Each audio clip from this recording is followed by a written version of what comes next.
Before we start, the name is at the top of the screen. Some soldiers are marching as the ones in front are told to move faster. Their leader scolds them and says they will be useless in combat if their legs move that slowly. He reminds them that in the forest, foot soldiers have an advantage over knights. He asks if they understand. If they do, they will repeat the drill again. Just then, a bird flies past, cutting through the moment. The soldiers are gathered at the old capital, Itteria. Training comes to an end for the day, and the leader dismisses them. As they begin to leave, one soldier stops his colleague, Hans.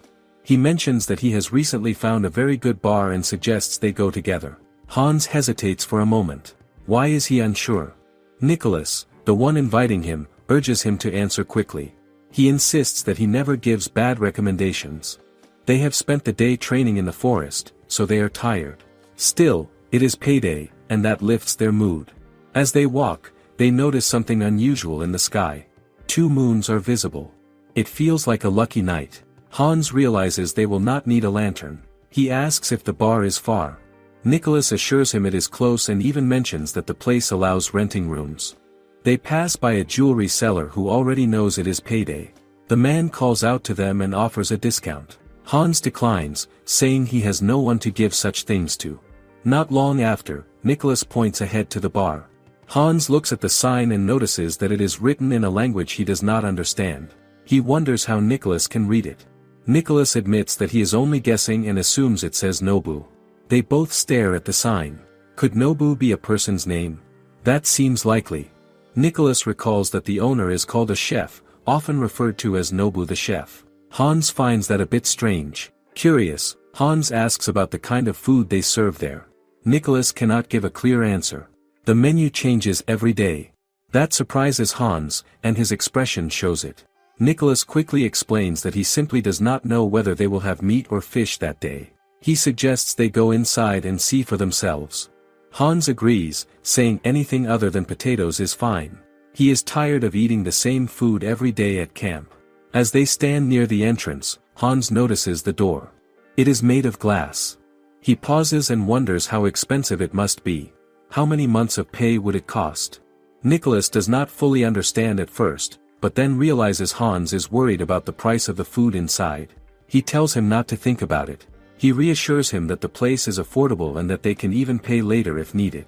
With that, he encourages Hans to step inside with him. As they enter, a female server welcomes them in a language Hans does not understand. She confirms that they are 2 customers. The warmth inside the bar surprises Hans at once. It feels comfortable, almost too pleasant compared to the outside. Nicholas responds to the server in the same language without hesitation. He places an order for both of them. Hans watches in confusion. What language is that? Nicholas brushes it off and gives a vague explanation, making it sound like a simple phrase to get drinks. Soon, the server returns with beer and places the cups on the table. Hans is stunned by what he sees. The cup is made of clear glass. The drink inside is golden, with a rich foam on top. It looks nothing like the cheap beer he is used to. Even the handle of the cup is made of glass. He lifts it and feels the cold surface. It surprises him. The beer is chilled. Nicholas admits he felt the same the first time. He encourages Hans to drink it in one go. They raise their cups together, and Nicholas drinks first. He reacts immediately and shows clear approval. He urges Hans to try it as well. Hans hesitates. This is his first time drinking cold beer. He wants to be sure before committing. He takes a careful sip. Then something shifts. Before he realizes it, he empties the cup completely. The taste catches him off guard. Nicholas watches closely and waits for his reaction. Hans goes quiet for a moment, his face unreadable. It creates a brief tension. Was it not good? Nicholas begins to worry. Then Hans finally reacts. He admits the drink is completely different from anything he has known. The beer he used to drink now feels worthless in comparison. This one stands on a whole different level. A nearby server notices his reaction and offers another cup. Hans accepts without hesitation. As he waits, he notices a small dish in front of Nicholas. He looks at it with curiosity. What is that? Nicholas explains that it is called otoshi, a simple dish of salted peas. Hans finds it strange that the pods are still intact. Should they not remove the outer layer first? Nicholas explains that the salt is added to the outside, so it is meant to be eaten as it is. He demonstrates and enjoys it without concern. Hans tries it, though he feels a bit awkward at first. Then he pauses. The taste surprises him again. It is far better than he expected. Even better than peas without the pod. After that, they find it hard to stop eating the peas. The combination with beer makes it even more enjoyable. Nicholas leans into the moment, drinking as he eats. Hans notices and points it out. Is he not getting ahead of himself? Still, the mood remains light as they continue eating and drinking. Later, they ask about the menu for the day. They are told that the dish being served is Odin. Hans has never heard of it. He looks to Nicholas, but even he does not recognize the name. Soon, a plate is brought to their table. They are warned to be careful, as it is very hot. Hans studies the dish. It looks like soup. He thinks it might suit cold weather better. Still, the smell is inviting. He grows curious. He wonders if sausage can be added, but learns it is not available that day. That leaves him thinking. What has replaced it instead? He cannot quite imagine the taste yet, but the aroma keeps drawing him in. Nicholas notices that Hans is still hesitating, so he encourages him to try the dish. Hans finally reaches out and picks one item from the bowl. He blows on it gently before taking a bite. The chef explains that what he is eating is deacon, a soft and watery root. Hans is surprised by how good it tastes. The flavor is simple, yet rich in a way he does not expect. He moves on to another piece. This time, the chef explains that it is konjaku, made from a type of root similar to sweet potato. The chef also mentions that the beef in the dish has been boiled for many hours to make it tender. While the chef explains each ingredient, Nicholas notices something. Hans is not really listening. His focus is entirely on the food. Nicholas calls his attention, asking if he has heard anything at all. That is when Hans looks up, showing clearly that he has not been paying attention. Still, the warmth of the dish spreads through his body. It feels comforting. It reminds him of stories about northern lands and cold regions. Could this be a traditional meal from such a place? The thought lingers as he continues eating. Hans then admits that he is tired of potatoes. No matter how they are prepared, they always seem to taste the same to him. Nicholas understands and suggests trying the potato in the dish with something extra. Hans notices a paste and recognizes it as mustard. Nicholas explains that it is a spicy type. Hans knows mustard can reduce the smell of meat, but he has never seen it paired with potatoes before. He decides to try it anyway. What difference could it make? The moment he tastes it, he pauses. The flavor confuses him at first. Is he tasting the mustard or the potato? The combination blends so well that it feels like something entirely new. He realizes that the taste is far better than he expected. It surprises him deeply. He admits that he never thought potatoes could taste this good. Nicholas then brings out a drink and suggests it pairs well with the meal. Hans quickly asks for the same. The chef serves him a cup. He takes a sip and notices that it is not spicy, yet it spreads warmth through his entire body. The feeling is strong but pleasant. As he continues eating the Odin with the drink, the flavors come together perfectly. Before long, he finishes both his food and his drink with satisfaction. When they ask for the price, they are told it costs only 1 tropfen coin. Hans is shocked. After everything they have eaten and drunk, the amount feels too low. He wonders if they have been given a discount. Instead, they are told that the happiness and satisfaction of customers are worth more than money. The answer leaves an impression on him. They thank the staff and step outside. The cold night air greets them, but it feels refreshing rather than harsh. Hans reflects on how full and satisfied he feels. Nicholas also enjoys the cool wind against his face. Yet Hans cannot shake a strange feeling. There is something unusual about that bar and its food. From the day he was born until now, he has never tasted potatoes or beer like that. The experience feels almost unreal. As they walk, Hans recalls the face of the female server who welcomed them. Without realizing it, he lets out a quiet sigh. Nicholas notices immediately. He asks what is on his mind, as if he already knows. Has Hans fallen in love? Hans quickly brushes it off and tells Nicholas to shut up. Still, the thought lingers quietly within him. 2 soldiers run through the cold while talking about the north wind that is coming. The air feels harsh and heavy. One of them thinks about nothing but drinking after such a long run. He feels tired and restless. He explains that all the running today is because he wants to try a certain beer he has heard rumors about. Hans listens and questions his reason for choosing him as a partner for the run. The man, Berthold, sees it differently. He considers it an honor to drink with a platoon leader. The thought lifts his mood a little. What kind of beer could make him push himself this much? They finally reach the Nobu bar. The place stands quietly, yet it carries a certain presence. Berthold pauses in front of the entrance and studies the sign. He realizes this is the place people have been talking about. Curiosity builds inside him. They step in together. Inside, a woman and a chef welcome them warmly. Hans orders 2 cups of the beer he tried before. Berthold wonders about the name, and Hans recalls it as Toriezu. The name sounds unfamiliar, yet it matches the rumors. Soon, the drinks arrive. Berthold notices something strange. The beer is cold. He hesitates for a moment. Drinking something cold in such weather feels unusual. Still, he decides to try it. The moment he tastes it, everything changes. The cold does not bother him. Instead, it feels refreshing. The flavor spreads quickly and eases the fatigue in his body. He feels his tension fade. He begins to question what makes it so different. Is it the temperature or something more? He realizes it is unlike any beer he has known. Hans watches him and waits for his reaction. Berthold admits, in his own way, that this is no ordinary drink. The experience surprises him more than he expects. Hans then encourages him to try a small dish served with the beer. It is a simple salted pea dish. At first, Berthold feels unsure. Peas seem too plain to matter. Hans shows him how to eat it properly without removing the outer layer. Berthold follows the method and gives it a try. The taste catches him off guard. He pauses, unable to react immediately. It is simple, yet satisfying. The flavor pairs perfectly with the beer.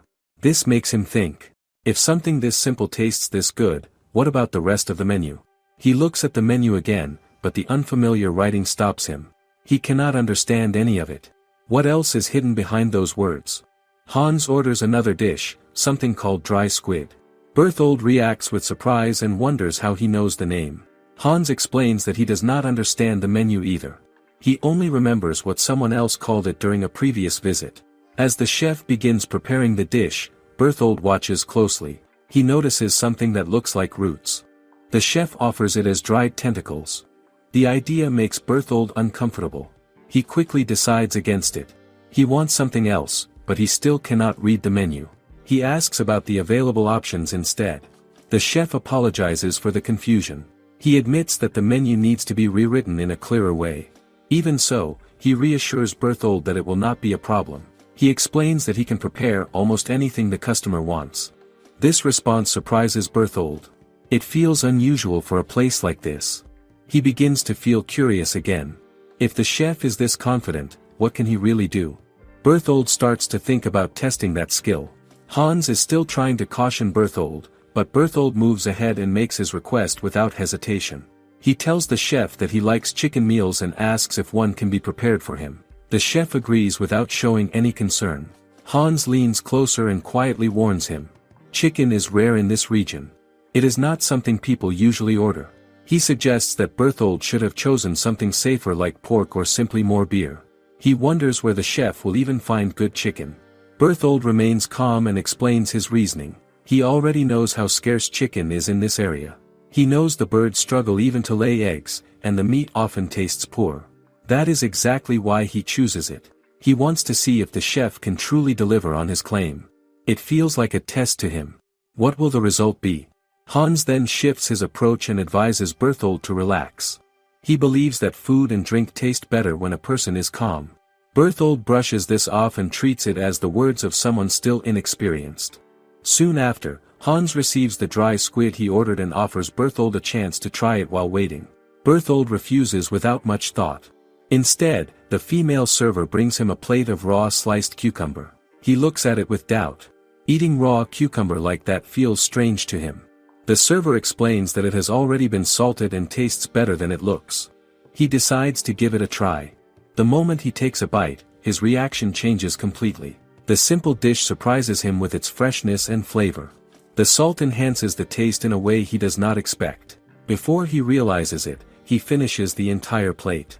He even asks for another serving without hesitation. The server collects the empty plate and heads off to refill it. Hans adds another request and asks for 2 more cups of beer. The server acknowledges both orders and leaves. As they wait, Hans asks what Berthold thinks about the place so far. Berthold admits that it is better than he expected. Still, his thoughts return to the chicken meal he ordered. He cannot stop wondering how the chef will prepare something so difficult to get right. Will it live up to everything else he has tasted? In the kitchen, the chef turns to the server and calls her Shinobu. He asks her to go out and buy some pickles. Shinobu pauses and questions the request. It does not seem related to the chicken dish being prepared. The chef quickly corrects himself. He realizes he meant pepper flakes instead. He explains that they can be found at a nearby 100 yen shop and asks her to bring them so the dish can be completed properly. This clears up the confusion. Shinobu immediately understands and feels relieved. She responds with energy and sets out at once to get what is needed. Berthold overhears the discussion between the chef and Shinobu and becomes confused. He wonders what pepper flakes are and what a 100 yen shop could be. Are they special ingredients or something else entirely? Hans, on the other hand, grows concerned for Shinobu's safety. He suggests following her, thinking it is not safe for her to go out alone at night. Shinobu calmly refuses and explains that the shop is close by. She instead encourages him to try the salted cucumber she served earlier. Even so, Hans cannot hide his worry as he watches her step out and close the door behind her. Berthold notices something unusual when the door opens. Beyond it, there is a road he does not expect to see. The sight lingers in his mind for a moment, but his attention soon returns to the chef. He watches closely as the chicken is lowered into hot oil. The sound of frying fills the space. Berthold already assumes the dish will be expensive, given how rare chicken is. Still, he cannot guess how it will taste. The chef remains focused and quiet, occasionally glancing in his direction. Berthold meets his gaze, equally silent but full of anticipation. Time seems to stretch. Why is it taking so long? His patience begins to wear thin when he sees the chef remove the chicken and then place it back into the oil again. Unable to hold back, he stands and questions the action. The chef calmly explains that this method involves frying the meat twice to improve its texture and flavor.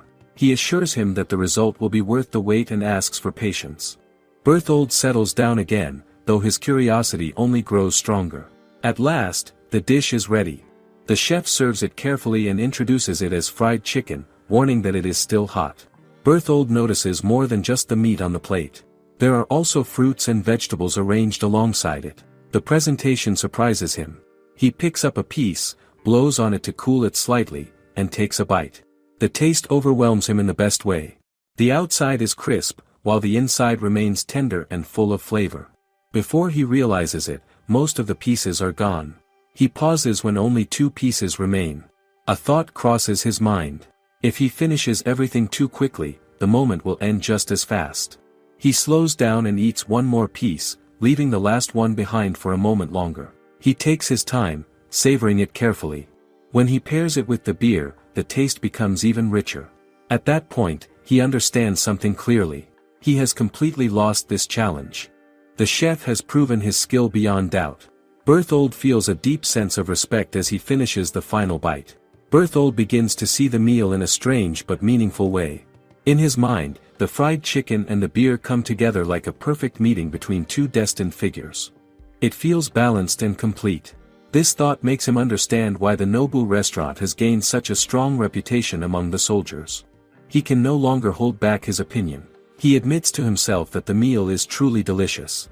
With that settled, he moves on to the dessert on his plate. As he does, he notices Hans doing something with his own food and quickly reacts with concern. Hans calmly explains that Berthold forgot to squeeze lemon over the chicken. He believes the lemon would have made it even easier to eat and enhanced the flavor. Berthold feels a small sense of regret. He has already finished his portion and cannot go back to try it that way. His eyes drift toward Hans's plate, tempted by what remains. Hans quickly reminds him that his portion is already gone. The moment passes, leaving Berthold to accept his choice. Just then, Shinobu returns with the pepper flakes. The chef informs her that the next dish is ready. She begins adding the pepper flakes into a bowl of soup. Berthold watches this and feels uneasy. He cannot understand the purpose. To him, adding sauce like that seems like it would ruin the crisp texture of the fried chicken. He voices his concern in his own way. The chef explains that the dish is called chicken nanban. He describes it as something special, a kind of reward he prepares for himself and Shinobu. Berthold observes closely and realizes that it is made from the same fried chicken, but with additional toppings and sauce. When the dish is finally presented, he is struck by how different it looks despite sharing the same base. The appearance alone sparks his curiosity again. Before he knows it, he feels the urge to ask for a taste. He turns to Shinobu first, hoping she might share, but she refuses without hesitation. It is her favorite dish, and she has no intention of giving it up. Berthold then shifts his attention to the chef, hoping for another chance. This time, the answer is firm. The chef apologizes and explains that there is no chicken left. The supply has been used up for the day. He adds that more ingredients will be brought in the next day. The next day begins with the soldiers lined up in formation. They stand straight and give their salute to Berthold, their platoon leader. Everything follows the usual routine, but something feels different. As soon as the formalities end, Berthold dismisses them without delay. He does not linger or give further instructions. Instead, he turns and rushes off immediately. His sudden departure leaves the others confused. Nicholas watches him go and wonders what could be so urgent. Hans recalls seeing him in a hurry earlier and begins to suspect where he might be heading. What could make a platoon leader abandon his post so quickly? Berthold moves with clear purpose. His destination is already set in his mind. He heads straight for the Nobu restaurant. The memory of the previous night still lingers strongly within him. The taste of the food. The richness of the beer. The experience refuses to fade. By the time he arrives, he does not even pause to settle himself. Before fully stepping inside, he calls out his order with urgency. He asks for fried chicken, chicken nanban, and fresh beer all at once. A man is seen eating cabbage. Shinobu watches him and explains that a dish like cabbage can become addictive once someone starts eating it. The man remains silent for a while. He continues eating without reacting. After some time, he finally speaks and explains that the restaurant presents itself as a creative cuisine. He reflects on the long history and traditions of the city around them. He points out that in such a place, the restaurant's menu still feels limited and not extensive enough. This response surprises Shinobu. She thinks about their approach and explains that they believe making tasty food is enough. The man dismisses her understanding. He judges her as someone lacking knowledge and claims she cannot grasp what he means. The words create a subtle tension. Why does he speak with such certainty? The man then asks about the chef. He looks around and notices the absence. Shinobu explains that the chef has gone out to buy ingredients. She tells him it may take some time before he returns. She then offers to prepare a simple meal while he waits. The man refuses the offer without hesitation. He asks for another serving of the same cabbage instead. His choice is clear. He prefers what is already in front of him. What keeps pulling him back to it? The man's name is Gernot. He works as a zamindar. His role involves taking commissions from the city council and collecting taxes. The system requires hiring individuals like him to act on behalf of the council. Their payment depends on how well they perform their duties. In matters of tax collection, skill becomes important. People know that someone like Gernot, who is skilled in accounting, can handle the work smoothly. However, the system itself creates room for manipulation. Even if someone collects the full requested amount, the official payment remains small. This gap encourages exploitation. Tax collectors who work on commission often rely on tricks. They take advantage of people's weaknesses. The extra money they collect becomes their personal gain. That difference forms their true profit. With enough cunning, a collector can gather 2 or 3 times the required amount. The excess allows them to live in luxury. Some even build large and impressive homes. Is this work truly about duty, or is it about opportunity? On that particular day, Gernot sets his sights on the Nobu restaurant. He does not even know exactly when it opens. Still, he has heard many rumors about it from soldiers. The stories spark his interest. He believes the place must be earning well. He assumes that if he targets it, he can extract at least 2 or 3 times what is expected. This thought lingers in his mind. Yet he pushes it aside for the moment. Something else occupies his attention. He cannot stop eating the cabbage. He also notices that he cannot stop drinking. He has already finished more than 5 cups of beer. He begins to wonder about the cause. Is it the combination of the cabbage and the beer? The question stays with him as he continues. His original plan was simple. He only intended to inspect the restaurant and leave. But his actions begin to change. He decides to stay longer. He chooses to have dinner there instead. Why does he suddenly feel so drawn to remain? After some time, Gernot asks Shinobu about any special dishes in the restaurant. Shinobu explains that every dish they serve is considered special. She mentions that their menu includes meat, fish, and vegetables. This surprises Gernot. He did not expect such variety. The idea that they even serve fish catches his attention. However, Shinobu clarifies the situation. She explains that she cannot prepare many dishes at that moment. The chef is still away. Gernot then explains to Shinobu that in that city, it is normal for a restaurant to serve fish dishes. Shinobu listens and asks if he likes fish. Gernot reflects on his past experiences.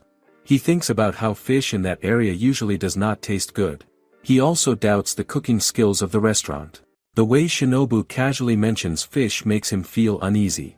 He senses a kind of risk in trying it. Because of this, he decides against ordering fish. Instead, he asks Shinobu to serve him baked ribs or barbecue. He watches her as she moves to prepare the order. While observing, he notices something unusual. Inside the pot Shinobu is using to boil water, there is something already in it. This catches his attention. What could it be?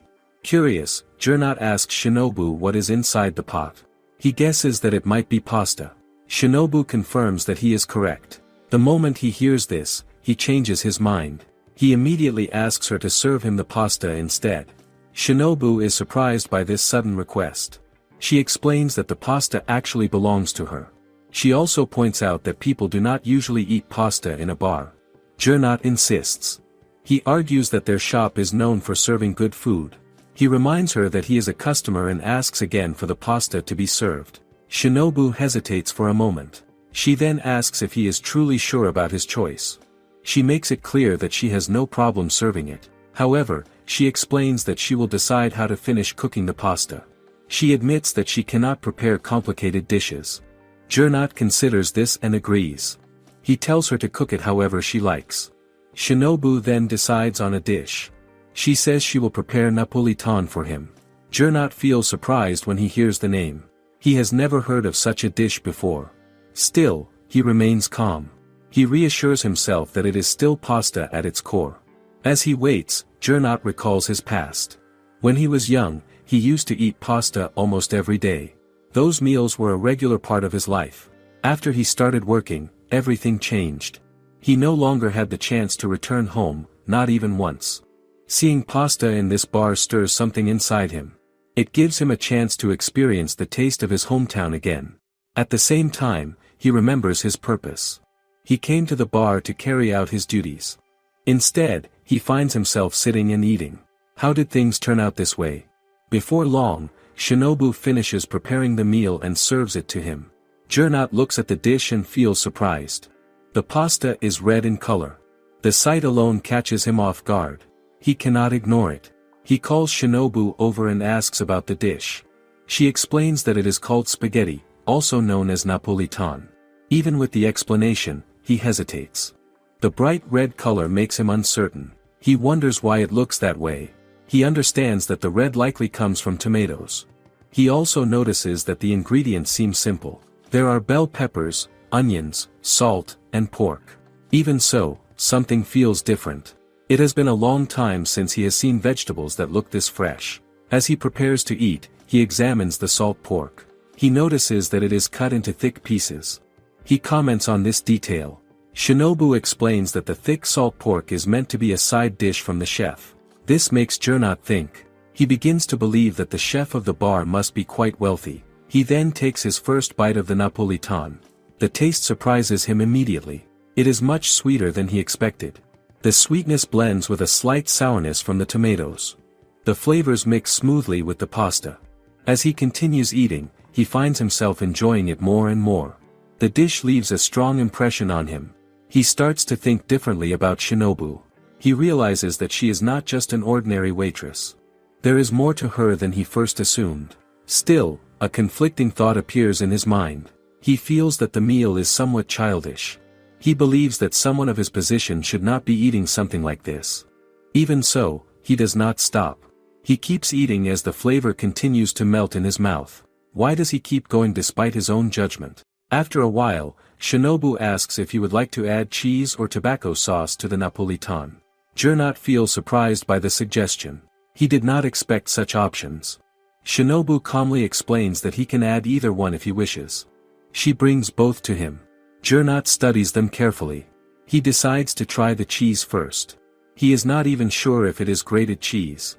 Still, the idea interests him. He thinks about the combination. Adding cheese to a tomato-based dish seems like a clever idea. He begins to see it as a thoughtful way to enhance the flavor. Shinobu then advises him to also try adding the tobacco sauce. She explains that it is spicy and suggests that he should only use a small amount. When Gernot hears the word spicy, he assumes it must be some kind of chili sauce. He reflects on what he already knows. He mentions that adding cheese to tomatoes would naturally make the dish taste sweeter. However, he cannot understand the purpose of adding spice. He wonders about the balance of flavors. He questions whether Shinobu intends to make the flavors clash with each other. Shinobu responds calmly and explains that the effect is more than just simple spiciness. Her answer leaves him thinking. What does she mean by that? Gernot decides to trust her judgment. After all, she is the one who prepared the napolitan for him. He carefully pours a small amount of the sauce onto the pasta. Shinobu then asks him to mix everything together. He follows her instruction. Once it is properly mixed, he takes another bite. The moment the taste reaches him, he feels a deep shock. He struggles to understand what he is experiencing. The flavors come together in a way he has never known before. Sweetness, sourness, and heat blend perfectly in his mouth. Each taste supports the other. He begins to see it as something extraordinary. It feels almost like a miracle. In his mind, it resembles a kind of blessing given to people. How can something so simple create such a feeling? He continues eating with growing emotion. He feels ashamed of his earlier thoughts. He remembers how he once dismissed the dish as childish. Now, that same flavor begins to awaken something inside him. It reminds him of his childhood. Those memories, which he had long forgotten, begin to return. He senses a warmth in the taste. It feels gentle and familiar. The sweetness carries a comforting presence. The sourness adds depth. The quiet heat lingers softly. All of these elements exist together within the napolitan. The experience fills him with happiness. He realizes that he has finally rediscovered a flavor he lost long ago. Before long, he finishes the entire meal. He looks at the empty plate in front of him. That simple sight leaves him thinking. It reminds him of how life moves in unexpected ways. Shinobu notices how quickly he has eaten. She wonders if he was very hungry. Gernot reflects and realizes that hunger is not the reason. Something else drove him. What was it exactly? He stands up quietly and places money on the table. Shinobu notices it and sees that it is a gold coin. The sight surprises her. She quickly tells him that she does not have enough change. Gernot tells her to keep the extra amount. He makes it clear that he is already leaving. Shinobu then asks if he does not wish to meet the chef. Gernot thinks briefly and realizes that he has already gained something valuable from the meal.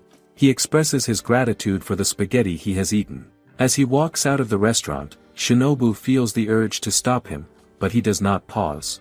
His thoughts are already moving elsewhere.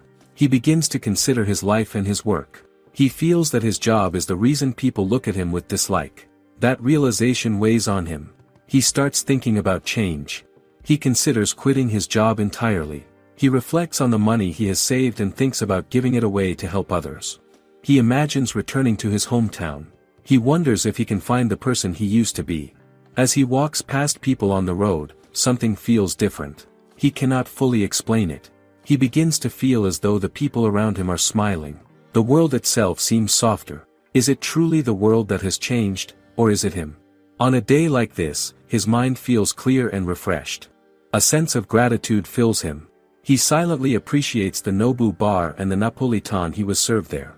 Meanwhile, back at the bar, Shinobu remembers what she wanted to do. She had planned to call him back to wipe the tomato sauce from his mouth. At that moment, the chef returns and asks if any customers have come by. Shinobu informs him that there was one customer who just left not long ago. At the Nobu restaurant, a man named Johann Gustav arrives with his niece, Hildegard. They are welcomed and attended to by Shinobu, who calmly asks if they have decided on their order. Gustav turns to Hildegard and asks what she would like to eat. Her response is long and very specific. She wants something that tastes good but is not spicy, not bitter, and not hard. She also refuses several common foods, including bread, potatoes, soup, and eggs. The list keeps growing, and Gustav begins to lose patience. He already knows her habits well. He reminds her that she is no longer a small child and questions how any chef in the city, given the current season, could meet such demands. Hildegard responds by pointing out that he is the one who promised her a meal at a restaurant known for delicious food. Does that not mean they should be able to meet her expectations? Faced with her reasoning, Gustav can only ask her not to make things too difficult. To his surprise, Shinobu calmly says that the request can be handled. Gustav is taken aback and asks again to be sure. Shinobu confirms it without hesitation and asks Hildegard to wait for a moment. Even Hildegard is surprised by this confidence. For someone of her status as the heir of her family, she has grown used to being selective, which makes it hard for others to introduce her to new dishes. As they wait, she becomes curious and asks Gustav if he knows what the chef plans to prepare. Gustav chooses not to guess and tells her to simply wait and see. Despite his calm words, Gustav feels uneasy. He knows Hildegard's requests are often meant to overwhelm and defeat the chef. Usually, restaurants can only come close to her demands, not fully meet them.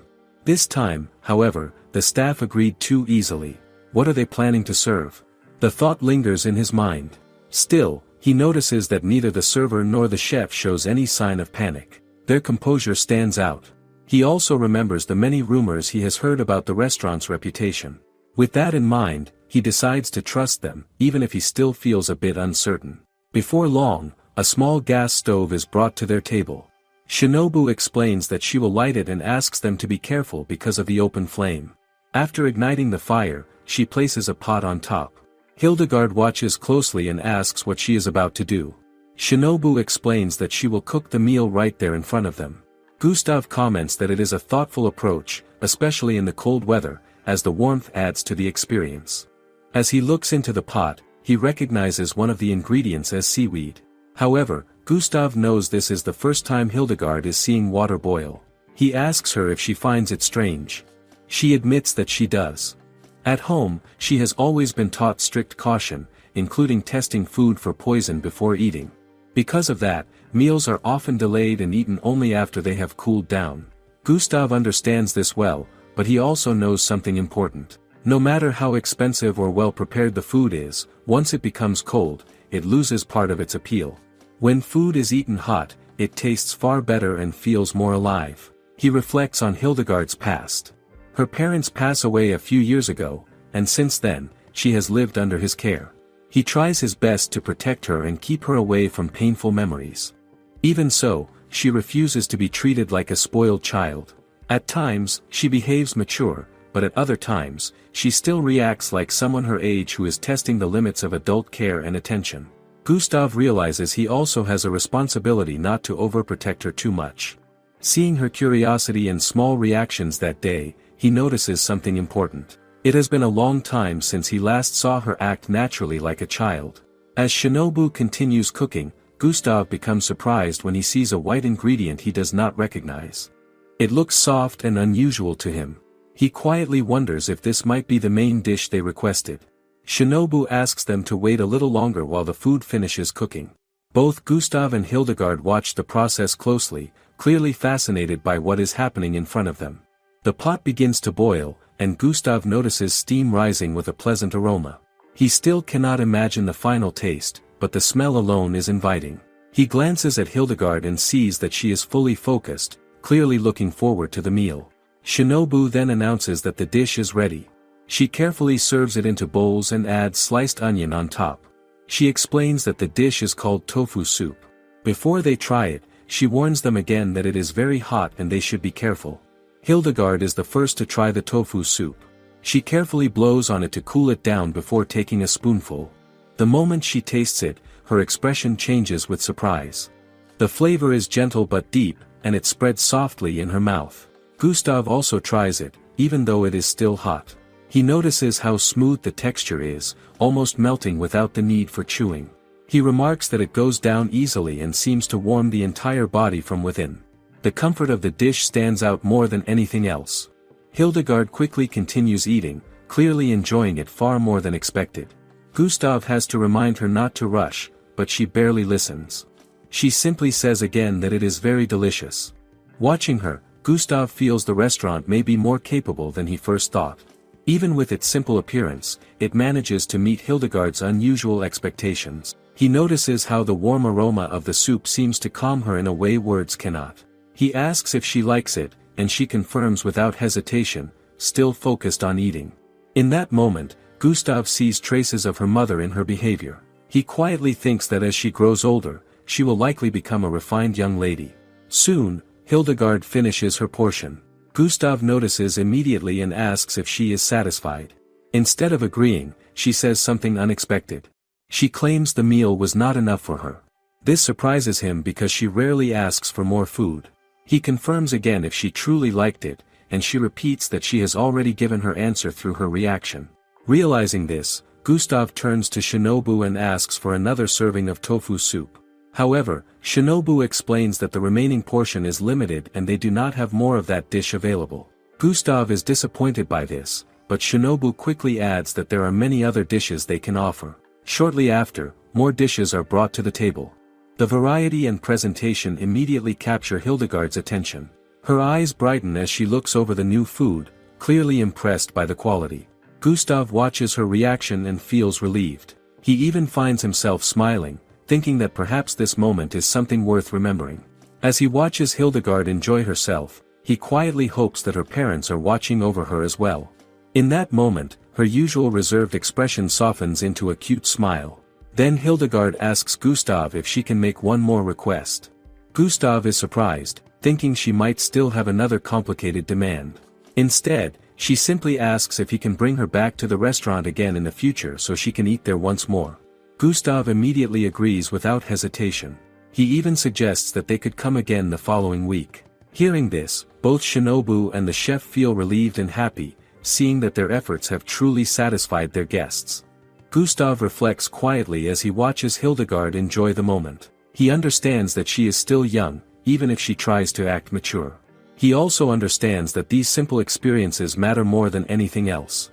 He decides that he should continue listening to her wishes whenever possible. With a calm sense of responsibility, he says that for the next 2 months, he will bring her to the warm restaurant whenever she wants, until the time comes when she eventually marries. Ignaz finishes a long day at work and goes for a drink to relax. He sits quietly and lets the tension fade. Then another man arrives and walks straight toward him. It is Carmi, and he seems to have been waiting. Ignaz notices this and wonders how long he has been there.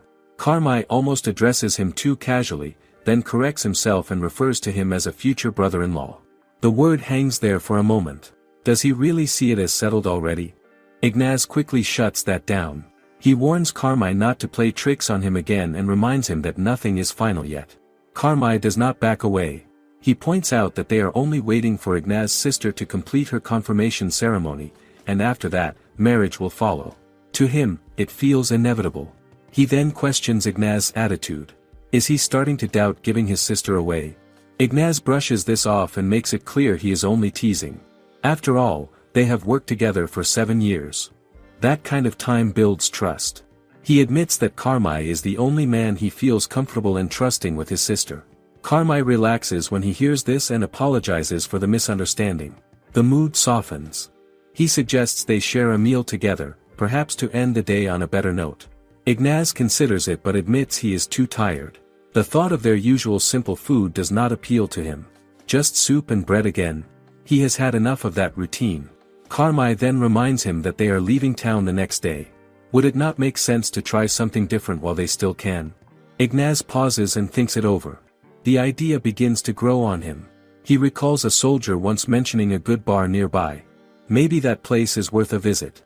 He suggests they go there, and Carmi agrees without hesitation. Good drinks are enough to convince him. Ignaz adds that the place is known for serving unusual dishes. That detail shifts the mood slightly. Is this a challenge? He nudges Carmi and frames it as a chance to prove he is not a coward. Carmi reacts with mild suspicion. Why push him towards something strange? Ignaz notices Carmi drifting into his thoughts and decides to clarify what he means.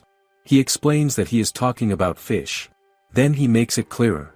He means raw fish. The reaction is immediate. Carmi stiffens at the idea and feels a wave of unease. Eating raw fish in this city sounds risky to him. He understands that accepting the challenge might make him look brave, but is it worth it? He reminds himself that he has already built a decent life. There is still a future ahead of him. Why take an unnecessary risk just to prove a point? Ignaz remains calm and tells him the dish actually tastes good. He tries to persuade him further. There are people in the Eisenschmidt merchant group who call Carmi a coward. This could be a chance to silence them. Even so, Ignaz admits that he and his sister have never seen him that way. Still, he wonders if those rumors might cause trouble someday.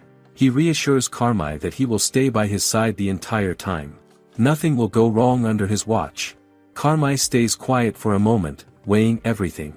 Ignaz notices the hesitation and presses him gently. Is he still refusing to eat with him? Carmi finally responds with a practical concern. If they both fall sick, who will handle the wheat purchase the next day? The risk is not just personal. It affects their work as well. Ignaz then raises the stakes. If Carmi manages to eat a full bowl of raw fish, he promises to grant him any request, no matter what it is. The terms are clear. If Carmi fails, he will owe Ignaz the same. The deal settles between them. It feels simple, but it carries weight. They make their way to the bar soon after. Even from the outside, Ignaz feels certain this is the place the soldier mentioned. The decorations match the description he remembers. Carmi still has doubts. Can they really trust a place like this? Ignaz moves forward anyway, and they step inside together. The warmth inside surprises them both. It feels completely different from the cold outside. Carmi notices it first and looks around in confusion. Ignaz searches for the source but cannot find any heater. Then a woman named Shinobu greets them and welcomes them in. She quickly senses that they have come in from the cold and offers them warm, damp cloths to help them recover. Carmi touches one and feels the heat immediately. It is real and comforting. Ignaz also takes one and appreciates the sensation. The tension from outside begins to ease. Once they settle, Ignaz asks for a specific wine.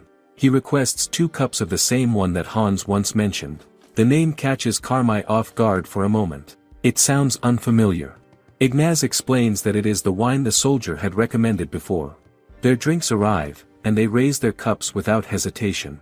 The first taste surprises them both. The flavor is smooth and rich, far better than expected. Carmi cannot hide his reaction. This place is better than anything he imagined. Before he even realizes it, his cup is empty. He asks for another almost immediately. Ignaz, however, takes a slower approach. He studies the menu and notices several unfamiliar options. One name catches his attention. He decides he wants to try a drink called reshu. At the same time, Carmi orders something called otoshi and praises its taste. Ignaz tries a bit and silently admits to himself that this visit has already exceeded his expectations. He only meant to take a look around, yet the place feels far more impressive than the rumors suggested. Shinobu returns and asks if they are ready to order food. Carmi makes his decision first and asks for the raw fish. She nods and explains that the dish is called sashimi. It is one of their specialties. She then turns to Ignaz, expecting the same order, but he chooses baked ribs instead. For a moment, he grows quiet. Carmi notices the shift and wonders if something is wrong. Ignaz quickly brushes it off and says nothing is the matter. His attention drifts to an older man nearby who is eating something unfamiliar. What could that dish be? Carmi studies it as well and tries to guess. It clearly is not wheat. Could it be rice? The idea seems unlikely. Ignaz points out that rice does not grow in their region. He also mentions how the Bakshoff merchant group has been taking control of grain supplies from the north. Carmi recalls hearing the same thing. Their influence is spreading quickly. What does that mean for traders like them? Ignaz decides to set that thought aside and returns to the present. He looks around the bar again and finds it strange. How can a place like this serve rice and raw fish in a region where such things should not even exist? Carmi, on the other hand, sees it differently. To him, the strangeness is part of its charm. It makes the place more interesting.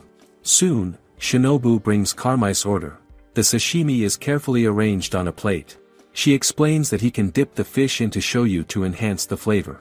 Then she adds a small portion of green paste and calls it wasabi. She warns that it is very spicy but suggests that it can improve the taste if used properly. Carmi takes a piece and tries it. Ignaz watches closely, expecting hesitation or regret. Instead, Carmi becomes completely absorbed in the experience. He eats without pause. Ignaz grows uneasy. Why is he not reacting? Is something wrong? He asks how he feels, but Carmi does not answer. He keeps eating, focused and calm. For a moment, the silence feels strange. Then Carmi finally shows a sign of satisfaction. He licks his lips and leans back slightly, clearly pleased. That reaction is enough for Ignaz. He stands up at once and decides to order sashimi as well. Shinobu, however, suggests something different. She introduces a dish called kaizenden. It is a bowl of rice topped with sashimi. As she describes it, Ignaz realizes it matches what the old man had been eating earlier. The mystery is solved. He agrees to try it. Carmi is surprised by this change, but Ignaz feels it is only fair. Carmi has already proven himself by finishing the sashimi. How can he hesitate now? If he wants to stand as his sister's future husband, then he must not shy away from something like this. Sometimes, a man has to prove himself. Shinobu returns with the meal and sets it in front of him. She explains each part carefully. The red slices are called salmon. There are other ingredients layered beneath. She also provides a small portion of diluted wasabi and shows how it can be mixed with the rice. Ignaz finally decides to try the meal in front of him. He scoops some rice together with a slice of raw fish and pauses for a moment. The grains look different from what he knows. Aren't the imported ones usually smaller? How does this place prepare them so well? The thought lingers, but another feeling quickly takes over. He hesitates as the raw fish comes closer. A brief doubt rises. Is this really safe? Still, he reminds himself that Carmi and even the old man have eaten it without trouble. He closes his eyes and takes the bite. The reaction is immediate. The texture surprises him first.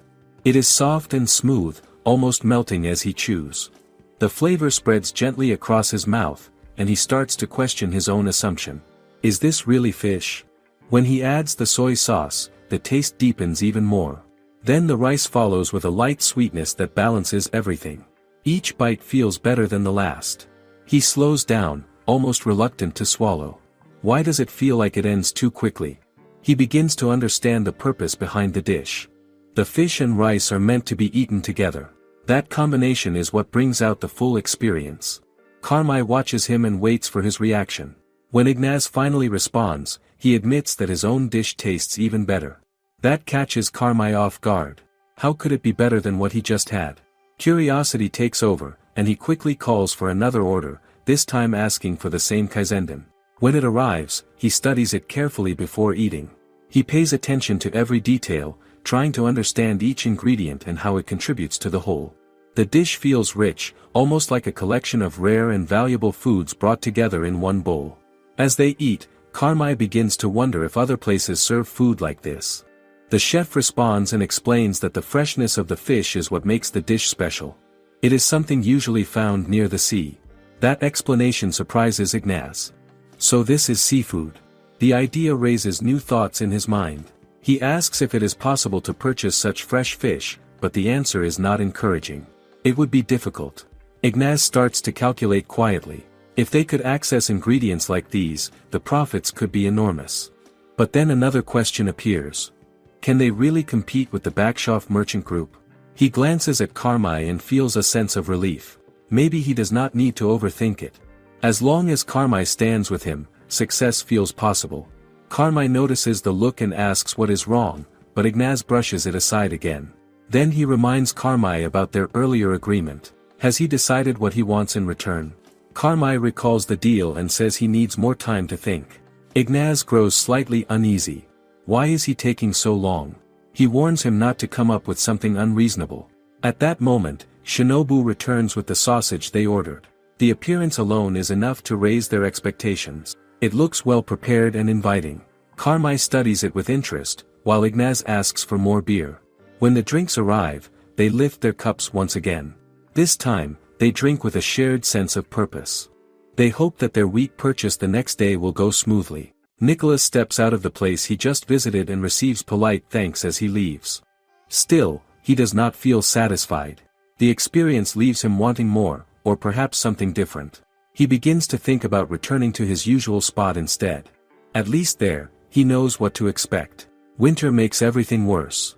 Food options are limited, and the quality rarely improves. Bread feels dry, bacon feels heavy, and beer only adds to the dullness. Together, they never quite work. He had decided to give this new bar a chance, hoping for something better, but it ends in disappointment. Why did he expect anything different? He walks on, feeling the weight of routine pressing down on him. Eating the same meals every day has started to wear him out. It feels like nothing changes. He finds himself wondering how long it will take before he finally rises in rank and becomes part of the royal guard. Will that change anything? Or will it simply bring more of the same? Memories from his younger days come back to him. Back then, whenever he complained about the cold, the older men would brush him off. They would tell him he was too young to understand real discomfort. They would say that true pain comes with age, when bones and joints begin to ache through every winter. At the time, those words felt distant. Now, they feel closer than before. He recalls a conversation with one of those older men, someone who often gave him advice. One day, the man asked about the friend Nicholas used to walk with. Nicholas had explained that his friend's health was declining, and he had already retired. The answer had felt heavy even then. How long could he keep going himself? Would his life follow the same path, repeating the same days until age forces him to stop? For a moment, the thought unsettles him. But he quickly pushes it aside. This is not the time to dwell on such worries. He knows there is a place where he can escape these thoughts, even if only for a while. A place that feels different from everything else around him. A place that breaks the dull rhythm of his days. He turns his steps in that direction. The place comes to mind clearly. It feels almost like another world. That place is Izakaya Nobu. He heads straight to Izakaya Nobu without wasting time. When he arrives, Hans is already there. Nicholas looks around and wonders if there are any seats left, but before he can think further, Hans signals to him. He joins him and settles in. A small complaint slips out as he thinks about it. Should he not have been invited? Hans does not see the need. He already knows Nicholas will show up anyway. Why send an invitation when it is that predictable? Hans asks if he has been somewhere else before coming. Nicholas admits he took a short detour but avoids giving details. Then he shifts the focus and asks about the food for the day. Hans explains that the dish includes something like potatoes, though it does not taste the way one would expect. It is surprisingly good. That answer catches Nicholas off guard. Just a few days ago, Hans had complained about being tired of potatoes. Now he cannot seem to get enough of them. What changed? Hans insists that the food here is different. There is something about this place that makes even the simplest ingredients feel new. Nicholas considers the meal and thinks about what would pair well with it. Since it is a stew, a warm drink seems fitting. He remembers that he already had beer earlier, yet the thought does not stop him. He calls Shinobu and orders a bottle of Itsukan along with a double portion of appetizers. Around them, other customers begin placing their orders as well. The atmosphere feels steady and alive. For a moment, Nicholas finds himself staring at Hans. The look lingers long enough to be noticed. Hans asks what is wrong, and Nicholas responds with a vague thought about youth. The comment feels out of place. Hans quickly points out that there is barely any difference between them. Only a year separates them. Why speak as if there is a gap? Nicholas drops the idea without argument. There is nothing more to say. Just then, Shinobu returns with his order, and he thanks her quietly. As the meal is placed in front of him, Nicholas feels a sense of anticipation. He wants to replace the lingering disappointment from earlier. Hans asks what he means, but Nicholas brushes it aside and claims he was only thinking aloud. He studies the dish before eating. It contains several ingredients he recognizes, such as chicken, carrots, and konnyaku. One piece stands out to him. A round item that looks unfamiliar. Could it be taro? He is not sure. The variety itself is enough to impress him. In a place like this, it feels possible to enjoy many kinds of food throughout the year. He finally takes a bite, and the reaction is immediate. The flavor spreads gently but fully, filling his senses. It tastes rich and comforting at the same time. Without delay, he pours the Itsukan into his cup. He lets it cool slightly with a soft breath before drinking. The warmth settles into him, and a quiet sense of relief follows. In that moment, he realizes something simple. This is what it feels like to truly enjoy life. Nicholas leans back slightly as he settles into the warmth of Izakaya Nobu. He reflects on the day and admits that the training was especially tough. On days like this, he feels that something strong like beer helps the most. Hans agrees without hesitation. The platoon leader had been unusually strict, and everyone felt the pressure. The memory still lingers. Nicholas thinks about the cold and how draining it is to train outside in such weather. Why does it always have to be that way? Hans points out that the other platoons would simply watch and laugh at their struggle. That thought does not help. Nicholas then imagines something different. Would it not be better if their leader joined them here instead? A warm meal instead of a cold march. Hans agrees. There is nothing better than sitting in a place like this, away from the harsh weather. Hans soon calls for Shinobu and asks for a bowl of warm soup. Nicholas follows with another request for more Itsukan. Hans notices the pattern and realizes how much Nicholas enjoys the drink. Nicholas admits it openly. He still likes ale, but there is enough room to appreciate both. When the drink arrives, he thanks Shinobu and holds the cup for a moment. He does not drink right away. The pause catches Hans's attention. What is he thinking about? Nicholas brushes it off and blames it on the exhaustion from training. Still, another thought slips in. If they are deployed the next day, this could be their last visit here for a while. The idea feels heavy. Hans responds in his usual way. Marching through snow sounds far worse than missing a meal like this. Nicholas then remembers the soup they had before. It was rich and satisfying. He asks Hans if he already placed the order, deciding that he will have the same. Hans admits he is not sure what will be served this time. The uncertainty adds a small sense of curiosity. Soon, Shinobu returns and lets them know their soup is ready. She explains that the dish is called tanjiru. Nicholas studies the surface and notices a slight shine. Could that be pork fat? The thought crosses his mind as he looks closer. Hans lifts his bowl carefully. The warmth spreads through his hands immediately. It feels comforting even before the first taste. Nicholas notices something surprising as he looks at the bowl in front of him. Even inside the warmth of Izakaya Nobu, the dish still gives off steady steam. The heat feels alive. It rises gently into the air, almost inviting them to begin. They do not wait long. Both of them start eating, and the warmth flows easily from their mouths down into their bodies. It feels natural and comforting. No strain. No resistance. Just a smooth sense of relief. As the soup settles, Nicholas begins to understand what makes it special. The fat from the pork melts into the broth and forms a light coating across the surface. In the cold weather, that layer helps the dish hold its heat longer. Every spoonful stays warm. Every taste feels complete. He enjoys it without distraction, taking in the richness little by little. Hans, on the other hand, finishes his bowl quickly. The warmth spreads through him at once, leaving him relaxed and satisfied. Without hesitation, he asks for another serving.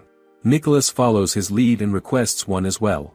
While they wait, Nicholas turns his attention to the chef. He makes a simple observation. The chef seems to be in a good mood today. The reaction is subtle but noticeable. The chef looks surprised at first, then listens as Nicholas explains that he has seen him smiling more than usual. That leads to a quiet reflection. The chef shares his thoughts in a calm way.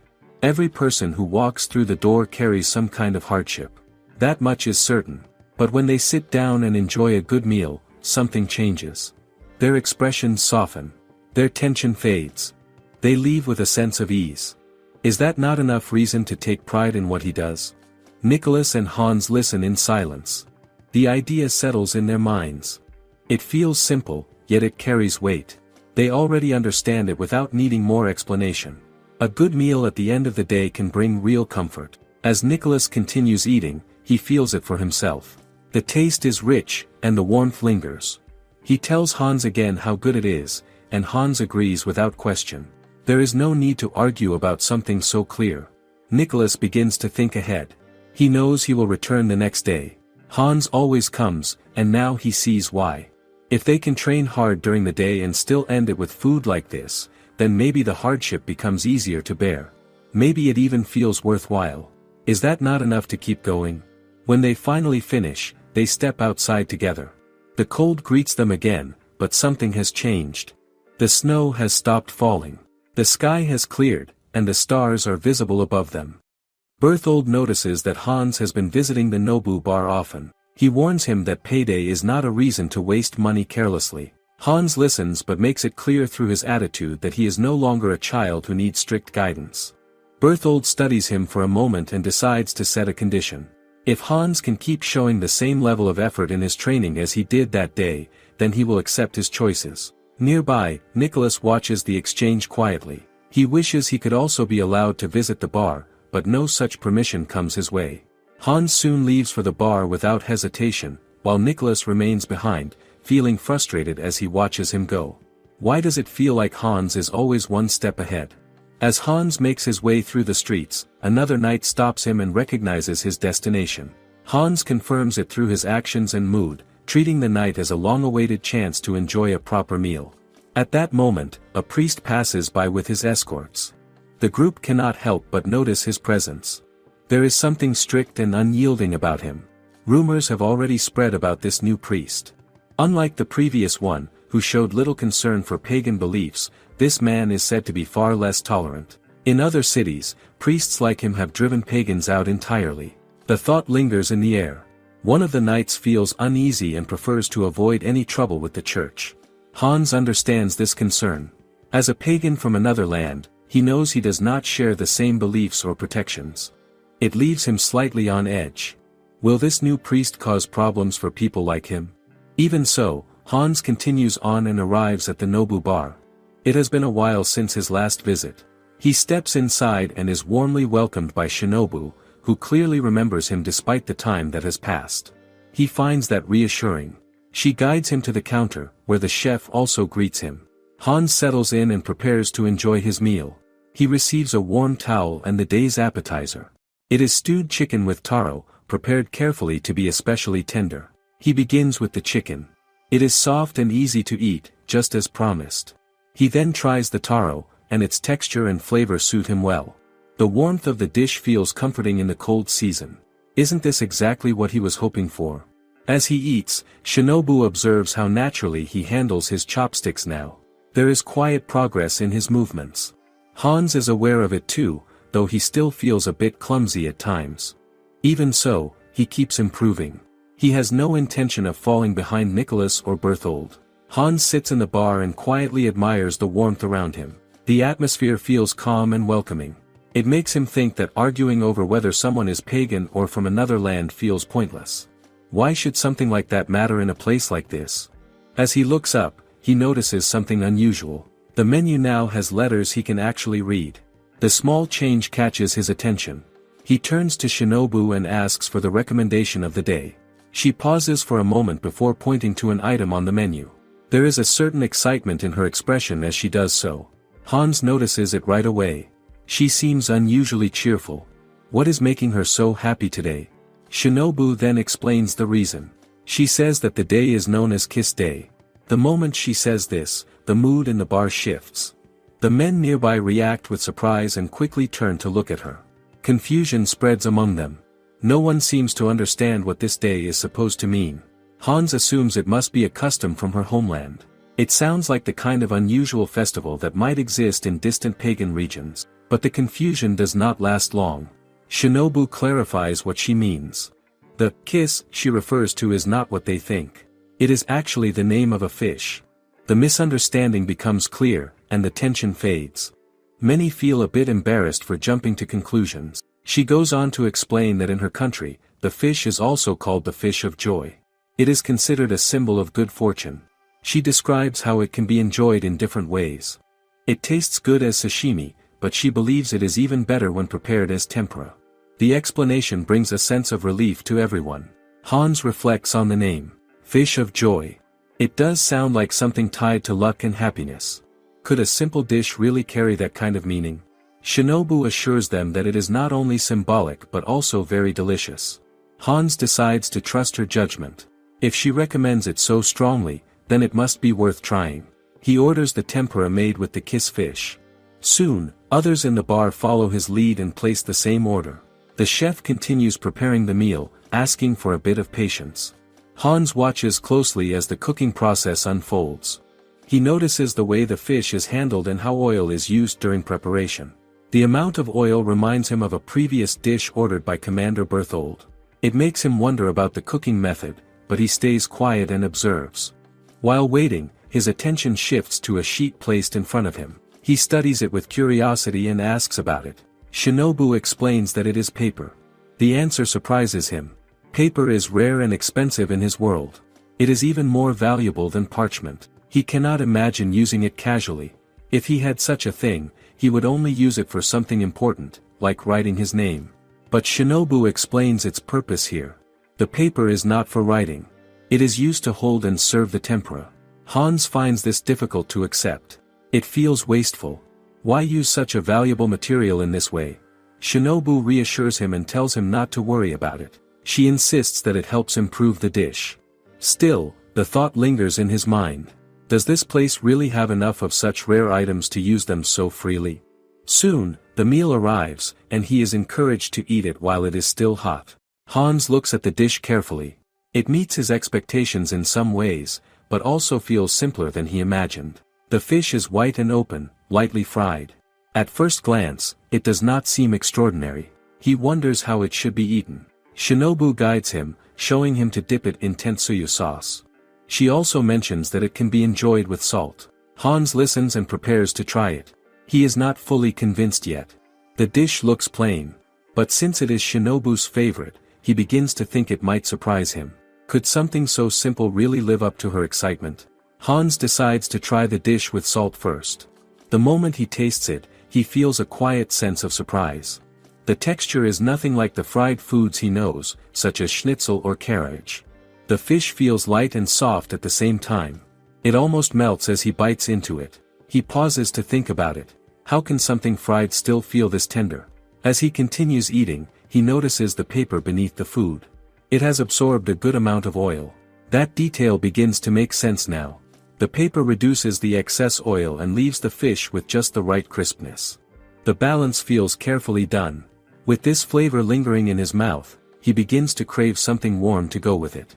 A drink like hot sake seems perfect. He then tries the fish again, this time dipping it into the tsuyu sauce. The reaction is immediate. The taste becomes deeper and more satisfying. He cannot hide how much he enjoys it. The fish is delicate enough to stand on its own with salt, but when combined with the sauce, it brings out a richer and more savory flavor. It feels hard to resist. Others around him notice his reaction and begin to try it the same way. Soon, many of them prefer it with the sauce as well. The simple dish begins to draw everyone in. It becomes clear that the method of frying plays an important role. The ingredients are cooked in enough oil to give them that light texture, and then served on fine paper that controls the excess. It feels like a thoughtful balance of technique and presentation. Hans reflects on this unfamiliar style of cooking. He has never seen anything like it before. The idea of tempura, especially made with a fish called kiss, feels new and unexpected. Yet the result speaks for itself. The taste is undeniable. It makes him think again about the differences people argue over. If something this good exists, why should it matter where it comes from or what beliefs are tied to it? Food like this seems to go beyond such boundaries. Isn't that something worth appreciating? As he continues eating, Shinobu watches him closely, wanting to see his reaction. Hans shows clear enjoyment through his actions. The fish is both fluffy and crisp, and the feeling makes him think he could keep eating without stopping. Before long, he decides to order another serving. Shinobu reacts quickly and tries to hold him back. She worries that if he keeps ordering, there will be less left for her. He then remembers that she had mentioned earlier that this is her favorite dish. It makes sense now. Still, he has been waiting for this moment. It is his payday, and he has looked forward to coming here for a while. He wants to enjoy it fully. That thought pushes him forward, and he places another order despite her concern. Shinobu feels uneasy as she watches this happen. Her concern grows even more when others begin to follow his lead. More and more people start ordering additional plates of tempura. The situation quickly gets out of her control. She tries to speak up and remind everyone that there should be some left for her as well. But her words do not slow them down. Another order is placed, then another. She stands there, feeling frustrated and slightly defeated. On another day, Shinobu finishes cleaning the shop early in the morning. She completes all her errands and decides to sweep the front of the bar. As she approaches the entrance, something immediately feels wrong. The door is unlocked. She stops and stares at it for a moment. How could this happen? She and Taisho run the bar together, and while it appears ordinary, it holds a secret known only to them. Beyond the glass door lies another world. Shinobu thinks carefully. If it were the back door that connects to Japan, she would assume Taisho simply forgot to lock it. But this is the front door. She clearly remembers locking it earlier while cleaning inside. She considers the possibility of a mistake, but quickly dismisses it. She has been raised and trained in a well-established restaurant. Carelessness like this is not something she allows. That thought leads her to a different conclusion. Someone else must have opened it.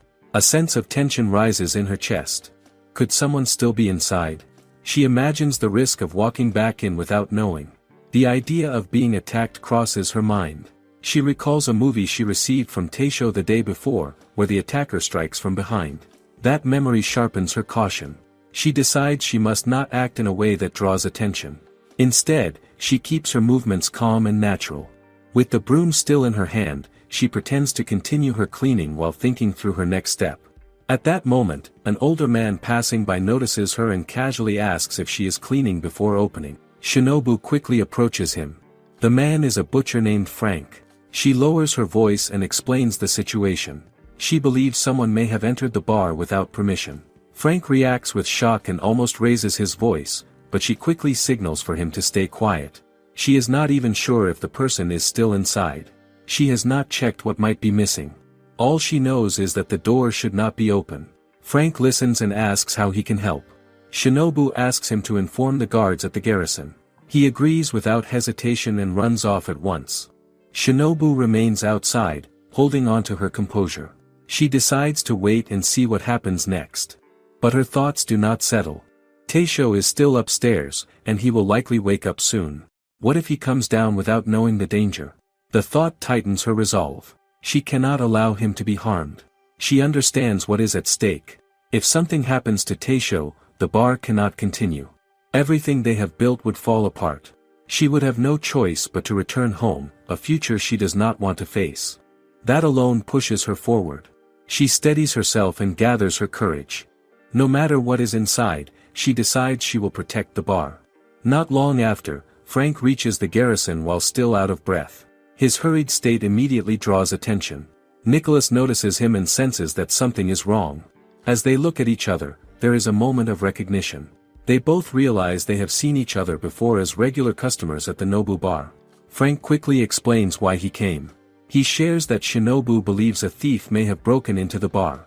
The words come out unevenly as he tries to catch his breath. Nicholas listens closely and asks for more details, but Frank admits he does not know much. He only heard it directly from Shinobu and rushed over. When asked where she is, he confirms that she is still at the shop. Before Nicholas can respond further, Commander Berthold approaches and notices the tense discussion. He asks what is happening. Nicholas informs him of the situation, explaining that there is a possibility of a break-in at Nobu, though nothing has been confirmed yet. The news surprises Berthold as well. Nicholas decides that the best course of action is to go there and check the situation himself. It seems straightforward, but the uncertainty lingers. What will they find when they get there? As they prepare to move, another presence interrupts them. Someone approaches and questions the noise they are making. They turn and are surprised to see Deacon Edwin, the newly appointed priest. Frank does not recognize him and quietly asks Nicholas who he is. Nicholas explains that Edwin is the priest assigned to the church beside the garrison. He also recalls the rumors surrounding him. The man is said to strongly oppose pagan beliefs and foreign customs. That thought makes Nicholas uneasy. He does not want to involve him in anything related to Nobu.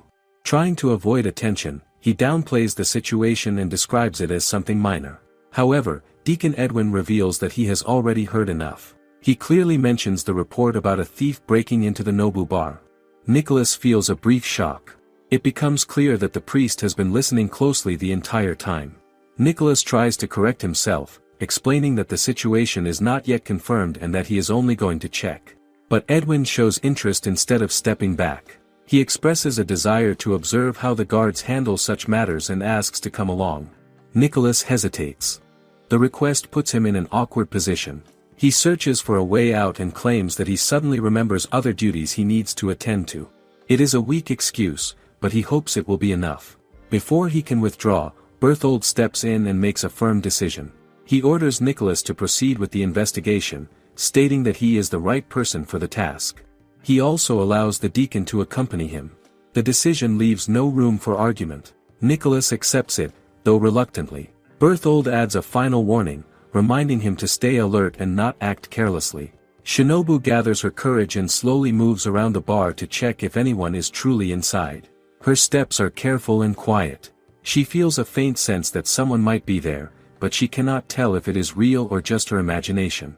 The silence in the room makes everything feel uncertain. Then she notices a small movement behind the counter. A figure is there. She raises her voice and calls out, demanding that whoever is hiding should come out. What she sees next surprises her. It is not a dangerous intruder, but a small girl. The girl quickly begins to apologize over and over.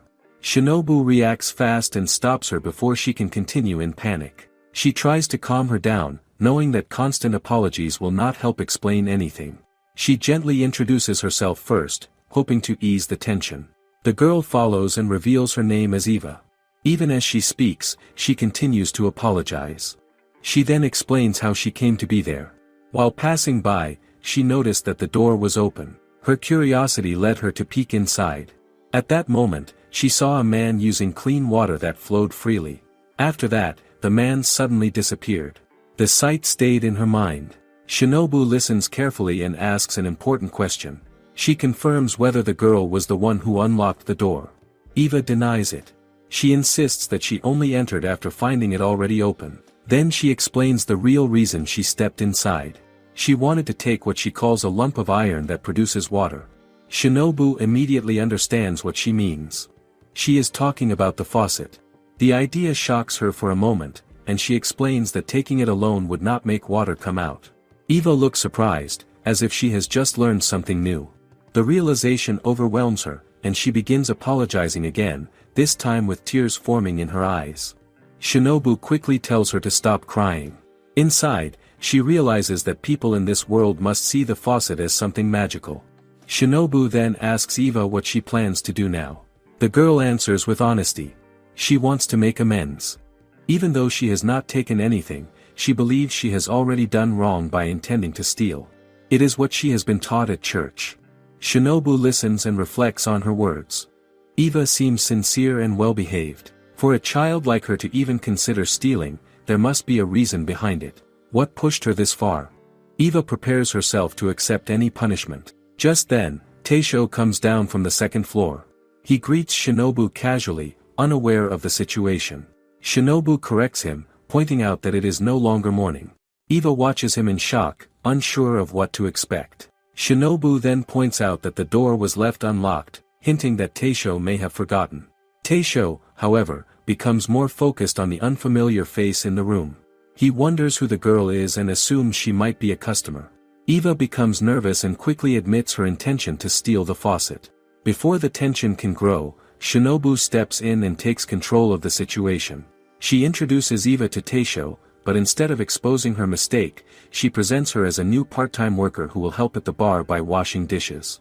The sudden decision surprises everyone, including Eva herself. Shinobu continues by introducing Taisho as the manager. Taisho is caught off guard. He did not expect any hiring decision, especially without being informed.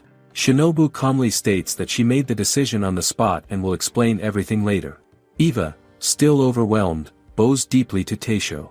She accepts the role without hesitation and promises through her actions that she will work hard. Shinobu looks at Eva and quickly realizes that she cannot let her work in the bar while dressed in such a worn and untidy state. She decides to take action right away. She tells Taisho that she will fix Eva's appearance and mentions that they will be using the shower upstairs. Taisho remains where he is, still trying to process everything that has just happened. As Shinobu leads Eva toward the stairs, she calls back to him and asks him to prepare some hot food for the girl. Taisho manages to respond and suggests omelette rice. Shinobu accepts the idea without hesitation and continues upstairs. As they move away, Eva is overwhelmed by the kindness she has just received. The emotions she has been holding back finally spill out, and she begins to cry. Shinobu does not make a big display of comfort. Instead, she gently reminds Eva that she will have to work hard from now on. Eva accepts this without complaint. Shinobu believes that everyone carries their own burdens. Eva is no different from her in that way. Sometimes, people are pushed into difficult choices by circumstances others cannot see. Isn't that something worth understanding? At the same time, Nicholas walks toward the bar with Deacon Edwin beside him. The deacon confirms his name as they proceed, observing him closely. He notices the tension in Nicholas's expression and asks about it. Nicholas brushes it off, claiming it is nothing serious. Still, he explains that the bar they are heading to is a place he knows well.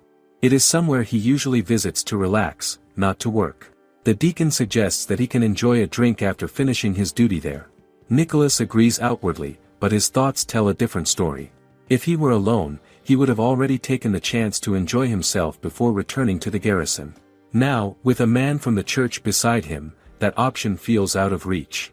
The situation irritates him slightly. He directs his frustration toward the unknown thief. Why did this have to happen at such a time? As they continue walking, the deacon eventually asks where the shop is located. Nicholas points ahead, indicating that it is just nearby. When they finally arrive, the deacon studies the bar carefully. Something about it feels unusual to him. Nicholas, however, does not see anything out of place. To him, it looks exactly the same as always. The deacon questions this. From his perspective, the bar appears to be operating as usual. That raises a concern in his mind. Would a place that has just been robbed really continue business without any sign of disruption? Nicholas pauses for a moment and reflects on what the deacon just pointed out. The man's observation is sharp. The bar does not look like a place that has just been disturbed by a crime. That alone makes the situation feel unusual. With that in mind, Nicholas decides to confirm things himself. He steps forward and opens the door. Inside, everything appears normal. The bar is running as it always does. Shinobu greets them calmly and welcomes them in. She directs them to the counter, where seats are available, and invites them to sit. Nicholas intends to explain the reason for their visit, but before he can speak, Shinobu places a warm towel and an appetizer in front of him. The flow of service feels natural, almost disarming. He looks at the dish and tries to identify it. It resembles sashimi, which he does not particularly enjoy because of its strong fishy taste. Shinobu explains that it is seared bonito, prepared in a way that only looks like sashimi. She encourages him to try it. Nicholas hesitates but decides to trust her. Since she prepared it with him in mind, he feels he should at least give it a chance. He asks for soy sauce, but she tells him the dish is already seasoned. He takes a bite. The reaction is immediate. The texture surprises him. The meat is thick, yet soft, and the usual fishy taste he dislikes is barely noticeable. It feels different from grilled fish. In fact, it reminds him more of steak. The flavor lingers in a pleasant way, leaving behind a rich aftertaste. He finds himself impressed. Without thinking much, he begins to crave a drink to go with it. A cold beer feels like the perfect match. Shinobu seems to have anticipated this. She places a glass of beer in front of him without needing to be asked. Nicholas drinks and enjoys the refreshing feeling. For a brief moment, he relaxes completely. Then it hits him. He did not come here to eat and drink. He came to investigate a reported theft. The realization feels almost absurd. He glances to the side and is startled to see that Deacon Edwin is already enjoying food and drink as well. Nicholas wonders when he even placed an order. The deacon's expression has changed. The stern look he carried earlier is gone, replaced by something more relaxed. Nicholas notices that the deacon's appetizer is different from his own. Seeing his curiosity, the deacon brings the dish closer. Nicholas reacts quickly and pulls back, covering his nose. The smell feels too raw for his liking. At that moment, he understands something important. The bar adjusts its dishes based on each customer's taste. It is not just about serving food. It is about knowing what each person will enjoy. Even so, Nicholas forces himself to refocus. He reminds the deacon why they came. The deacon seems to realize it as well and quickly composes himself. Nicholas then calls for Shinobu. She assumes he wants to order more, but he corrects that impression. He explains that they received a report about a thief breaking into the bar. Something must have happened, yet everything appears normal. He asks why she seems to be hiding it. At that moment, a small movement catches his attention. A young girl quickly moves behind Taisho, trying to stay out of sight. Nicholas points her out and asks who she is. Shinobu answers calmly, stating that the girl is the one responsible for the incident. The statement shocks both Nicholas and the deacon. The supposed thief is nothing more than a small child. Nicholas looks at her more closely and asks for her name and she replies. Nicholas listens as Eva admits what she intended to do. Her confession leaves little room for doubt, yet he cannot ignore what he sees in front of him. She does not look like a child who would commit theft. Even so, he also notices how Shinobu and Taisho seem to be protecting her. With the deacon standing beside him, he feels pressure to act properly. He reminds himself of his duty. If she is truly a thief, then the law requires that she face judgment from the city council. He states this firmly, trying to show the seriousness of his role. Taisho quickly steps in and tries to ease the tension. He points out that nothing was actually stolen. But Nicholas does not let it go. To him, even the intent to steal is still a crime. He presses further and asks what Eva was trying to take. Shinobu answers calmly and explains that it was the faucet. She adds that Eva believed it could produce unlimited water on its own. The explanation surprises both Nicholas and the deacon. It is their first time hearing such an idea. The deacon finds it intriguing and comments on how unusual the mechanism sounds. Shinobu then clarifies the truth. The faucet does not create water. It only controls the flow of water that has already been collected and stored. This leads Nicholas to a new realization. Eva was not after something valuable in the usual sense. She simply needed water. He reacts by saying that she could have taken water from a river or canal. The deacon corrects him calmly. Water from those sources cannot be safely consumed without boiling it first. Boiling requires firewood, and that is not easy to obtain. The season has been slow to change, and the price of firewood has risen. For poorer families, even something as basic as clean water becomes difficult to secure. The explanation shifts the weight of the situation. It is no longer just about a simple crime. It reveals a deeper hardship. How many others might be struggling in the same way? Even so, Nicholas remains cautious. He worries that if Eva is left alone, she might try to steal again out of necessity. Shinobu immediately reassures him. She explains that they have already decided to keep Eva at the bar as a helper. She will work by washing dishes. This surprises Nicholas more than anything else. The idea of employing such a young girl catches him off guard. Shinobu explains her reasoning. The bar has been busy, and she cannot manage both serving customers and cleaning on her own. Having Eva there will help the shop and also give the girl a chance to earn her place. At that point, Nicholas feels his argument losing strength. Shinobu and Taisho both seem certain about their decision. They are not trying to hide anything anymore. They simply want to resolve the matter quietly. He considers the situation and realizes that escalating it may not achieve anything meaningful. It is unlikely that the city council would spend time judging a child over an attempt that led to no actual loss. In the end, he steps back and accepts their choice. He turns to the deacon and checks if he agrees. The deacon shows no objection. The tension in the room finally eases, and relief spreads among Shinobu, Taisho, and Eva. With the matter settled, Nicholas shifts his attention to the deacon. He questions why he chose that day to accompany him in the first place. The timing feels too convenient. The deacon responds calmly, claiming that he only wanted to observe the work of a guard. Nicholas is not fully convinced. He recalls hearing that members of the church are meant to eat modestly until the spring equinox. The deacon confirms this, but then adds that refusing food offered to someone would go against divine will. Nicholas recognizes the reasoning for what it is. It sounds more like an excuse than a rule. He studies the deacon more closely and begins to suspect that this is not his first visit to the bar. The way he behaves and the choices he makes seem too familiar. Nicholas wonders how he even knows about certain drinks, such as chilled sake. When he brings this up, the deacon avoids giving a clear answer. Instead, he acts as though he does not understand the question. Just then, Shinobu reveals something that changes the atmosphere at the table. She calmly explains to Nicholas that Deacon Edwin is actually one of their regular customers. The deacon reacts immediately, clearly shocked that his visits have been exposed. He tries to stop her, urging her to keep quiet, but Shinobu continues without hesitation.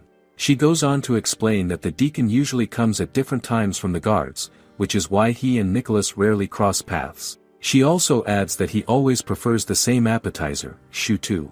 Nicholas finally understands what he has been noticing. The unfamiliar dish the deacon ordered is indeed the reason for the strong smell. Curious, Nicholas asks about it directly.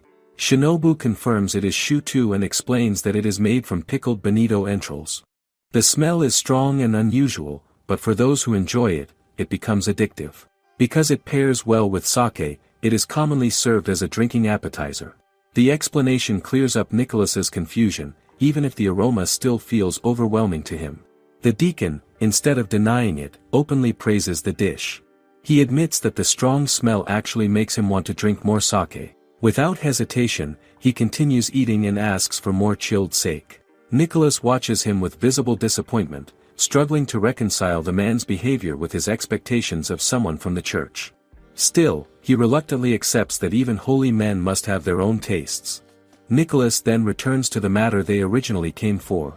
He suggests that they should still report the situation to the garrison. The deacon responds in surprise, thinking they had already concluded there was no thief. But Nicholas corrects him firmly. He says there is still one culprit to consider. Before anyone can react, he suddenly lifts the deacon's bowl of shutu. The deacon panics, realizing what he is referring to. Nicholas declares dramatically that the shutu has committed a serious offense, stealing alcohol without permission, and therefore must be arrested. Shinobu bursts into laughter at the absurd accusation. Eva watches in confusion, unsure of what is happening, while Teisho observes quietly from the side. The deacon pleads with Nicholas to return the bowl, insisting that there is still food left inside. But Nicholas refuses, holding it firmly as if it were evidence. He insists that the meal cannot be forgiven. It is another day, and Shinobu notices that Itteria feels unusually hot. She finds it strange. She has already grown used to many unusual things, but she still cannot fully accept that the bar connects to another world. She cannot read the language there, yet she somehow understands what people are saying. How does that even work? She decides not to worry about it. There are more important things to do. She plans to head back early and prepare for opening the bar. As she turns to return, she notices a man standing in front of the bar. He looks like he is waiting. Could he be a customer? She approaches him to find out. The man asks if she works there, and she confirms it in a polite way. She explains that the shop only opens in the evening and apologizes for the inconvenience. The man already knows this. He makes it clear that he has no intention of drinking beer in a place like that early in the morning. His tone feels dismissive. Shinobu stays calm and asks what brought him there. She also mentions that the owner has not arrived yet. The man tells her not to worry about that. He states that he wants to reserve the bar for that night and expects her to remember it while preparing. The request feels sudden. Shinobu tries to explain that it is not something they can easily accept. This seems to irritate the man. He assumes she is asking for money and demands to know the price. Shinobu clarifies that it is not about money. The bar serves many regular customers, and accepting a sudden full reservation would cause problems. She tries to remain respectful, but firm. The man then reveals that he represents a noble family. His master wishes to eat the food from the bar, and that is why he came personally. He criticizes Shinobu and suggests she lacks business sense. Shinobu responds with humility. She lowers herself and admits she may not know much. She asks for forgiveness for any offense. Even so, the man repeats his demand. He insists that preparations must be made for the reservation. This confuses her. Did he not hear her refusal? She realizes she needs to be clear. She firmly declines the request again. The man is shocked. Shinobu explains her reasoning without raising her voice. Even if the guest is from a noble family, they cannot serve someone who insults their bar. Respect matters. She suggests that he find another place that better suits his expectations. She asks him to leave. The man takes her words as an insult to both him and his master. He warns that she will regret this decision and leaves in anger. Not long after, Eva arrives and notices the man walking away. She wonders who he is, but Shinobu does not focus on that. Instead, she asks Eva to quickly bring some salt. Eva finds the request odd and wonders if it is some kind of ritual. Shinobu simply treats it as a small act for good luck. At the same time, a group of rough-looking men arrives. They are the same people who tried to book the reservation earlier. Their appearance alone makes others uneasy. Anyone who sees them can tell they are serious. When Shinobu explains what happened, Taisho also senses that these men are not ordinary customers. Still, Shinobu feels uneasy about how she handled the situation and apologizes. Taisho reassures her. He makes it clear that he would not want to serve food to someone like that anyway. In his view, she handled it the right way. He then shifts his focus back to the bar. The ingredients will not stay fresh forever. There is work to do. As Shinobu looks around, she notices the nanuki, the eggs left over from the previous day's spring equinox festival. It feels wasteful to leave them unused. Taisho decides they can be part of the staff meal. He turns to Eva, knowing she likes egg dishes, and offers her some of the hard-boiled eggs. She lights up at the offer. Can she really have them? When he confirms, she eagerly accepts. He mentions that the eggs might taste plain on their own and suggests adding mayonnaise. She follows his advice. As she eats, her reaction is immediate. The simple meal feels surprisingly delicious. She enjoys every bite and expresses her gratitude with quiet excitement. Not long after, the man from earlier returns. This time, Shinobu faces him without hesitation. She makes it clear that she never agreed to his request. However, he is not alone now. Another man walks in and calmly takes a seat. He introduces himself as Baron Branton. His presence feels different. There is authority, but also restraint. He explains that he recently attended a noble wedding reception. During the event, a discussion came up about the most delicious dish people had ever tasted. This catches both Shinobu and Taisho off guard. How is their small bar connected to such a gathering? Branton continues with a steady tone. Despite how he appears now, he was born in the capital. He believes he has tasted every kind of delicacy across the 3 kingdoms. Yet at that wedding, something unusual happens. The young bride mentions a dish he has never tried before. He is not the only one. Many nobles there share the same experience. What kind of dish could surprise people like that? The description is strange. It is said to be tasty, yet not spicy, not sour, not bitter, and not hard. It is also not bread or potatoes. The moment he says this, Shinobu and Taisho understand. The memory is clear. It points to Hildegard. Branton explains that this clue is what led him to the bar. Shinobu is surprised to learn that Hildegard has already gotten married. It feels sudden. Eva, however, calmly explains that in this world, it is not unusual for girls of that age to marry. That thought lingers for a moment. Then Branton makes his request. He asks for the same tofu meal Hildegard once ate at the bar. Shinobu responds carefully. That particular meal is only served during winter. The answer frustrates the man who came earlier. He sees it as another excuse and begins to lose patience. The tension starts to rise again. Before it can escalate, Branton steps in and calms him. He asks Shinobu to confirm if she truly means the dish cannot be prepared now. She explains further. The fish itself can be made, but tofu is meant to be enjoyed hot in cold weather. That contrast is what makes it special.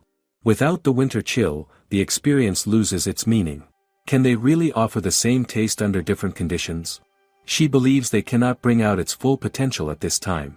Branton decides to give up on the tofu. He believes that forcing himself to eat a seasonal dish at the wrong time would only harm his reputation as a true gourmet. It would not feel right. Instead, he asks Shinobu to bring him something else. Shinobu feels relieved and thanks him. She goes to Taisho, and the two of them quietly discuss what they can prepare. They take their time, but no clear idea comes. What would satisfy someone like him? Seeing their hesitation, Branton decides to make the choice himself. He says he has already taken the trouble to visit such a small shop, so he will simply order what he wants. He asks for schnitzel. The way he refers to the bar irritates Shinobu, but she holds herself back. Taisho steps forward instead and accepts the request.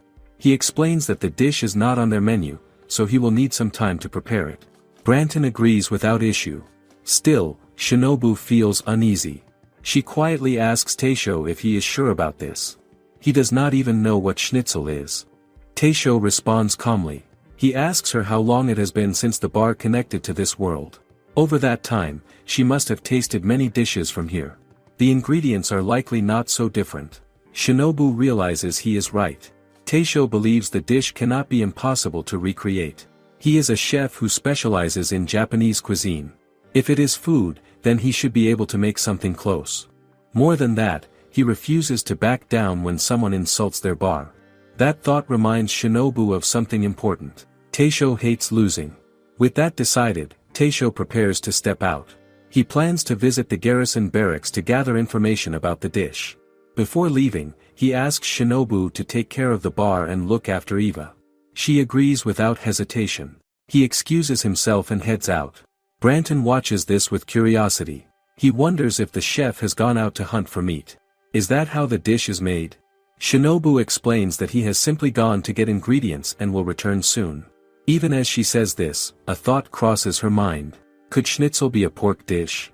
The name feels familiar, but she cannot place it clearly. With time to spare, Branton and his men begin to play cards while they wait. The bar grows quiet.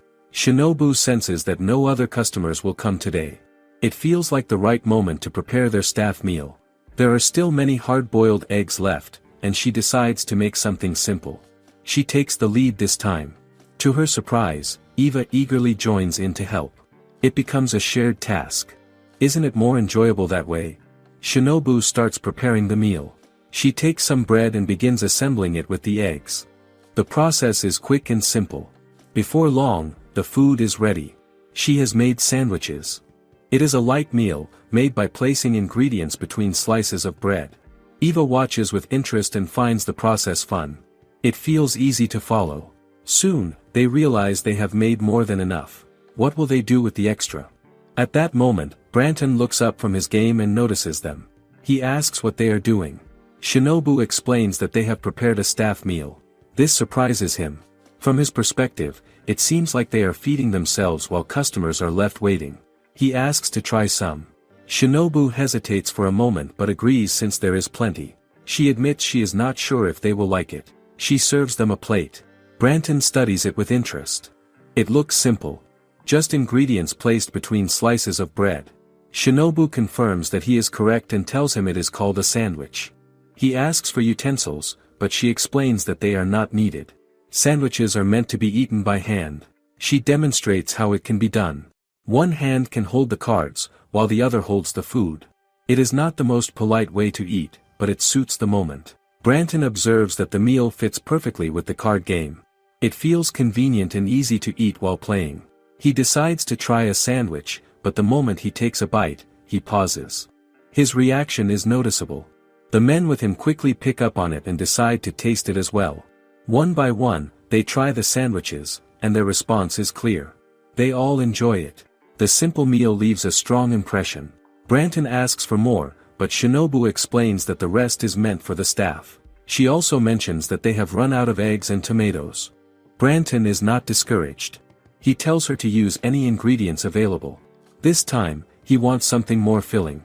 Shinobu hesitates for a moment and brings up the schnitzel he ordered earlier. Would it not be too much to eat more now when another dish is still coming? Branton treats it as a separate matter. He insists on having more sandwiches. His interest is clear. He wants to continue. Shinobu takes a moment to think. What can she use to make a more satisfying version? Then she remembers that he mentioned pork earlier. If he likes pork, then adding it to the bread should work well. With that idea, she begins preparing the next batch. She starts by deep frying the pork. The sound and smell immediately draw attention. Branton watches closely and cannot help but ask what she is doing. Shinobu explains that she is preparing a new filling for the sandwiches. Since he likes pork, she believes he will enjoy this version too. She asks him to wait just a little longer.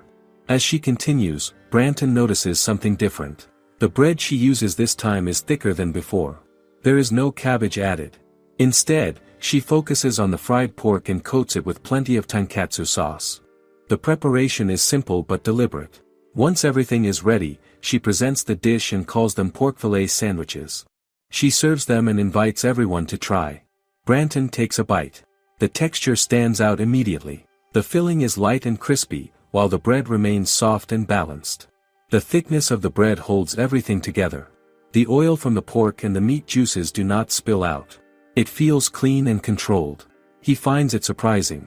Is it really possible to eat something like this without making a mess? The experience leaves a strong impression. He openly admits that it is delicious. Shinobu accepts the praise with quiet appreciation. Nearby, Eva watches the scene with a gentle smile. Shinobu notices and wonders what she is thinking. Eva reflects on how Shinobu had been upset earlier. Now she looks completely different. She is smiling again after seeing the customers enjoy her food. Branton asks Shinobu if the sandwich is her own creation. She calmly explains that it is not. The recipe has existed for a long time. Hearing this, Branton suggests that she could present it as her own dish. He believes it would be well received, not only in Itteria but even in the capital. It sounds like a tempting opportunity. Still, Shinobu refuses. Even if the dish seems new in this world, she knows someone originally came up with it. Taking credit for it would feel wrong. She simply says that the creator would be glad to know the meal was enjoyed. Branton accepts her answer and thanks her sincerely. He acknowledges that the food was truly good. With that, he stands up and signals to his men that it is time to leave. Before going, he pays for everything they have eaten. Shinobu then brings up the schnitzel he requested earlier. She wonders if he still wants it. Branton asks if they have figured it out yet, but she admits they have not. With no reason to stay longer, he and his men head out. Shinobu thanks them as they leave, watching them disappear from view. Just then, Taisho returns, accompanied by the deacon. He notices Branton and his group leaving and feels confused. He cannot understand why they would leave after he spent time learning about schnitzel. Did all that effort go to waste? Shinobu explains that they ended up eating sandwiches instead. This surprises him even more. He quickly realizes she is talking about the staff meal. Shinobu then asks him what schnitzel actually is. Taisho explains that it is simply a type of cutlet. The answer is straightforward. Shinobu immediately understands. The situation feels almost ironic. After all the effort, the mystery turns out to be something familiar. Seeing that everything has settled, the deacon decides to stay for a drink before returning to the church. The soldiers who came with him remind him not to relax too much, even though the spring equinox has already passed. Shinobu welcomes them inside without hesitation. A man stands with Eva, holding a knife in his hand as he studies it closely. He asks if she understands how remarkable it is, but Eva simply admits that she does not. The man then points her attention to the slices of raw fish cut with the blade. The cuts are clean and precise. He explains how rare it is to see such skill combined with such a tool. At first, he suspects it might be the result of forging alone, but he quickly realizes that the material itself is different. The steel is unlike anything he has seen before. That thought lingers with him. What kind of craftsmanship creates something like this? Eva notices that he is still holding onto the knife and gently reminds him that Taisho needs it to prepare sashimi. Without it, the work cannot continue. The man pauses and seems to come back to himself. He admits that he got carried away. As a blacksmith, he cannot help but be drawn to something like this. Even so, he understands that a chef values his knife deeply. It is not something to take lightly. He assures her that he has no intention of keeping it. Not long after, Taisho returns. The man thanks him for allowing him to examine the knife so closely. He sees it as a valuable reference. At the same time, he recognizes that the beauty of the fish slices is not just due to the blade. The chef's skill plays an equally important role. To confirm this, he takes one slice, dips it into sauce, and tastes it. The flavor leaves a strong impression. He openly praises it, and Taisho accepts the compliment as he carefully takes back his knife. The man then introduces himself as a representative of the Blacksmiths Guild. He explains that he first heard about the bar during a city council meeting. A tax collector named Jermut had spoken about it, though he describes the man as unpleasant despite his skill with words. It was that praise that made him curious enough to visit. According to him, Jermut claimed that the pasta served here was unlike anything he had ever tasted. This catches Taisho off guard. Pasta? He cannot recall serving such a dish. Nearby, Shinobu quietly covers part of her face with a tray. Eva notices this and feels confused. What is she trying to hide? The blacksmith continues, sharing his honest impressions. He enjoys the food and the drinks. He also appreciates the atmosphere and the way the staff carry themselves. Everything feels welcoming. Beyond that, he cannot ignore the tools used in the bar. The knives and utensils stand out to him. They are not ordinary. Even the glass cup he holds catches his attention. It looks clear and refined, almost like a jewel. He studies it with interest, as if trying to understand its origin. As he reflects on this, he remembers someone he knows. Before he can go further, another man enters the bar. Shinobu greets him warmly. The newcomer quickly recognizes her and mentions that he has heard a lot about her. He explains that he learned about the bar from his son. Hearing this, Shinobu feels a quiet sense of happiness. She thanks him for coming. The man explains that one of his sons works as a guard and often visits the bar. It seems the place is already familiar to his family. As he speaks, the blacksmith suddenly recognizes his voice. The moment their eyes meet, the atmosphere shifts. Their expressions grow tense, and the staff can sense something is wrong. What is going on between them? The blacksmith is the first to speak, calling the man a worthless glassmaker and addressing him as Lawrence. He questions why someone like him would come to a place like this. Lawrence responds without hesitation. He calls the blacksmith a crybaby and addresses him as Holger, asking the same question in return. Their words are sharp. The tension rises quickly. Holger insists that he can drink wherever he pleases. Lawrence agrees in his own way, saying that he was about to say the same thing. It becomes clear that neither of them intends to back down. As their argument continues, the staff watches in concern. The situation feels like it could escalate at any moment. Then Eva steps forward. She gathers her courage and walks straight between them, holding a plate. She calmly introduces the appetizer of the day, edamame. Her action surprises everyone, including Shinobu and Teisho. At the mention of food, both men pause. Their attention shifts immediately to the plate in Eva's hands. Lawrence takes it from her and thanks her.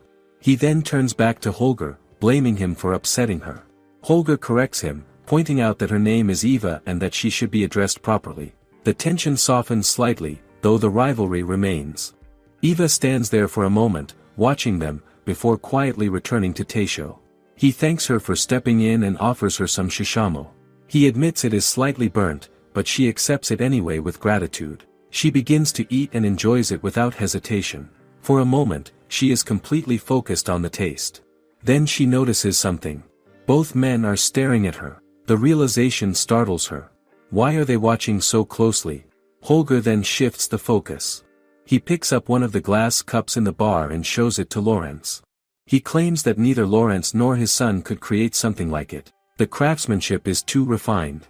Lawrence responds in kind.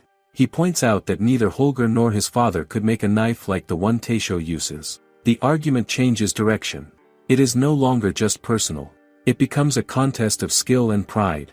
Holger continues, questioning whether Lawrence could even produce glass like the panes on the bar's door. He also wonders if Lawrence truly understands the value of the tableware around him. Lawrence fires back with his own insults. Their voices rise again. The rivalry burns just as strongly as before. Nearby, Shinobu watches the exchange with quiet interest. Shinobu soon returns with their orders and thanks them for waiting. She explains that one dish is hak, while the other is salted and fried ayu. Lawrence mentions that his son had already told him about the best dishes in the bar. According to him, the hook pairs well with chilled sake. Holger immediately pushes back, claiming that his salted ayu will taste even better. That statement irritates Lawrence, and the tension rises again. Why must everything turn into a contest? To settle it, they decide to exchange a piece of their meals. Each of them tastes the other's dish. The result is unexpected. They both genuinely enjoy what the other chose. Still, neither is willing to admit defeat. In the end, they each insist that their own choice is better. The rivalry continues, but now it feels less hostile and more like a stubborn game. Lawrence then points out that the cooking methods in this bar are unique. Competing over dishes like these may not lead anywhere. Holger agrees, but only to shift the competition. If not these dishes, then something else. He orders croquettes, while Lawrence orders thick slices of bacon along with a Toriezu beer, following his son's recommendation. Not wanting to fall behind, Holger orders the same drink. Before long, their new orders arrive, and they begin eating again. The moment they start, it feels like another argument is about to begin. Sensing this, Shinobu quietly steps aside and asks Eva what they should do if the situation gets out of hand. Eva remains calm. She explains that this is simply how they interact. For them, this kind of back and forth is a form of enjoyment. It is not meant to cause real trouble. She even compares it to how her siblings behave, always arguing over which food tastes better. Hearing this, Shinobu begins to see the situation differently. Is this really just their way of having fun? Meanwhile, Taisho tells Eva that it is time for her break. He has prepared yakisoba for the staff and invites her to eat. Eva thanks him warmly. Then he adds something extra. He offers to top her meal with an omelette as a special treat. The gesture moves her. She feels both happy and emotional. But when the meal is placed in front of her, her expression changes. Shinobu notices and asks what is wrong. Eva quietly explains that although the meal was made for her, she is not very hungry. She wonders if she can take it home instead. Taisho understands immediately. Shinobu also realizes what she is thinking. Eva wants to share the food with her siblings. Taisho gently tells her not to worry. He promises to prepare fresh portions for her to take home later. For now, she should eat and regain her strength. Hearing this, Eva feels relieved. Her mood lifts again, and she thanks them sincerely before starting her meal. As she eats near the two men, Holger watches her plate with interest. He becomes tempted and decides to order the same dish. Lawrence initially tries to caution him, but he soon follows suit and orders it as well. Holger insists that his order should be prepared first since he asked earlier. Lawrence disagrees, pointing out that it does not work that way. The argument begins to rise again. Holger accuses Lawrence of copying him, while Lawrence counters that Holger copied Eva in the first place. The cycle continues. This time, Eva has had enough. She raises her voice and tells them to mind their manners while eating. The effect is immediate. Both men fall silent without even realizing it. They simply comply. Shinobu cannot hold back her laughter. The sight feels unexpected. Eva now stands there like an older sister keeping order. Even the two stubborn men seem unable to argue against her. In the end, they settle down and focus on their food. After a long winter passes, greenery begins to bud across the empire as she moves across the land. She is known for bringing the bounty of spring and a gentle warmth to the frozen world. She is the goddess of spring, and also the goddess of love. Because of her presence, a bright and blessed season arrives for all living things. Everything starts to feel alive again. Is it not a comforting change after the cold? Berthold returns to the bar once again, but Shinobu notices the serious look on his face despite the arrival of the new season. She finds it strange and wonders what could be troubling him. Berthold explains that the problem is squid. This surprises both Taisho and Shinobu, as they struggle to understand what he means. He goes on to explain that he usually eats any food served to him without complaint, but squid is different. He cannot handle it. Why would something so specific trouble him this much? Taisho asks why he is being forced to eat squid, and Berthold explains that it will be served at his matchmaking interview. This surprises them even more. However, he already has someone in mind. He describes the girl as his relative, someone gentle and kind. He finds her very cute and compares her to the goddess of spring herself. His feelings are clear. He is already deeply drawn to her. He begins to imagine a future with her. If the interview goes well, he plans to bring her to Itteria. They would live together in a small house. He has already chosen a place he likes. Shinobu feels happy as she listens. She can see how serious he is about this. But then she wonders again, what does squid have to do with all of this? Berthold explains that the girl's father is a squid fisherman. Because of that, squid will surely be served during the visit. There is little time left before the interview. Due to certain circumstances, he has requested for it to be held earlier than planned. Shinobu becomes curious about these circumstances. Berthold explains that there are conflicts surrounding the imperial heir. There are jurisdiction disputes, and he believes it is best for the garrison to stay out of it. Still, if the conflict spreads to Itteria, his duties as a garrison commander will take all his time. Would he even be able to attend the interview then? Because of this, he feels pressured. If he wants the proposal to succeed, he must overcome his dislike of squid. It feels like a small problem, but it stands in his way. Taisho understands and promises to help him. Soon after, they serve him fried squid tentacles. Berthold looks at them and realizes they are the squid's legs.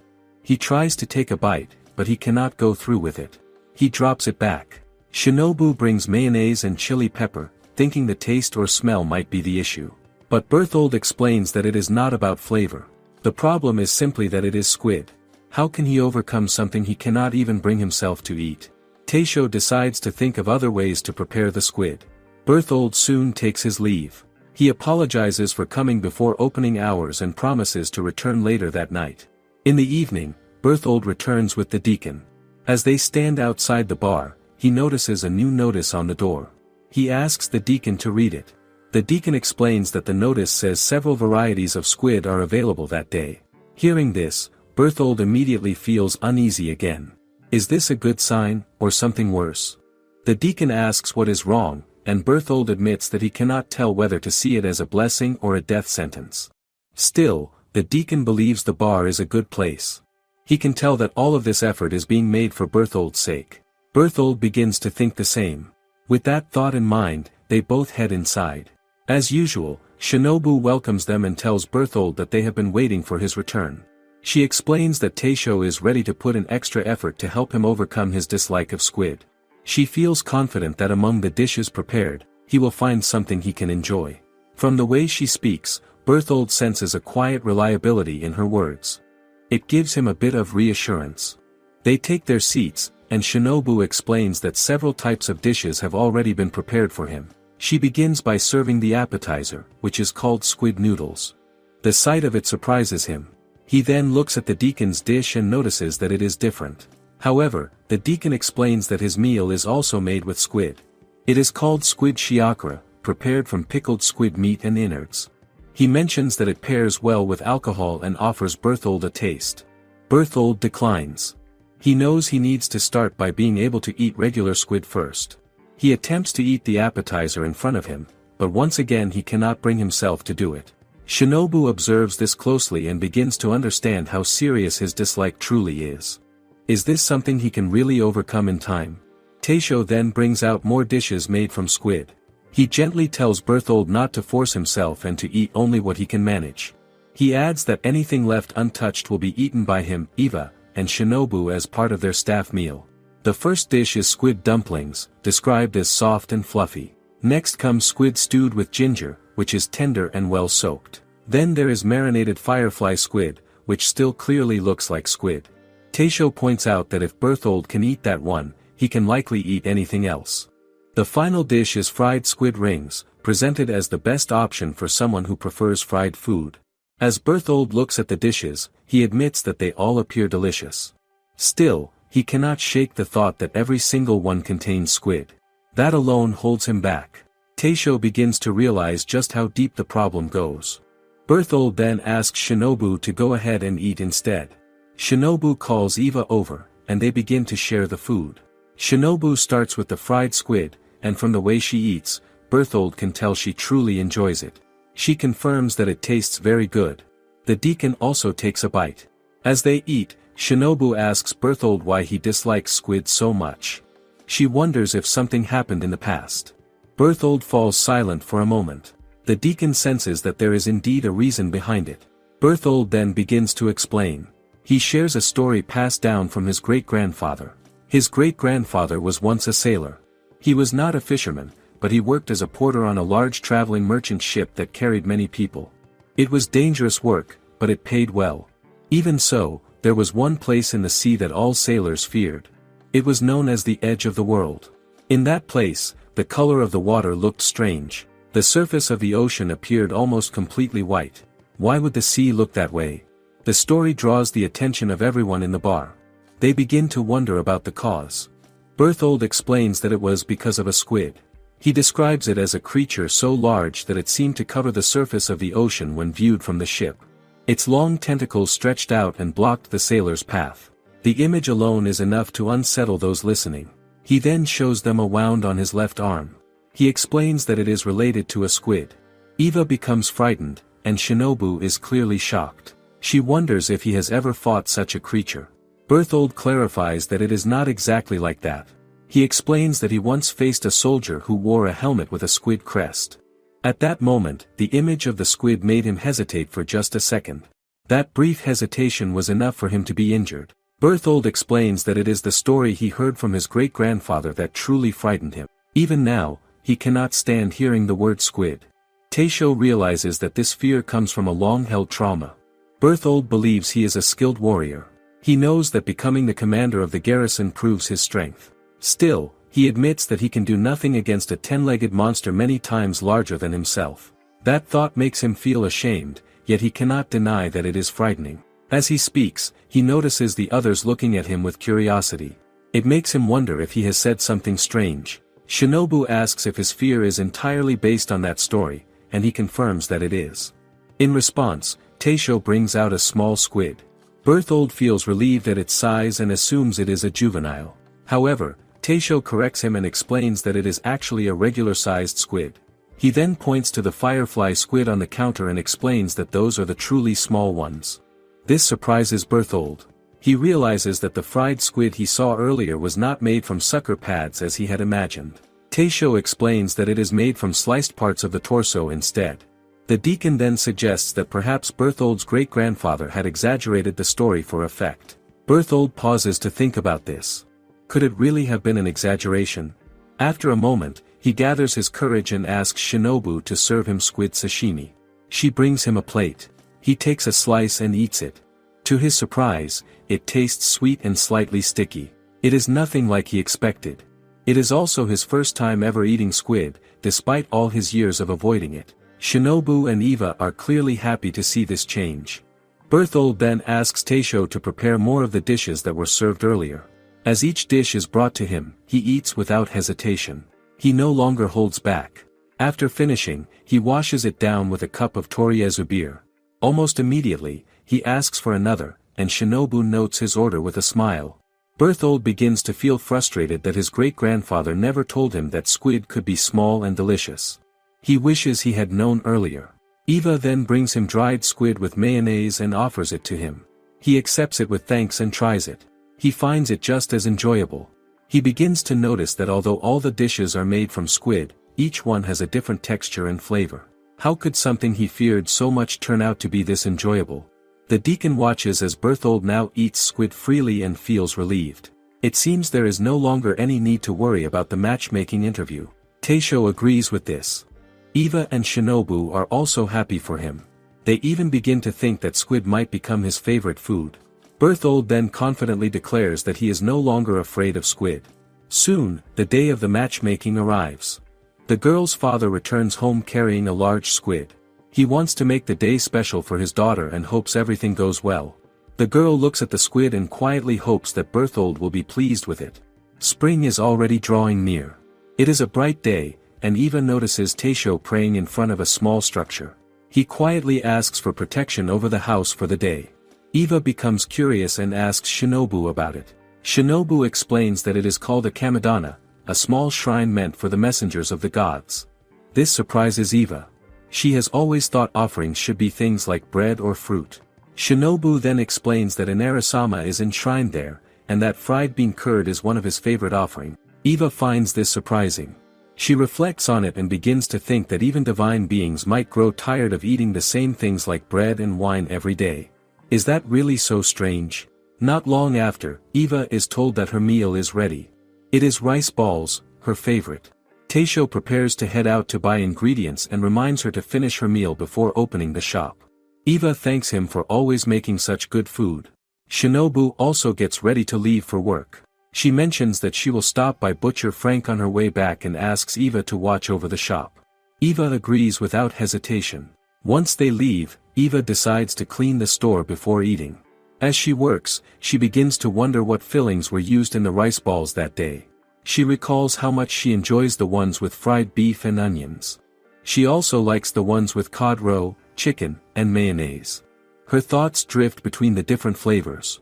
What could be inside the ones waiting for her now? Suddenly, a fox runs into the bar and grabs the fried bean curd meant as an offering.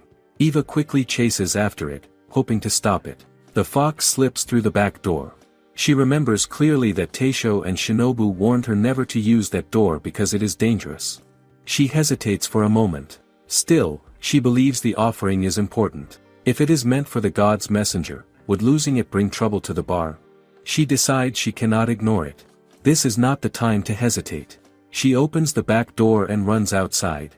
The moment she steps through, she is shocked. She finds herself in a back street she does not recognize. Everything feels unfamiliar. She briefly wonders where she is, but quickly remembers the fox and continues the chase. Soon, she spots it again and moves to catch it. The fox suddenly kicks up dust, blinding her for a moment, and escapes again. Eva follows the path it takes. Then she stops in disbelief. In front of her are strange wagons moving on a smooth road, but there are no horses pulling them. What kind of place is this? She stands there, confused and lost, looking around at everything. Just then, some policemen approach her and ask if she is lost. She cannot understand what they are saying. They try again, asking if she understands Japanese. Fear begins to rise in her. She remembers Shinobu's warning about the back door. Could this be the danger she meant? Eva imagines that they might try to harm her, and she runs away in panic. After running for a while, she arrives in front of a wooden shrine. It reminds her of the kamedana at the bar, but this place is quiet and still. As she steps closer, the surroundings feel different again. It is as if she has entered another world. She looks around but cannot find any familiar path. She realizes she has no idea how to return to the bar. What should she do now? Exhausted, she sits under a tree. Hunger begins to set in, and her feet ache from running. She feels too tired to move. Nearby, she notices a stone fox statue. It reminds her of the fox that led her here. She wonders where it has gone. She also feels guilty for failing to retrieve the fried bean curd. She thinks about Taisho and Shinobu and feels she has let them down. A quiet worry settles in her heart. Will she ever see them again? As she slowly closes her eyes, ready to fall asleep, she suddenly hears a voice. She wakes up in surprise and looks ahead. To her shock, it is the fox. It speaks to her and asks why she has come to this place. Eva explains that she followed it because it took the fried bean curd meant for the god's messenger. The fox responds that it is itself the messenger. Eva is stunned. She had imagined something completely different, perhaps angels or small divine beings. The fox then tells her that those are messengers of another kind of god, not the one it serves. Eva asks the fox why it ran away, and the fox replies that it only fled because Eva suddenly started chasing it. Eva insists that she would not have chased it if it had not run first. The fox points out that her expression at the time looked angry and desperate, as if she was determined to take the fried bean curd back no matter what. Still, the fox tells her that coming to that side of the world is already a serious matter. It decides that it must send her back using its divine power. Eva feels relieved when she hears that she can return. The fox adds that it would be a problem if she stayed any longer. It asks her to close her eyes and gently places a hand on her forehead. At that moment, the fox transforms into a woman. She tells Eva that in exchange for sending her back, she must deliver a message to Shinobu and Taisho. She asks her to listen carefully and make sure the message is passed on. In the next instant, Eva appears back inside the bar. Everyone has already been searching for her and is filled with worry. She is lying weakly on the floor at first, but when she opens her eyes, relief washes over her. She admits that she was very afraid. Taisho explains that when he returned and could not find her, he knew something was wrong. He asked the garrison for help, and they all spread out to search for her. Han says they feared she had been kidnapped, and they even questioned people around the area.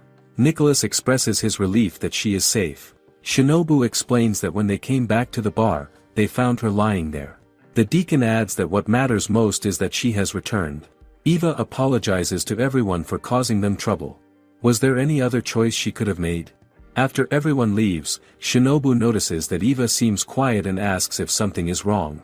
Eva brushes it off and says it is nothing. As Shinobu looks closer, she notices a leaf in Eva's hair. When she removes it, she sees that it looks like it came from a camphor tree. She wonders how it got there. Instead of answering, Eva turns to Taisho and says she has a favor to ask. This is unusual, and Taisho recognizes it at once. He asks what she wants. Eva requests that once every month, they should offer an sushi at the kamedana. Taisho accepts her request without hesitation. They all stand together and pray at the kamedana. Afterward, Taisho tells Eva that he has prepared her portion as well. He offers her some sushi to eat. Eva thanks him for the meal and feels a quiet sense of happiness. Two fierce-looking men and a woman sit together inside the Nobu bar. Their presence feels heavy. A young man approaches the entrance, but the moment he sees them, fear takes over. He turns around and runs without hesitation. Shinobu tries to stop him, but he does not even look back. Frustration builds inside her. Another customer leaves because of those three. She has already lost count of how many people have walked away that day. The man who brought them notices her reaction and apologizes for the trouble caused by his companions. Shinobu wonders why a meeting of the Water Transportation Guild has to take place in her small bar. Lawrence explains that the 3 guild representatives refuse every other location. He believes the discussion has become too complicated and tense. He thinks good food and alcohol might help them calm down. Meanwhile, the group continues their serious talk. One of the men, Gotthard, makes it clear that things have gone beyond a simple apology. Reinhold responds firmly. He insists that whatever needs to be transferred will be handled at the agreed place. He urges Gotthard to accept the terms already presented. Gotthard does not agree. He finds the conditions too poor. Reinhold does not back down. He repeats that it is the best he can offer. How can such a tense situation end peacefully? Shinobu watches them argue and grows curious. What exactly is causing all this tension? Lawrence notices her confusion and explains. He assumes she is not familiar with the old capital. He describes how the area is divided among 3 water transportation guilds. Reinhold leads the oldest guild, known as the Golden Willows Boat. He inherited the position after his father's sudden death. Then there is the Harpies Shanty, led by Eleonora and her mother. That guild holds the most wealth and influence. Lawrence explains how Eleonora's mother used money and charm to pull key members from Reinhold's side. Finally, there is the largest guild, the Water Dragon Scale, led by Gotthard. Because Reinhold's guild has declined, his members have started moving into Gotthard's territory. This has led to a serious dispute over control of the waterways. Lawrence has been assigned as a mediator, but the tension remains high. After hearing everything, Shinobu quietly feels that the situation sounds like something out of a crime film. Is this really just a business dispute? The argument grows louder. Gotthard raises his voice and rejects the offer again. He says no one would accept such poor fishing rights. The atmosphere becomes tense. Even Eva and the others feel uneasy. Reinhold still refuses to change his stance. He insists it is all his guild can provide at the moment. Shinobu begins to worry. She wonders if a fight might break out. Will they have to pay damages if things get out of control? She asks Taisho what they should do. Taisho remains calm. He believes Shinobu is letting her imagination run too wild. Eleonora then steps in. She makes it clear that if neither side wants the offer, she will not take it either. However, Gotthard shuts her down.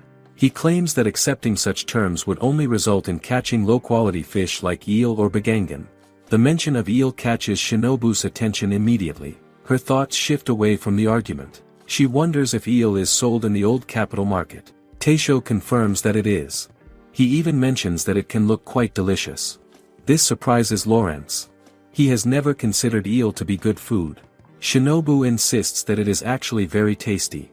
Lawrence finds that hard to believe. He thinks of eel as something unpleasant, almost like an imitation snake. He complains about its many bones and tough meat. He believes it is not suitable for cooking in any appealing way. Eva also admits that she has never tasted a delicious eel dish. This makes Shinobu pause. She looks at Taisho with a new idea forming. Why not show them how good eel can be? Shinobu decides that eel will be the staff meal for the day. She wants Eva and the others to experience its true taste. Taisho hesitates. He worries that there may be no eel left in the market at that hour. Shinobu remains confident. She remembers seeing eel earlier that day while walking through the market. Since it is not popular, she believes some should still be available. With that thought, she quickly decides to go out and buy it herself. She asks Taisho to prepare the sauce in advance. Taisho agrees, even though he has little choice. Lawrence watches this with concern. He questions whether Taisho truly plans to eat eel. Taisho calmly confirms that he does. He even offers some to Lawrence. Lawrence politely refuses. He is content with the grilled bacon in front of him. Instead, he asks for another mug of Toriezu beer. Not long after, Shinobu returns to the bar with a bucket full of eel, carried in by Sue. Taisho is surprised at how quickly she manages to get them. Shinobu explains that buying all the eel at once makes it cheaper, so she decides to take everything available. When Taisho sees the size of the eel, he is taken aback. They are much bigger than expected. Lawrence watches and feels that she may have bought too many. Still, Taisho begins his work without hesitation. He carefully cuts the eel, removing the bones and intestines with steady hands. His knife work draws attention. Lawrence cannot help but admire the precision. At the same time, he finds the method unusual. He asks if it is common to slice eel in that manner. Shinobu explains that in her hometown, eel is always prepared like this. She describes how the style changes depending on how the eel is opened. If it is cut from the belly, it is called Kansai style. If it is cut from the back, it is known as Itome style. Lawrence is surprised by the unfamiliar names. Shinobu adds that there are many other styles as well. But Lawrence loses interest in that direction of the conversation. He feels it will not lead anywhere. Shinobu misunderstands him at first. She thinks he is doubting whether the eel will taste good. Lawrence clarifies that this is not his concern. He is talking about the ongoing dispute. He already knows that Gotthard will never accept the fishing rights being offered. There is no real benefit in it. At that moment, Shinobu realizes that Lawrence must be acting as a mediator between them. Lawrence goes on to explain that the situation has reached a point where his involvement will not change anything. Even if he steps in, nothing will improve. He then notices something else. The three representatives have barely touched the food and drink served to them. Yet they continue to argue as if nothing else matters. Shinobu listens but finds no words to respond. What can she even say in such a situation? Just then, Taisho informs her that the eel has finished steaming. He asks her to dip it into the sauce and begin grilling. Shinobu follows his instructions. As the eel cooks, a rich aroma begins to spread through the bar. The scent slowly fills the air. Lawrence notices it immediately. It is unfamiliar, yet strangely appealing. Meanwhile, the heated argument continues at the table. Voices remain tense. Then something changes. The smell reaches them. One by one, they stop talking. Their attention shifts toward Taisho and Shinobu. All three fix their gaze on the grill. Gotthard finally asks what is being prepared. Shinobu answers simply that it is the staff's meal. Gotthard shows interest right away. He asks if the dish can be served to them as customers. Shinobu hesitates. She points out that they have barely eaten or drunk anything so far. Still, Gotthard grows impatient. The smell is too tempting. He complains that it feels cruel to make them sit there while such a fragrant dish fills the air. His tone softens as he asks again, this time more politely, if he can be served even though it is meant for the staff. Shinobu thinks carefully. She feels that serving the staff meal directly to customers may be inappropriate. After a moment, she comes up with another idea. She decides to offer a dish free of charge instead. This surprises everyone at the table. Eleonora immediately grows suspicious. She wonders if there is some hidden intention behind such an offer. Shinobu reassures them that there is only one condition. They must correctly guess the main ingredient used in the dish. The three of them focus on the aroma again. They try to identify the scent more carefully this time. Eleonora takes the lead. She believes the fragrance resembles grilled lamb. She imagines a tender cut of meat covered in sauce. She mentions hearing about a similar dish served in the imperial capital. She feels confident in her knowledge of fine cuisine. Shinobu calmly tells her that she is wrong. The answer surprises her. Next, Gotthard makes his attempt. He disagrees with Eleonora's guess. He believes the dish is made from fish. He considers different options and rules out salmon, thinking its flavor would clash with the sauce. He finally guesses cod. Shinobu tells him that he is also wrong. This result shocks him as well. Both of them turn to Reinhold. He is now their last chance. Reinhold takes his time. He thinks quietly, focusing on the faint details of the aroma. After a moment, he gives his answer. He suggests that the dish might be made with eel. The reaction is immediate. Gotthard and Eleonora laugh at the idea. They find it hard to believe. How can something like eel produce such an appetizing smell? To them, it seems impossible. Yet Gotthard makes a bold statement. He declares that if the dish truly turns out to be eel, he will accept the apology and the fishing rights without further argument. The tension rises again, but this time in a different way. Shinobu then reveals the answer. The dish is indeed made from eel. Silence follows for a brief moment. Shock spreads across their faces. Even Reinhold does not expect his guess to be correct. Eleonora struggles to accept it. She insists that it cannot be true. But the evidence is right in front of them. Lawrence confirms that the dish is truly eel. He explains that he has watched Taisho prepare it from the very beginning.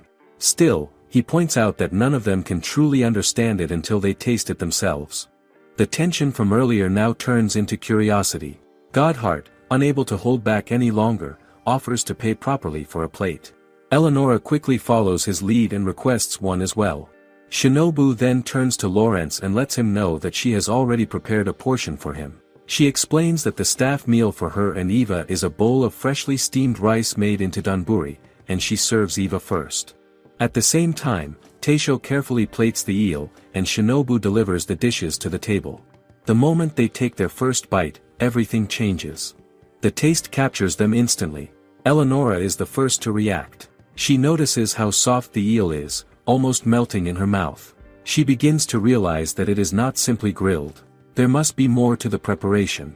Godhart focuses on the sauce. The balance of salty and sweet stands out to him. He feels how it pleases both the taste and the aroma at once. Reinhold adds his own observation. The slightly charred fragrance enhances the appetite even more. None of them can deny it anymore. The dish they once doubted has become something truly impressive. How could eel taste like this? Lawrence finally decides to try his own portion. As he eats, surprise spreads across his face. There is no trace of the muddy smell he expected. There are no troublesome bones either. The eel feels completely different from anything he has known before. Shinobu and Eva also begin eating their own meal. They enjoy it just as much. Shinobu watches Eva closely and asks about the taste. Eva responds simply, but her reaction says enough. She truly enjoys it. The mood in the bar shifts. The earlier tension fades, replaced by quiet satisfaction. Lawrence grows curious and asks Shinobu if eel is something she often eats in her hometown. Shinobu confirms that it is. She even jokes that she might have eaten so much of it that it could disappear one day. Lawrence reflects on this and finds it believable. If something tastes this good, it is easy to imagine people consuming it in large amounts. What once seemed almost inedible has now become a delicacy through Taisho's skill. Before long, Lawrence asks for another plate, along with sake. His request sparks the others. Godhart, Eleonora, and Reinhold all ask for another serving as well. Taisho calmly accepts their orders and continues cooking. Shinobu then explains to Lawrence why she bought so much eel earlier. Her decision now begins to make sense. As the meal continues, Godhart turns to Reinhold and speaks with a calmer attitude. He admits that he has made a decision. He agrees to take the fishing rights for eel in the waterways. He explains that this choice comes partly from consideration for the bar, and partly from the impression the dish has left on him. Eleonora watches this and wonders if he plans to copy the recipe as well. Reinhold responds by mentioning that his guild has skilled chefs of its own. The conversation, once tense and sharp, now flows more smoothly. Taisho, Shinobu, Eva, and Lawrence glance toward the table.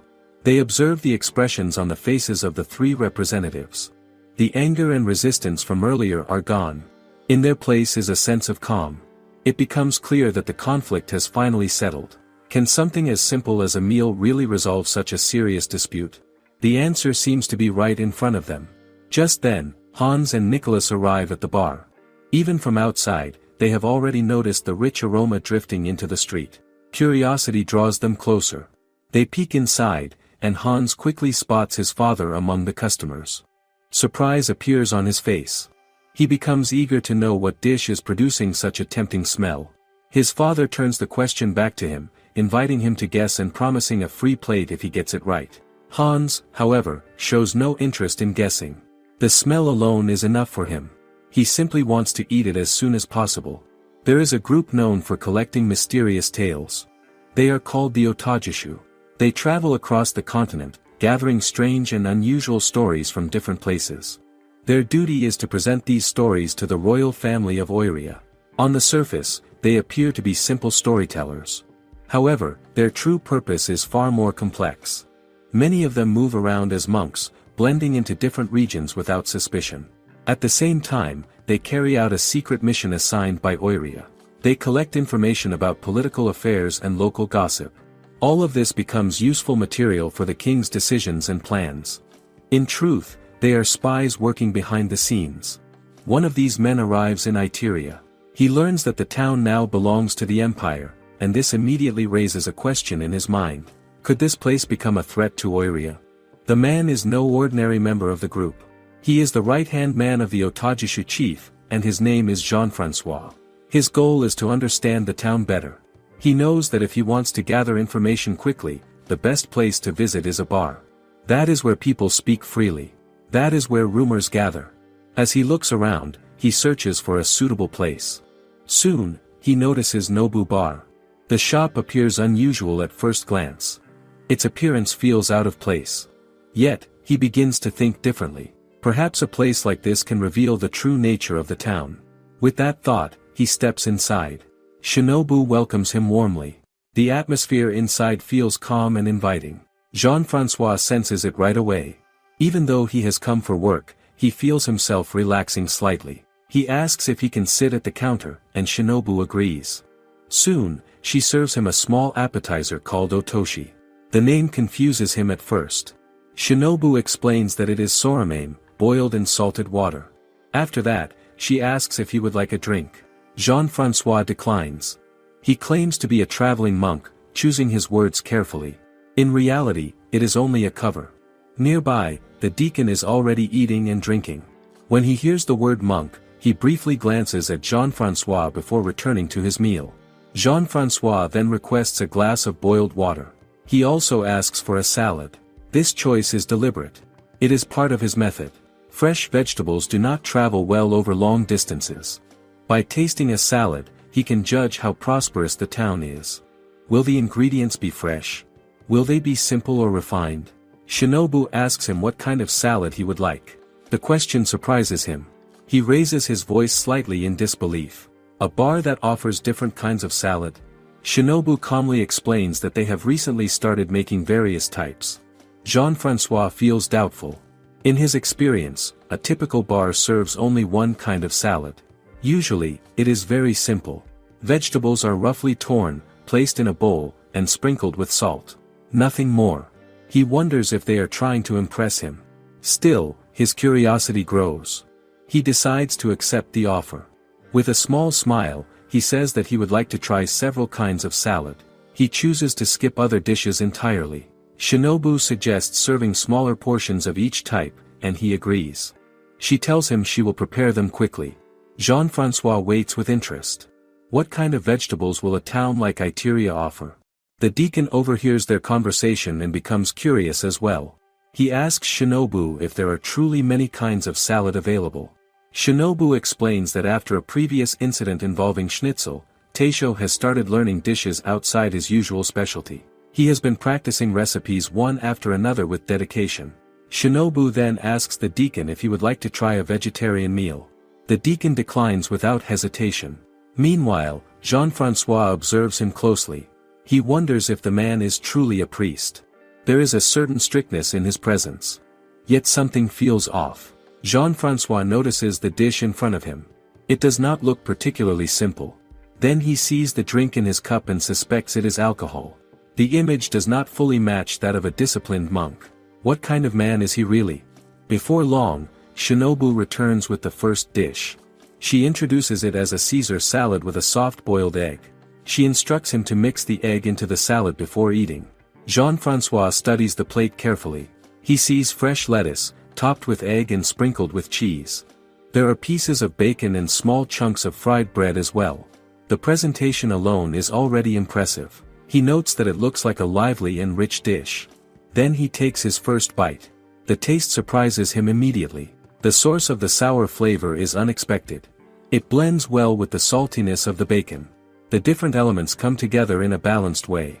Each bite feels carefully crafted. Shinobu asks if he likes it. He answers honestly. It is a wonderful salad. Yet in his mind, another thought forms. The ingredients used here are not ordinary. They are rare and of high quality. This realization changes his impression.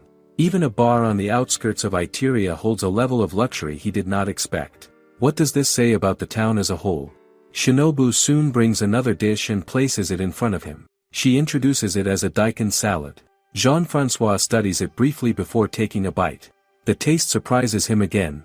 The freshness stands out immediately, and the balance of saltiness feels just right. This time, he does not hide his reaction. He sincerely tells Shinobu that the texture of the vegetables is very interesting. Curious, he asks for the name of the ingredient. Shinobu explains that it is daikon, finely shredded into thin slices. She even shows him what it looks like. Jean-François observes it closely. It reminds him of a white carrot, though much larger in size. The name itself is unfamiliar to him. He has never heard of it before. Then his attention shifts to the pink sauce on top of the salad. He asks about it, and Shinobu explains that it is tarako, which comes from codfish eggs. The mention of fish catches him off guard. He begins to think carefully. Itteria is far inland, so how can such ingredients be available here? He recalls that the canal north of the town connects to the sea, but even so, it seems unlikely that marine products would be easily accessible to ordinary people. The last time he checked, there was no large marketplace distributing saltwater fish in Itteria. This raises questions in his mind. Could the empire or the local council be hiding the true scale of trade in the region? He also remembers that the 3 leaders of the Water Transportation Guild are not on good terms.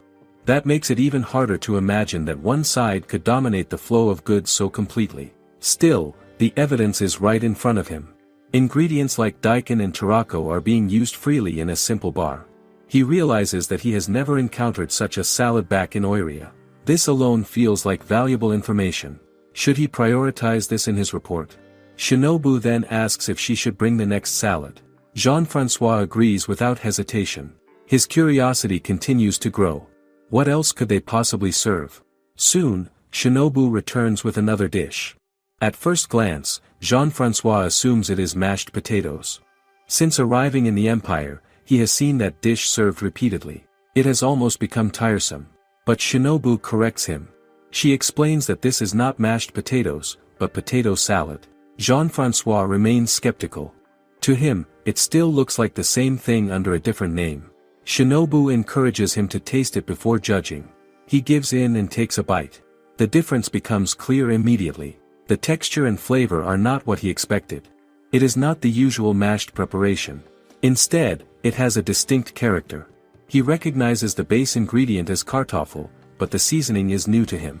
He asks what has been used to create such a taste. Shinobu explains that the main seasoning is mayonnaise, a mixture of egg yolk, oil, and vinegar. This is yet another unfamiliar term for him. He finds it hard to believe that something so simple can produce such a rich flavor.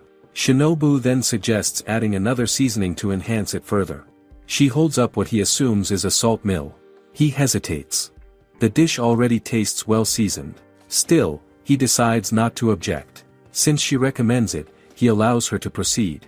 As Shinobu sprinkles it over the salad, he notices something unexpected. It is not white crystals like salt, but small black particles. This confuses him.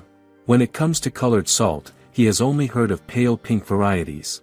What exactly is this black seasoning? Shinobu invites him to try the dish again. He takes another bite. This time, the sensation is stronger. There is a sharp stimulation that spreads across his tongue. The flavor deepens. He quickly asks if it is pepper. Shinobu confirms it. She asks if he can feel how it enhances the taste of the potatoes. Jean-François reflects on it. The answer becomes clear. The pepper truly brings out the flavor in a way he did not expect. He recalls the value of pepper in the past. There was a time when it was traded for gold of equal weight. It was a luxury reserved for nobles and royalty. Knowing this, he finds the situation in front of him hard to ignore. The bar uses pepper freely, without hesitation. It does not feel like an attempt to show wealth. Instead, it seems to be used simply because it improves the dish. This realization unsettles him. If a common bar can afford to use such a valuable spice so casually, what does that say about the economic strength of Itteria? Is the town far more prosperous than it appears?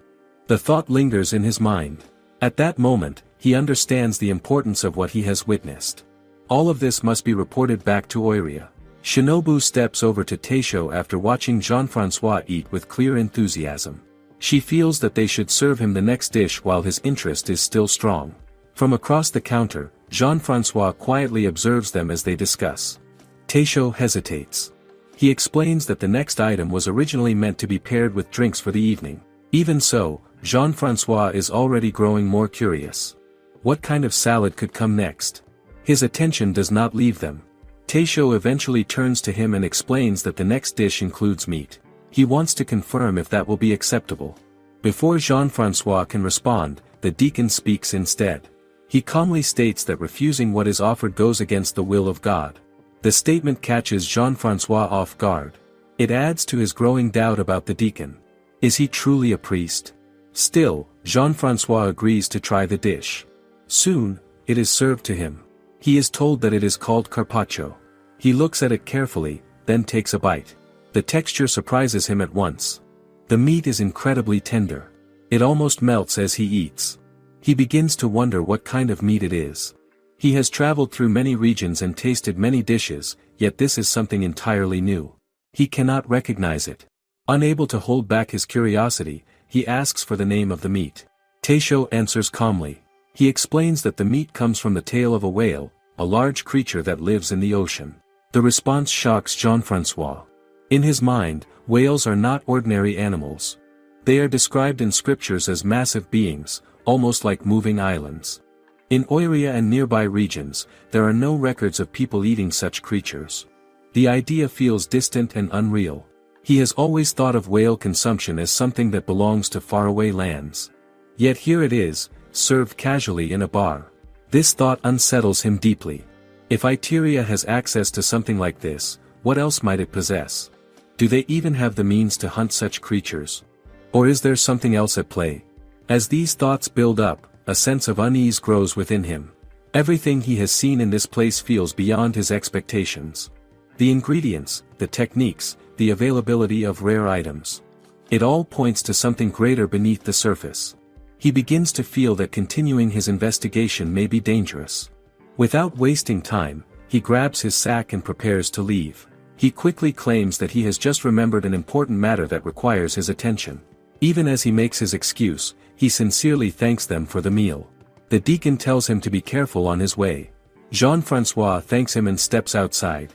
As he walks away, his thoughts begin to race. Was that statement truly just a kind farewell? Or was it a warning? A question forms in his mind. Has his identity as a collector of mysterious tales already been discovered? The doubt grows stronger. He starts to suspect that the deacon may not be a simple priest after all. Could he also be a spy working for the empire? The image of the man eating meat and drinking in the bar does not fit the role of a devout figure. It feels deliberate. It feels calculated. Another thought follows. Perhaps Shinobu herself intended to show him something. By serving those dishes, she may have been revealing the strength and reach of the empire. The idea unsettles him even more. The deeper he thinks about it, the more dangerous it all seems. He realizes that he may have underestimated the situation. This is no longer a simple investigation. He decides that he must return to Itteria as soon as possible. His pace quickens, but it does not feel like enough. Soon, he comes across a man with a carriage. Without hesitation, he borrows it in a hurry, urging the man to move quickly. As the carriage carries him away, his mind remains filled with everything he has experienced in Itteria. None of it leaves him. Back at the bar, the atmosphere has already calmed. Shinobu shows Taisho how neatly Jean-François finished his meal. The plate is completely clean, leaving no trace behind. It speaks clearly of how much he enjoyed the food. The deacon watches quietly and expresses a simple hope that the man will return again someday. A carriage moves through the street, carrying a newly wedded couple. People stop to watch as it passes. They admire the scene, especially when they notice 3 splendid carriages following behind. It becomes clear that the bride is deeply cherished. Voices of congratulations rise from the crowd. The couple inside are Berthold and his wife, Helmina. When they arrive at the Nobu bar, Shinobu and the staff welcome them warmly and congratulate them on their return to Itteria. Berthold steps down with Helmina and thanks them before they enter. Once inside, he quickly joins in, asking Eva to help him scramble some eggs. At the same time, he checks with Shinobu to make sure there is enough food. She reassures him that more is already on the stove. He then asks Taisho to bring out the sauce and thanks Eva again for her help. As he looks around, Berthold notices how busy the preparation is with only 3 people working. Shinobu confirms that things have indeed been hectic. She wonders if he still has more greetings to attend to, but he shakes his head. That is not why he is here. He hesitates for a moment. There is something he wants to ask, but he finds it difficult to say. Shinobu senses this immediately and encourages him to speak. Gathering his courage, Berthold finally explains that he would like them to let his wife stay at the bar for a while. The request surprises everyone. Shinobu, Taisho, and Eva all look at him at once, clearly taken aback. Berthold begins to explain the situation. Helmina comes from a well-known family of squid fishermen in a northern port city. He reminds them that he has mentioned this before. Her father is very fond of her and wants her new home to be filled with the best furniture. Because of that, he has sent 3 full carriages loaded with household items. Shinobu reacts with admiration, noting that he must be a very caring father-in-law. Berthold agrees and expresses his gratitude. However, he explains that this has led to a serious problem. Their new home in Itteria is not ready for them yet. Although their belongings have already arrived and payment has been made, something unexpected has delayed their move. The others listen closely, eager to understand the issue. He explains that the previous resident of the house rented out their carriage to a traveling priest who needed to return to Itteria. The carriage was taken at a higher price, making it impossible for Berthold and Helmina to move in immediately. Since Itteria is far away, it will take several days for the carriage to return. They cannot afford to wait that long. Shinobu quickly realizes how difficult this situation is. She asks where all their belongings are now. Berthold explains that everything is still in the carriages they brought. They cannot return them to the northern port town because they are rentals, and they cannot leave them unattended either. As a result, he has squeezed all their belongings into his official residence. Despite being a commander, his quarters are only suitable for one person. There is simply no space for both of them. He then explains his plan. Until the house becomes available, he is willing to pay for Helmina to stay at an inn during the night. Before he can finish, Shinobu already understands the problem. During the day, Helmina would have nowhere to stay. Berthold also points out that he will be working most of the time. He cannot bring himself to leave his wife alone in an unfamiliar city. The concern in his voice is clear. Shinobu turns to Taisho and asks what they should do. Taisho thinks for a moment and then says he is willing to help. However, he wants to know if Helmina is comfortable with the arrangement. Helmina immediately agrees. She says she is willing to help with simple tasks and promises to work hard. Her response surprises them. Taisho confirms if she truly means helping at the bar. Berthold explains that they have already discussed it together. She will assist at Nobu in return for staying there. Taisho smiles and welcomes her help, admitting that they are busy enough to need extra hands. Berthold feels relieved and grateful. Taisho then shows Berthold an eel, explaining that it has been keeping him busy lately. The sight of it startles Berthold. He reacts with discomfort and wonders if they are planning to serve something unusual like jelly. Taisho decides that explaining will take too long. Instead, he chooses to show him directly. He asks them to wait and prepares 2 dishes. Soon, he serves eel kabayaki and umaki. Berthold still feels uneasy looking at it, but Helmina notices the pleasant aroma. She becomes curious and asks if she can try it. Taisho agrees. She takes a bite, and her reaction is immediate. The taste impresses her, and she shares her excitement with her husband. Encouraged by her reaction, Berthold finally gathers the courage to try it as well. He tastes the second dish, where the eel is rolled with egg. The texture surprises him. The softness of the eel blends perfectly with the egg, creating a smooth and rich flavor. As he eats, he begins to understand why Helmina praised it so much. The hesitation he felt earlier fades away. The dish wins him over. Helmina watches with a smile, already realizing something important. With food like this, the bar will only grow busier. Taisho explains that the bar is actually open both day and night. He makes it clear that things have become much busier lately. Eva now has to come during the day as well. Why is that happening? It is because more and more customers have started coming just to eat their eel. The situation even confuses him at times. He finds himself wondering if the place is still a sake bar or if it has already turned into an eel restaurant. Berthold watches and realizes that Helmina's help is truly valuable in a situation like this. He also feels that it is a good sign that the business is doing well. However, Taisho does not fully agree. He explains that it is not that simple. They cannot focus only on eel because many customers still come for drinks and small snacks. This means the workload only increases. The bar itself is not very large. There is a clear limit to how many people they can serve at once. Some preparations end up going to waste when certain dishes are not ordered. At the same time, it pains him to turn customers away when the place is full. Berthold listens and understands the problem more clearly. The space is no longer enough. Just then, Helmina steps in and says she has an idea. Could this really solve their problem? As they begin carrying the prepared eel outside to serve waiting customers, Helmina shares her suggestion. She proposes turning the eel into bento meals. These can be packed and sold to people waiting outside. Customers can simply queue and buy them without needing a seat inside. Even people who only just hear about it can easily grab one and leave. The idea surprises Berthold. He did not expect Helmina to come up with something like this. Shinobu feels grateful for the suggestion. The plan allows them to sell eel bentos during the day. This reduces the pressure on the limited seating inside the shop. It also helps divide the work between day and night more efficiently. Lawrence later helps by arranging for carpenters to make the bento boxes at a low cost. The boxes are produced by apprentices who use the work as practice. Soon, the eel bentos began to spread in popularity. Godhart and Eleonora from the Water Transportation Guild, along with Gernot from the City Council, have their subordinates purchase them. Before long, the bentos became known as the meal enjoyed by the three gourmets. The reputation grows quickly. Teisho expresses his gratitude to Berthold. Berthold, however, points out that Helmina deserves the credit.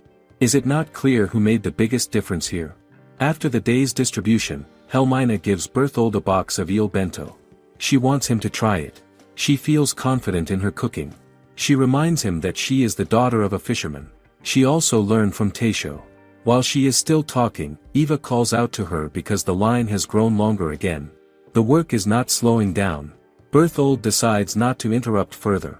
He excuses himself and encourages his wife to continue doing her best. She acknowledges this and returns to work. Berthold then goes back inside the bar. He borrows a chair from Teisho and sits down. He feels curious about the bento. What could be inside it? When he opens the box, he is shocked. There is only white rice with eel sauce on top. Nothing else is visible. He immediately feels upset. He begins to wonder what he has done wrong. Could Helmina be sending him a message? Is she unhappy staying at the inn? His thoughts begin to spiral. Meanwhile, Shinobu and Teisho laugh at his reaction. Their laughter only makes him more frustrated. He tells them to stop, as he starts to see this as something serious. Could this really affect his marriage? Teisho quickly apologizes and tells him to try eating it first. Berthold hesitates, but he eventually decides to take a bite. As he lifts the rice, he suddenly notices something hidden beneath it. The eel is there, tucked inside. The surprise changes everything. Teisho explains that this style is called mamushi. The hidden eel is meant to be a playful trick. Berthold feels relieved almost instantly. He goes ahead and tastes it properly this time. The eel is soft and well cooked. He takes a bite with the rice. The flavor stands out to him right away. The sauce has a slightly burnt taste that blends perfectly with the eel. The combination feels just right. He becomes impressed and admits that only Teisho could grill eel this well. However, Shinobu quickly points out that such a statement is disrespectful to his wife. This surprises him. He begins to question himself.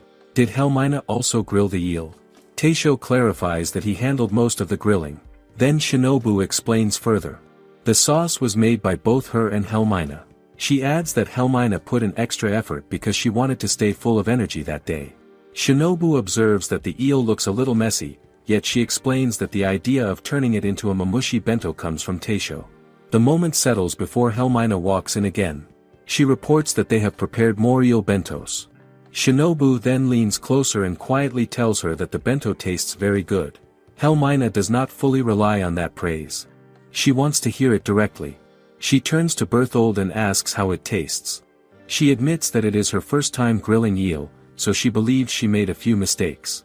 There is a hint of worry in her thoughts. Did she really do well? Berthold answers honestly. He says that it tastes great. He even adds that the bentos Helmina makes are the best. His words reach her immediately. She begins to blush without holding it back. Shinobu notices this and moves toward Teisho. The two of them quietly observe the couple. They can see how emotional the moment is becoming. Helmina then gathers her thoughts and brings up something important. She tells Berthold that she has a request. After they finish settling into their new home, she still wants to continue working at Nobu. She makes it clear that she will prioritize her duties at home. Even so, she wants to keep learning how to cook. She looks up to Teisho, Shinobu, and Eva. Their skills inspire her. Berthold listens carefully. He does not decide alone. Instead, He turns to the staff and asks for their opinion. Taisho responds first. He says that having her continue working there would be a great help, especially while the eel craze is still ongoing. Eva adds her own observation. She points out that Helmina is very quick with calculations. Shinobu follows with another strength. She mentions that Helmina stays calm when handling eel and raw fish. That quality is not something everyone has. All these words come together. They show clear acceptance. How could Helmina not feel moved by this? Both Berthold and Helmina feel deeply touched by the kindness they receive. Berthold lowers his head and expresses his gratitude. He sincerely asks them to take care of his wife. In his mind, she is not only a beloved partner but also someone who works hard and supports others well. He sees the benefits clearly. With her here, she will grow. At the same time, he will continue to enjoy good food and drinks. He even mentions that he will look forward to the next day's bento. There is a quiet sense of peace in his thoughts. Back when he lived as a mercenary, he never imagined a life like this. He never thought he could feel this kind of happiness. Now that he has found it, he becomes certain of one thing. He will protect this happiness no matter what. After that, he prepares to leave.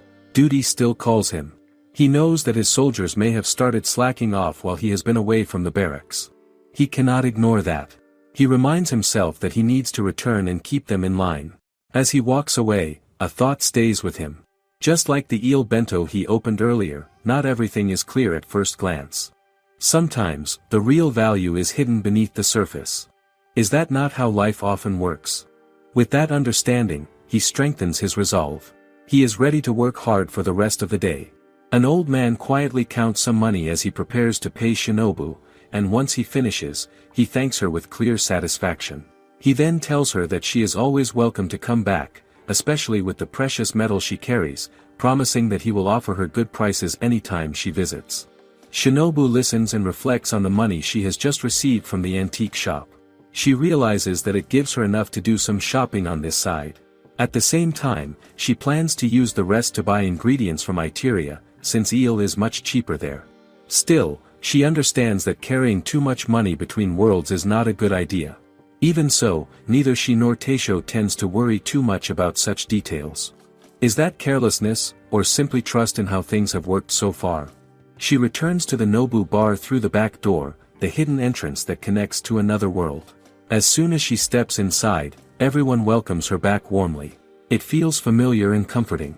Almost immediately, she notices something important. It is raining heavily in Itteria. The sound and mood of it linger with her. Taisho realizes what this means right away.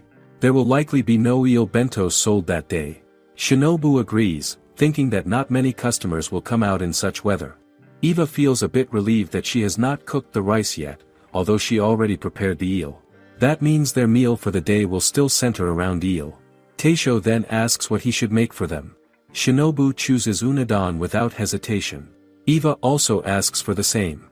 Helmina, on the other hand, requests hitsumabushi. Shinobu notices this and recalls that Helmina had the same meal the day before. Does she not want something different? Still, Helmina shows no sign of changing her mind. She simply enjoys it that much. Taisho tells them to wait for a moment, and before long, he prepares and serves each dish according to their choices. The atmosphere becomes calm and warm as they eat. Helmina enjoys her meal deeply, and the others do as well. Shinobu finds herself thinking that the quiet might not be such a bad thing. Is it not nice to have a peaceful moment like this once in a while? The rain continues even after they finish eating. It does not slow down. Instead, it grows heavier. They remain seated, watching the surroundings in silence. Shinobu feels a bit surprised.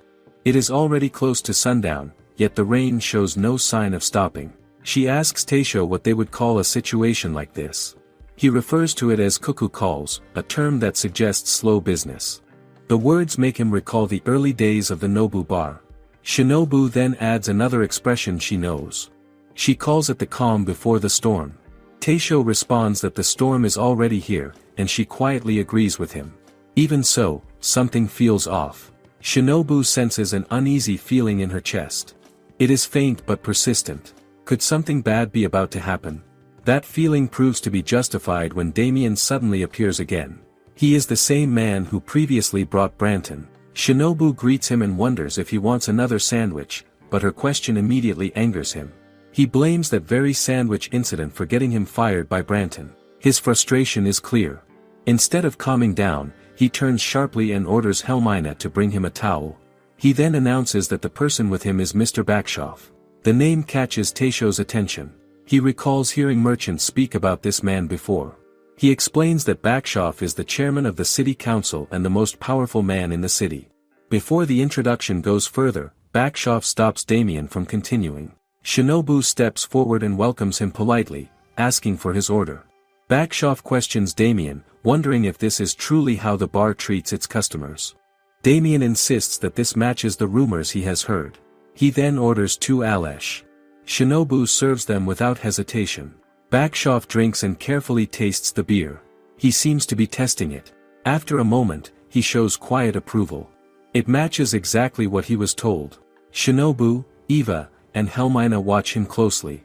Eva notices that his way of drinking looks unusual. Helmina suggests that he is trying to confirm something rather than simply enjoy it. Bakshoff then moves on to his next request. He asks for food, specifically eel. He mentions that he has heard the bar prepares it in a unique way.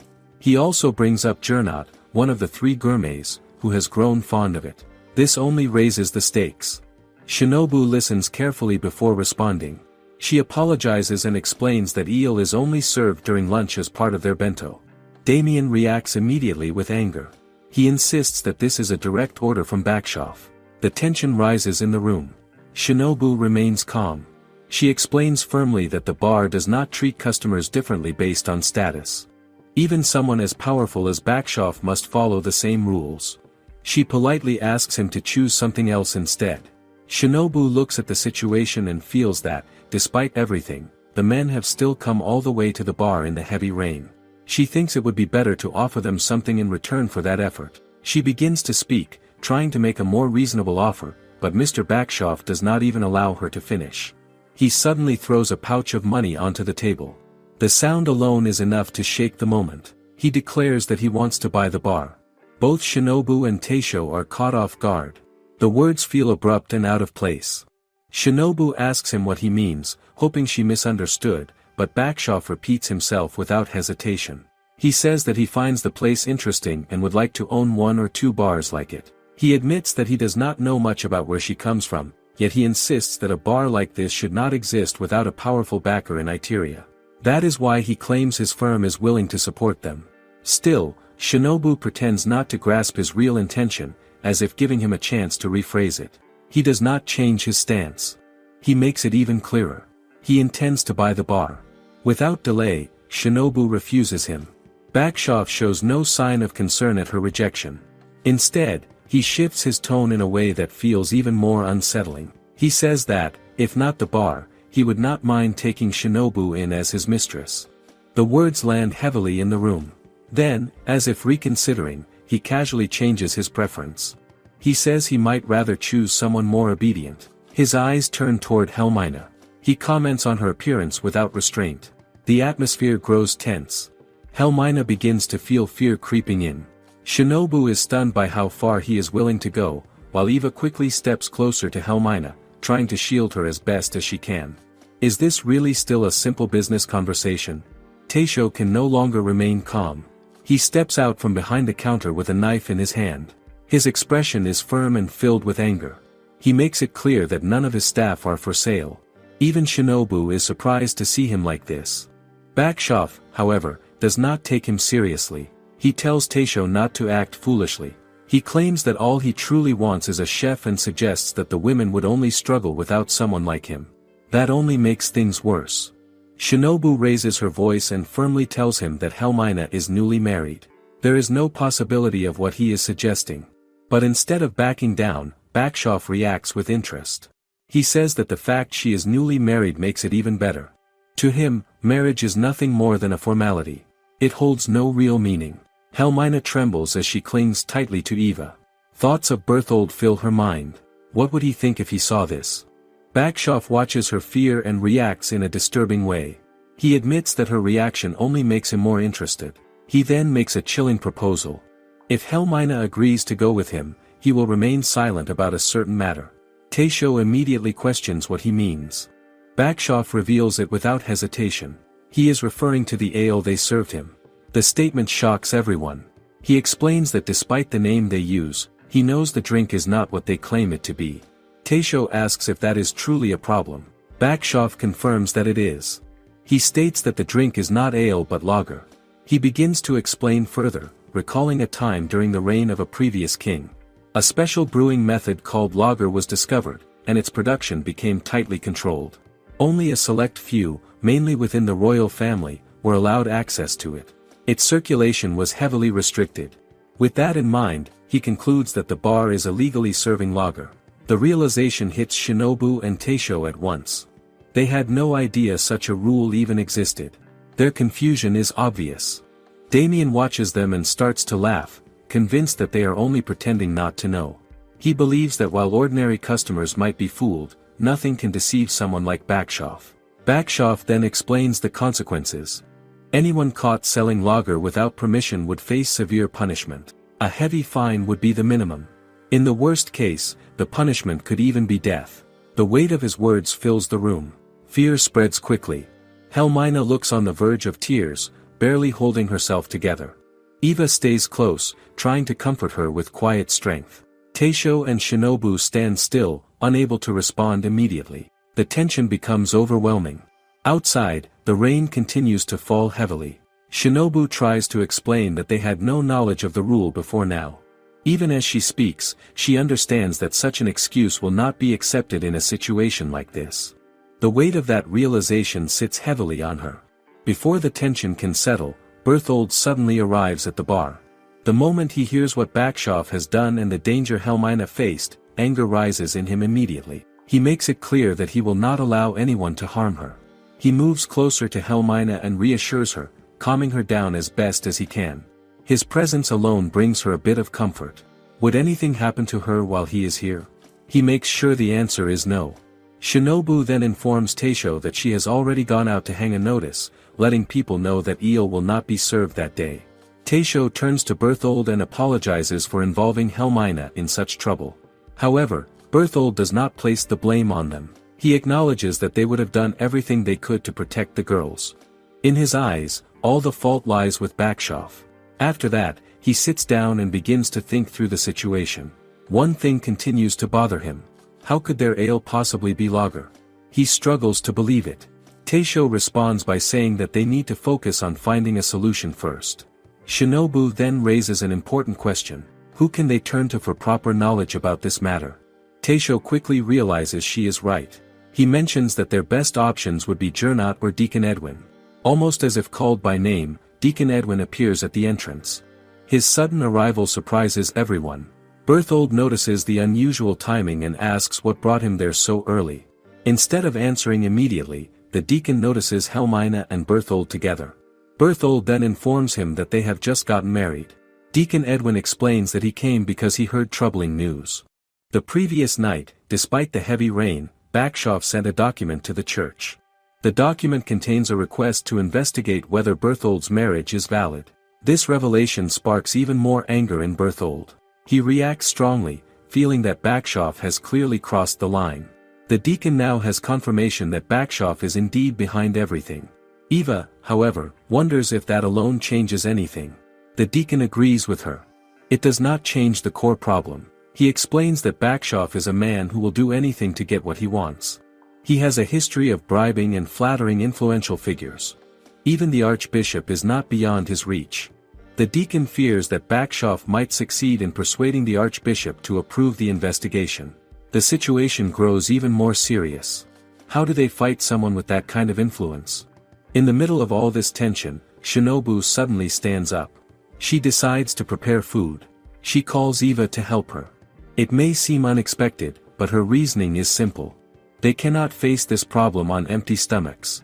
Soon, they prepare a modest meal. Rice balls, miso soup, fried eggs, and sausages are placed before everyone. The simplicity of the dishes contrasts with the heavy situation they are facing. Shinobu encourages them to eat first. She hands food to the deacon, who accepts it and takes a bite. He immediately notes that the balance of salt is just right. The small moment of appreciation brings a brief sense of normalcy. Berthold then asks Helmina to eat as well, agreeing that Shinobu is right. They need strength to think clearly. Still, Helmina remains shaken. Berthold tries to lift her spirits by pointing out a sausage shaped in an unusual way. Eva explains that they are called octopus sausages. The small detail lightens the mood slightly. Even in such tension, little things still matter, do they not? As they eat, Taisho begins to explain everything that happened the previous night to the deacon. They ask him directly if Bakshov's claim about lager is true. The deacon confirms that there was indeed a restriction placed by the previous emperor. However, he explains the reason behind it. It was not meant to make lager exclusive for the elite. Instead, it was intended to establish it as a specialty of the empire. At that time, producing lager was difficult, and there was not enough supply to distribute it widely. That is why the restriction was put in place. Berthold begins to understand that the imperial order is still technically valid, even if its influence has weakened over time. Taisho asks if there is any chance that the restriction could be repealed. The deacon expresses doubt. Only the current emperor, Emperor Conrad, or his predecessor has the authority to revoke it. Shinobu suggests appealing to the former emperor, even though she knows it will not be easy. The deacon quickly points out the problem. They do not have enough time. Bakshov moves quickly, and he likely has already blocked that path. The options seem to be closing one by one. Is there any way left for them? Berthold grows even more frustrated. He cannot stand the way Bakshov continues to prey on the weak. Eva begins to feel afraid as she thinks about what might happen to the bar. Shinobu reflects on everything they have built so far. The Nobu bar has only existed in this world for half a year. In the beginning, things were difficult. Slowly, they built connections and formed friendships. The people who come to the bar, including Eva, have become part of that circle. Letting all of that disappear would be the easiest solution, yet it feels wrong. Taisho then speaks with quiet determination. Even if they are forced to close the bar, they will continue as usual for that night. That night, they prepare the bar as they always do, trying to keep things normal despite everything that has happened. The familiar routine helps them stay steady. Soon, Holger walks in, and Shinobu welcomes him as usual. He asks for a cup of Toriezu beer, and once he has it, he shares what he knows. He tells them that the city council discussed their bar earlier that day. The outcome of that discussion does not look good for them. His words immediately catch their attention. Shinobu and Taisho ask if it has something to do with Bakshov or the issue of lager. Holger is surprised that they already know. They explain that an incident occurred the previous night. They also admit that while everyone praises their ale, they never imagined it could actually be lager. Holger responds by saying that no one realized it either. After all, most people there have never even tasted true lager before. How could they have known the difference? Shinobu then asks what exactly happened during the meeting. Holger explains that several people stood up for them. The guild masters from the 3 waterworks guilds defended Nobu. Godhart openly showed his anger toward Bakshov. Lawrence also spoke in their favor, partly because both he and his son are regular customers. Holger himself joined in supporting them. In simple terms, many voices opposed Bakshov during the discussion. For a moment, it sounds like they are not alone. But that hope quickly fades. Holger explains that Bakshov had already acted ahead of them. He had requested an official investigation into the Nobu bar before the others could make their case. Worse still, he personally appointed Gernot to lead that investigation. The news shocks Shinobu and Taisho. Could things get any worse? Holger does not hide his concern. He warns them not to rely on the fact that Gernot is a regular customer. According to him, Gernot accepted the role with great enthusiasm. He likely sees this as an opportunity to build his achievements and improve his future standing. Holger believes that if Gernot truly takes hold of the situation, he will show no mercy. He will pursue the matter thoroughly. In short, their real opponents are both Bakshov and Gernot. Holger advises them to prepare themselves. If there is anything they need to hide, they should act quickly. After finishing his drink, he makes it clear that he has said everything he came to say. Without lingering, he leaves the bar. Shinobu and Taisho watch him go, the weight of his warning settling in. After he leaves, Shinobu turns to Taisho and asks what they should do next. The situation feels dangerous. Holger's advice makes sense. If they stay as they are, they could easily be caught. Even if they avoid arrest, rumors alone could drve customers away. The thought of losing everything they have built begins to surface. She suggests that they could close the bar here and reopen somewhere else. Would that not be the safer choice? Taisho listens but does not agree. He reminds her of something important. They have built a connection with Itteria. Many different people have come to Nobu. They have eaten there, shared moments there, and in some way, they have all been helped by the bar. That bond is not something he wants to abandon. His wish is simple. He wants to keep the Nobu bar open. He tells Shinobu that their place is an izakaya. As long as there are guests, the doors of Nobu will remain open. His words carry quiet determination. Shinobu listens and understands, then she agrees with him. That night, the Toriezu beer becomes the drink that almost every customer asks for. The mood inside the bar shifts in a way no one expected. After the incident with Bakshoff, rumors spread quickly through Itteria. People begin to say that the ale served at Nobu is actually lager. The gossip moves fast among the townspeople. Regular customers react in their own way. Many of them start drinking the beer as if it might be their last chance to taste it. Others come by simply to show their support. New faces appear alongside familiar ones. First-time visitors arrive out of curiosity, while long-time patrons return after hearing the rumors. The bar fills with people talking, questioning, and sharing their thoughts. What started as trouble now draws even more attention to the place. The workload increases without pause. Shinobu barely finishes serving one customer before Taisho asks her to assist at another table. She moves quickly between tasks, trying to keep up. She had expected fewer customers because of the situation, but the opposite happens. More and more people continue to arrive. Even Taisho feels unsure about how to react. Should he be frustrated by the pressure, or grateful for the support? In the middle of the rush, Shinobu notices something missing. Gernot has not shown up since Holger shared his warning. The absence feels noticeable. But then, at last, Gernot walks in. Shinobu greets him out of habit, but he immediately makes it clear that he is not there as a customer. He has come as a messenger from the city council. The words cause both her and Taisho to pause. The atmosphere tightens again. Gernot hands them a letter and asks them to read it. What could it contain? Taisho decides to have the deacon read the letter instead. They hand it over, and the deacon carefully goes through its contents. The message is unexpected. There are no charges listed in it. Instead, it simply states that the city council will visit the bar the next day. Shinobu finds this strange. Why would they not include the accusations?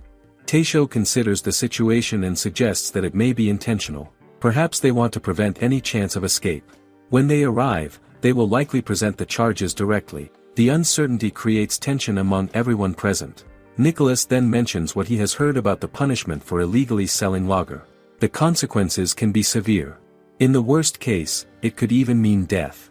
The image of such an outcome spreads fear, especially for Eva. She becomes visibly shaken at the thought of Taisho and Shinobu facing such a fate. Nicholas quickly apologizes for frightening her. He tries to ease the situation by suggesting that such extreme punishment would only apply if they were involved in revealing the brewing method. More likely, they would face fines or imprisonment. Still, the fear does not disappear so easily. Can they really escape such a serious accusation? Taisho then explains his understanding of their beer. He believes that while it may resemble lager, it is actually a type known as Pilsner. Even so, he doubts that someone like Bakshoff would accept that explanation. The difference may not matter to him at all. In the end, they realize that there is little they can do for now. All they can do is wait for the next day to arrive. The waiting itself feels heavy. The following morning, Taisho and Shinobu prepare themselves. They stand outside the bar, already expecting what is coming. Before long, the visitors arrive. Damien is there, along with Bakshoff and Gernot. Damien notes their presence with a certain tone, acknowledging that they did not run away. Shinobu and Taisho guide them inside without resistance. Shinobu even considers offering them tea, trying to maintain proper manners, but the gesture is ignored. Bakshoff wastes no time. He pushes for the meeting to begin immediately. He urges Gernot to proceed quickly, mentioning that they still have another council meeting later that day. Gernot agrees and speaks about the many matters they need to handle. Bakshoff brings up concerns about the northern territories and the importance of maintaining Itteria's honor. He ties it to his own reputation, showing where his priorities lie. Gernot supports his words without hesitation. Throughout this exchange, Taisho and Shinobu remain silent. They stand there and watch them. Gernot steps forward and begins presenting the results of his investigation. He brings out an official document and explains that it comes from the brewery director who oversees all lager production in the empire. The director had ordered a thorough check, questioning every sommelier connected to the brewery. From that investigation, it was discovered that some lager had indeed been smuggled out. Hearing this, Bakshaw feels a sense of satisfaction. It seems to confirm what he has believed all along. However, that confidence quickly falters when he reads further. The total amount smuggled over 5 years is only 37 barrels. He pauses, clearly unsettled. Is that really what Gernot considers substantial? Gernot calmly confirms that it is. Bakshaw challenges him. From his own experience handling large volumes of alcohol, 37 barrels feels insignificant. He expected something far greater, perhaps 100 or even 200 barrels. Gernot explains the situation more carefully. Lager is not meant to circulate at all. Any amount leaving controlled production is already a serious violation. Out of those 37 barrels, 30 were smuggled to another region, which is considered a major offense. That leaves only 7 barrels unaccounted for elsewhere. Bakshaw quickly focuses on that number. He becomes eager to prove that those barrels must have reached Nobu. Gernot, however, shifts the discussion. He asks Taisho how long the bar has been operating in Itteria. Taisho answers that it has been about half a year. Gernot then points out a simple inconsistency. 7 barrels would not be enough to supply a bar steadily over that length of time. The numbers do not match. He turns back to Bakshaw, implying that someone with experience in the trade should understand that. Bakshaw tries another angle. He suggests that the drink could have been diluted. Perhaps ale was mixed with lager. Gernot acknowledges that such a thing is possible. Still, he continues with the facts. 6 of the 7 barrels were sent south. That leaves only 1 barrel that could have remained in Itteria. Bakshaw insists that the last barrel must be at Nobu. Gernot calmly reminds him that it is only a single barrel. Even if it were diluted, would anyone truly be able to identify its taste so easily? The question hangs in the air. Bakshaw struggles to respond. He hesitates, then tries to regain control by insisting that the drink he tasted resembled lager. He demands that another cup of Torieza be served so Gernot can confirm it himself. But Gernot refuses. He explains that even if he drank a full mug, he would not be able to recognize it. He has never tasted lager in his life. That leads to a critical question. How does Bakshaw know what lager tastes like? The room falls quiet. Bakshaw cannot answer immediately. His confidence begins to crumble. Gernot pressed further, suggesting that the final barrel likely ended up within Bakshaw's own firm. He admits he cannot say who actually drank it, but the implication is clear. At that moment, Damien suddenly flees the scene. His escape happens so quickly that it catches everyone off guard. Even Bakshaw did not expect to be abandoned like that. Gernot remains composed. He tells Bakshaw to let Damien go for now and asks Taisho to call the guards. In his view, they already have a criminal to deal with. Bakshaw stands there, stunned by how the situation has turned against him. Shinobu feels a quiet sense of relief. Gernot has not come to destroy them. Instead, he has protected them in the end. Was this what Holger warned them about, or something entirely different? With the immediate danger resolved, Gernot explains another matter. The council will soon be selecting a new chairman. That is why the meeting schedule has been so tight. The tension begins to ease after that. Later, Taisho decides to celebrate. He invites their friends and prepares a full meal for everyone. Food and drinks are shared freely, and the atmosphere becomes lively again. People enjoy the moment, grateful that things did not end badly. Berthold reflects on Gernot's effort. He recognizes that such a detailed investigation in a short time must have required hard work. It feels unfortunate that Gernot himself cannot join the celebration because of his duties. Lawrence then reveals something unexpected. Gernot's motivation was not the eel or the beer. It was a different dish entirely. He had been drawn in by a meal made with bacon and tomato sauce. Shinobu casually mentions its name, Napolitan. The moment the word leaves her mouth, she realizes what she has said. Taisho had been saving the bacon for supper. She quickly hides her face behind the tray in her hands. Just as the lively atmosphere continues, Shinobu notices a man entering the bar. At first, she assumes he is another customer drawn in by the crowd. However, The man looks around and asks for Deacon Edwin instead. The deacon responds calmly, reminding him that he had already mentioned taking a break. The man quickly clarifies that this is not about that. He carries an urgent message and hands over a letter. The tone shifts slightly as the deacon takes it and reads through it. After a brief moment, he remarks that his earlier effort may have been unnecessary. He then turns and presents the letter to Berthold, calling it a gift meant for him. The others quickly notice the seal on the letter. It carries the mark of rupsia. That alone draws attention. They urge Berthold to open it. He does so, and as he reads, the meaning becomes clear. The letter contains a formal blessing of his marriage to Helmina, issued in the name of the Holy Order. It is signed by Cardinal Hergijigot. The weight of it sinks in. Berthold stands there, surprised and deeply moved. The deacon explains that with such recognition, any attempt by Bakshoff to challenge the marriage will fail. The authority behind the letter is too strong. Even if the effort turned out to be unnecessary in the end, the deacon still encourages him to treasure it. He offers his blessing for their happiness. Berthold cannot hold back his emotions. He pulls Helmina into a tight embrace. In that moment, the fear they carried began to fade. Does anything feel more reassuring than having one's bond truly recognized? As the mood softens, Nicholas speaks up and reveals something unexpected. Hans had started a petition to lessen the punishment facing Nobu. He managed to gather 118 supporters. Hans immediately feels embarrassed and tries to stop him from sharing more, but Nicholas continues. He mentions that Hans even reached out to a former acquaintance and a widow connected to the brewery to secure support. The group reacts with surprise. Then Holger adds his own part to the story. He reveals that his father had personally visited council members listed under Bakshoff's influence, asking them not to shut down Nobu. Lorenz did not expect this to be revealed and responds by exposing Holger's own actions. Holger had pressured those same people by threatening to cut off business ties if they acted against Nobu. Holger does not deny it. He simply admits that he could not stand the way Bakshoff tried to force his will on others. Gotthard listens and feels impressed by how much effort everyone has put in. Reinhold then points out that Gotthard and Eleonora had also been preparing funds to stop Bakshoff from buying the bar. Gotthard explains that they worked together because neither of them wanted to give Bakshoff any advantage. All these efforts come together, forming a clear picture. So many people stepped in to protect Nobu. Who would have expected such unity? Eva feels deeply touched by everything she hears. Shinobu also expresses her gratitude to Eva, acknowledging her quiet efforts in praying at the shrine every day. Even small actions have their place. Just then, Teisho announces that the food is ready. He encourages everyone to eat while it is still hot.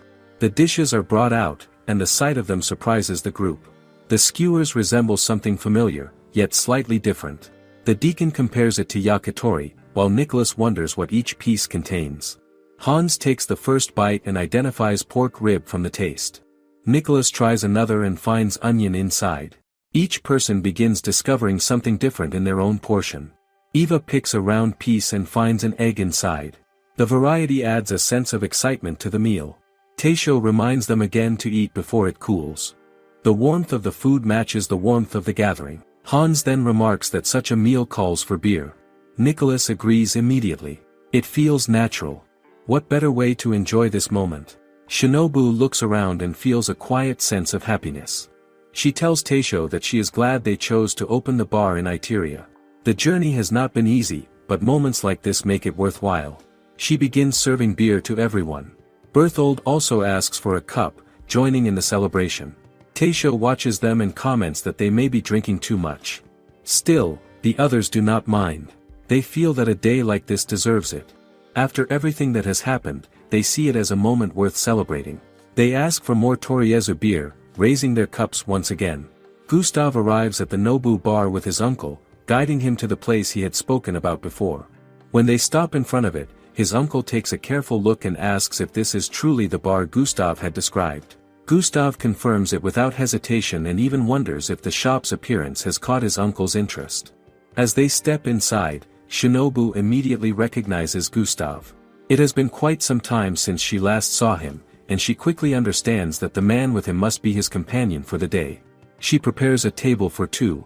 Gustav looks around and notices that the bar feels quieter than he remembers. During winter, it had been close to full almost every time he visited. Why is it so empty now? Shinobu explains that the town is currently focused on an upcoming meeting scheduled for the next day. The atmosphere outside has shifted, and many people are occupied with that instead. Hearing this, Gustav feels a bit sorry for them, but Shinobu reassures him. She explains that if their business truly stopped for long, that would be a problem. Even so, she believes they will always be able to serve customers properly. Her calm confidence eases Gustav's concern. She invites them to choose their seats, and Gustav suggests sitting at the counter. Soon after, they are served an appetizer. Gustav's uncle studies the dish and wonders if it is herring. Shinobu gently corrects him and explains that it is baby horse mackerel, prepared as nanban. She describes how the fish is fried and then served with a tangy and slightly spicy sauce. The uncle admits that he has never encountered such a dish before. Gustav adds that it is not something commonly found in the northern regions. Shinobu points out that on a hot day, a sour dish like this is especially refreshing. The uncle decides to taste it. The sourness stands out immediately, and he finds it quite enjoyable. He tells Gustav that it tastes very good, and Gustav agrees. The flavor feels light yet satisfying, perfect for the summer heat. Still, the uncle senses something more within the dish. He notices a subtle heat and points out the small red ring-like ingredient. The spiciness, though mild, lifts the entire flavor. Shinobu confirms his observation and explains that the spice is called eagle's talon. It may look small, but it plays an important role in bringing the dish together. Both men react with interest upon hearing the name. Gustav even jokes inwardly that such a bold seasoning suits his uncle well. His uncle, in turn, feels that the dish is a good sign for what is to come. He then considers that such food would pair well with alcohol. Shinobu agrees and asks what they would like to drink. Gustav's uncle suggests starting with Toriezu beer, and Gustav supports the idea. However, Shinobu hesitates. The pause catches their attention. Something feels off. Teisho steps in and explains that they are not serving Toriezu at the moment. The answer disappoints Gustav's uncle, as that drink is the main reason they came. Gustav wonders if they have run out, but that is not the case. Shinobu then explains the situation. A strange rumor has been spreading, and because of it, they are limiting how much of the beer they serve until things calm down. Gustav understands and mentions that they have already heard about the trouble involving Backshoff. Even so, he asks if there is any way his uncle can still try the drink. The request is sincere, and after seeing how much they insist, Shinobu and Teisho decide to make an exception. They serve 2 cups of Toriezu beer, just for them. Gustav's uncle observes the drink with interest before taking a sip. Then, without hesitation, he drinks the entire cup in one go. Gustav cannot help but feel impressed. His uncle still carries the same strength as ever. The uncle then praises the drink, calling it remarkable. His tone carries both appreciation and curiosity. Gustav senses something unusual in his words and wonders what he truly means. The uncle begins to think carefully. He recalls hearing that some people claimed this beer to be lager. He admits that he cannot say for certain, but he feels confident that it is not the forbidden lager controlled by the Empire. Gustav asks if it could simply be ale, but his uncle does not agree with that either. Instead, he suggests something more complex. It might resemble lager, yet it is different. In fact, he feels that it tastes even better than the lager produced in the imperial capital. He explains his reasoning. The lager from the capital has a certain depth, but this drink carries a clean and smooth finish that stands out more clearly. The difference must come from somewhere. He explains that the circulation of the lager was restricted to make it a specialty of the capital, but now another lager appears on the market, making that rule feel meaningless. His uncle shifts the focus to how beer should be enjoyed. He believes it tastes best when it is cold and served in a glass. Gustav agrees and reflects on the clean aftertaste and smooth texture, which make it especially pleasant during summer. The conversation flows naturally, grounded in simple appreciation. What really defines a good drink if not how it feels in the moment? His uncle then calls for Shinobu's attention. She approaches calmly and asks what they would like to eat.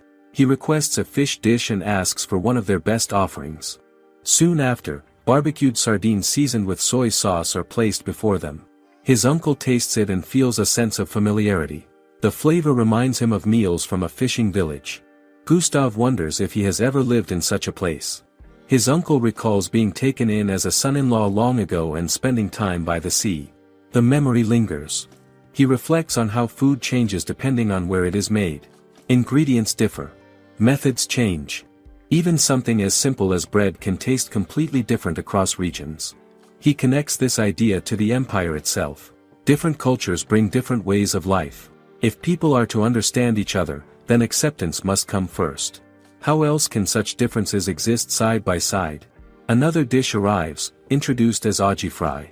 Eva presents it and encourages them to use as much sauce as they like. One of the men asks for a knife, expecting to eat it neatly, but Eva explains that this dish is not meant to be eaten in an overly refined way. At the same time, she notes that eating too messily is also not ideal. She demonstrates a balanced way to enjoy it, biting into it directly. The gesture surprises them. It feels unfamiliar and slightly improper at first. Still, they decide to follow her example. As they eat, they find themselves enjoying both the texture and flavor. Gustav notes how well it pairs with the beer, but his uncle prefers to focus on the taste of the dish alone with the sauce. The conversation shifts again as his uncle mentions the northern territories, where people still eat with their hands. Such behavior would be frowned upon in the capital. Small differences like these begin to feel significant.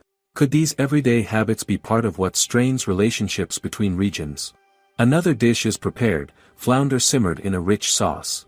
Its appearance alone suggests care and skill. As Eva brings it to the table, she suddenly slips and drops the dish. The moment is tense but brief. She quickly checks on the uncle instead of herself, worried that she may have stained his clothes. He assures her that everything is fine and asks if she is hurt. She confirms she is all right. He gently helps her clean her face and offers a handkerchief, suggesting she use cold water to avoid burns. She thanks him quietly. Shinobu steps in and guides Eva away to recover, apologizing for the disruption. Teisho also apologizes, but the uncle dismisses the concern. He expresses his appreciation instead, noting that it has been a long time since he last had flounder as a main dish. He feels impressed that such a place in Itteria can serve fish of this quality. Teisho then clarifies that another portion is already being prepared, though it will take a little time. This surprises both guests. Soon enough, a fresh serving is brought out. The uncle is impressed by the effort, especially given how rare the fish is. Teisho even offers to prepare yet another portion, but the uncle declines and suggests they share what they have. Gustav studies the dish closely. The fish is large and full, and the slightly sweet broth enhances its flavor. He feels satisfied and turns to his uncle, asking what he thinks about the establishment overall. There is no immediate reply. For a moment, the silence feels unusual. Gustav asks again, wondering what is wrong. His uncle finally responds, acknowledging that Gustav's earlier impression of the shop is correct. Teisho asks if he should proceed with the final order. Gustav agrees, and the last dish of the day is brought out. It is sakachazuk. The moment his uncle sees it, he recognizes the red fish and identifies it as salmon. Gustav wonders how he knows this, and his uncle explains that the fish comes from regions even farther north than the three territories. He remembers eating it often in his youth. The grilled skin used to be his favorite part. Now he notices that the skin is missing from the dish in front of him. Does that mean it is not included? Shinobu quickly reassures him that nothing is wasted. The skin is not discarded. She explains that it will be fried and served shortly. His uncle shows clear interest. He looks forward to tasting it again. Shinobu also mentions that there is a type of alcohol that pairs well with the salmon skin and asks if she may recommend something. He leaves the choice to her. She adds that the salmon skin itself is especially delicious, which pleases him. Soon after, she returns with warm sake and the fried salmon skin. As he tastes them together, he finds that the combination works very well. The balance feels right. Gustav watches his uncle and feels relieved to see him satisfied.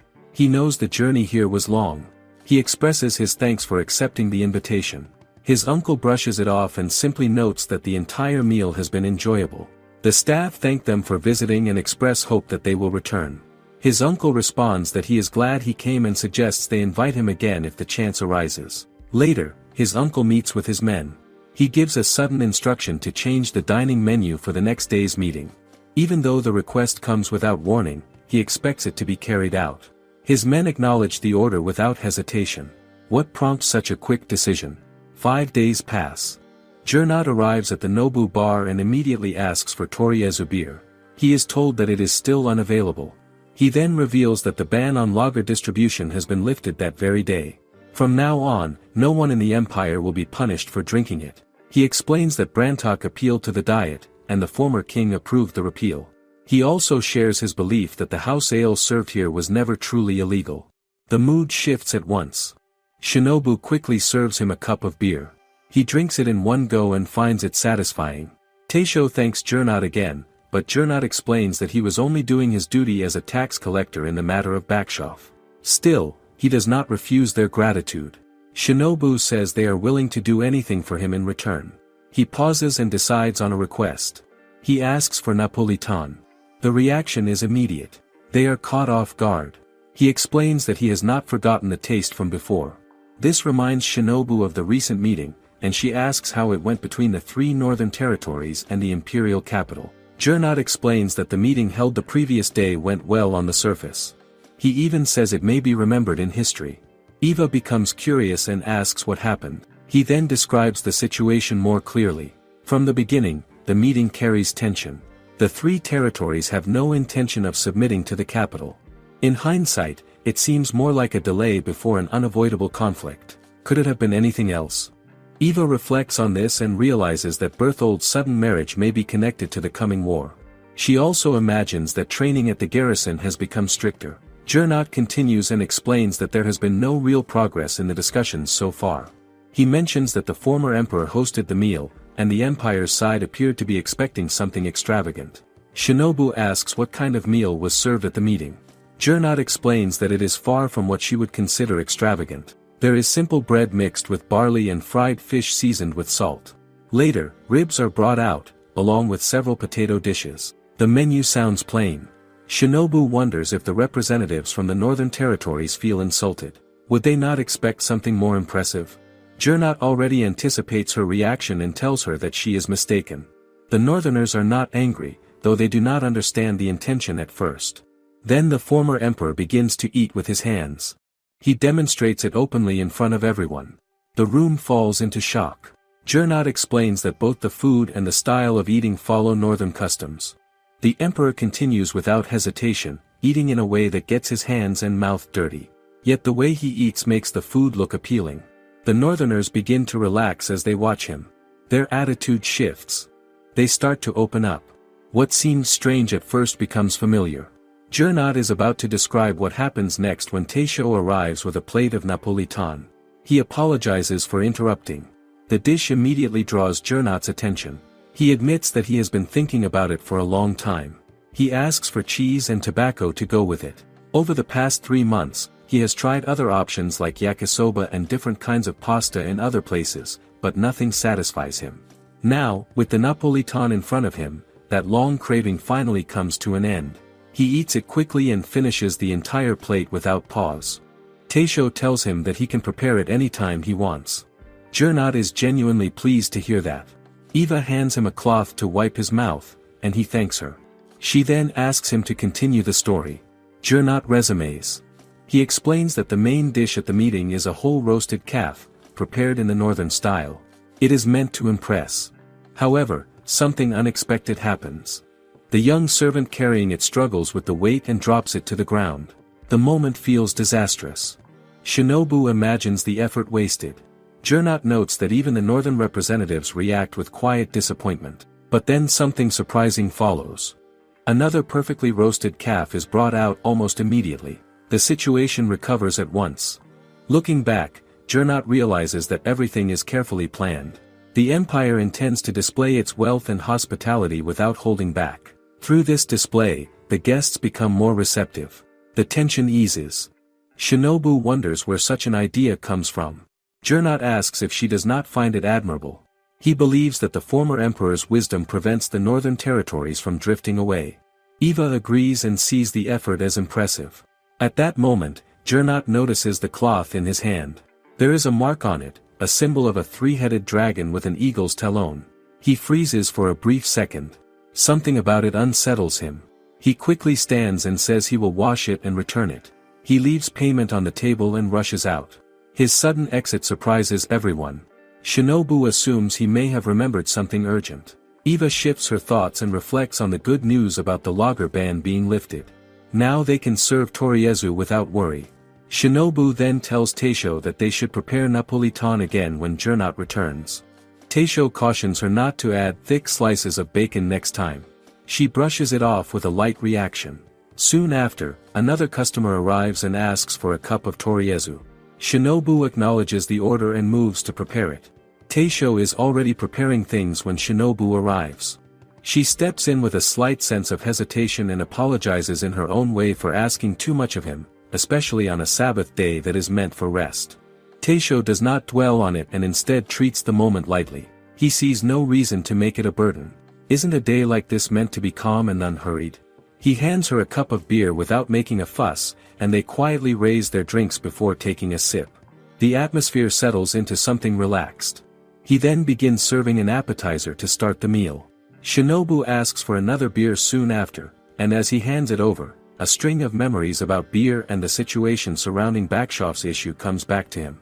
The thought lingers for a moment before he returns his focus to the present. Shinobu tastes the appetizer and immediately notices the change. She recognizes that Taisho's cooking has improved again, and this time the difference feels more deliberate.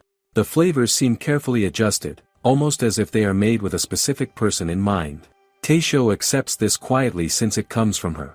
Her observation makes him reflect on how far they have come since opening Nobu Bar. It has already been 6 months. Has it really been that long? The time passes without them noticing, filled with small efforts and steady progress that now show in the food he prepares. Shinobu then begins to think about what she wants next and settles on tempura. Taisho is ready without hesitation and makes it clear that he will prepare whatever she asks for. As he works, he reflects on how much has happened even before Nobu Bar opened. Shinobu agrees and traces it back further. It has been 9 months since she left her family's traditional restaurant, Rivalries, and moved into this new life. At that time, she is on the verge of being married off in a formal arrangement meant to stabilize the family business. The pressure of that situation pushes her to leave. Taisho remembers that same period from his side. The restructuring at the Rivalries creates an atmosphere that he cannot accept, and he chooses to resign on his own.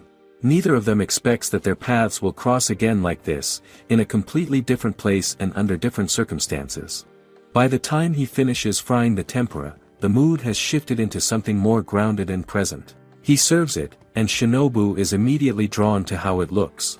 The dish carries a familiar appeal, and she quickly notices that it includes her favorite red pickled ginger tempura. The detail does not go unnoticed. She appreciates that he remembers something so specific. As she eats, the fragrance stands out first, followed by the texture and taste. She finds the squid especially satisfying. Taisho also samples it and considers how it might work as a recommendation for someone like Berthold. He reflects briefly on how difficult it once was to handle squid properly, and how he struggled before reaching this point. Has he finally mastered it? It seems that way. Shinobu then brings up Helmina and her preference for seafood, which naturally leads to another idea. Taisho tries the sashimi as well and starts thinking about working with raw ingredients that are native to Itteria.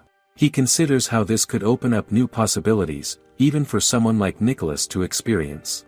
Shinobu wonders if such an approach could be shared more widely if they succeed. Taisho believes it can.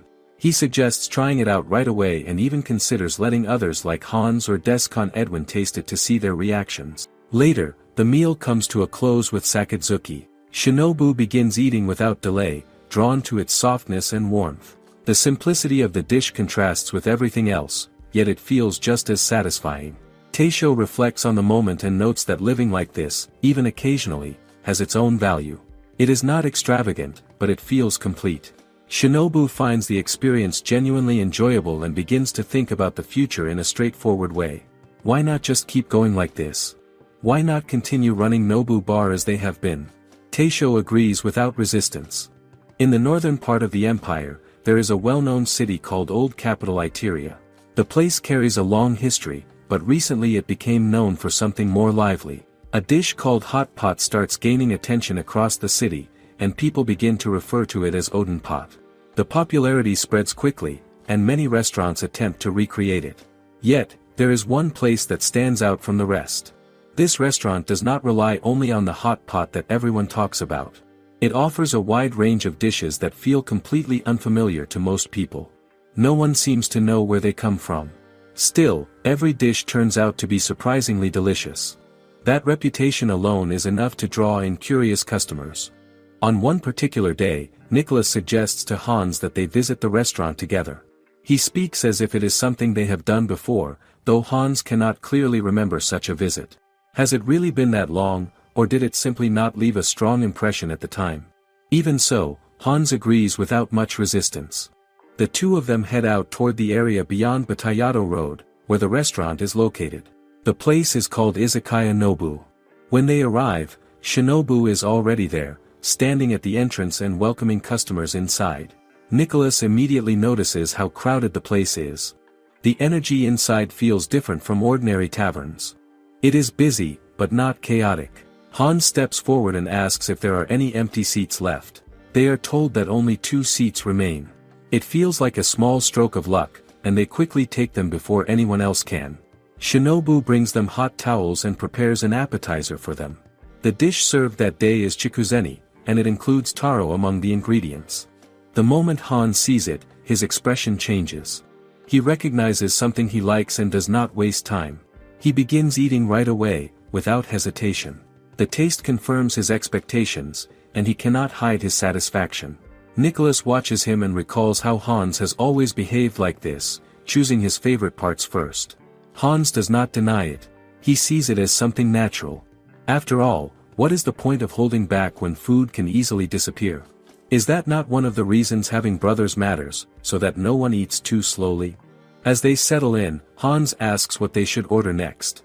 He considers going with Odin, since it is what the place is known for, but he turns to Nicholas for a decision. Nicholas seems to have already made up his mind.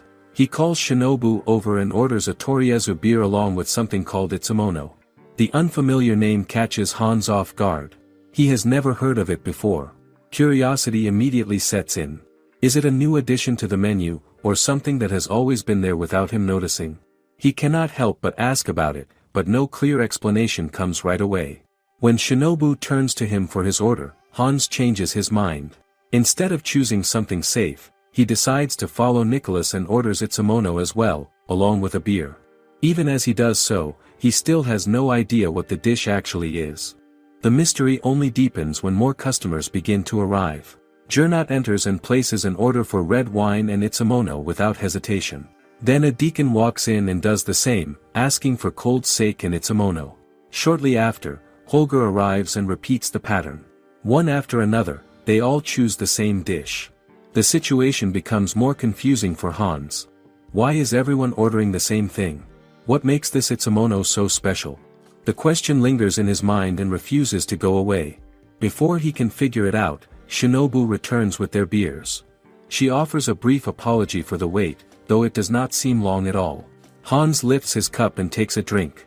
The taste immediately stands out to him. It feels refreshing and satisfying in a way he did not expect. As he reacts, Nicholas notices something and decides it is a good moment to bring up an earlier topic. Hans looks at him, unsure of what he means, and Nicholas reminds him about a question he asked before. It is about the reason Hans has recently started saving money. The memory comes back to Hans, though he does not seem eager to discuss it. Nicholas leans in closer, pressing him for an answer. Why keep it a secret? Would it not be better to share something like that? Hans tries to explain that the situation is not what Nicholas is imagining. That answer alone surprises him. Nicholas has already assumed that the reason must involve a woman. To him, money and women often seem connected.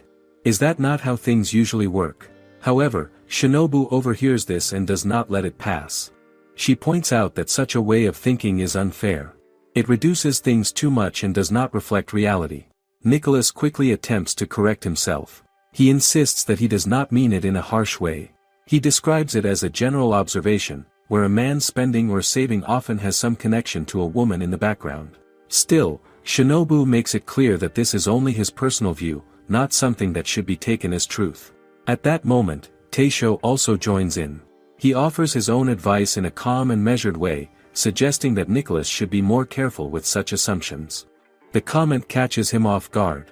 He does not expect Taisho to disagree with him so directly. Feeling the need to defend himself, Nicholas insists that he is not as careless as he may seem.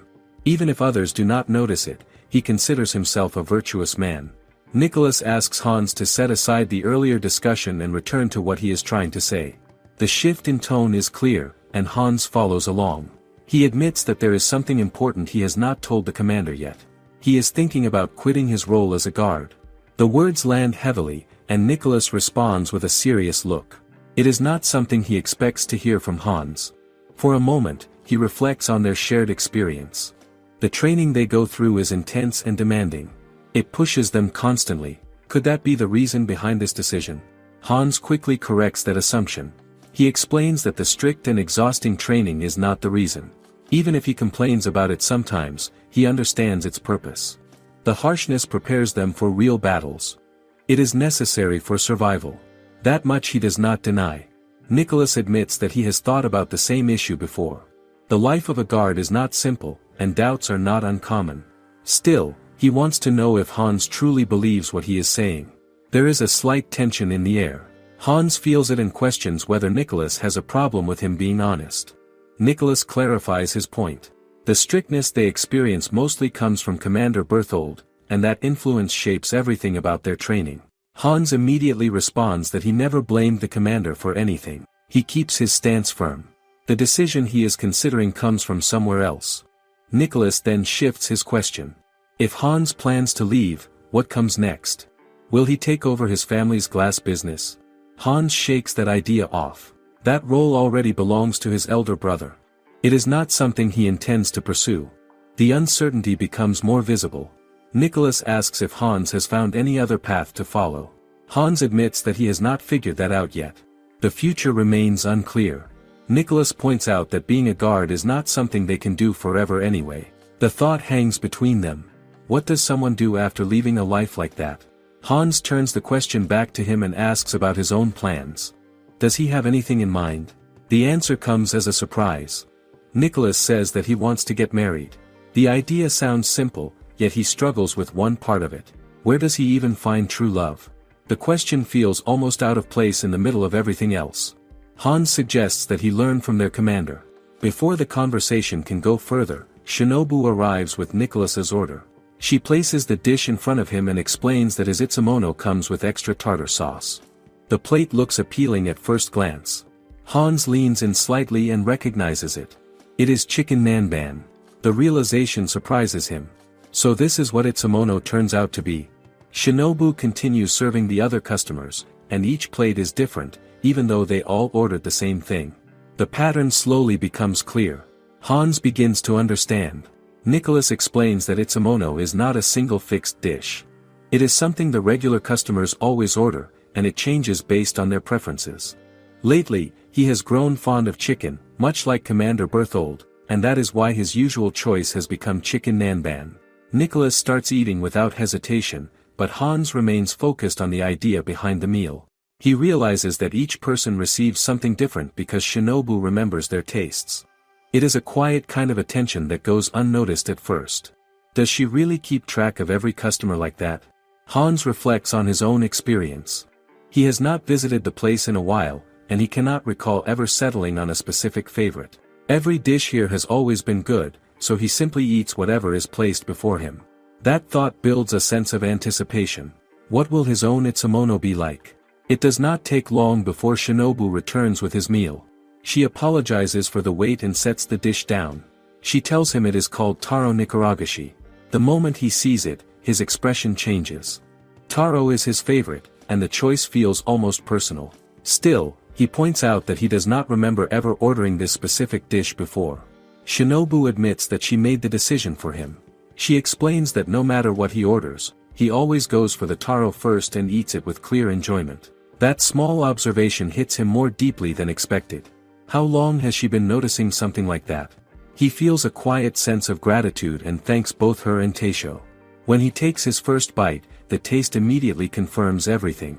The flavor is different from chikuzeni, yet it carries its own appeal. He finds it delicious without hesitation. Nicholas watches him and feels tempted to try it as well.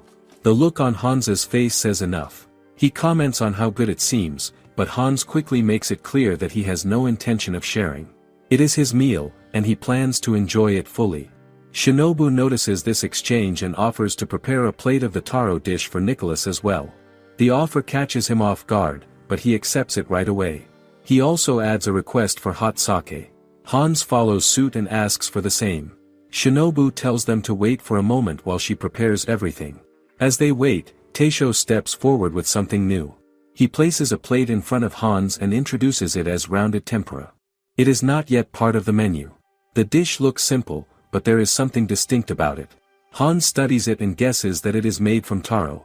Taisho confirms that he is right and encourages him to try it with a bit of salt. Hans follows the suggestion and takes a bite. The reaction is immediate. The taste stands out in a way that surprises him. It feels refined yet comforting. Nicholas observes his expression and becomes curious. He reaches for one as well. As they both taste it, they react almost at the same time. It is taro, yet it feels different. The texture is not sticky like nikaragashi or chikuzeni.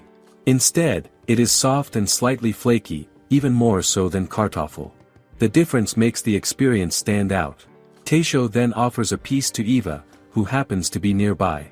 She tastes it and responds positively, noting that it is a good dish. Hans agrees with her without hesitation. The consistent reactions give Taisho confidence. He begins to feel that the dish is ready to be added to the menu. Shinobu notices this and feels pleased. The menu continues to grow, shaped by these small moments.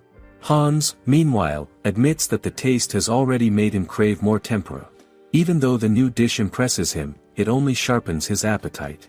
Around the same time, Holger also expresses interest and asks for some of the tempura. Hans waits happily and continues to compliment the meals he tries. Taisho responds with quiet gratitude and explains that having regular customers who enjoy their food and keep coming back means a lot to them. Then he shares something more personal. He says it is not only about serving the usual meals, but also about wanting customers to try new dishes, including Hans. This surprises Hans, as he does not expect it. Taisho then adds that after Hans leaves his job as a guard, he hopes he can become himself and follow the path he truly wants. Hans sits there, listening and watching Taisho cook. He takes in the words and the calm atmosphere around him. He thanks Taisho for the advice, though he does not say everything on his mind. Deep inside, he already has a dream, but he keeps it to himself for now. A lady enters the city and is stopped at the gate, where she is asked if she is a mercenary. She confirms that she is, and the knight who stops her turns out to be Nicholas. He notices that she is alone and asks if she is traveling by herself and what happened to her horse. She explains that her horse ran away and says she is ready to pay the entrance fee. Nicholas observes her armor storage chest and realizes that she is from the eastern kingdom of Oiglia and that she is a knight. He stretches out his hand for the payment, and she hands him the money while noting that he seems to be working hard to earn it. Nicholas explains that he charges those who can afford it a bit more to cover those who cannot pay. The lady finds this admirable and expresses surprise that he could tell where she is from. She asks if all the guards in the old capital are like him, and Nicholas responds that there are no other tactful lady killers among them like himself. Taking the chance, she asks him to recommend a place where she can eat and drink since she is very hungry. Nicholas tells her about a shop unlike any other and gives her clear directions, telling her to go straight, cross a bridge, and turn right at a T-junction, where she will find it among other inns and stables, though she will recognize it when she sees it. The lady follows his directions and arrives at Nobu Bar. From the outside, she can already tell that it is different from the other shops around it, and she starts to think that it must be Nicholas's favorite place. She briefly wonders if he recommended it because he benefits from it, but her hunger quickly takes over. She enters, and Shinobu welcomes her inside. She is immediately struck by the cool and comfortable air, which contrasts with the humid weather outside, and she notices the pleasant smell of food. For some reason, the place gives her a sense of nostalgia. She is told that there is only one seat left at the counter, and she takes it. As soon as she sits, she is served an appetizer that feels refined and stylish. She wonders how it will taste, and when she tries it, she is surprised by how well the stock comes together. She compliments the dish and feels that a place with such a good side dish can be trusted, so she orders an ale. Shinobu takes the order and soon brings her a drink called draft beer. The name surprises her, as she has never heard of it before, and she asks if it is a local ale. Shinobu explains that it is lager, which reminds the lady that the ban on it has recently been lifted. She tastes it and realizes it is her first time drinking it. The flavor impresses her immediately, and she feels it sink into her tired body. At that moment, Helmina speaks from behind her and mentions that she also likes the beer, referring to it as toriezu. The lady asks if that is the name of the drink, and Helmina confirms that it is what regular customers call it. Hearing this, the lady reflects on how unusual the place is. Even though it is located among many inns, there is no other bar like it, and she knows that many places tend to overcharge travelers. The fact that this place has regular customers filling it up suggests that it is a good establishment. She also notices the pleasant and welcoming presence of Shinobu and Helmina, which makes her feel confident that the food and drinks will continue to be good. She thinks to herself that Nicholas truly knows how to recommend a place. Helmina then asks if she has decided what she wants to eat, and the lady replies that she will have anything except potatoes. She mentions the pleasant smell she has been noticing and asks about it. Helmina shows her a pot on the fire and explains that she is preparing a dish called ushiojiru, while another pot contains Teisho's revised phony bouillabaisse. The lady is surprised to learn that Helmina prepared one of the dishes, though Helmina clarifies that Teisho helped her with part of it. The lady already knows that ushiojiru is a salty soup stew made with fish leftovers, so she asks about the bouillabaisse. Helmina explains that it is a dish where stir-fried vegetables are briefly boiled together with tomatoes and seafood.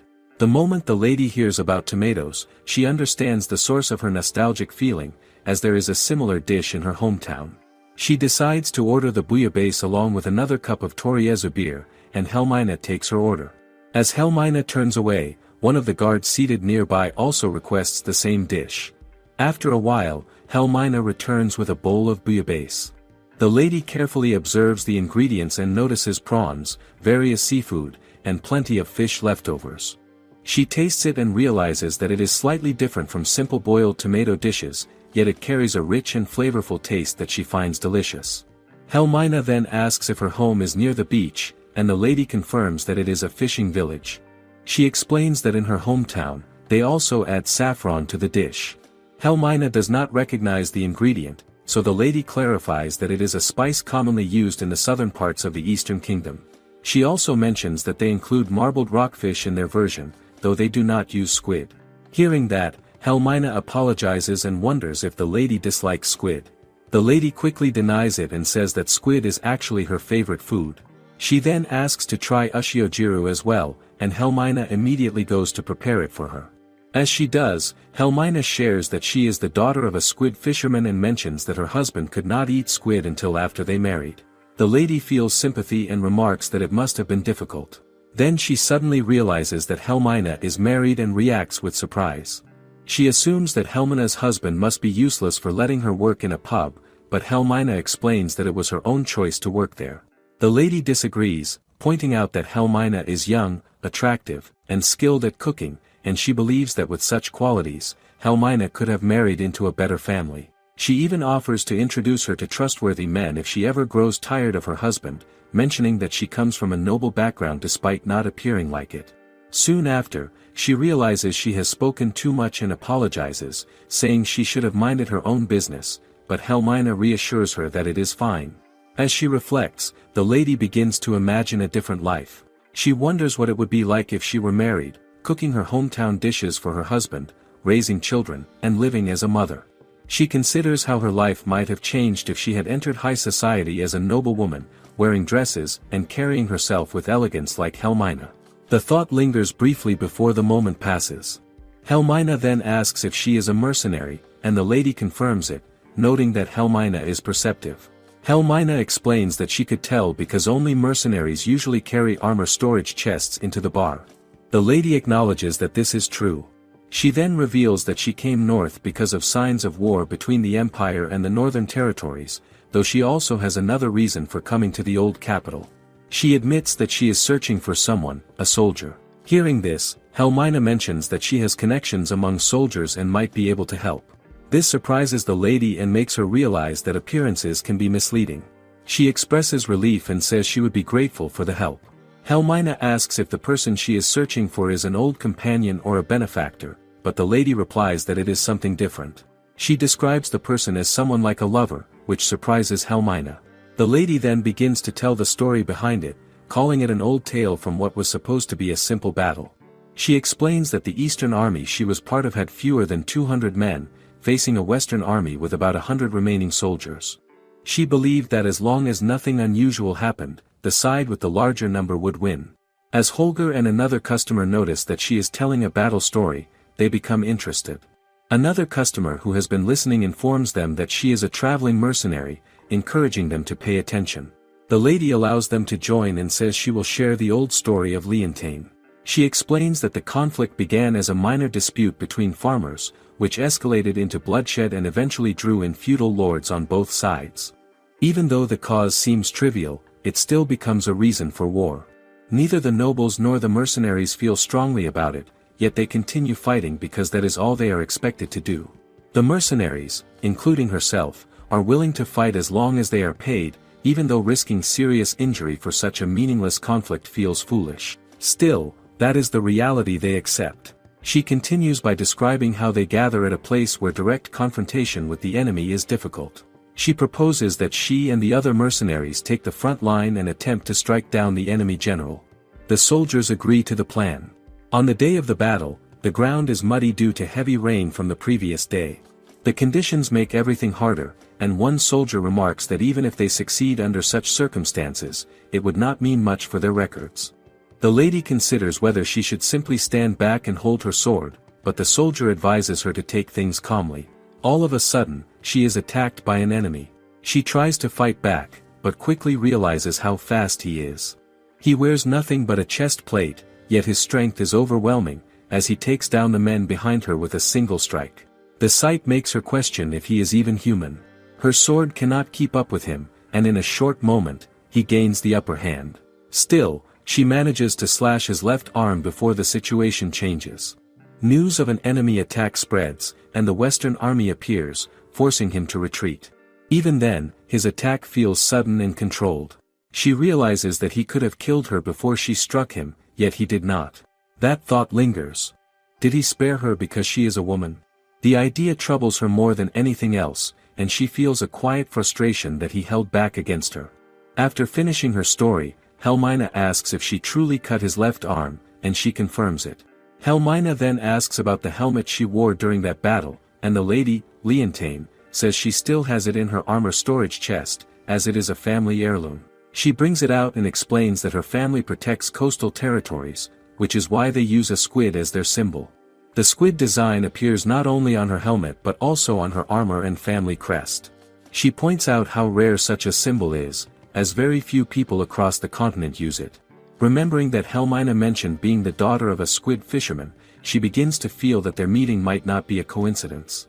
Helmina then asks if she knows the name of the man she called a demon, but Leontine admits that she does not. The battle was chaotic, and names were never exchanged. Still, she believed she would recognize him if she saw him again. Her reason for searching is simple. She wants to thank him. As she speaks, she notices a change in Helmina's expression, and the mood around them shifts. Something feels off. She asks what is wrong and realizes that everyone has grown quiet. Taisho then explains that the man she is talking about seems to be a regular customer at the bar. Her face lights up at the thought.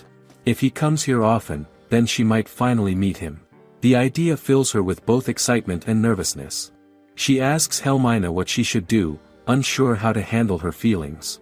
Helmina tells her to stay calm and then reveals that the man she is describing is her husband, who will be arriving at the bar soon. The revelation shocks her completely, and the tension in the room becomes clear to everyone. Helmina adds that her husband is a strong guard who also bears a sword wound on his left arm.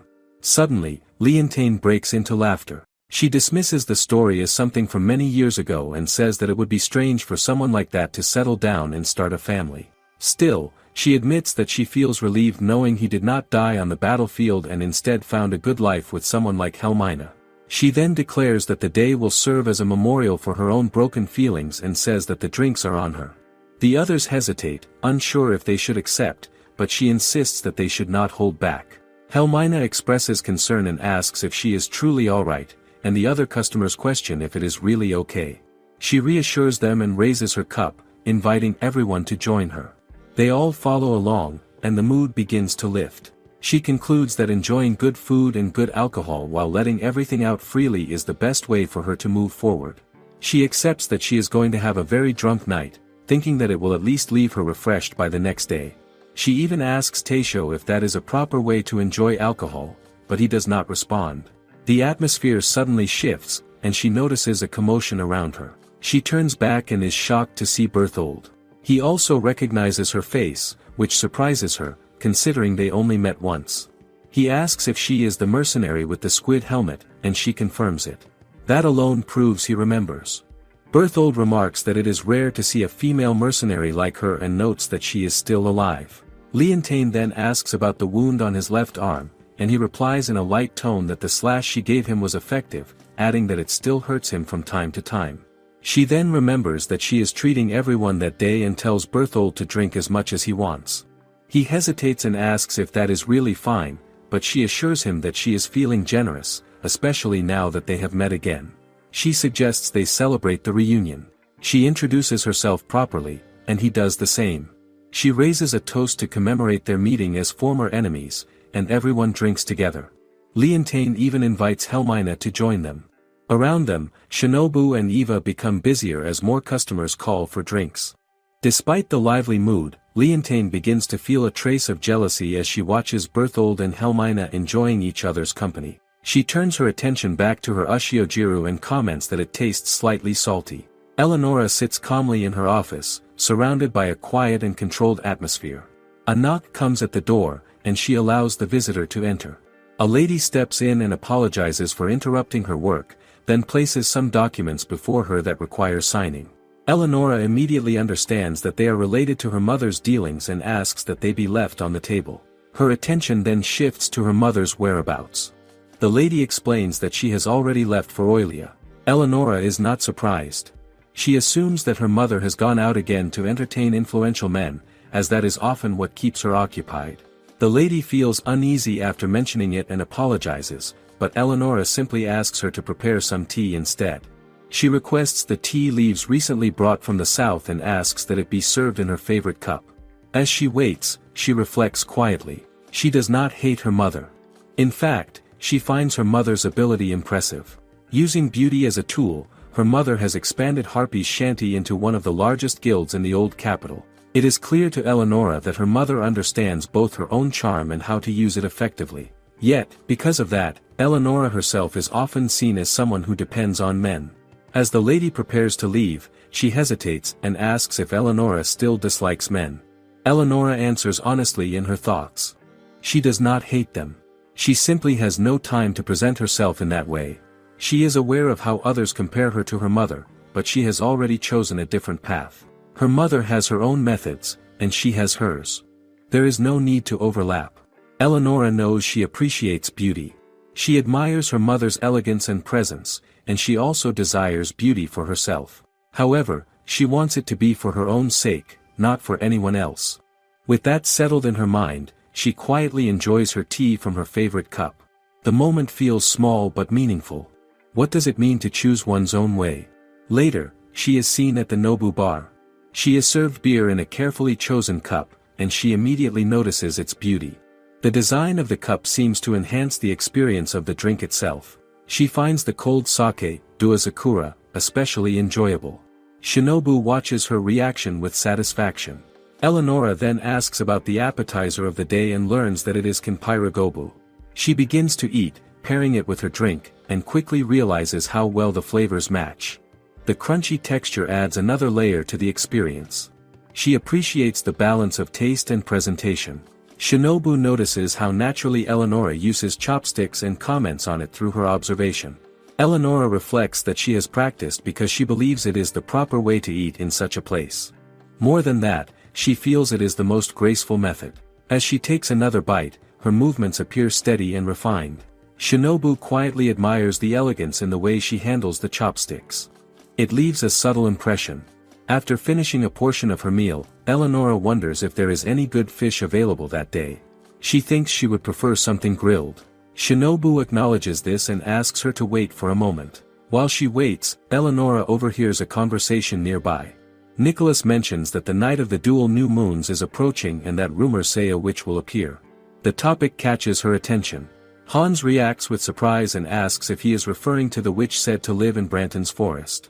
The conversation draws Eleonora's curiosity. She glances in their direction, only to find Nicholas looking back at her at the same time. She quickly turns her gaze away and returns her focus to her drink. In her mind, she recognizes Nicholas as the kind of man she finds most difficult to deal with. His rough appearance, especially his beard, and the air he carries give her the impression of someone careless and overly familiar.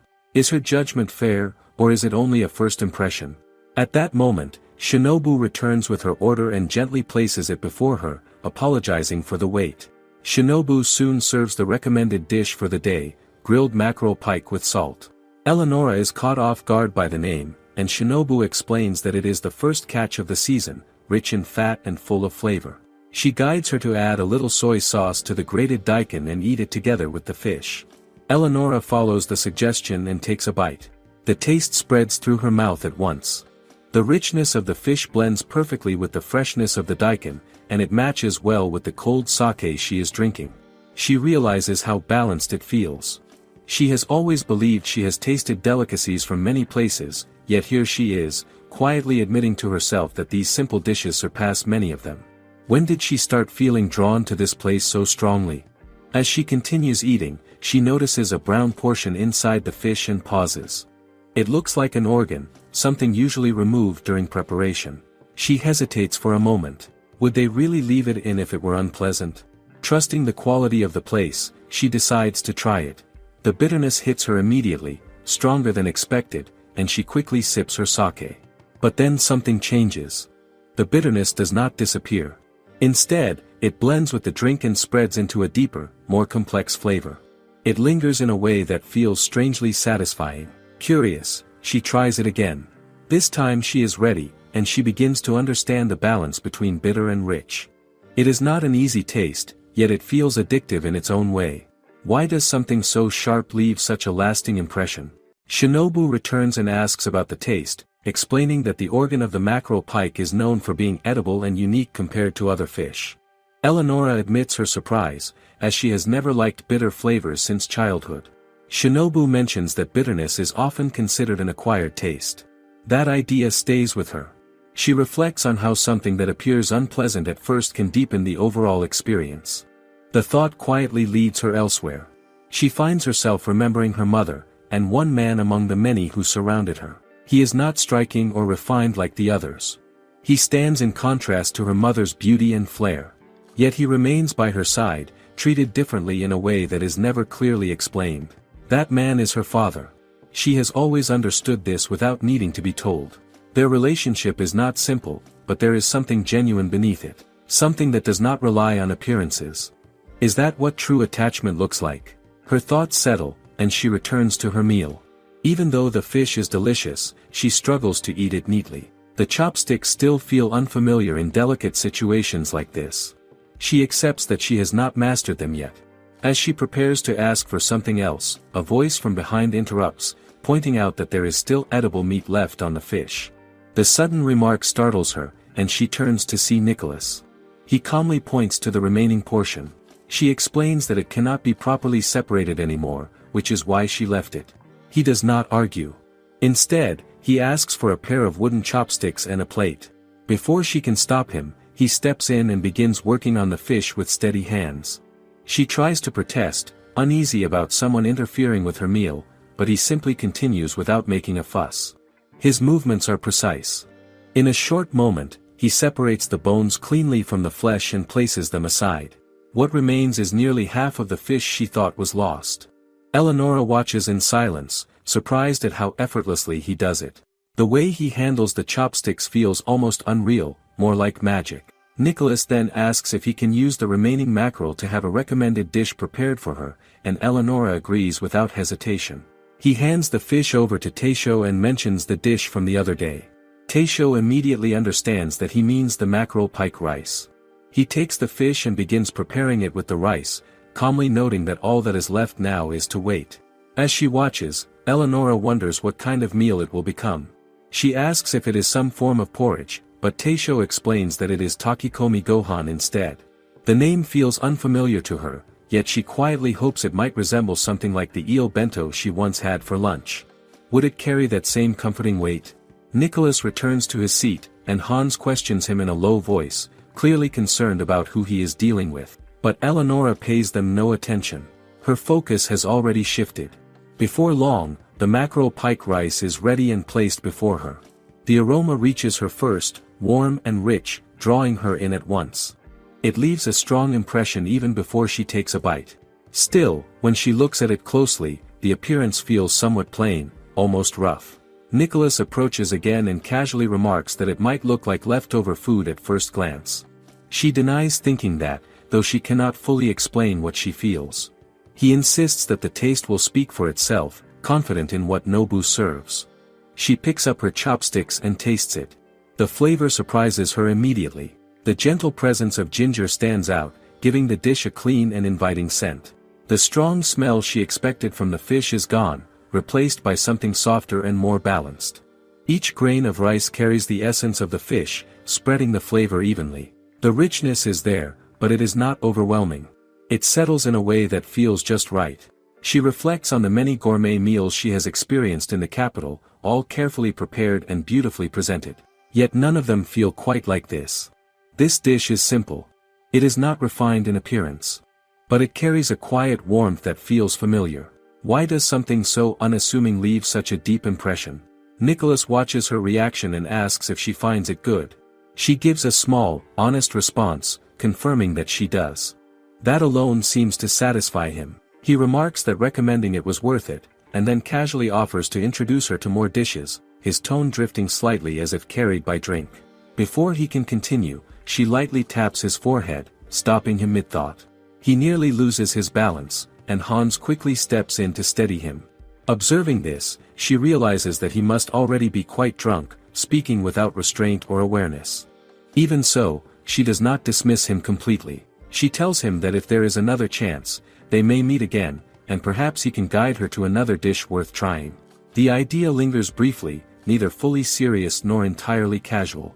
Shinobu adds that there are still many dishes left for her to explore, but Eleonora decides to leave it for another time. She rises and prepares to go, carrying the quiet satisfaction of the meal with her. As she makes her way back, a thought crosses her mind.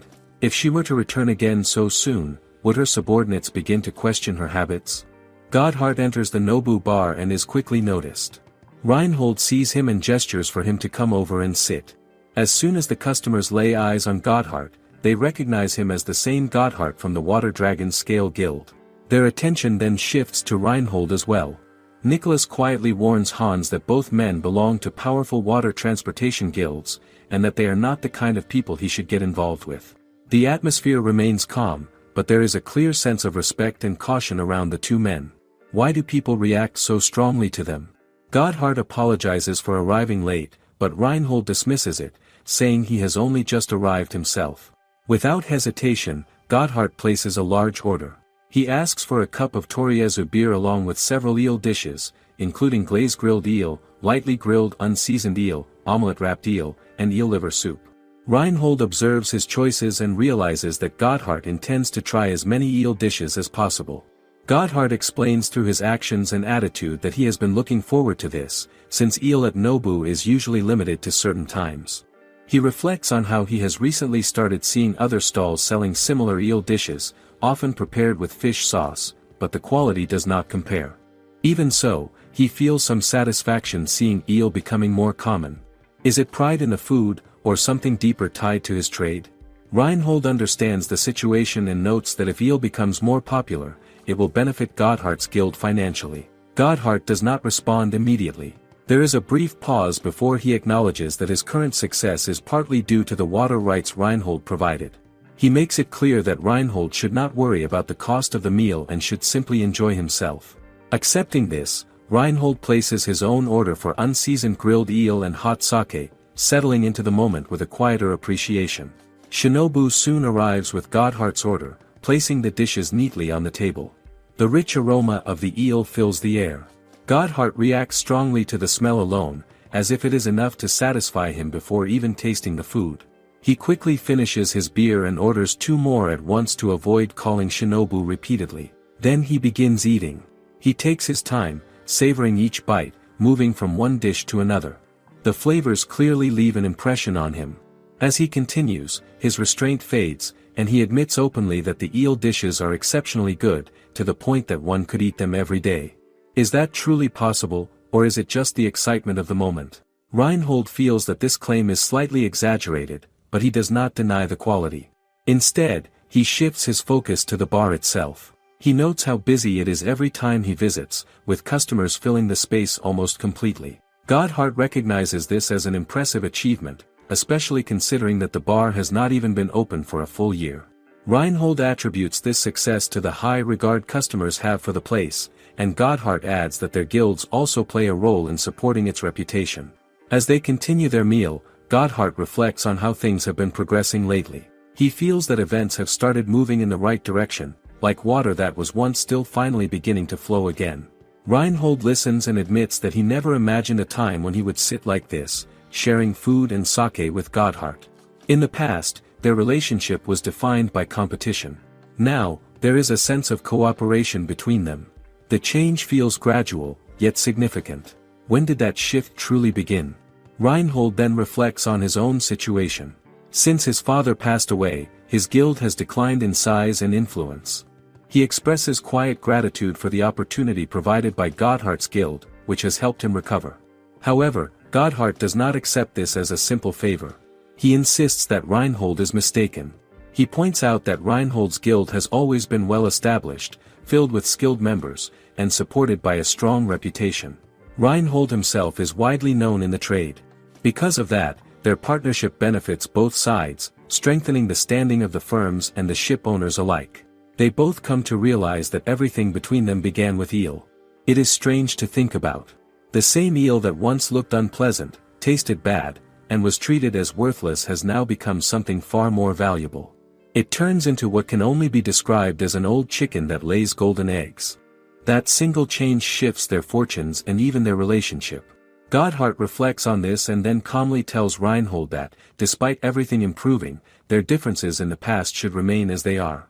He does not try to erase that history. Instead, he accepts it and moves forward, placing himself once again in Reinhold's care. After settling that understanding, Godhart turns the conversation back to the reason for the meeting.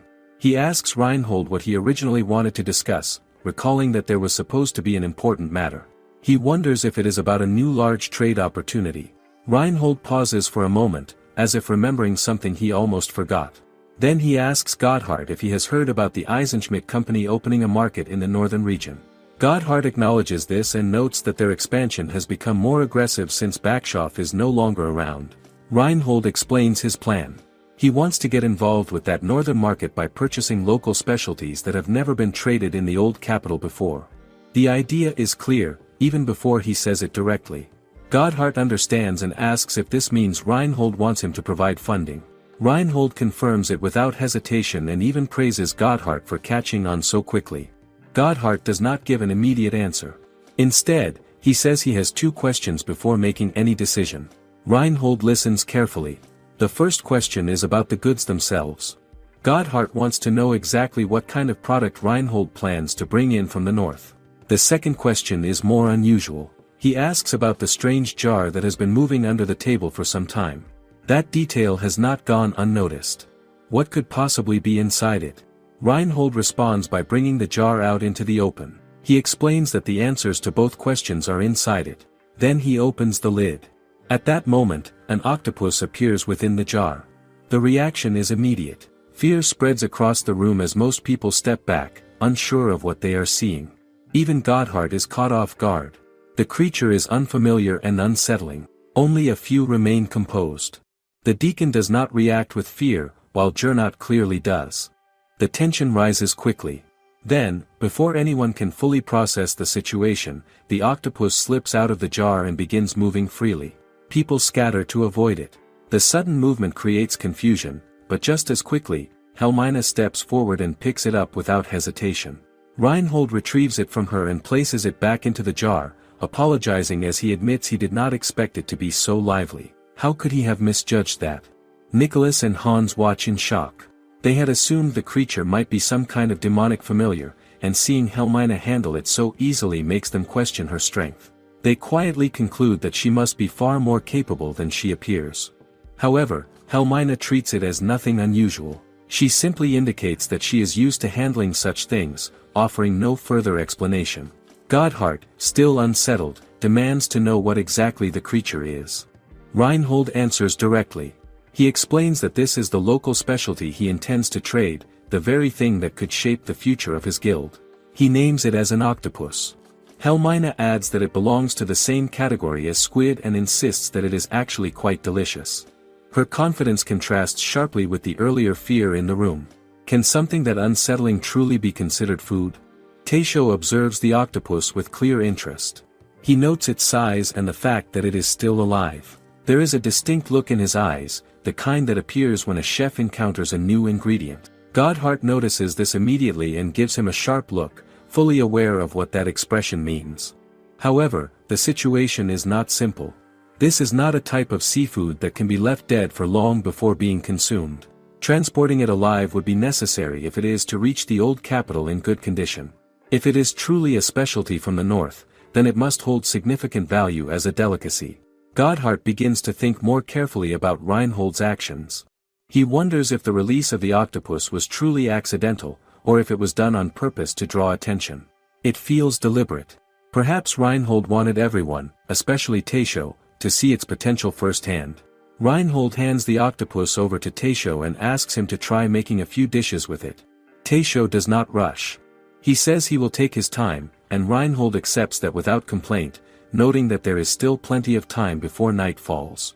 He suggests that while Teisho prepares the octopus, they can continue enjoying their eel dishes at a relaxed pace.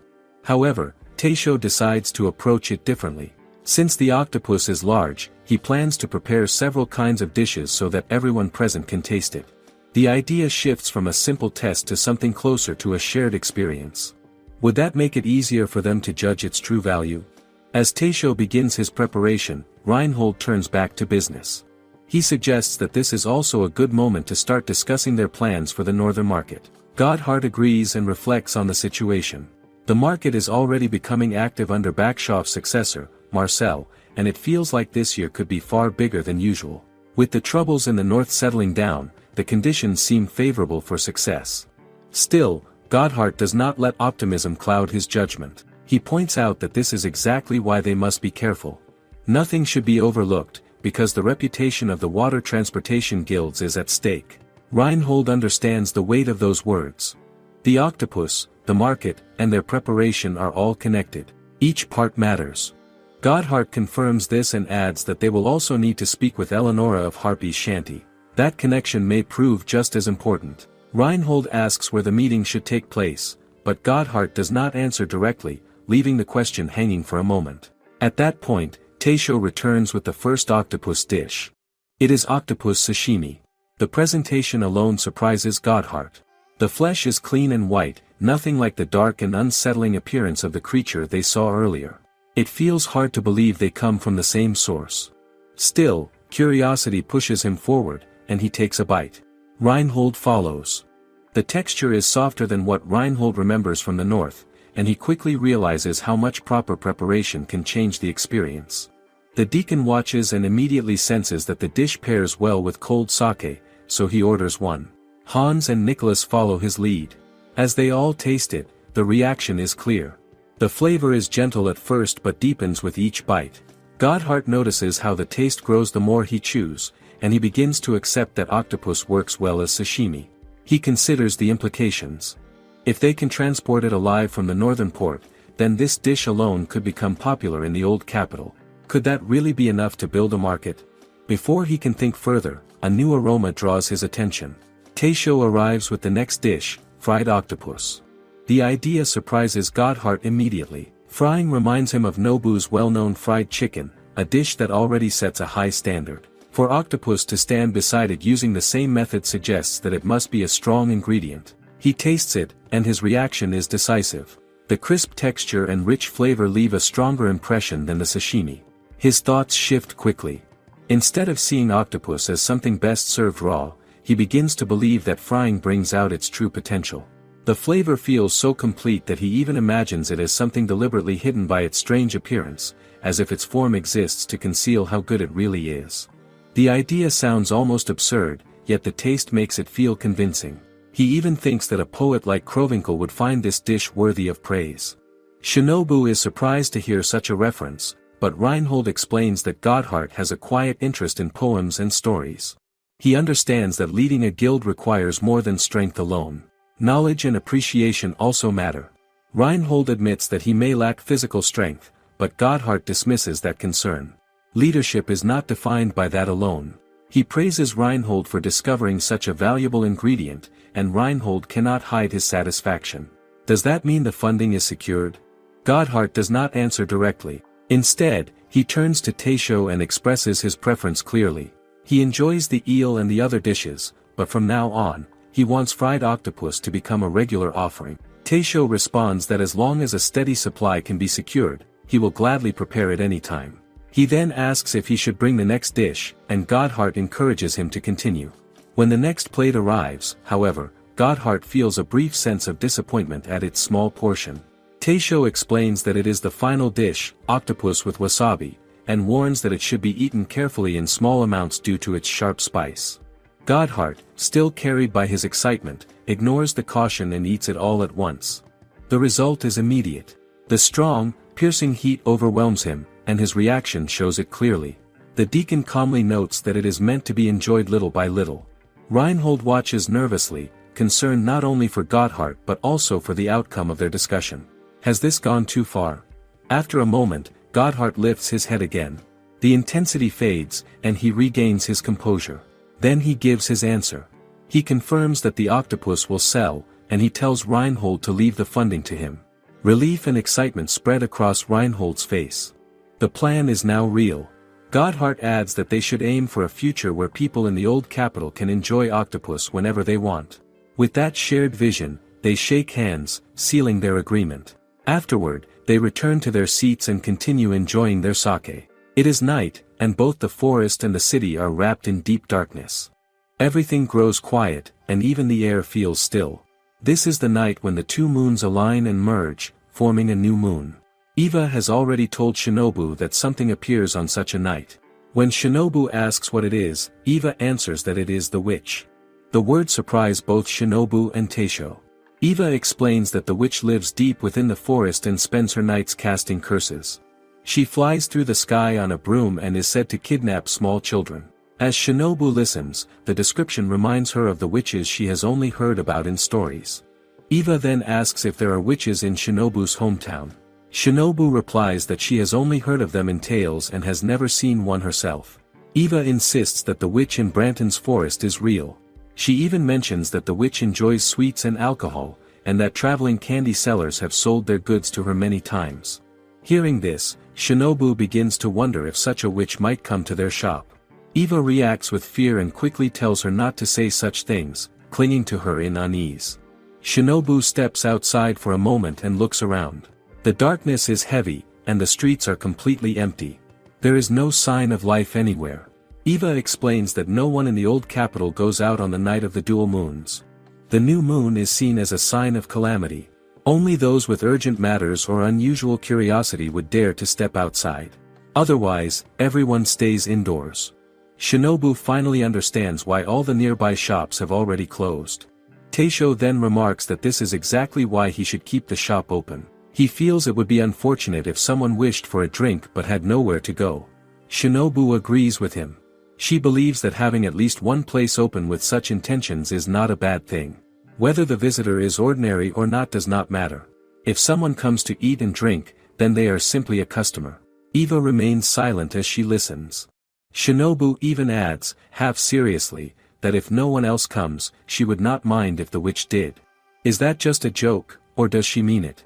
At that moment, a strange wind begins to blow. Eva feels it first and turns around, only to find a figure already there. It is the woman they had been speaking about. Fear grips Eva, yet she still manages to greet her. The woman looks at the shop with curiosity, surprised to find such a place open on a night like this. She comments that it seems like a good place to take shelter as a light rain begins to fall. She apologizes for the intrusion, but there is a calmness in her presence.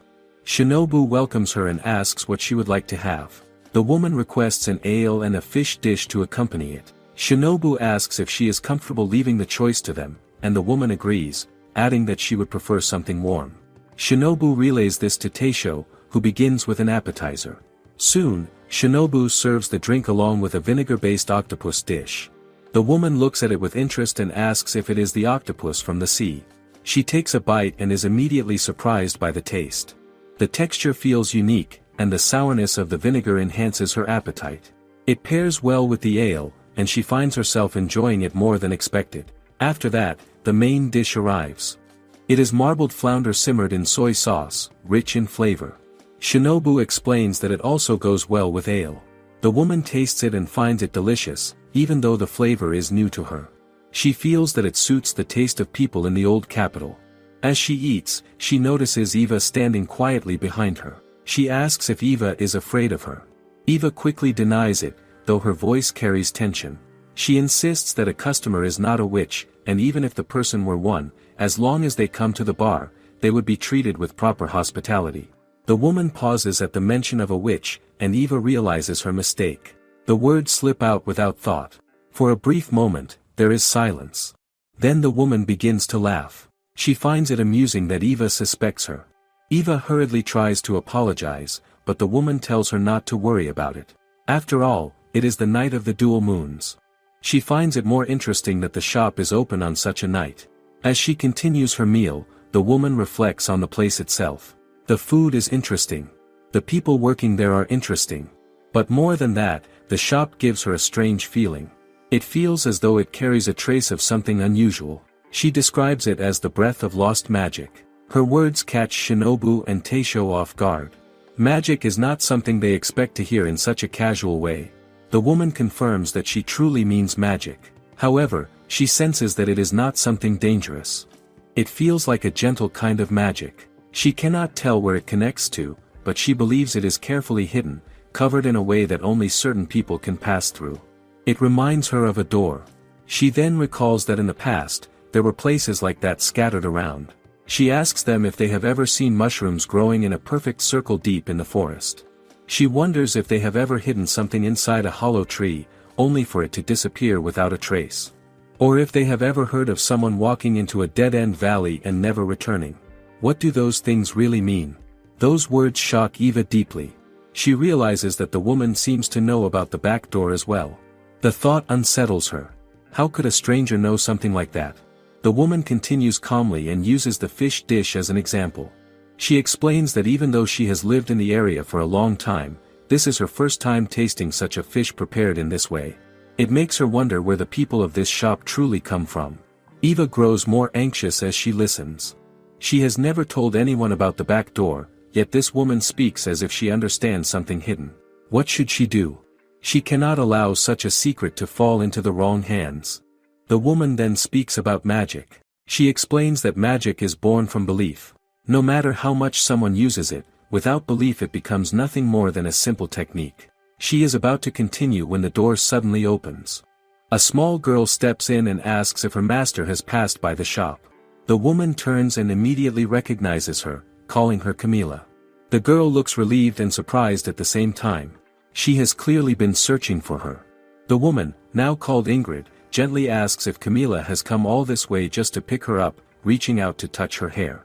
Camila quickly protests and tells her not to treat her like a child. Ingrid already appears unsteady. Her hood slips back, revealing her face more clearly.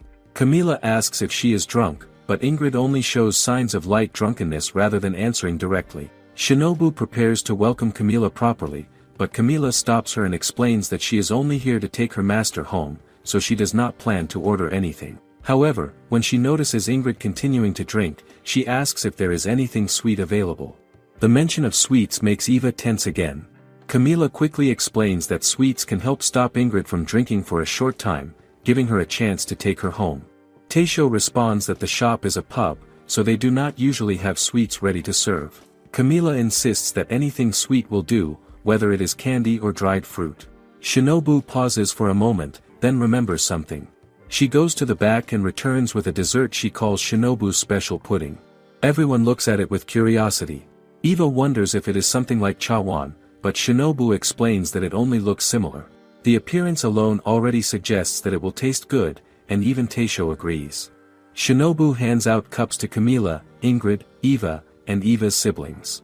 When Eva asks about Shinobu and Taisho, Shinobu simply tells her not to worry and encourages them to enjoy it. Eva takes a spoonful and is immediately surprised by how sweet and smooth it tastes. As she continues, she notices a darker layer at the bottom and asks about it. Shinobu explains that it is caramel sauce and suggests eating it together with the pudding. When Eva tries both at once, she is amazed by how the flavors blend into something richer and deeper. Ingrid also tastes the pudding and reacts with quiet admiration. She finds the sweetness remarkable and notes that it is hard to believe it is made from simple ingredients like eggs, dairy, and sugar. To her, it feels almost like magic. The taste leaves a strong impression, and she finds herself wanting more. Not fully satisfied, Ingrid asks if she can have one of the extra cups that were given to Eva. As she does, she mentions an amulet she once received from a female mercenary during her travels. She describes it as something that brings unexpected encounters with people. According to her, the mercenary herself confirmed its effect. Ingrid then suggests exchanging the amulet for the drink, directing the offer to Eva. Camilla reacts immediately, clearly annoyed by her master's stubbornness. Eva, still curious, asks if the amulet is truly a magical item. That question only makes Camilla more frustrated. She realizes that Ingrid must have already started talking about magic inside the shop. Combined with the fact that it is the night of the dual new moons, she feels this is exactly the kind of behavior that causes people in the old capital to fear them. Rumors about witches are already spreading, and this will only make things worse. She urges Ingrid to stop saying such strange things. Ingrid responds calmly and promises to be more careful next time. This surprises both Shinobu and Eva. Does that mean Ingrid is not actually a witch? Camilla then explains the truth. Even though her master may seem unusual, she is actually a skilled doctor. They used to live deep inside Branton's forest, but due to the recent reclamation of the land, they decided to move to Itteria. Ingrid adds that she personally does not mind living in the forest, but she believes Camilla needs to be around others her age. Camilla admits that this is partly true, but she also suspects that Ingrid simply wants easier access to good food and alcohol. She goes on to clarify that magic is only her master's hobby, nothing more. After that, she apologizes for any trouble they may have caused. With that, Camilla takes hold of Ingrid and begins to lead her out of the shop. Eva watches them and starts to think about her siblings. She wants them to enjoy the pudding as well, but Ingrid clearly wants more too. What should she do in this situation? Before she can decide, Taisho suddenly calls out and says that there is still one more pudding left. Shinobu immediately reacts with quiet frustration, realizing that Taisho has revealed her hidden portion. Taisho, however, seems unaware that Shinobu had set it aside for herself, especially since she had earlier told him there was nothing left for him. Hearing this, Ingrid turns back and accepts the final pudding. She expresses her appreciation, noting that even after living for so long, she has never tasted something this delightful. Camilla, still determined, urges her to leave, but Ingrid casually mentions that they will return to the shop another time. There is a sense of certainty in her words, as if she already looks forward to it. After they finally leave, Shinobu can no longer hold back her frustration and complains to Taisho about giving away her portion. Taisho responds honestly, saying that he also wanted to taste her special pudding. His answer does little to calm her. At that moment, Eva notices something left behind. It is the amulet Ingrid had shown earlier. It seems she forgot it in the shop. Taisho casually tells Shinobu that she can simply make another pudding, but even though that is true, Shinobu still feels bothered by how easily he gave hers away. Meanwhile, Eva remains focused on the amulet in her hands. She studies it quietly. Taisho goes to a store to buy pudding and chooses the more expensive kind. He then heads back to the shop while thinking about changing his clothes so he can begin preparations before Shinobu arrives. He remembers how Shinobu had angrily warned him the previous day to either buy or make her another pudding or she would not forgive him. That memory makes him reflect on his teasing, and he feels he may have gone too far. He believes the pudding he bought should be enough to cheer her up. At the same time, he recalls that they received a good octopus stock from Reinhold that day, and he also bought marbled soles from the market. He considers whether to make sashimi or simmer the fish. Which would suit the season better? After thinking for a while, he decides to simmer it, since it is autumn in the old capital. He believes such a dish will match the taste of the people, especially since he has been carefully observing the reactions of his customers. He begins to wonder what truly satisfies them.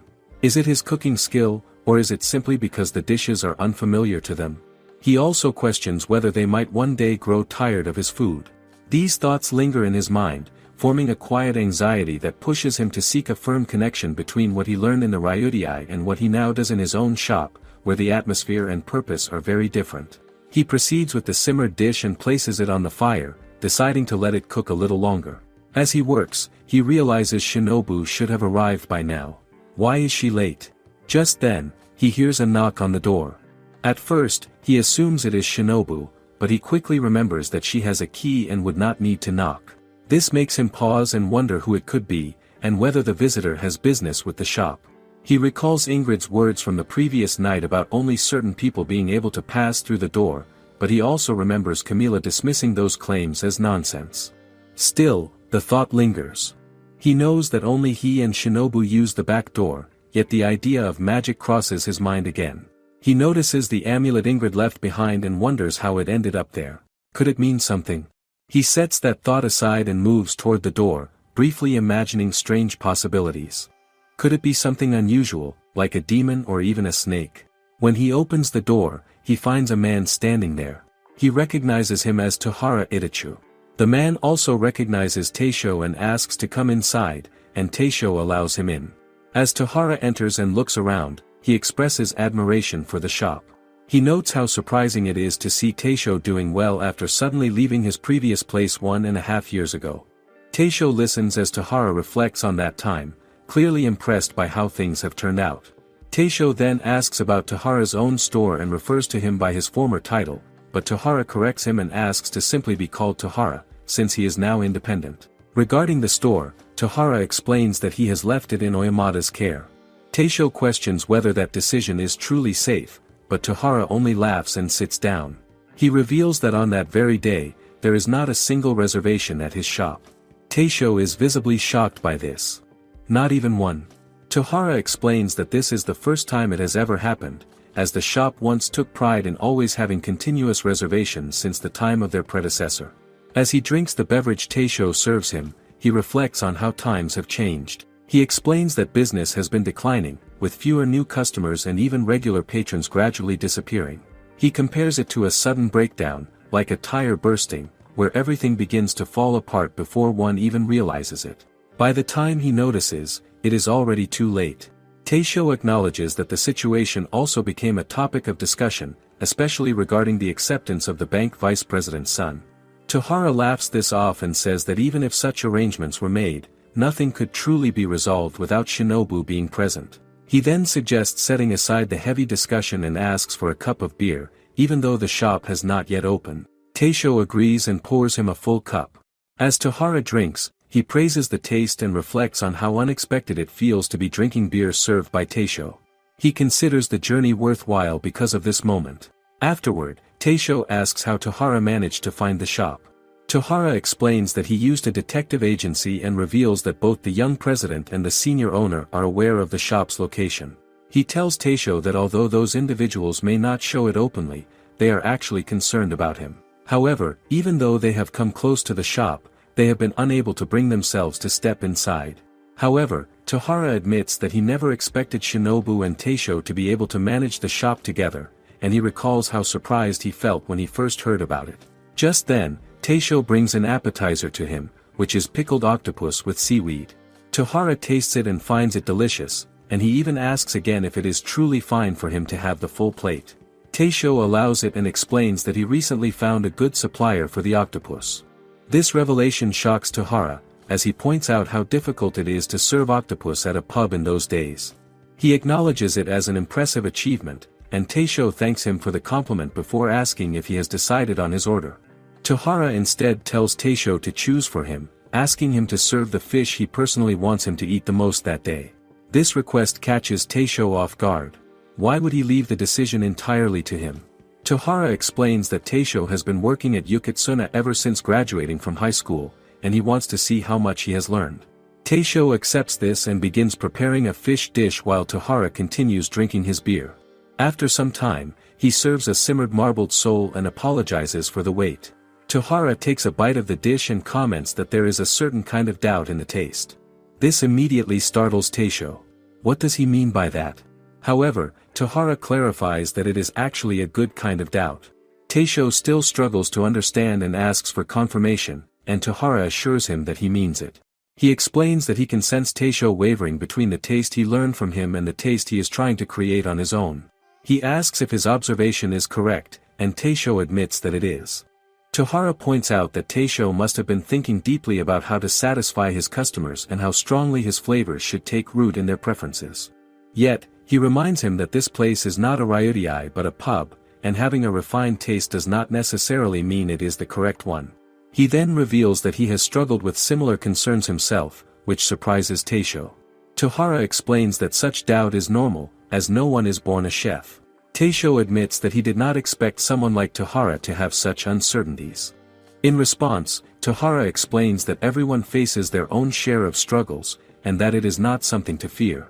He introduces the concept of shuhari, describing it as the 3 stages of learning, which are to learn, to break free, and to leave the nest.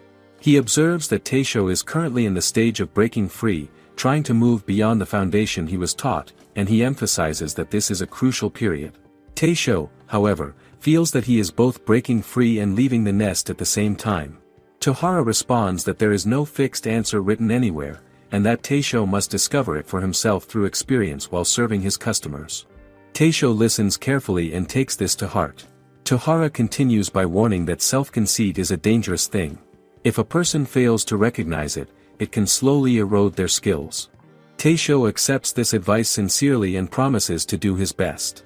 Tohara then reassures him that there is nothing to worry about, as long as he continues on his path. Shortly after, Tohara makes an unexpected request. He asks Taisho to prepare the octopus again, but this time to simmer it with anchovy, garlic, and cayenne in olive oil. The request surprises Taisho greatly. Why would he ask for something like that here? Tohara explains that it is similar to ajillo, a dish prepared with Spanish oil, and he assumes Taisho should be familiar with it. Taisho remains visibly unsettled and begins to explain himself, but Tohara notices his reaction and clarifies that he does not expect him to serve it as part of the menu. He simply reminds him that this place is not a ryutai but a pub. Taisho tries to explain that his shop does not carry luxurious ingredients like anchovy, but Tohara quickly offers alternatives. He suggests using salted squid or fish guts instead and instructs Taisho to follow his guidance carefully. He begins outlining the process step by step. First, the octopus should be boiled. If potatoes are available, they should be cut into bite-sized pieces. Garlic should be finely chopped, though slicing is also acceptable. The cayenne should be cut into round slices. Then the flame should be turned on, and olive oil should be poured into a frying pan. The salted guts should be lightly stirred together with the garlic and cayenne. Once the aroma begins to rise, the remaining ingredients should be added along with an extra splash of oil. After stirring everything for a few minutes, the dish is complete. Eventually, the dish is completed, and it is called octopus and potato ajillo. Tohara explains that it pairs well with wine as a snack and also complements beer nicely. He then asks Taisho what he thinks about the smell and whether it feels irresistible. Is the aroma strong enough to draw people in without hesitation? He encourages Taisho to taste it for himself, and Taisho does so. The result surprises him. The flavors come together better than he expected, and he begins to see the appeal of the dish. Tohara also tastes it and agrees that it is delicious, noting that the firm texture of the octopus brings out a rich and satisfying flavor. When Taisho takes a sip of beer afterward, he realizes how well it matches the dish. The combination leaves a clear impression on him. Tohara observes that Taisho must have experimented with many ideas while working alongside Shinobu. Taisho feels slightly surprised that Shinobu is mentioned, but Tohara explains further. Even if it is not obvious at first glance, Shinobu possesses a refined sense of taste inherited from their predecessor. How could such a talent be overlooked? Tohara urges Taisho not to let someone as valuable as Shinobu slip away from him, referring to her as a treasure. Taisho quietly acknowledges this advice and reflects on its meaning. After finishing, Tohara stands up and prepares to leave. Taisho asks if he does not wish to wait and meet Shinobu, but Tohara admits that while he would like to see her, he chooses not to. He feels that seeing him might stir feelings of homesickness or nostalgia in her. Would that really be fair to her now? From the condition of the shop, he can already tell that she is doing well, and that is enough for him. He also makes it clear that he cannot allow her to become involved with Yukitsuna again. Taisho thanks him sincerely for everything he has shared, and Tohara apologizes for the unexpected visit. However, he expresses relief after seeing that Taisho is managing well. He encourages him to continue his efforts with the Nobu bar, recognizing it as a good shop with promise. Taisho responds by saying he looks forward to seeing him again someday, lowering his head in respect. Tohara gently pats his head and tells him that when he returns next time, he wants to taste a dish that represents Taisho's own style after he has fully left the nest. What kind of flavor will Taisho create by then? Taisho accepts these words with determination as Tohara finally leaves.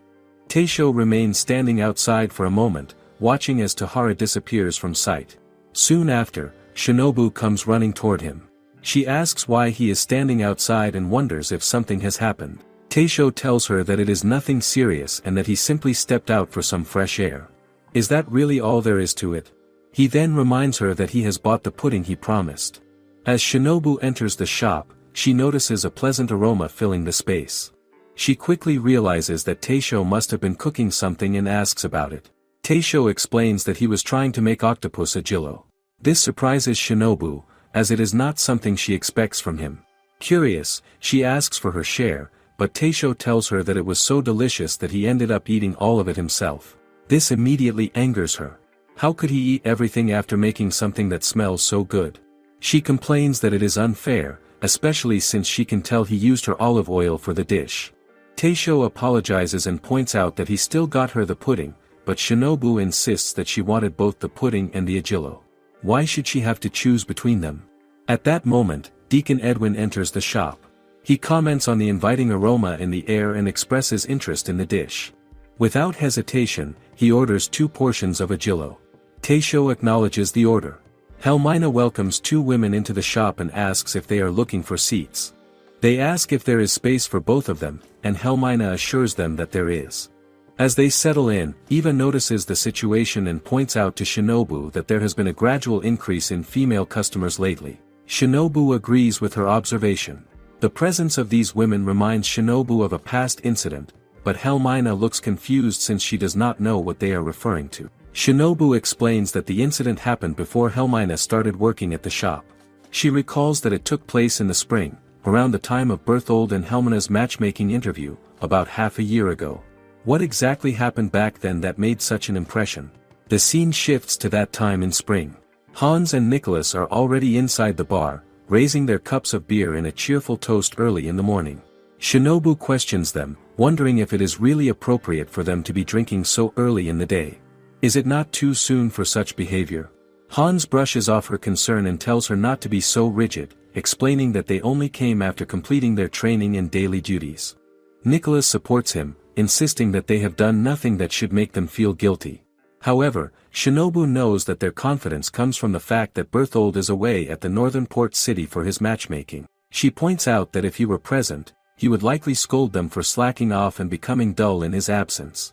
The thought of Berthold's anger immediately unsettles both Hans and Nicholas. They clearly understand how strict he can be, and Hans quickly urges Shinobu to stop bringing up such frightening possibilities. Why remind them of something they would rather avoid? On that same day, a lone woman is also present in the bar, quietly eating and drinking by herself. Shinobu notices her presence and keeps an eye on her. Meanwhile, Hans and Nicholas continue enjoying their meal. Hans comments on the butterbur he is eating, noting its slight bitterness and pleasant texture. Nicholas tastes his chicken and finds it delicious when fried, but he insists that chicken skewers dipped in sauce are even better. Satisfied with their food, they ask Shinobu for 2 more cups of beer. As they continue, both men begin to notice the quiet woman sitting in the corner. Her silence draws their attention. She seems too calm, almost suspicious. Could she be plotting something? Or is she observing the place for another reason? They begin to speculate, and Shinobu joins in their quiet discussion. Nicholas suggests that she might be investigating the supply goods coming into Itteria. This idea confuses both Hans and Shinobu. What does he mean by that? Why would someone investigate supply goods in a place like this? At that time, there are already unsettling rumors spreading throughout the region. Something feels off. Reports suggest that several northern territories have declared independence from the empire, and there are whispers that they are being influenced by flattering words from the eastern region, Oilia. What could this lead to? The possibility of conflict begins to feel real. If war breaks out, certain groups would benefit from it, especially merchants who profit from supplying armies. One such group is known as the Sulters. These merchants specialize in making contracts with military forces or mercenaries hired by city councils or nobles. Their role is to provide essential goods. They operate strategically, sending scouts ahead to survey potential routes that armies might take. They gather information on what goods are easy to obtain and which are scarce. By doing this, they position themselves to maximize profit once the army begins its march. It is a calculated and efficient system, but it also raises questions. Is it purely business, or is there something more behind it? Hans reacts with surprise after hearing Nicholas explain all of this. He remarks that Nicholas seems to know an unusual amount of strange information. Nicholas casually explains that he learned it from the last 3 girls he dated, mentioning that one of them was the daughter of a sutler. This explanation catches Shinobu's attention, and she questions how he could assume that the woman in the bar is also a sutler. Nicholas clarifies that he recognized it from her order. He noticed that she chose dried snacks and nuts, foods that can be preserved for a long time. He also observed how she carefully sampled items suitable for long expeditions. While they are still discussing among themselves, the woman suddenly stands up and calmly asks if she can place an order. The unexpected interruption causes all of them to freeze for a brief moment. Did she hear everything they were saying? Shinobu quickly regains her composure and turns toward her, politely allowing her to order. The woman points at an item on the menu, a whole pickled cucumber, and asks if it is a type of pickle. Shinobu explains that it is similar to pickles but made using a different method, adding that they take pride in their preparation.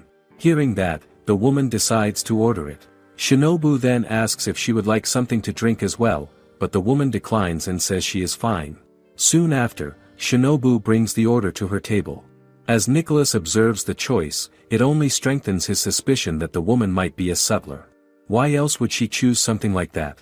Hans still does not fully understand his reasoning, so Nicholas begins to explain. He points out that soldiers usually complain when they are only given hard bread and diluted soup, and he reminds them that it is not always possible to prepare proper vegetable portions for everyone. This leads Hans to finally understand why the woman might choose pickles. Nicholas explains that pickles last for a long time, making them practical for travel, but he also notes that pickles preserved for too long tend to taste bad, which is why soldiers easily grow tired of them. Shinobu follows his logic and suggests that this might be exactly why the woman is interested in the pickles, and Nicholas agrees with her. Still, Shinobu remains uncertain. Is the woman truly a sutler, or is this just speculation?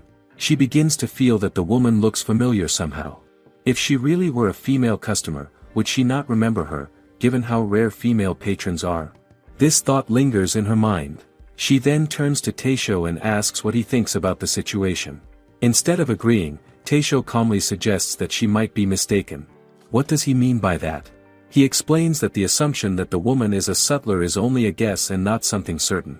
He then gives Nicholas a firm warning not to fill Shinobu's head with strange ideas again, pointing out that she can be quite trusting. Nicholas responds by laughing it off. Taisho continues his reasoning and explains that the woman likely chose dried snacks earlier because she wanted to avoid eating something too filling.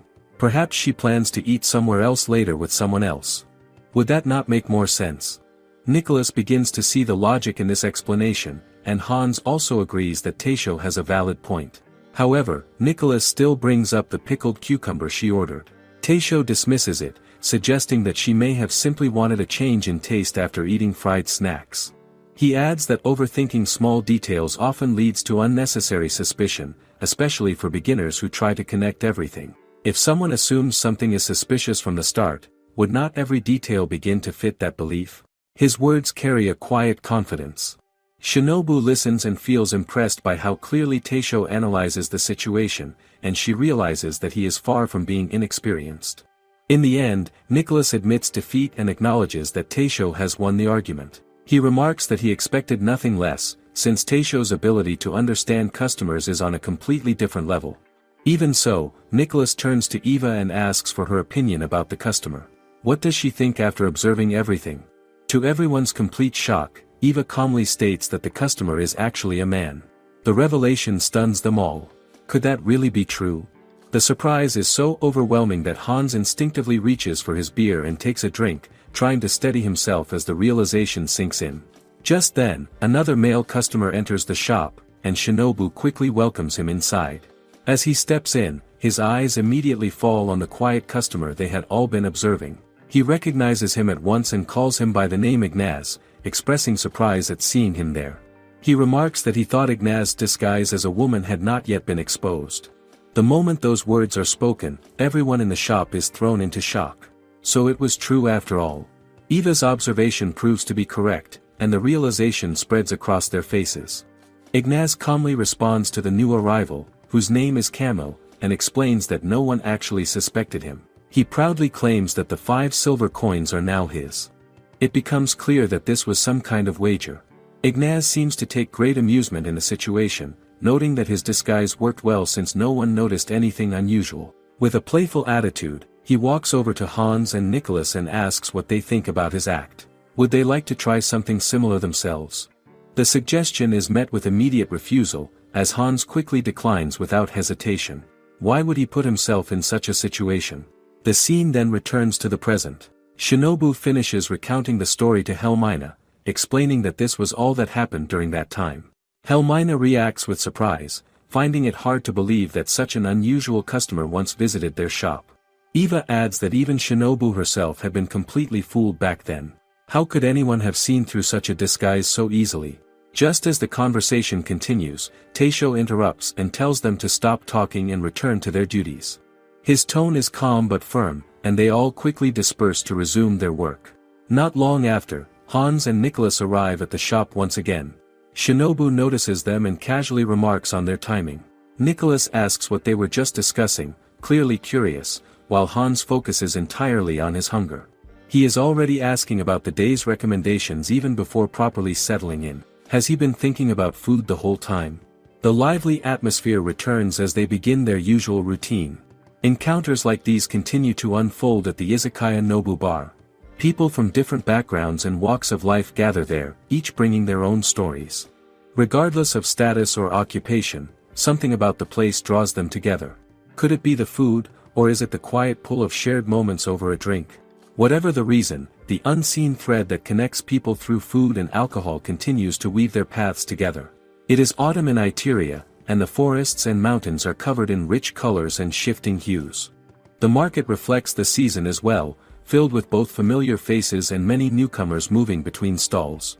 Eva walks through the lively market, where a wide variety of ingredients are displayed, from fresh vegetables to different kinds of fish. The abundance makes one wonder what kind of dishes could be created from them. What flavors could come out of such combinations? The possibilities seem endless, and the thought naturally leads to the kind of meals that might appear at the bar. After finishing her time at the market, Eva returns to the shop. Outside, Shinobu is sweeping the front, and Eva greets her before they both head inside. Shinobu has already completed her work outside, while Helmina is busy cleaning the tables within the shop.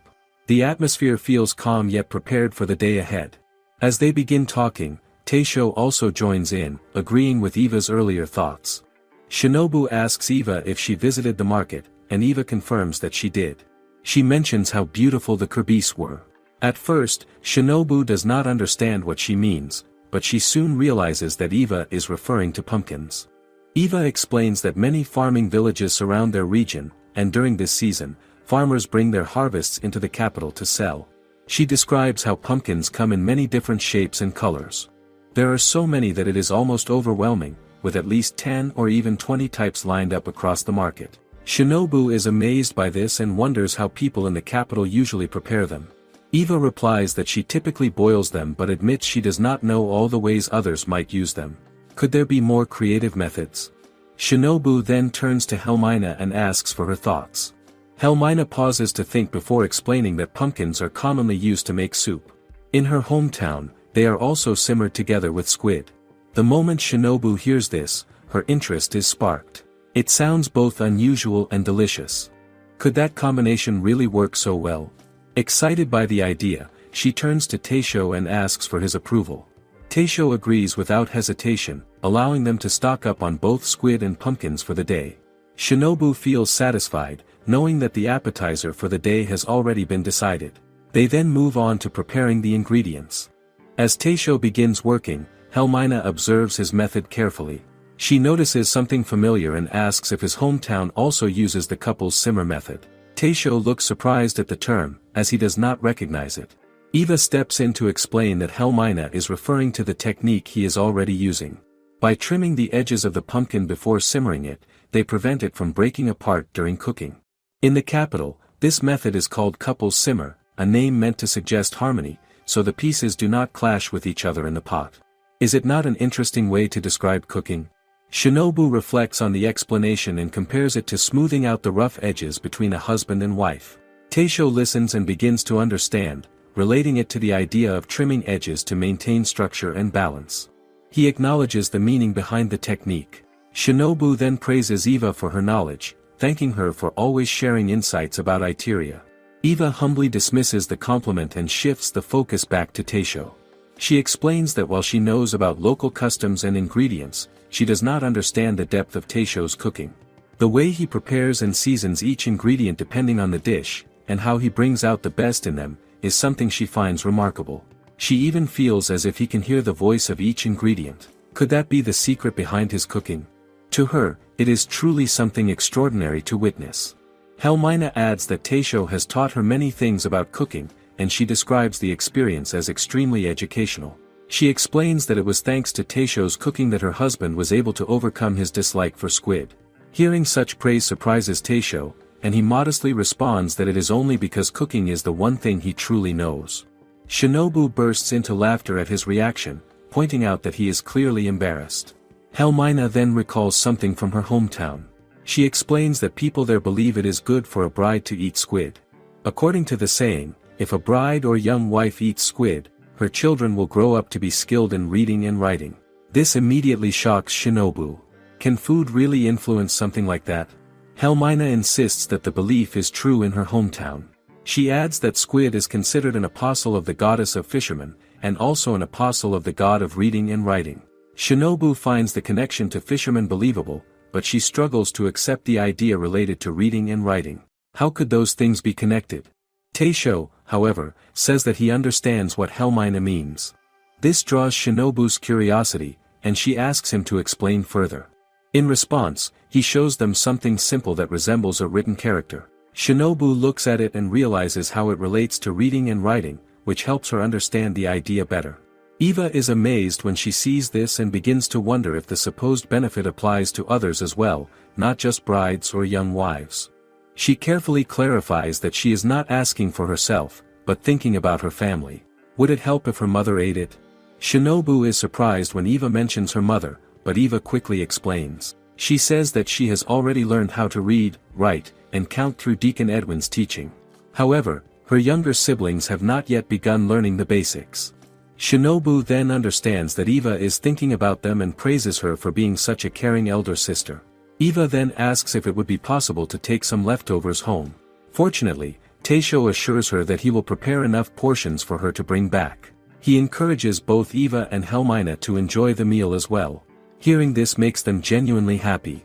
Would it not feel rewarding to share something like that with family? Shinobu then reminds everyone to finish their preparations before serving the appetizer. Eva quickly returns to her duties with renewed energy. Together, they continue cleaning and organizing the shop, making sure everything is ready. Shinobu asks them to quietly hope for another successful day of business.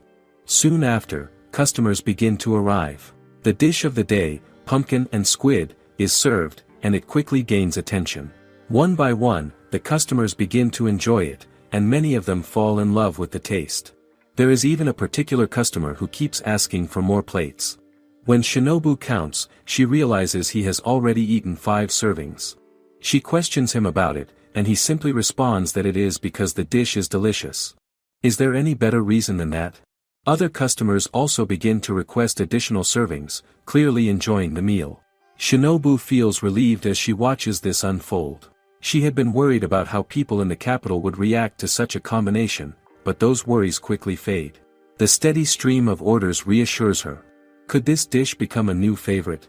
As the initial rush settles slightly, Taisho tells Helmina and Eva to take a moment and taste the food while there are fewer customers. They step aside to try the dish themselves. Eva begins by tasting the pumpkin, and she is immediately impressed. She describes how it melts in her mouth, its texture soft and smooth.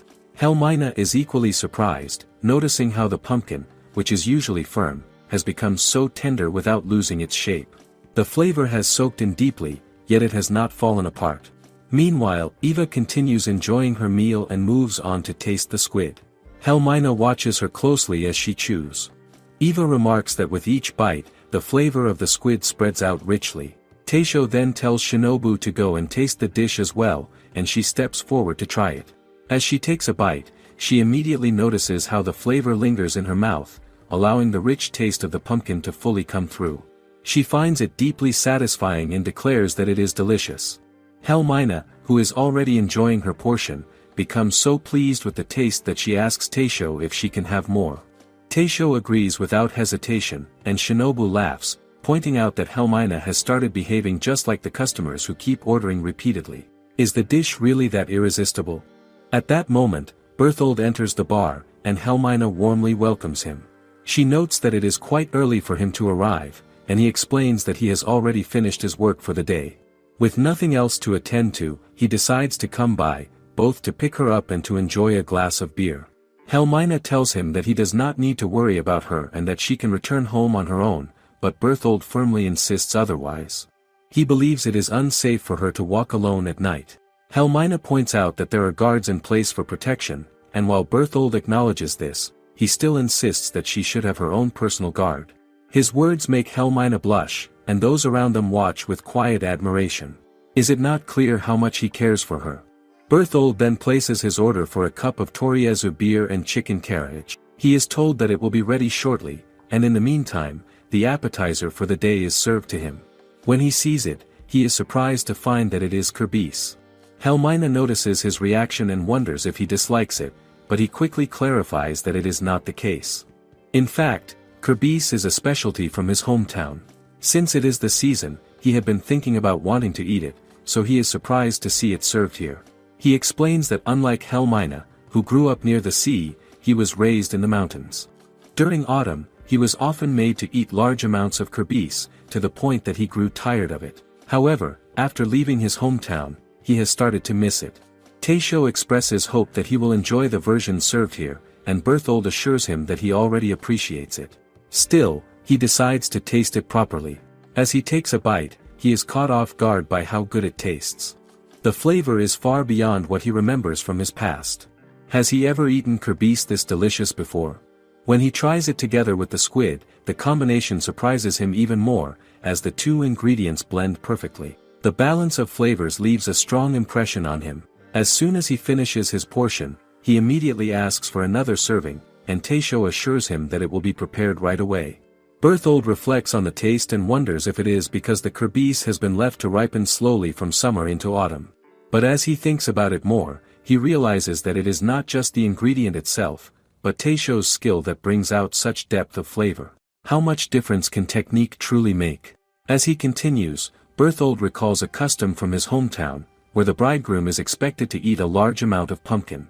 He describes it as a kind of superstition. This surprises everyone, including Helmina. Eva quietly mentions to Shinobu that she has never heard of such a tradition before. Curious, Shinobu asks Berthold about the meaning behind it. He explains that it symbolizes the love for one's wife, which deepens over time, just like the flavor of kerbis that grows richer the longer it is cooked slowly and carefully. His explanation causes Helmina to blush once again. The idea leaves a strong impression on Shinobu and Taisho as well. Taisho jokingly remarks that he might have to make Berthold eat even more, though he also admits that there is probably no need to worry about the strength of their bond. Helmina then approaches Taisho and asks him to share more about his hometown, along with his favorite foods. What kind of dishes shaped his cooking style? Eva reflects on the meaning behind the dish and observes that the pumpkin and squid seem to represent the mountains and the sea. Even though they are completely different, they come together without conflict. Is that not similar to people as well?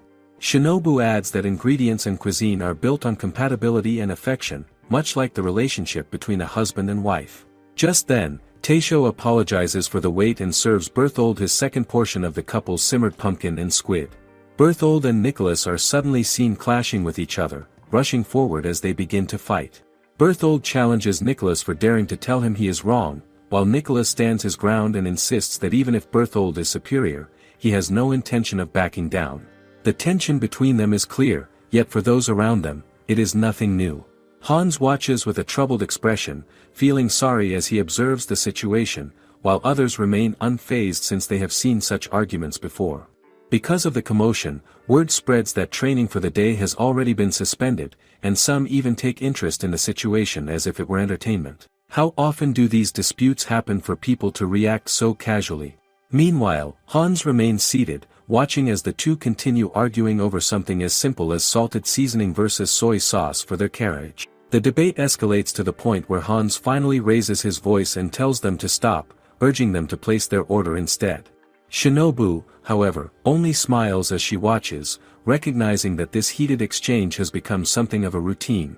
She notes that the argument has flared up once again over the seasoning of carriage. Hans points out that they have been at it since earlier during training, clearly exhausted by their persistence. How can such a small matter lead to such a prolonged dispute? Shinobu approaches them and calmly asks what they would like to order. Berthold explains that the problem lies in choosing between the two options they have been arguing about. He insists that they must pick one, as ordering both would trouble Taisho unnecessarily. Hans adds that this is why they decided to settle the matter through their debate. Eva listens and wonders why they cannot simply order both dishes. Hans explains that while Taisho would gladly prepare them, they feel guilty about the extra effort and time it would require. He admits that recently he has come to better understand and appreciate Taisho's dedication, which is why they hesitate. Is it respect that fuels this stubborn decision? Berthold then asserts his authority as a commander and declares that they should go with the salted version. He argues that only salt can truly bring out the natural and savory flavor of the chicken, enhancing its essence without overpowering it. He adds that garlic complements it well and is beneficial for the body, reinforcing his belief that salted seasoning is the superior choice. Nicholas immediately challenges him, accusing him of abusing his authority to push his preference. He argues that if Berthold values the natural taste so much, he could simply dip the fried chicken in salt after cooking. Nicholas insists that cooking is about elevating ingredients to make them even more delicious, and for that reason, he concludes that soy sauce is the better option. The debate continues without resolution. Will either of them ever give in? Hans grows increasingly tired as he watches them argue. He begins to doubt whether he will get to eat his carriage at all that day. After enduring intense training, all he wants is to relax with some carriage and a toriezu beer. Unable to wait any longer, he decides to start with the appetizer while the others continue their dispute. He asks Shinobu about it, and she tells him it is Kenpira lotus root, a dish that pairs well with draft beer. As he looks at it, he notices the vegetable and recalls seeing it used in tempura before. Curious, he asks about the holes in it, and Shinobu explains that the vegetable naturally has many holes. This strikes him as unusual, and he finds it a bit strange. Still, he decides to try it. As he tastes it, he is pleasantly surprised by its chewy texture. The slight spiciness from the chili pepper enhances the flavor, and he finds that it goes well with alcohol. Shinobu feels pleased hearing his reaction. Could something so simple be this satisfying? After some time, Hans decides to step out to relieve himself. He mentions that he is heading to the public restroom and hopes that by the time he returns, Berthold and Nicholas will have reached a decision. Shinobu wishes him well as he leaves. Outside, night has already fallen, and the air has grown colder.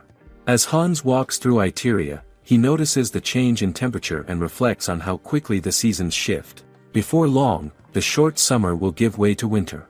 The chill in the air makes him think again about the argument back at the bar. Will they ever settle it? As he continues walking, his thoughts drift to something more personal. He realizes that it may soon be time for him to decide his own future. How long will he continue serving as a guard?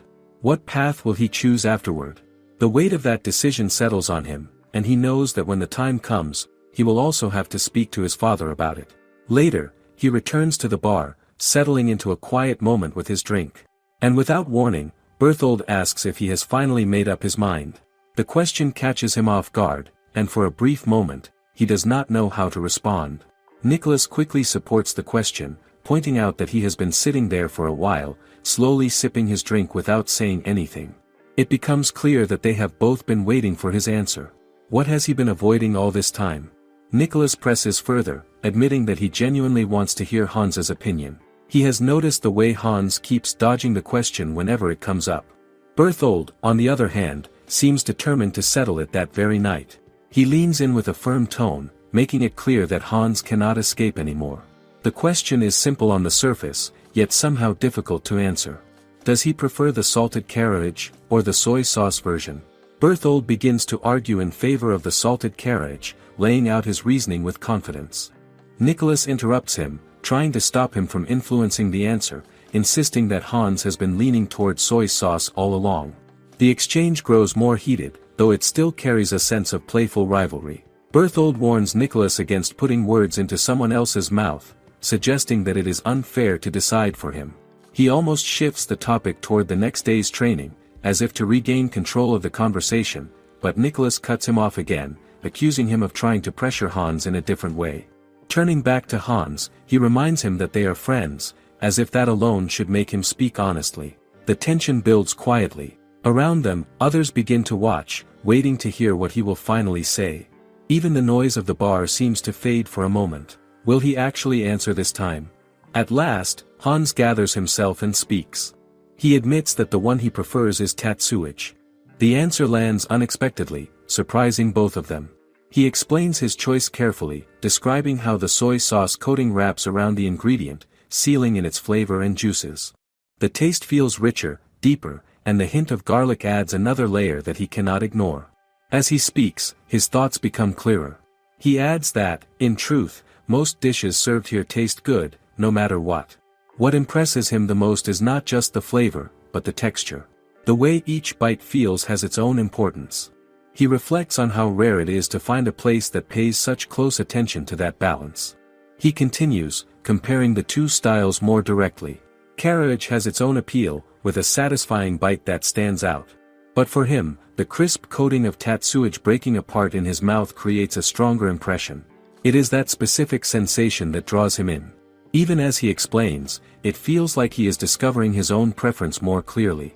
Berthold, however, does not accept the conclusion so easily. He points out that tatsuage is not the same as carriage, drawing a firm line between the two. Hans is taken aback that he would argue that point so strongly, and he tries to explain that, while different, they are still similar in nature. Eva arrives at the shop another day and notices that Taisho has already stocked up on many ingredients again. Taisho explains that he bought them because they were being sold at a cheap price. However, Eva cannot ignore the pattern anymore. Even if the ingredients are cheap, he never manages to use everything, and a lot ends up as leftovers. She recalls how much of it had to be turned into staff meals the other day. As she confronts him about it, Shinobu quietly supports her from the side, encouraging her to keep going. But instead, Eva turns to Shinobu and asks her to speak up as well, pointing out that Taisho never listens to her no matter how many times she says it. Shinobu reflects on how much Eva has improved recently. Ever since she started learning how to read, write, and count from Deacon Edwin, she has become more dependable. Seeing this, Shinobu asks Taisho what he thinks, prompting him to respond more seriously. Taisho admits that he will try to be more careful next time, though it is unclear how much will actually change. Still, the moment settles for now. Just then, Deacon Edwin arrives, and Shinobu warmly welcomes him inside. He informs Eva that he has brought the usual payment for his tab, and Eva immediately takes it to count. Meanwhile, the deacon begins placing his order. He asks for edamame, salted kelp cabbage, and chicken carriage, and also requests that a pot be prepared for kamameshi. Shinobu notices that he is ordering more than usual and comments on it. The deacon confirms that something is different today. He reveals that he has brought someone along with him. Shinobu turns her attention to the visitor and invites him to take a seat. The visitor bows politely before sitting down. Eva, who happens to glance over, is struck by his appearance.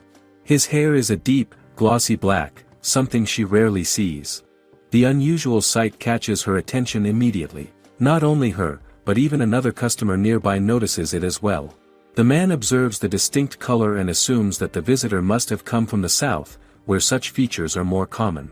His curiosity grows when he realizes that Shinobu also has similarly beautiful black hair. He asks directly if both Shinobu and Teisho are from the south. The question comes unexpectedly, and for a brief moment, Shinobu and Teisho are unsure how to respond. Shinobu quickly recovers and laughs it off, giving a vague answer that they come from somewhere far away. She does not dwell on it and instead tells Eva to return to her work, smoothly shifting the focus away from the topic. She then proceeds to serve the deacon, assuming that he would like his usual cold sake to begin with. He agrees without hesitation. Turning to the visitor, she asks what he would prefer to drink. He requests water and a glass of milk, if available.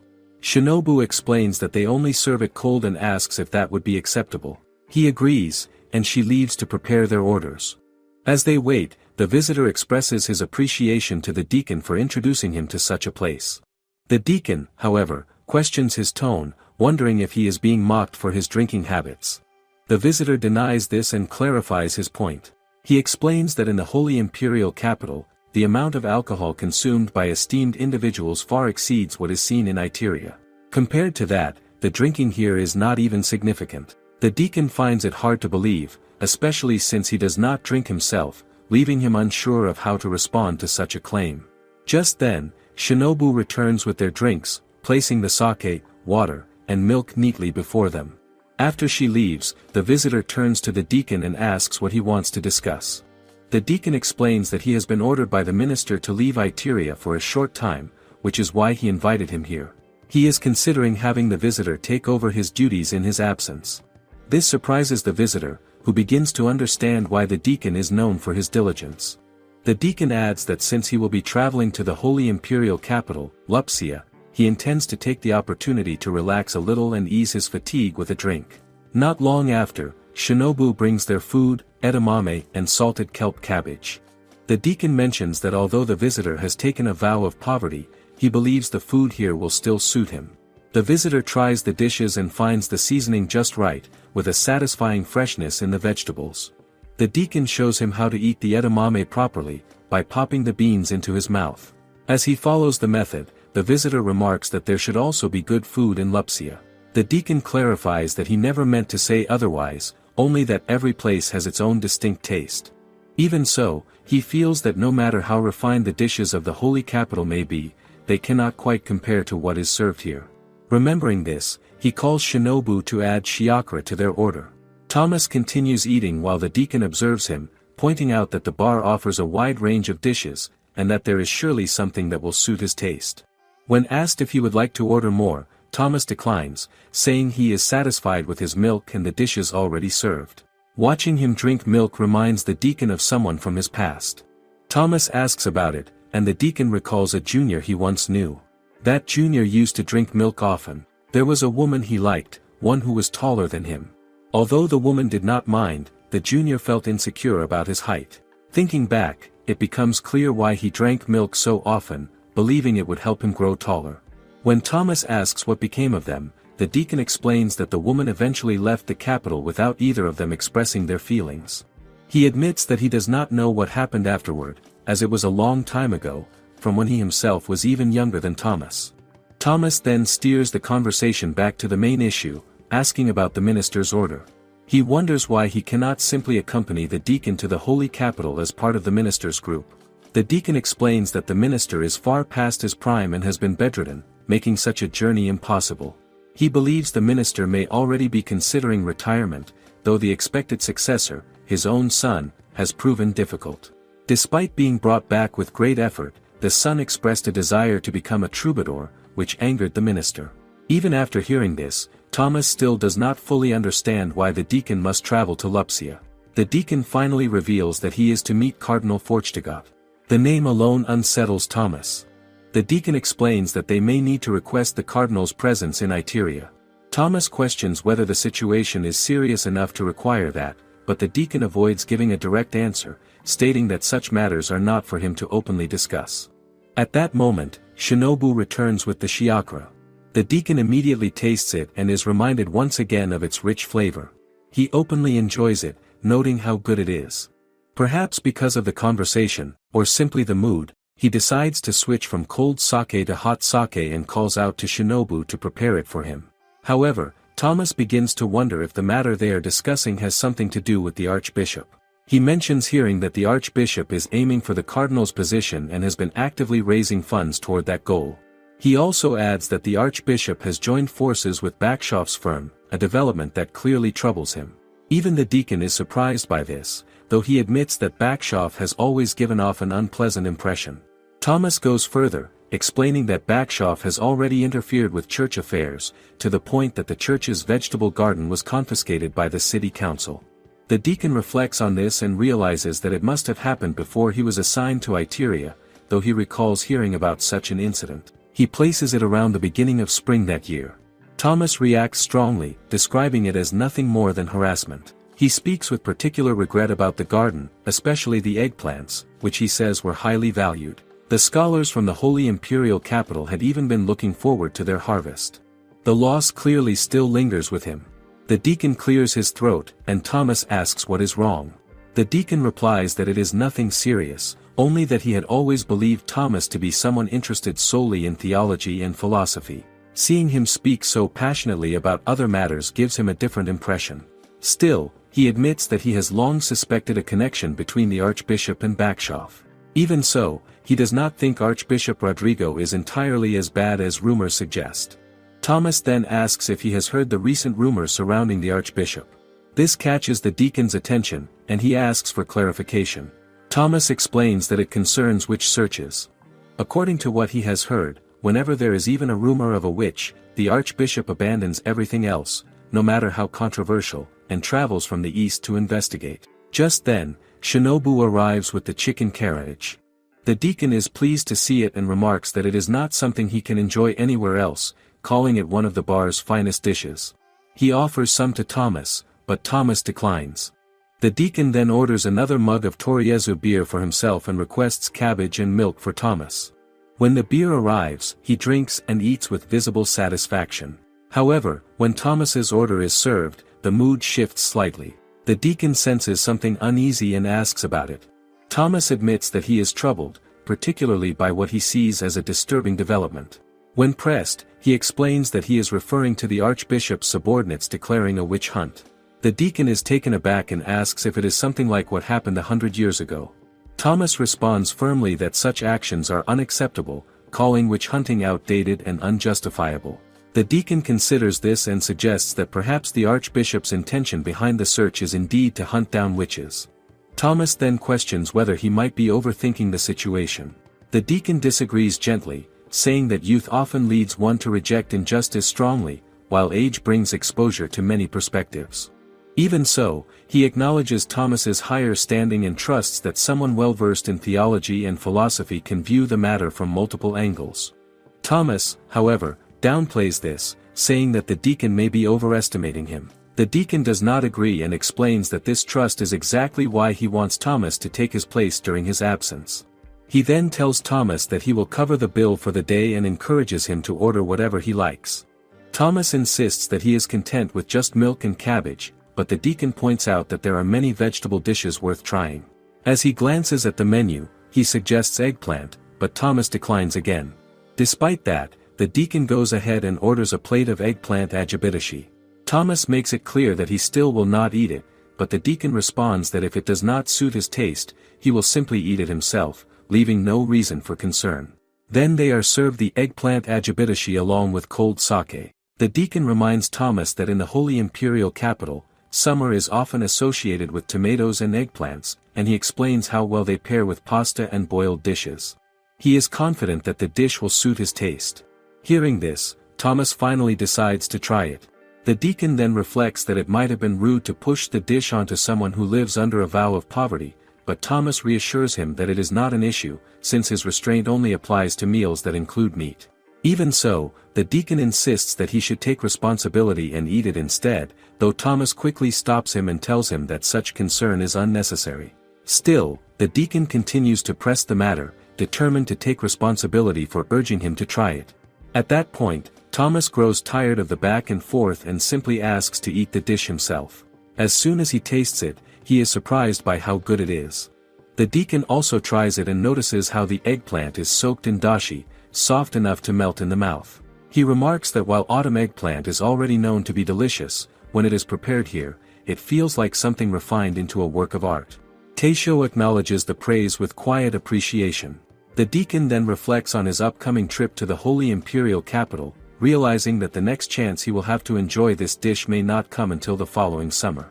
With that in mind, he decides to savor it fully and suggests ordering another serving. By then, Thomas has already eaten the last piece and asks if he can request more. The deacon allows it, seeing that he has taken a liking to it. However, when Thomas places the order, he asks for several types of eggplant dishes, which surprises the deacon. Thomas explains that since the deacon has already said he would cover the bill, he sees no issue with ordering freely. The deacon admits that he did say so, but still feels that it might be a bit excessive. As he reaches for his drink, the deacon notices that his cold sake is already finished. To his surprise, he realizes that Thomas has been the one drinking it and is now starting to look drowsy. He quickly points out that what he has been drinking is not water but sake, which explains why it disappeared so quickly. Thomas responds casually that he drank it because he was in a good mood. The deacon tries to explain that it is not simply about preference, but that Thomas cannot handle alcohol. Still, Thomas turns to Eva and asks for another cup of what he calls the delicious water. The deacon quickly corrects this and asks Eva to bring milk for Thomas instead, along with another serving of cold sake for himself. Soon after, Shinobu returns with the additional eggplant dishes. As they are set down, Thomas suggests that they continue their discussion about the future of theology, now that they have plenty of eggplant to accompany it. The deacon watches him for a moment, having earlier worried that Thomas might be too rigid or overly earnest. Now, he begins to feel more at ease, thinking that Thomas may be capable of handling the church's responsibilities in his absence. As Thomas continues eating, he casually asks the deacon to help him finish the meat portion in a stuffed eggplant dish, but the deacon immediately calls him out for being selfish. Taisho shows the amulet to one of their customers and explains that he receives it through what he calls fate. He wants to have it appraised so he can understand where it comes from. Shinobu adds that they already asked Nicholas because they believe he is knowledgeable, but he cannot identify it at all. So they turn to Holger and ask for his opinion. Holger studies the amulet but admits that he has no idea either. He explains that it is not something commonly sold in the market. He then turns to Lawrence, who sits beside him, and asks if he recognizes it. Lawrence also says he is completely clueless. He believes only specialists would understand such an object. Maybe a conjurer or even a witch. Shinobu reacts quietly to that suggestion. She feels hesitant about asking Ingrid. Would that really be a good idea? Holger suggests showing it to Deacon Edwin instead. Shinobu admits that she has not found the right time to ask him, and he is currently out of the city. Holger apologizes for not being able to help, and the matter remains unresolved for now. As the day continues, Shinobu begins to notice something unusual. The shop feels different. Very few of their usual customers appear. Even the guards are missing. The atmosphere along the stable-in road feels off. Why is everything so quiet and yet so tense? At the same time, new faces keep coming in. Many of them are first-time customers. Their behavior stands out. Shinobu watches them closely and wonders if something is happening in the city. Holger soon shares what he hears. The Archbishop is on the way to Itteria. This news shocks both Eva and Shinobu, and they exchange looks without saying anything. Shinobu then asks Eva what an archbishop actually is. Is it an important figure in the church? Eva explains that the archbishop holds one of the highest ranks. In comparison, Deacon Edwin stands at the lowest level. This surprises Shinobu. She never realizes the church has such a strict hierarchy. Lawrence adds that even the city council is caught off guard by the sudden visit. The archbishop plans to stay in the city for some time. That alone creates tension. Holger explains that rumors of the visit send the council into panic. They rush to clean up the streets and remove troublemakers. Helmina mentions that her husband Berthold even mobilizes the entire corps to maintain order. The streets are cleared, but this creates a new problem. The displaced troublemakers now gather at places like Nobu. Holger casually points this out, and the customers drinking in the back turn to look at him with sharp expressions. The mood shifts for a moment. Is this place becoming their refuge? Shinobu finally understands the sudden influx of unfamiliar customers. It all connects. Just then, more orders come in, and she moves to serve them. She later speaks with Taisho and explains that as long as the archbishop remains in the capital, they will likely continue dealing with this type of crowd. Can they handle it for long? While they talk, a disturbance breaks out behind her. Shinobu turns and sees one of the customers grabbing Helmina's wrist while trying to flirt with her. The grip looks firm and uncomfortable. Shinobu reacts immediately and rushes over to stop him. The man claims that he has no issue with the food or drinks, but he criticizes the way Helmina serves them. He insists that they are only trying to teach her properly. His tone carries mockery. Shinobu firmly rejects this and tells them to stop. She makes it clear that their bar is not that kind of place. The man challenges her words and questions what kind of place it really is. He mocks the bar as shabby yet oddly extravagant. Shinobu feels anger rise. She prepares to respond, but Taisho steps in from behind and gently taps her shoulder. He signals her to step back. He chooses to handle it himself. Taisho moves forward and calmly confronts the group. He tells them they are causing trouble in his bar. At the same time, Holger glances back at the scene. The rowdy customers notice him and question if he has a problem with them. Tension builds. Then, from a quiet corner, a lone customer suddenly speaks up and tells everyone to be quiet. The interruption surprises everyone. They turn to look at him as he stands. They assume he wants to join their behavior, but they are wrong. He calmly states that alcohol is meant to be enjoyed quietly. His presence carries weight. The troublemakers ignore his warning. In an instant, he moves. He grabs the arm of the man who starts the harassment and twists it behind his back. The man drops to the floor in pain. The stranger then checks on Helmina and makes sure she is unharmed. The remaining troublemakers grow angry. They feel challenged. They speak to him rudely, but he corrects them with calm confidence. He introduces himself as Arnaud and insists they use his name properly. There is no arrogance in his tone, only firmness. Two of the men rush at him together. What do they expect will happen? Arnaud reacts smoothly. He dodges the first attacker with ease and strikes the second. Then he turns and kicks the first one back. Both men crash to the floor and groan in pain. The fight ends quickly. One by one, the troublemakers fall. The staff watches in shock. The speed and precision of his movements leave no room for doubt. In just moments, every one of them lies on the ground, defeated and unable to continue. When they eventually manage to stand up, they stumble and then quickly run away. Two of them stop for a moment and throw a final warning at Arnaud, saying he will regret what he has done. Their voices carry frustration and wounded pride. Yet Arnaud does not react with fear. He listens but treats their threat as something insignificant. In his mind, their words feel no more than something shallow and unworthy of concern. He remains calm, almost indifferent, as if he has already moved past the situation. What weight do such threats really hold? Helmina steps forward and thanks him sincerely for helping her. She still feels the tension from earlier, but there is relief in her expression now. Arnaud responds simply and says that it is nothing difficult, that he only does what he believes is right. Shinobu also expresses her gratitude, but instead of accepting it, Arnaud apologizes for the disturbance he causes. He explains that he wishes he could have handled the situation in a quieter and more gentle way. His words sound honest. There is no pride in how he speaks. Shinobu then turns to Taisho and quietly asks for permission to cover his bill for the day. Taisho agrees without hesitation. With that approval, Shinobu offers to treat Arnaud's meal as a gesture of thanks. Arnaud appreciates the thought, but he declines the offer. He explains that even though his appearance might give a certain impression, he is fully capable of earning enough to pay for his own food. His response leaves Shinobu momentarily speechless. She does not expect that answer. At that moment, Eva notices the amulet again. She looks at Taisho and suggests giving it to Arnaud. Taisho hesitates and wonders if Arnaud would even accept such a thing. Eva recalls something her grandfather once tells her.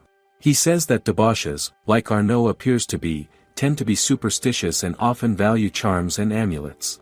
With that thought, Eva presents the amulet to him.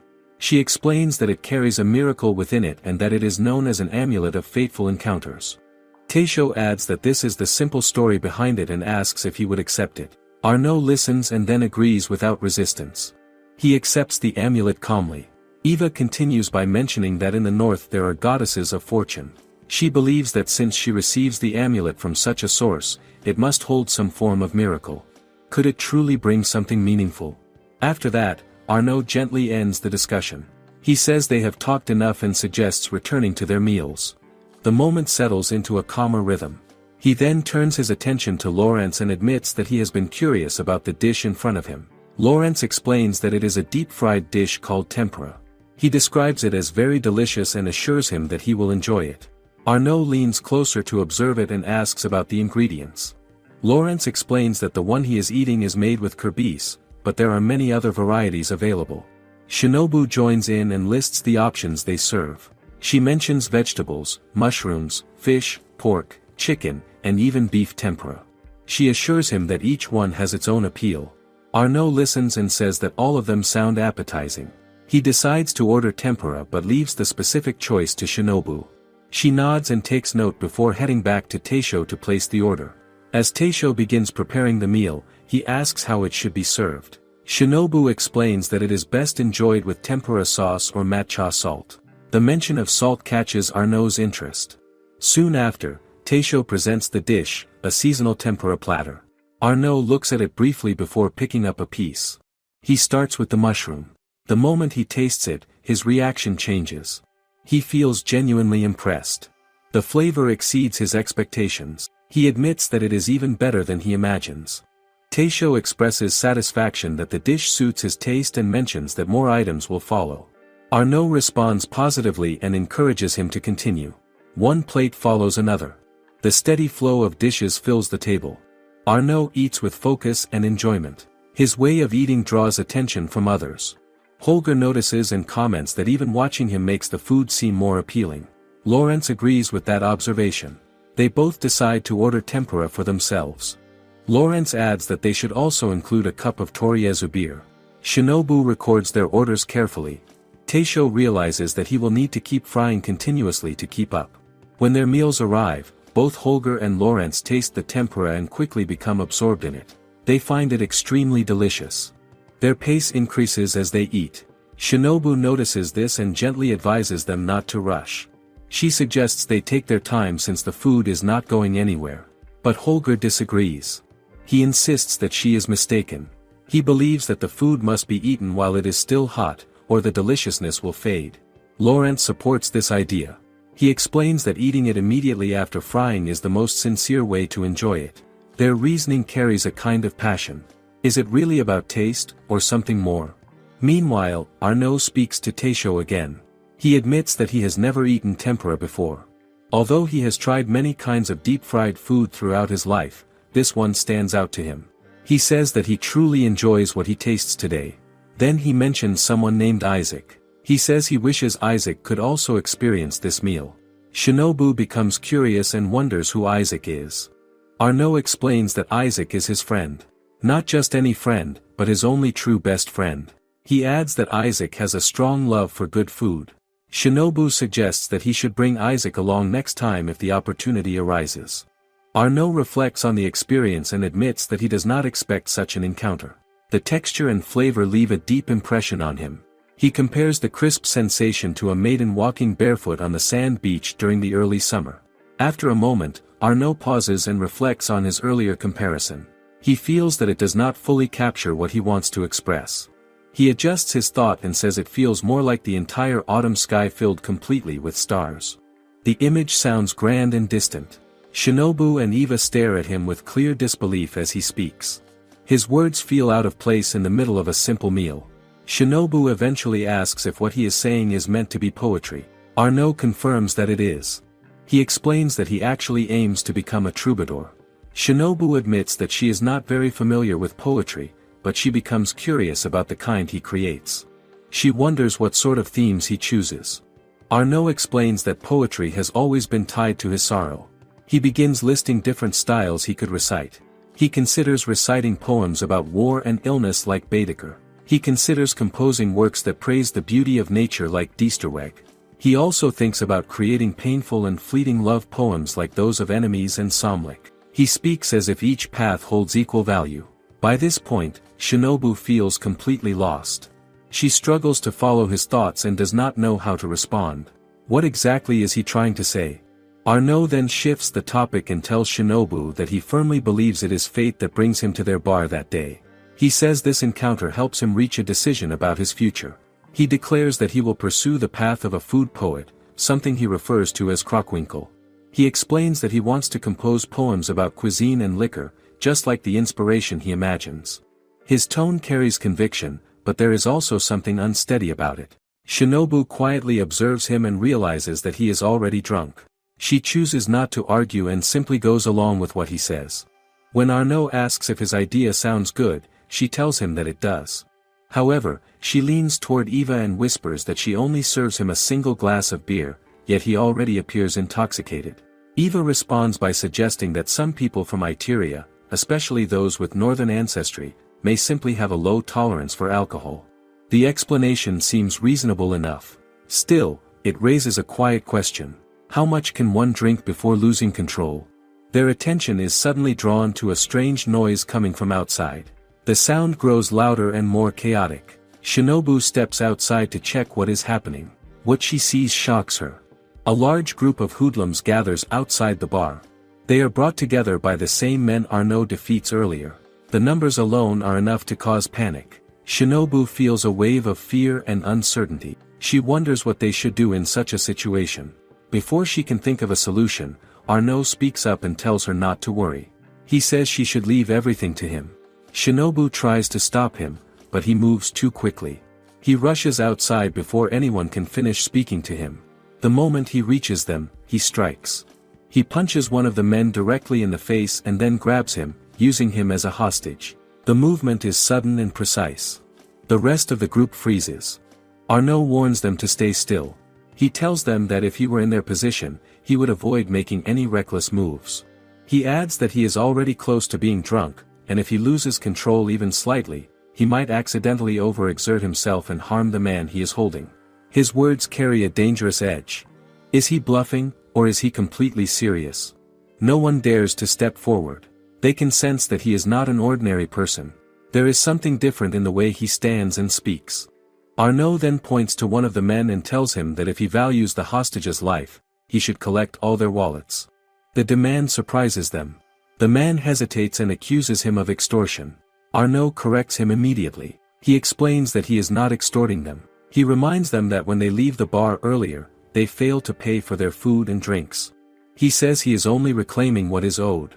The explanation sounds simple, but the tension remains. The man argues that the amount Arnaud is asking for is excessive. That response only worsens the situation. Arnaud's expression hardens. He raises his demand and adds what he calls interest and lesson fees. His tone becomes sharper. The threat feels more real now. The man facing him begins to panic. Without fully realizing it, he quickly agrees and starts complying with the demand. At the same time, the hostage studies Arnaud closely. Something about his words and manner begins to feel familiar. He recalls the way Arnaud speaks and the name he uses. A realization slowly forms. He wonders if this is the same person he has heard about before. Arnaud notices his reaction and reminds him that he already states his name clearly. The man hesitates but asks if he is truly the well-known Arnaud. The atmosphere shifts again. The group begins to understand what they are dealing with. Fear spreads among them. Stories come to mind. They remember the legend from a few years ago. It is said that Arnaud, known as the Drunken Eye, and another man once tie up every single thug in Itteria by themselves. The story sounds exaggerated, yet it is widely believed. They are regarded as living legends because of it. Some of the men recall hearing that Arnaud left Itteria long ago. They never expect him to return. Now he stands right in front of them. The thugs begin to gather among themselves, speaking in low voices as they try to figure out a way to deal with Arnaud. They exchange uneasy glances and search for any advantage they can find. One of them claims to know something useful. He tells the others that Arnaud has two weaknesses. The first is that he is extremely weak against alcohol. He explains that even a single ale is enough to leave him completely drunk. The others react with disappointment. They struggle to see how that information can help them in the current situation. How does that weakness give them any real advantage right now? The man prepares to mention the second weakness, but before he can finish, Arnaud notices them whispering. He turns his attention toward them and asks what they are talking about. Despite being caught, the man continues and reveals the second weakness. He bluntly says that Arnaud is bad with pretty things. The words come out awkwardly, but the intent is clear. Arnaud reacts immediately. He bursts into laughter at first, but the sound carries an edge. His grip tightens around the neck of the man he is holding. His expression shifts as he angrily questions what exactly they say he is bad at. The tension rises again. After a brief moment, he suddenly releases the hostage. Without hesitation, he moves toward the group. He does not bother to identify who says it. Instead, he directs his frustration at all of them.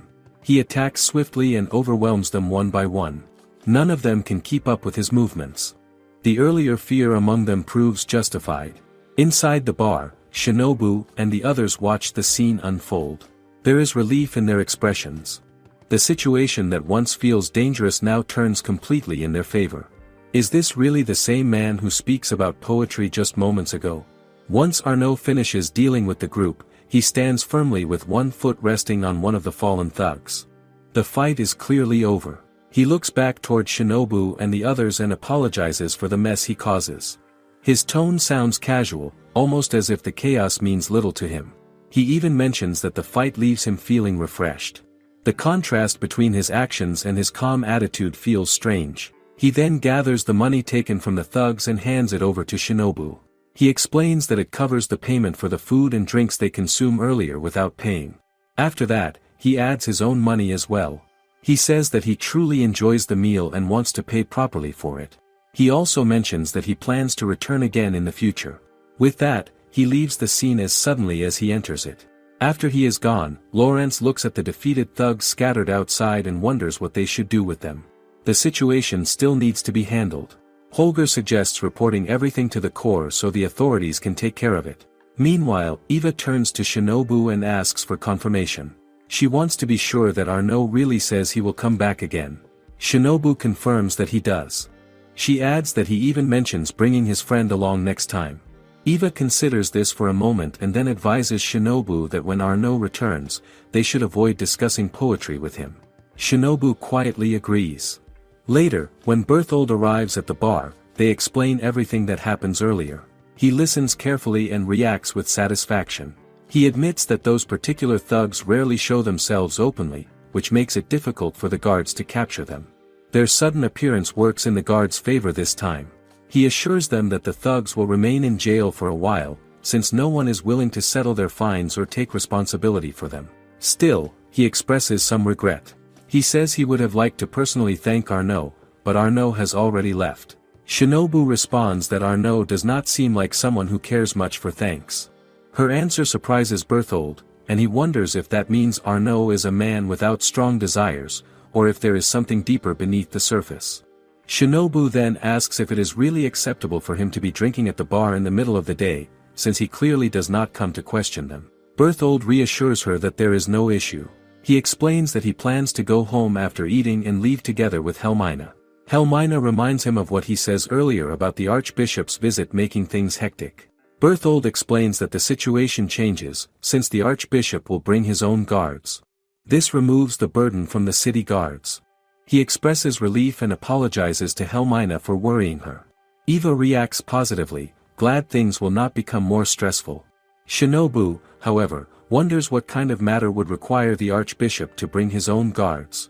Berthold admits the reason is unclear but mentions rumors that the Archbishop might be conducting a witch hunt. The idea surprises Shinobu and Eva. Shinobu asks for confirmation, and Berthold calmly confirms it. He explains that the city guards are not involved, which suggests the matter is being handled privately. He also mentions rumors of a witch seen around Itteria and near Branton's forest, though no harm has been reported. The situation feels uncertain rather than dangerous. He adds that the last witch hunt in Saknussemm happened about 100 years ago, and he doubts the Archbishop would seriously pursue something so outdated. It is likely just another rumor. Hearing this, Shinobu feels some relief. Could it truly be nothing more than talk? After some time, Berthold notices that Teisho is nowhere to be seen. He asks Shinobu about it, and she explains that Teisho suddenly develops a craving and steps out to gather ingredients. Berthold grows curious and tries to guess what it might be. He observes Shinobu preparing many lemons and notices the oil for deep frying is ready. From these details, he concludes that the craving must be for chicken carriage. Shinobu responds in a playful way, suggesting that it sounds more like his own craving instead. Her reply makes him pause, and he begins to question whether his guess is actually correct. Shinobu tells Berthold to wait until Taisho returns, suggesting that everything will become clear soon enough. Not long after, Taisho steps back into the bar and announces his arrival. Both he and Shinobu show a bit of surprise when they notice Berthold already there at that time of the day. Shinobu welcomes him back and asks if he manages to get the ingredients he goes out for. Taisho confirms that he does and mentions that he even finds some particularly large ones. As Helmina catches the scent coming from what he brings in, she notices that it smells like the seashore. Taisho agrees with her. At that moment, Berthold starts to realize that this is not what he expects. He feels confused and slightly disappointed, thinking there will be no carriage. Taisho corrects that assumption and explains that it is still carriage, but this time it is made with oysters. The answer surprises Berthold. Taisho then shows the oysters and explains that they are a type of shellfish. When Berthold sees them, he recognizes them right away. He confirms that he already knows about oysters, which surprises Shinobu. She wonders how he becomes familiar with them. Berthold explains that during his time as a soldier, he often eats oysters at a port in the Eastern Kingdom. He describes them as a common ingredient among soldiers who travel often, though they are not widely known elsewhere. He reflects on how exhausting life on the battlefield can be. In those moments, oysters with white wine offer a rare sense of comfort. Even so, he admits that he prefers eating them raw. As the conversation continues, Shinobu notices that Berthold keeps referring to oysters as gun shellfish. She grows curious and asks why they are called that. Berthold explains that the name comes from the idea that they can harm a person if not handled properly. His explanation sounds alarming at first, and Eva reacts immediately, startled by the word gun. Berthold then clarifies what he means. He describes a weapon used near the border between the Empire and Lucia. It is a handheld firearm with an iron cylinder, loaded with gunpowder and small metal balls, and triggered to fire at distant enemies. The image feels intense. He adds that many soldiers dislike using such weapons, though it can still bring some reassurance to have skilled users nearby. He then connects this back to oysters. He explains that just as weapons can misfire, oysters can sometimes cause harm in rare cases. Helmina struggles to follow his meaning, so he explains further. He mentions that one of his comrades dies after eating oysters, which shocks her. She reacts with fear. Berthold quickly reassures her that such incidents are very rare and that soldiers are far more likely to die in battle than from food. His tone steadies again. He then asks Taisho to choose the 3 fattest oysters for him and requests white wine from Shinobu. Shinobu listens and feels impressed by how much detail he shares. It almost seems like oysters have been on his mind for a long time. However, Taisho explains that the oysters are meant for the evening service and that he plans to prepare them later. Berthold reacts strongly to this. He insists that it feels unfair to show such appealing oysters and then make him wait. He points out that with the colder weather, they are likely to be especially rich and flavorful. Soon, Berthold notices a change in Helmina. She looks quiet and distant, which feels out of place. He wonders what is wrong. Does she also want to eat oysters? She does not respond, and her silence makes him uneasy. He turns to Taisho and says there is no need for seasoning. He asks for the oysters to be served raw instead. Even after that, Helmina and Berthold still look troubled. He asks her again what the problem is, but she remains silent. Unable to ignore it any longer, he stands up and moves closer to her. He checks if she is hurt anywhere. Helmina finally responds, but not in the way he expects. She begins to cry. The sudden reaction catches him off guard. He gently asks why she is crying. Through her tears, she explains that she would hate it if he ends up like his comrade and dies from eating shellfish. Berthold immediately understands the cause of her fear. He realizes that his earlier story affects her more deeply than he intends. He apologizes and tries to explain further. He says that there is no way to know the exact circumstances of his comrade's death. It could be that he eats too many oysters, or perhaps he consumes a bad one, or even one that is improperly prepared. He tries to make the situation sound uncertain rather than inevitable. Still, Helmina cannot shake her fear. She admits that even if the risk is 1 in a million, it is still a possibility. That alone is enough to worry her. Berthold reassures her again, insisting that it is not something she needs to fear. But she refuses to accept that easily. She tells him firmly that she does not want him to die. She reminds him that his life is not his alone.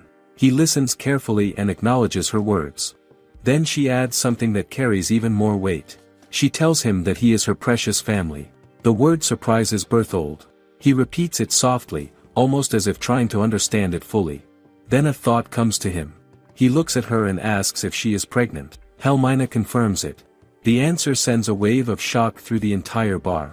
For a brief moment, everything feels still. Then Berthold's reaction breaks through. His face fills with joy, and he embraces Helmina tightly. The realization that he is going to become a father overwhelms him. Shinobu congratulates them, and the others soon follow. The atmosphere shifts completely. What begins as tension now turns into celebration. Berthold expresses his gratitude to everyone around him. Taisho observes Shinobu's reaction during all this. He notices that she does not seem surprised. He quietly points it out, and Shinobu admits that she already knows. She explains it simply by saying that she is a woman. Berthold then declares that such news calls for a proper celebration. He decides that they should mark the occasion with something nutritious. This time, he chooses to avoid oysters altogether. But then he remembers that Taisho prepares oysters for that day. He hesitates and wonders what they should do. Shinobu reassures him that there are ways to prepare oysters safely without risk. Her words surprise him. Taisho tells him to wait for a while, as he is already working on something. As Berthold watches Taisho handle the oysters, he notices how fresh and appealing they look. The sight alone tempts him. However, Helmina firmly states that she will not allow him to eat them raw. Her concern remains strong. At that moment, Taisho asks Shinobu to help prepare the pickles he brought earlier. She immediately gets to work. Berthold observes her closely and realizes that she is using the same sauce she once used for chicken nanban. He points it out, and she confirms it. From that, Berthold guesses that they are planning to deep fry the oysters. Shinobu agrees, but Taisho adds that there is more to it than that. He then asks Eva to help him carry something outside. When Berthold sees it, he recognizes it as a charcoal brazier. This makes him curious. Taisho explains that he wants to share the aroma with people along the street. He begins frying outside, allowing the scent to spread. Berthold watches everything with growing anticipation. He admits that he cannot wait to taste the result. As the sound of frying fills the air, he comments that it brings joy not only to his ears but also to his appetite. Just as he turns to speak to Helmina, he notices something unexpected. She is quietly eating a lemon. He stares in surprise, watching her enjoy it. He asks if it is not too sour for her. She replies that recently she finds sour things quite enjoyable. Berthold worries that it might not be good for her health. Shinobu steps in and explains that it is actually the opposite. She tells him that it is common for pregnant women to crave sour foods. She adds that both taste and sense of smell often change during pregnancy. Berthold listens carefully and begins to understand. He then apologizes to Helmina. He admits that his experiences on the battlefield shape his understanding of life, but when it comes to family and pregnancy, he knows almost nothing. He acknowledges that he has much to learn. Now that he is about to become a father, he realizes that he must take responsibility and grow into the role. Shinobu supports this thought and tells him that there are indeed many things he will need to learn. She advises him to always provide the support Helmina needs as she goes through this journey. Berthold turns to Helmina and begins asking what he is supposed to do next. The news comes to him so suddenly that he feels unprepared. His thoughts move quickly, and he admits that his heart has not yet caught up with the reality of the situation. He asks Helmina if there is anything she wants to eat, promising that he will get her as much as she wants. His seriousness shows clearly, and Helmina can only smile at how deeply he is taking everything. Berthold continues thinking ahead. He realizes that he will need to buy her new clothes as her stomach grows. He also remembers that they will need to find a midwife. His mind keeps moving from one responsibility to another. Shinobu then suggests that, for now, he could start thinking of a name for the baby. The idea seems to settle him slightly. He begins to consider names that sound strong and dependable, mentioning ones like George or Arthur. He wants a name that reflects bravery, valor, and courage. Helmina gently calms him down and reminds him that they do not even know yet if the baby will be a boy. Her words bring him back to balance. He acknowledges that she is right and begins to consider the possibility of having a girl instead. His thoughts shift again. He says that if the baby is a girl, then the name should be something lovely and endearing. He wonders if he should choose a name connected to history or even to a mythical goddess. However, after thinking further, he feels that simply borrowing such names might not feel right. He believes that after everything they go through, their child deserves a unique name of her own. He starts to struggle again, searching for something suitable. Helmina stops him once more and tells him that there is no need to decide immediately. She encourages him to slow down and not rush into it. She suggests that they take their time to plan their future and think carefully about the name. Berthold agrees with her and gradually settles down. His attention then shifts back to Taisho, who continues cooking. Berthold listens closely and notices that the sound of the frying oil has changed. From experience, he guesses that the food must be ready. Taisho confirms that it is. Berthold then asks if he plans to double fry the oysters, like carriage. Taisho explains that while chicken and pork often taste better when fried twice, shellfish are different. Frying them too much can ruin their texture. Berthold listens and nods. He comments that the aroma of the hot oil and the coating is already hard to resist. He then asks Shinobu for another cup of Toriezu beer. Shinobu quickly moves to prepare it. As she brings the drink, Taisho adds a serving of fried oysters alongside it and tells Berthold to enjoy them together. Berthold wastes no time and begins eating. He feels that cutting the oysters into smaller pieces would take away from the experience, so he decides to eat each one in a single bite. As he tastes it, the crunch surprises him. The texture feels firm yet tender, and the inside carries a rich and creamy flavor. The contrast stands out immediately. He follows it with a drink, letting the flavors settle. He realizes that deep frying the oysters concentrates their essence, creating something entirely different from what he knows. He praises the dish openly. Until that moment, he believed that eating oysters raw was the best way to enjoy them. Now, his perspective changes. He sees that the fried version offers something just as remarkable. He reflects on it and concludes that there is no need to compare the two directly. If the raw oyster represents purity and refinement, then the fried oyster feels like a bold and complete expression of the ingredient. Both stand on their own. He then decides to try the oysters with tartar sauce. The taste changes again. This time, the richness combines with a slight acidity that enhances the flavor even more. He notices how the sauce does not overpower the oyster but instead deepens its taste. He expresses how enjoyable it is and calls it truly delicious. After that, he turns to Helmina and encourages her to try it as well. Before offering it, he pauses and asks if it is safe for a pregnant woman to eat such a dish. Taisho responds that the oysters are deep-fried properly, so there should not be any issue as long as Helmina does not eat too much. Shinobu adds that they are also nutritious, reinforcing the reassurance. With that, Helmina decides to give it a try. She takes a bite and immediately notices the flavor. She describes how the scent of the sea gently spreads through her mouth. The contrast in texture stands out to her. The outside is crisp, yet the inside feels soft and creamy. Her reaction shows quiet satisfaction. Seeing this, Berthold becomes even more convinced. He declares that shellfish truly are the best and asks Taisho to fry another portion for him. Taisho replies that he will bring it shortly. After that, Helmina turns to Berthold with a thoughtful question. She asks him whether he would prefer their child to be a boy or a girl.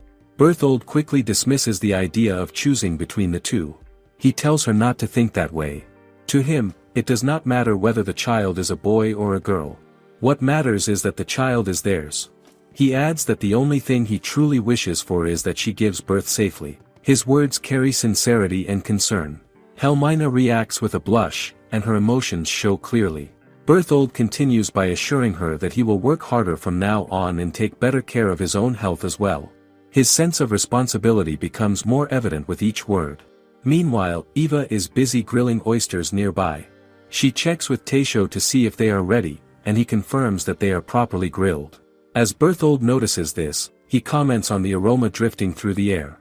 The smell is rich and inviting, adding another layer to the experience.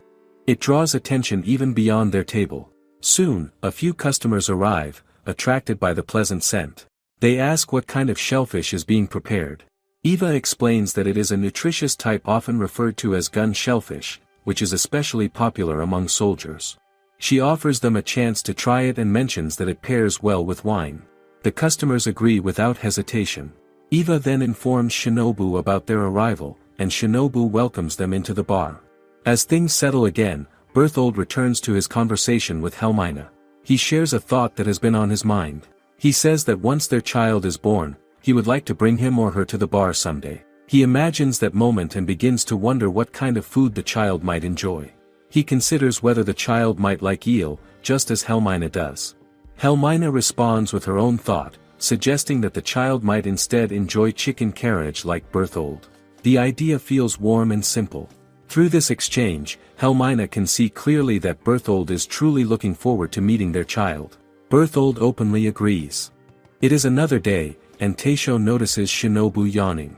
He finds it unusual because it is rare for her to stay up all night. Shinobu explains that she starts reading a novel before going to bed, and it becomes so interesting that she cannot stop. She says there is an amazing scene that catches her attention, and she convinces herself that reading a little more will not hurt. Before she realizes it, morning has already arrived. Taisho admits that he understands the feeling. He shares that he once stays up late watching an entire drama he recorded earlier.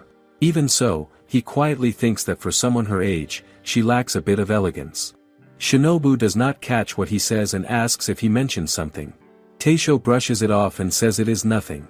As Shinobu begins to explain why she comes to the bar so early, Taisho interrupts and guesses her reason.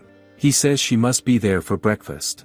Shinobu reacts with surprise and excitement that he guesses correctly. Taisho comments that she does not need to come all the way just to eat a simple breakfast like his. Shinobu insists that it is fine. She explains that it only happens once in a while and that the smell of the broth draws her in. She adds that her stomach cannot wait to enjoy it. Just then, Shinobu notices someone approaching the shop. She assumes it might be a customer and prepares to explain that the bar is not open yet. However, she is surprised when she sees that it is Helmina. Helmina asks immediately if Berthold has come to the bar. Instead of answering right away, they guide her inside and offer her a seat. She is given a cup of hot kelp tea to help her calm down. Helmina takes a sip and comments that it tastes good. Shinobu asks if she is alright, and Helmina says she is. Shinobu then asks what happens. Helmina explains that she cannot finish her dinner the previous night because she experiences something like morning sickness.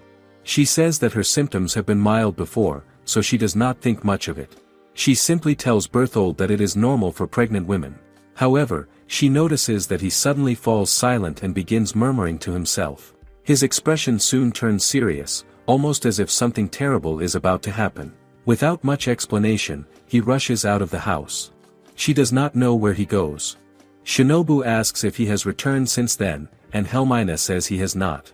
She admits that this behavior is unlike him, which makes her worry even more.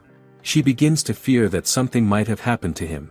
Taisho listens closely and shows concern as well. Then Helmina recalls something important. She remembers that before leaving, Berthold mentions something about pickling salt.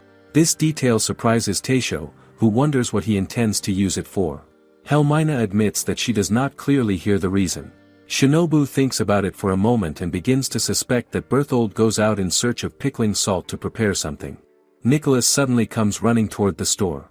At first, no one even realizes it is him.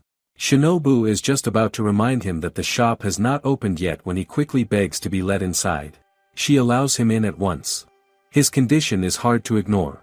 He looks exhausted and breathes heavily, as if he has been running for a long time. Shinobu cannot help but ask why he is already so worn out early in the morning. He explains that he has been following the captain around all night. He has been running from place to place without rest, and now the fatigue is finally catching up to him. This surprises both Shinobu and Taisho.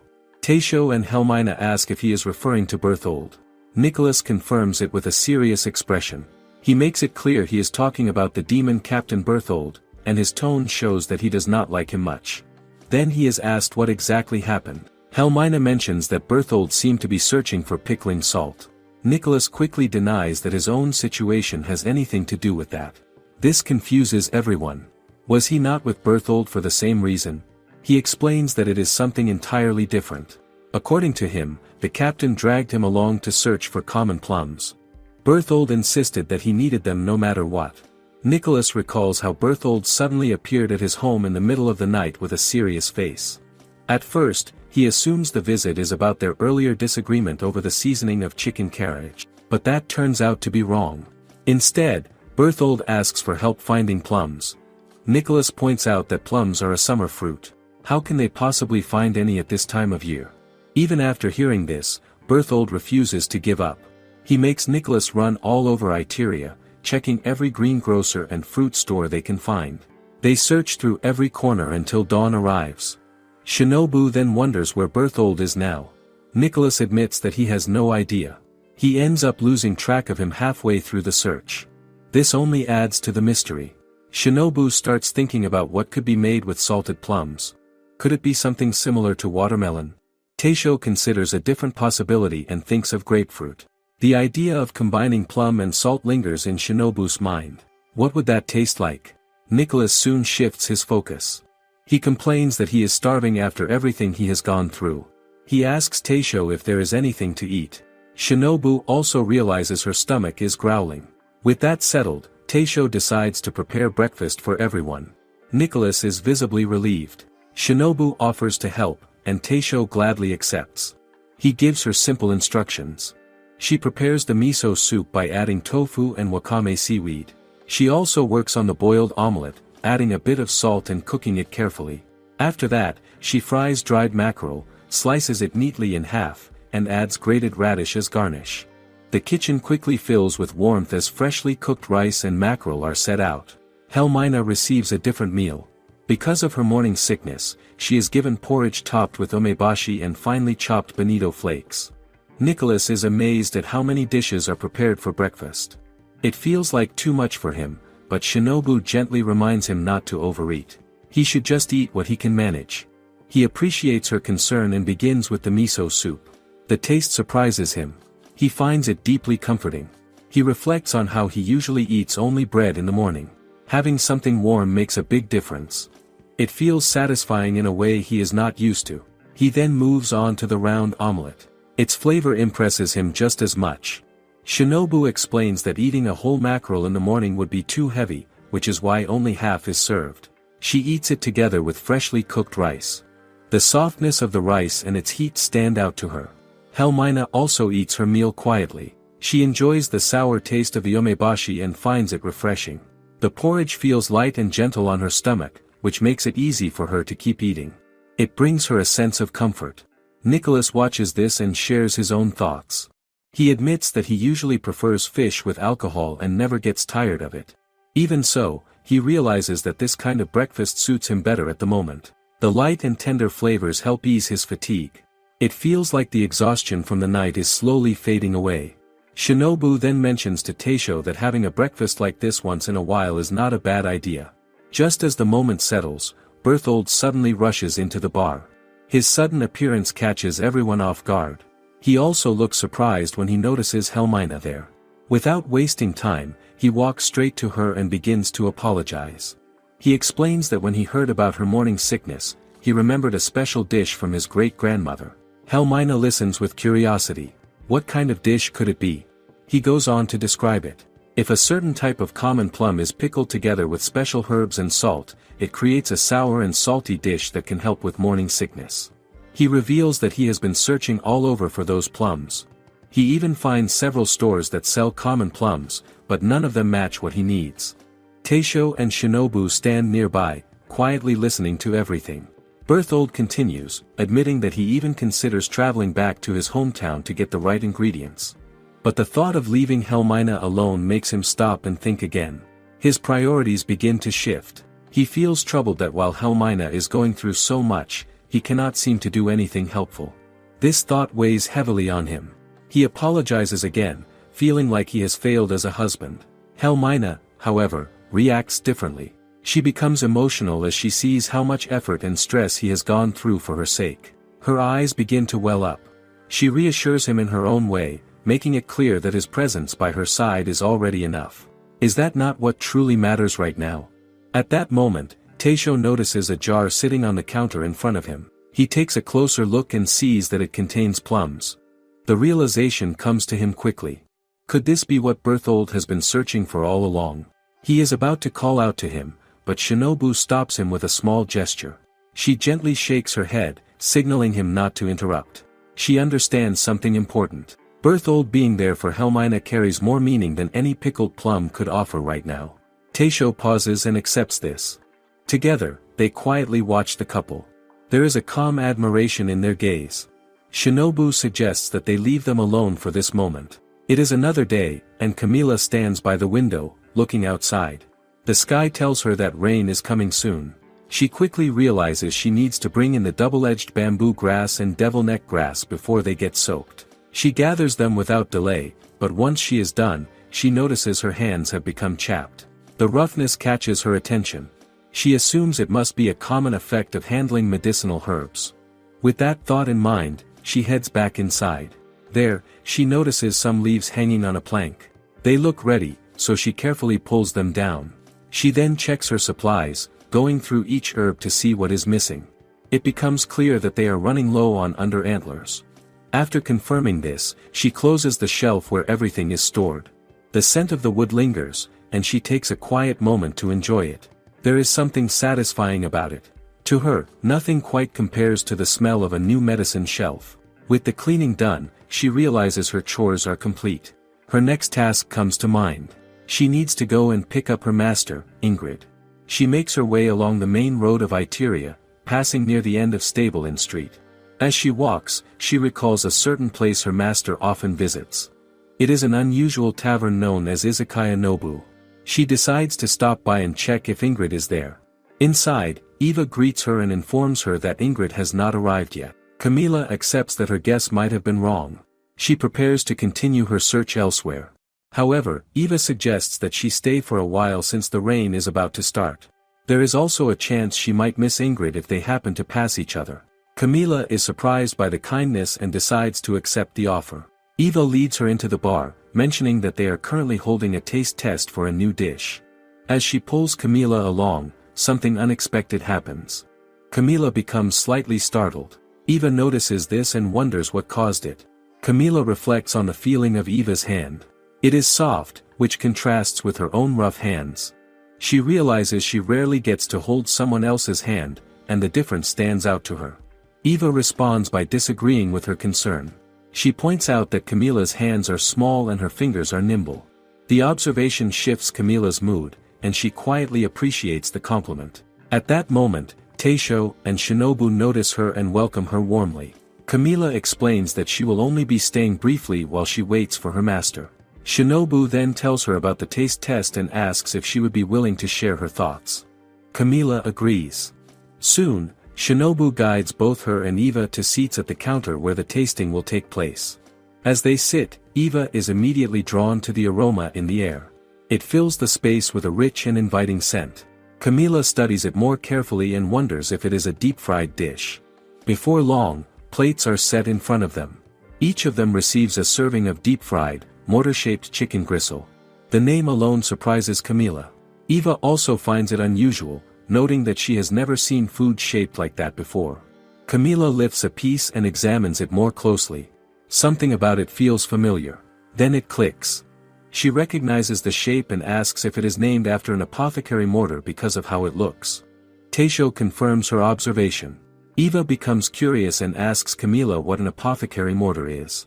Camila explains that it is a tool doctors use in their work, mainly for grinding medicinal ingredients into fine powder. Teisho then adds more detail while they all listen closely. He explains that the dish is made from the cartilage beneath a chicken's clavicle. Because the clavicle has a triangular shape, the gristle is also called triangular cartilage. The explanation helps them understand both the name and the form of the dish. Eva does not hesitate and tastes it first.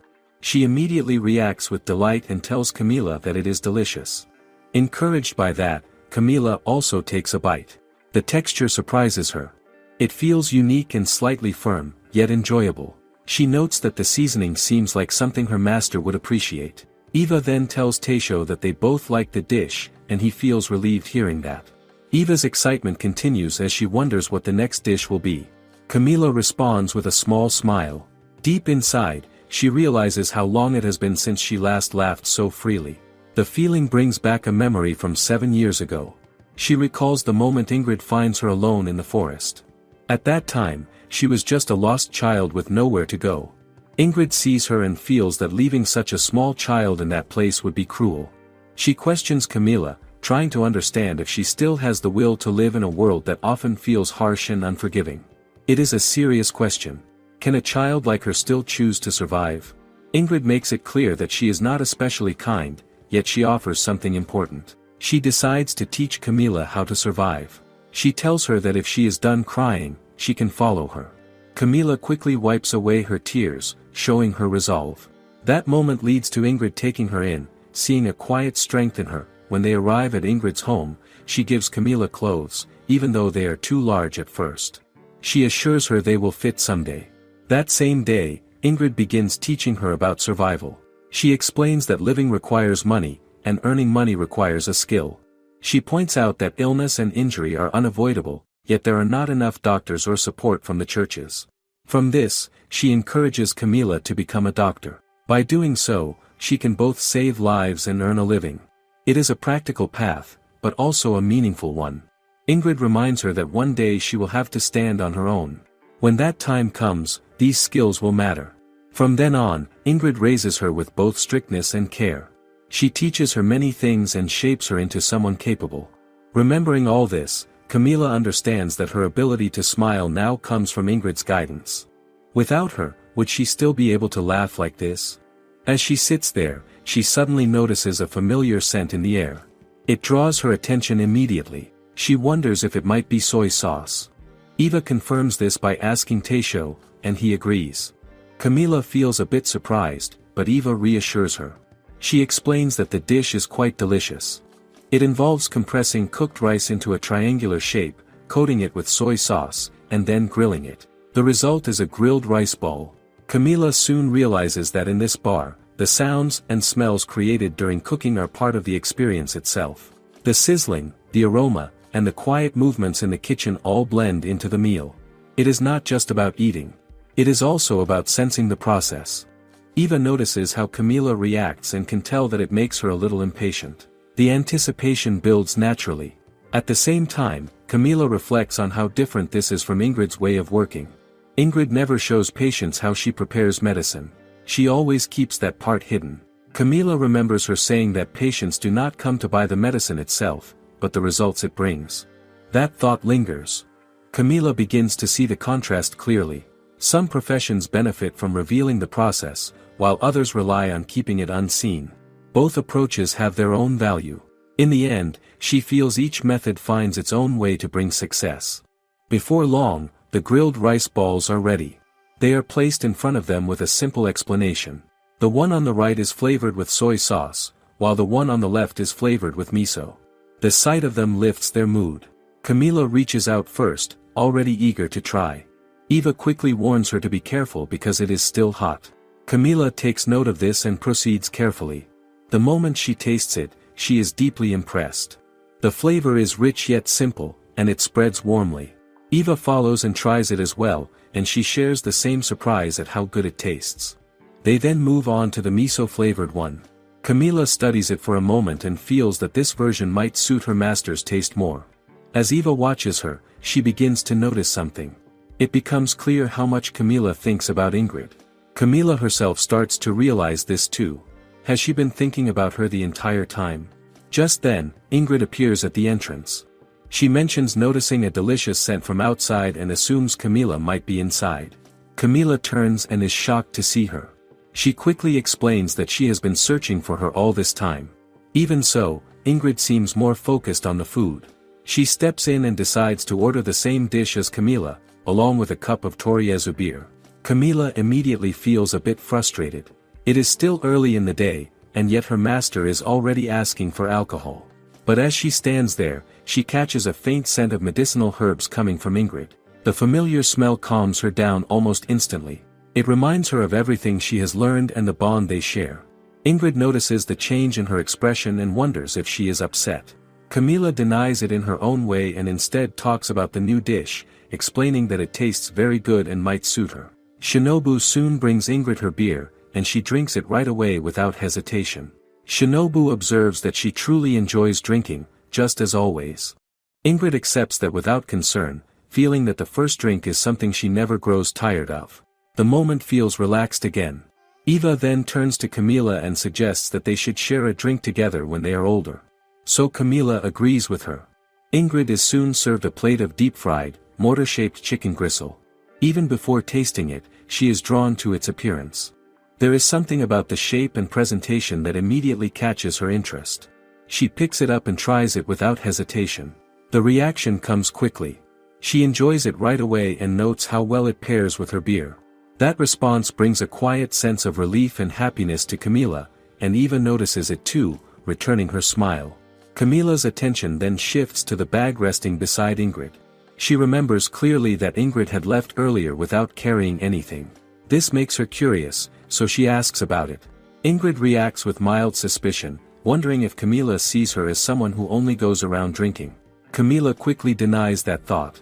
Ingrid then explains that she had gone to pick up something she ordered earlier. She opens the bag, revealing a neatly folded black robe inside. Camilla is surprised by what she sees. Before she can fully process it, Ingrid takes the robe and places it on her. The gesture feels sudden but meaningful. Ingrid explains that it is meant for her.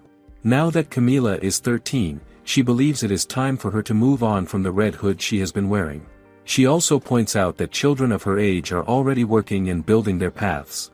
With that, she formally acknowledges Camilla as a proper trainee doctor. The words take a moment to sink in. Camilla is overwhelmed, not expecting something like this at all. But as the meaning settles, her emotions follow.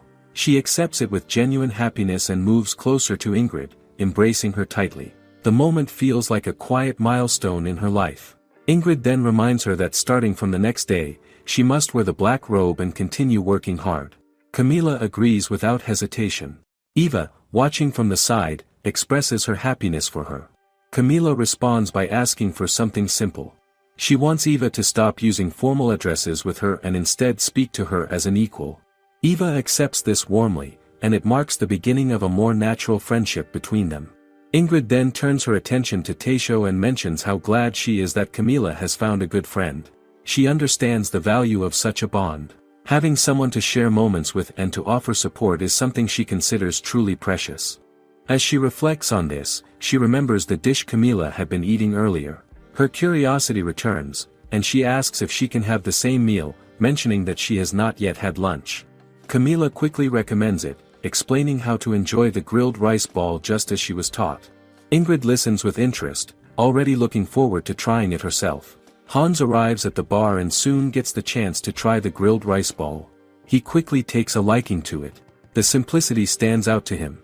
He realizes that it is the kind of meal one can eat easily with one hand, even during a busy moment. The salty flavor of the soy sauce also gives him a sense of energy, which he finds practical. Shinobu watches him eat and warns that he might choke if he keeps gobbling it down so quickly. Hans brushes it off and explains that he and Nicholas still have another training expedition ahead. Because of that, they need to eat as much as they can before leaving. When it is finally time to go, Nicholas has to pull Hans along so they can head out on time. Hans expresses his thanks for the meal as they leave, and Shinobu sends them off with well wishes. As the two of them depart, the atmosphere in the bar grows quieter. Ingrid notices the change and comments on how the lively mood has faded now that they are gone. However, her attention soon shifts to another customer nearby. A man named Arnaud is placing an order for tempura.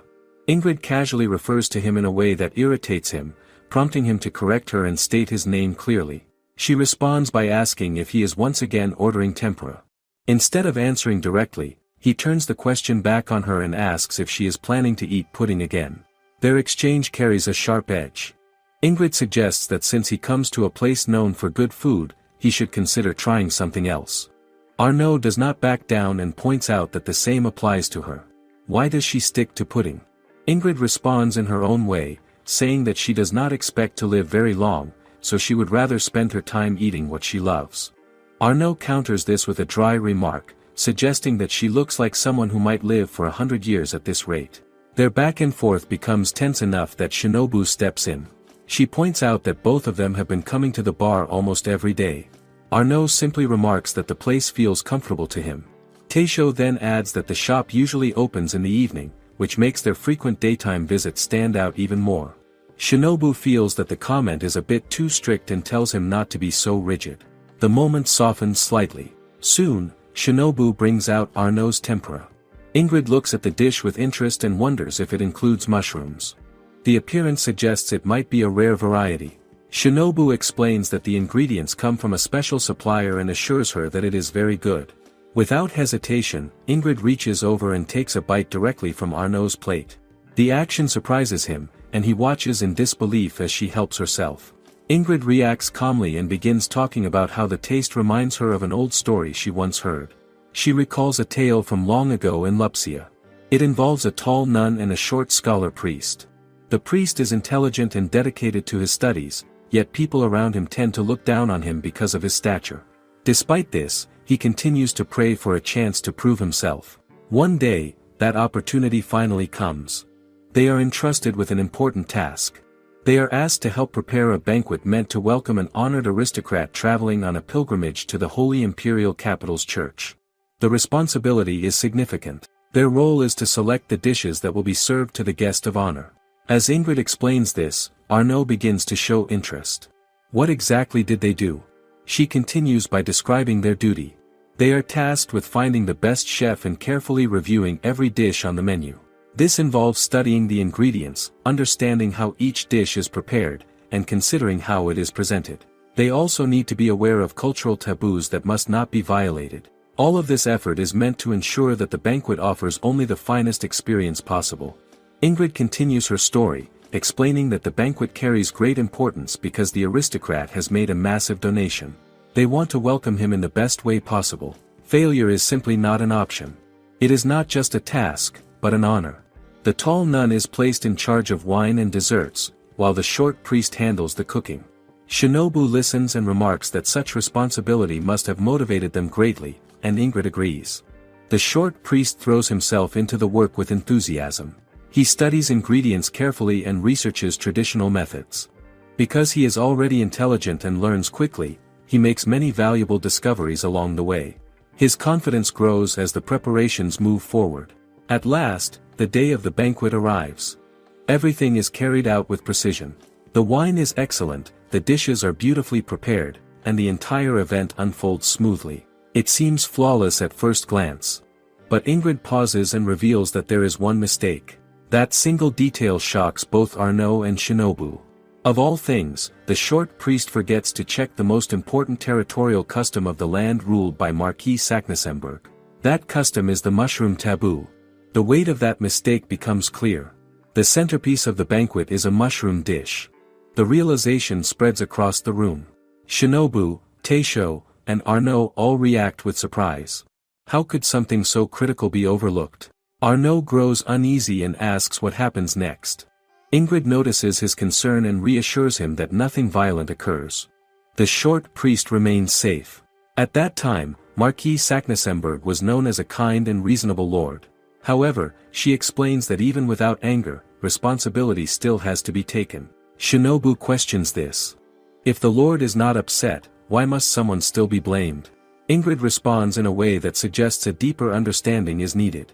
She implies that Shinobu is no longer a child and should be able to grasp the meaning behind it. Soon after the incident, a letter is sent out.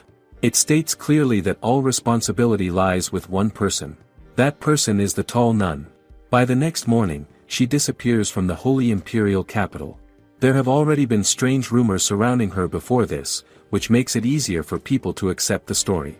Meanwhile, the short priest is seen as someone with a bright future. Over time, the blame settles on the nun, and the situation fades away. Everything returns to normal, at least on the surface. Shinobu wonders what becomes of the tall nun after that. Ingrid admits that she does not know. She suggests that perhaps the nun is still alive somewhere, living in her own way. The thought lingers quietly. Shinobu also realizes something new. She learns that there are regions where eating mushrooms is forbidden. Arnaud confirms this and explains that it used to be a taboo in their own area as well, since Itteria falls under the territory of Marquis Saknussemm. This shocks Shinobu. She has always seen people eat mushrooms freely and assumes it is normal. Teisho then asks why such a taboo even exists. Arnaud begins to explain. About 100 years ago, there was a witch hunt in Itteria. The cause of it is linked to mushrooms. A certain witch is suspected of spreading poison through them. At first, mushrooms circulate in the market like any other ingredient. People bring them home and serve them at their tables. But soon, cases of food poisoning begin to appear. Fear spreads among the people. They start to connect the illness to the rumors of the witch. As more victims fall sick, suspicion grows stronger. In the end, mushrooms become something people avoid, and the blame is placed entirely on the witch. Shinobu reacts to the story with discomfort, seeing it as a cruel outcome. Teisho, however, points out a more practical issue. He explains that it has always been difficult to tell which mushrooms are safe to eat. Arnaud agrees with him and expands on that thought.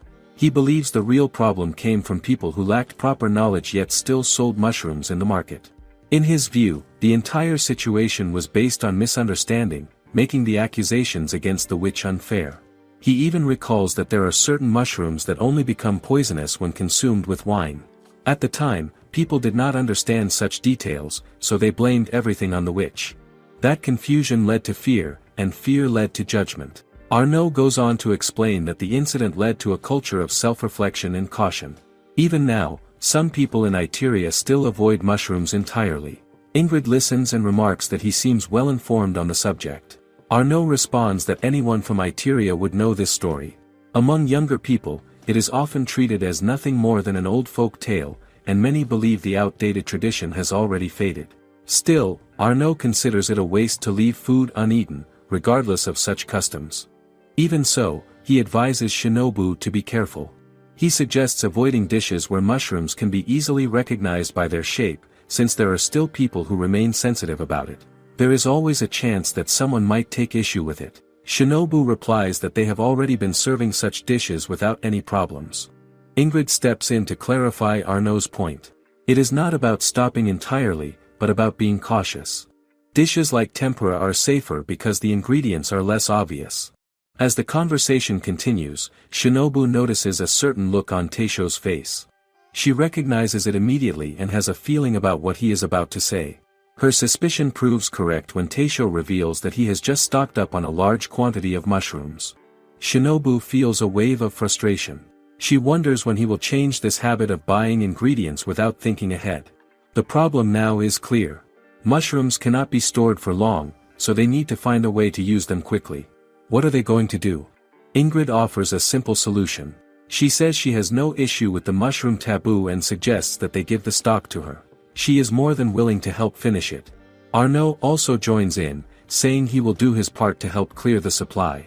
Their willingness lifts the mood instantly. Shinobu and Teisho both feel relieved. Ingrid expresses her confidence that a place like Nobu can turn any ingredient into something delicious. That belief encourages Teisho, and he immediately gets to work. He begins cutting the mushrooms into smaller pieces and prepares them for cooking. As he heats the oil and adds ingredients, Ingrid watches closely and realizes what he is about to make. She recognizes the method and mentions it, which surprises Teisho. He wonders how she knows. Ingrid explains that she used to eat this kind of dish often when she was younger. It pairs well with alcohol, though she notes that she rarely had access to good olive oil in the north. The aroma now fills the space, and she clearly enjoys it. Shinobu watches the process and suddenly realizes what Teisho is making. It is a jillo. The memory of a previous dish comes back to her, when he prepared an octopus version before. This time, however, something feels different. She notices that Teisho has been focusing mostly on Japanese cuisine lately. The shift stands out to her. She asks him what has changed. Teisho responds simply, saying it is the way of shuhari. The term leaves Shinobu puzzled. She does not understand what it means. Before long, the mushroom ajillo is ready. Teisho explains that since they do not have baguettes in the bar, he uses toasted bread as a substitute. Even so, the dish looks appealing. Ingrid is drawn to it immediately and begins eating without hesitation. The taste meets her expectations, and she notes how well it pairs with her drink. Arnaud also gives it a try. He focuses on the texture first. The bread feels soft, and when he dips it into the olive oil, it soaks it up easily. As he eats, it almost melts in his mouth. The flavor of garlic and mushroom spreads fully, leaving a rich impression. He finds himself thinking that he could keep eating it for a long time. Isn't that a sign of a truly satisfying dish? Shinobu watches them closely, and the aroma alone makes her hungry. She cannot hold back and asks Teisho if she can have some as well. Teisho hesitates and apologizes, explaining that he used a generous amount of garlic. That answer disappoints her. She feels conflicted, being surrounded by such an inviting smell yet unable to enjoy it herself. The situation feels almost unfair to her. Meanwhile, Arnaud, clearly enjoying the meal, asks for more bread.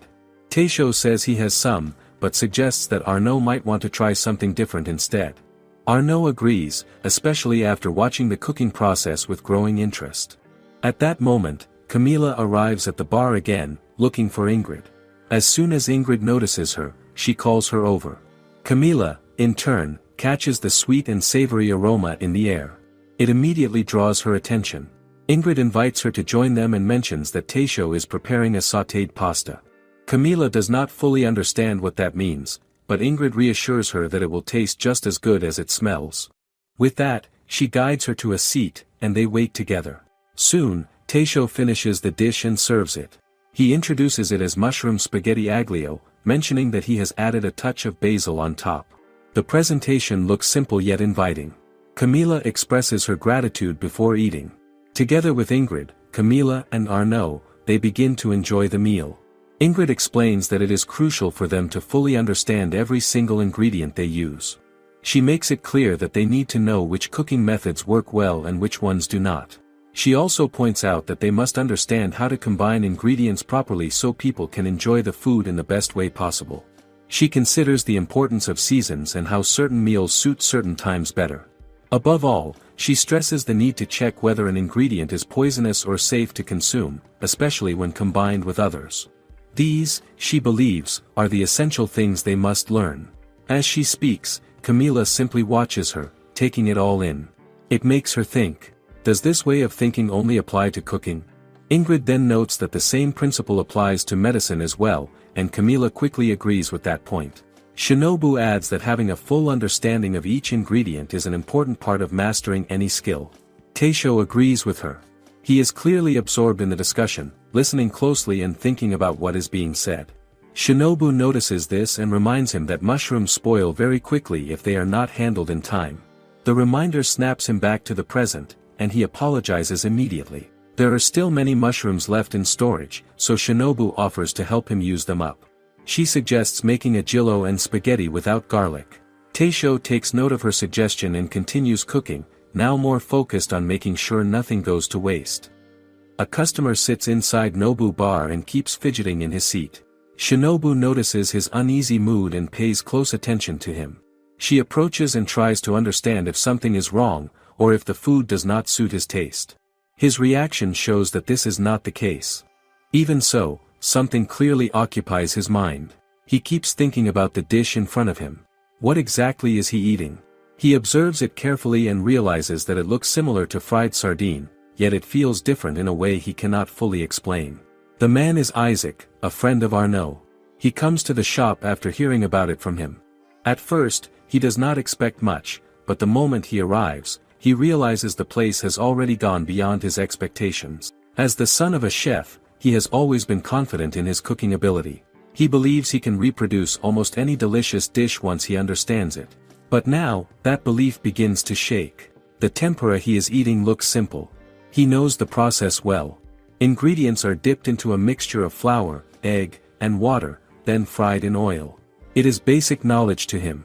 So why does this taste so different? Why does it feel out of reach? He starts to think that the dish might involve more than it appears. Maybe there are careful steps done long before the frying stage.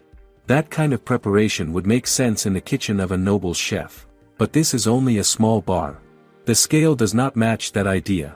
Still, the result in front of him cannot be ignored. He accepts that the taste comes from something deeper than just good ingredients. He takes a cup of Toriezu beer and drinks slowly. The flavor immediately stands out. It feels refined in a way he has never experienced before, even though he has tasted many kinds of ale. He pauses and reflects. Could it be the stein? Or is there a special method behind the way it is poured? The beer is not just cold. It feels smooth and balanced. He begins to pay attention to every detail around him. The food, the drink, the service. Everything feels deliberate. In the end, he reaches a clear conclusion. Izakaya Nobu bar is truly delicious. Shinobu returns and checks on him again. She connects his visit to Arnaud's introduction, and he confirms it through his reaction. He also shows concern about whether Arnaud might have caused any trouble for the shop. Shinobu quickly dismisses that idea and instead reflects on how much help they have received from him. At the same time, she feels a quiet sense of regret that Arnaud is not able to come that day. Isaac acknowledges the quality of both the food and the alcohol. He now understands why Arnaud often visits this place. Shinobu receives the compliment with calm appreciation. Another customer arrives and calls for Shinobu, so she quickly moves to attend to them. Isaac watches the surroundings more carefully. There are only 2 girls handling the service, and just one chef managing all the cooking. The tavern is small and located on a street meant for stable hands. It is still early evening, yet the place is already lively with customers. How does such a small place manage this? His thoughts drift back to Arnaud. He often worries about his friend's reckless and indulgent lifestyle. Still, he admits that Arnaud has a good eye for finding quality places. He remembers the day Arnaud told him about this bar and planned to bring him along. There was something unusual in the way he described it. He said the food was not just delicious. That stayed in Isaac's mind. What did he mean by that? Arnaud did not explain and instead left him to find out for himself. As a chef, Isaac feels both curiosity and a quiet challenge in those words. Now that he sits here, he begins to understand. He recalls the recent incident where some men caused trouble at the bar. They have already paid their fines and been released. That alone raises questions. Where are they now? What are they planning? He remembers that the man who bailed them out is Damien, someone known for questionable dealings. That thought makes him uneasy. He suspects that something might happen again. Could they return to this bar for revenge? He begins to feel that Arnaud may have sent him here with a purpose, even without saying it directly. Even with these thoughts, he continues eating. The food keeps pulling his attention back. He notices onions and small shrimps in the dish. The sweetness of the onions stands out, and their light texture makes them enjoyable. The flavor feels balanced and satisfying. The Toriezu beer pairs perfectly with the oily tempura. He signals for another drink, and Shinobu understands immediately and brings it without delay. That level of awareness leaves an impression on him. Every detail here feels carefully considered. Then his attention shifts again. He notices something that looks like a mushroom. This surprises him. The custom of cooking mushrooms has already become rare in this region. Yet here it is, served without hesitation. He cannot think of another place in Itteria that offers this. Could this be a method from a foreign land? He hesitates for a moment, but once he tries it, he finds it surprisingly good. Shinobu returns once more and checks if he enjoys the tempura. She offers to prepare more for him. This time, he leaves the choice to her recommendation. She goes to inform Teisho. Isaac watches as the chef begins preparing something new. He notices Teisho cutting an unfamiliar ingredient. What could that be? It looks like a tree root. That alone makes him uneasy. Then he sees it being placed into the oil. For a moment, doubt rises again. Is that really something meant to be eaten? He remembers that he asked for their recommendation himself. Even so, he cannot hide his hesitation. The food is soon ready, and a fresh plate is placed in front of him. Shinobu lets him know the name of the dish through her gestures and expressions. It is carrot and gobu kekiich, something she presents with quiet confidence. Isaac looks at it closely. At first glance, it resembles thinly sliced tree roots gathered together and fried. The appearance alone makes him hesitate for a brief moment. Can something like this truly taste good? Still, he reminds himself that nothing served here has disappointed him so far. That thought pushes him forward. He decides to try it without overthinking. The moment he takes a bite, his doubts fade. The texture surprises him the most. It is not as hard or unpleasant as he imagined. Instead, it is light, crispy, and easy to eat. Each bite feels satisfying, and the flavor spreads naturally in his mouth. He pauses, almost caught off guard. How can something that looks so simple deliver this kind of taste? The balance feels just right. There is no excess, yet nothing feels lacking. He finds himself enjoying it more than he expected. Shinobu watches him quietly, hoping he accepts it well, as the dish holds personal meaning for her family. That thought leads Isaac to reflect more deeply. He begins to imagine the background behind such food. He considers the possibility that Shinobu and Teisho's ancestors come from a distant land. A place where ingredients may not have been abundant. A place where people had to rely on whatever they could find, even roots and mushrooms that others might ignore. Could that be the case? He wonders if hardship forced them to discover ways to make simple things taste good. Maybe that is where this method of frying began. From there, he imagines how their creativity continued to grow over time, slowly shaping what is now known as tempura. The idea settles in his mind in a natural way. As he continues eating, he realizes something important. Good cooking is not only about expensive ingredients. It is about using what is available and turning it into something worthwhile. Nothing is wasted. Every part has value. That approach leaves a strong impression on him. He even feels a quiet sense of admiration. There is something sincere in this kind of cooking. It feels almost like a blessing placed within the food itself. He finds it difficult to ignore that feeling. He expresses his thoughts in his own way, letting Shinobu understand that the culinary world holds more depth than he once believed. He never expected that something like a root could taste this good. He reflects on the possible struggles of her ancestors and her grandfather, imagining the effort behind such dishes. Shinobu does not fully grasp everything he means, but she understands enough to recognize it as praise. She responds with a simple smile, accepting his reaction with gratitude. After finishing the dish, Isaac shifts his focus. He now feels a growing curiosity. He wants to explore more. This time, he decides he prefers something with a stronger taste. Something deeper, like a stew. Shinobu takes note and moves to inform Taisho. As Isaac watches from his seat, he feels a familiar excitement rising within him. His instincts as a chef begin to stir. He wants to observe closely. He wants to learn. What kind of dish will come next? Taisho begins preparing the order, but Isaac quickly notices that something is already cooking in a pot. That detail surprises him. Was this prepared in advance? The thought catches his attention immediately. At one point, he even considers whether he could learn or take note of the technique being used. Still, part of him wonders if the result will truly meet his expectations. He remains patient, watching carefully as the process continues. Then the aroma begins to rise. It spreads slowly through the air and reaches him where he sits. The smell is rich and inviting. It draws him in without effort. He cannot ignore it. His curiosity grows stronger. He signals for Shinobu's attention and seeks to understand what is being prepared. She lets him know the name of the dish. It is beef tendon dorayaki. The name itself feels unfamiliar to him. He has never heard of it before. He leans forward slightly, paying closer attention to the pot. He observes the ingredients with care. He notices pieces that resemble cow tendons. That surprises him again. He knows that this part is often discarded. It is not commonly used because it can become too tough if not handled properly. Even when stewed, it requires careful preparation to become edible. So how is it being used here? He keeps watching, trying to understand. Then something else catches his eye. Taisho adds a thick, unfamiliar lump into the pot. Isaac cannot immediately identify it. What could that be? Is it some kind of organ? Or perhaps another ingredient born from necessity, like the earlier dish? His thoughts move quickly, but he cannot reach a clear answer. Despite that uncertainty, the aroma continues to grow stronger. It fills the space around him. The richness of the scent stimulates his appetite even more. Soon after, the beef tendon dorayaki is placed in front of him. Isaac leans in and studies it carefully. At a glance, he confirms that it is truly made from cow's tendon.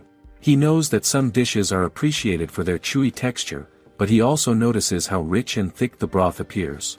That raises a concern in his mind. Would such a strong flavor overpower the natural taste of the beef? He pauses with that thought, then realizes he may be judging too quickly.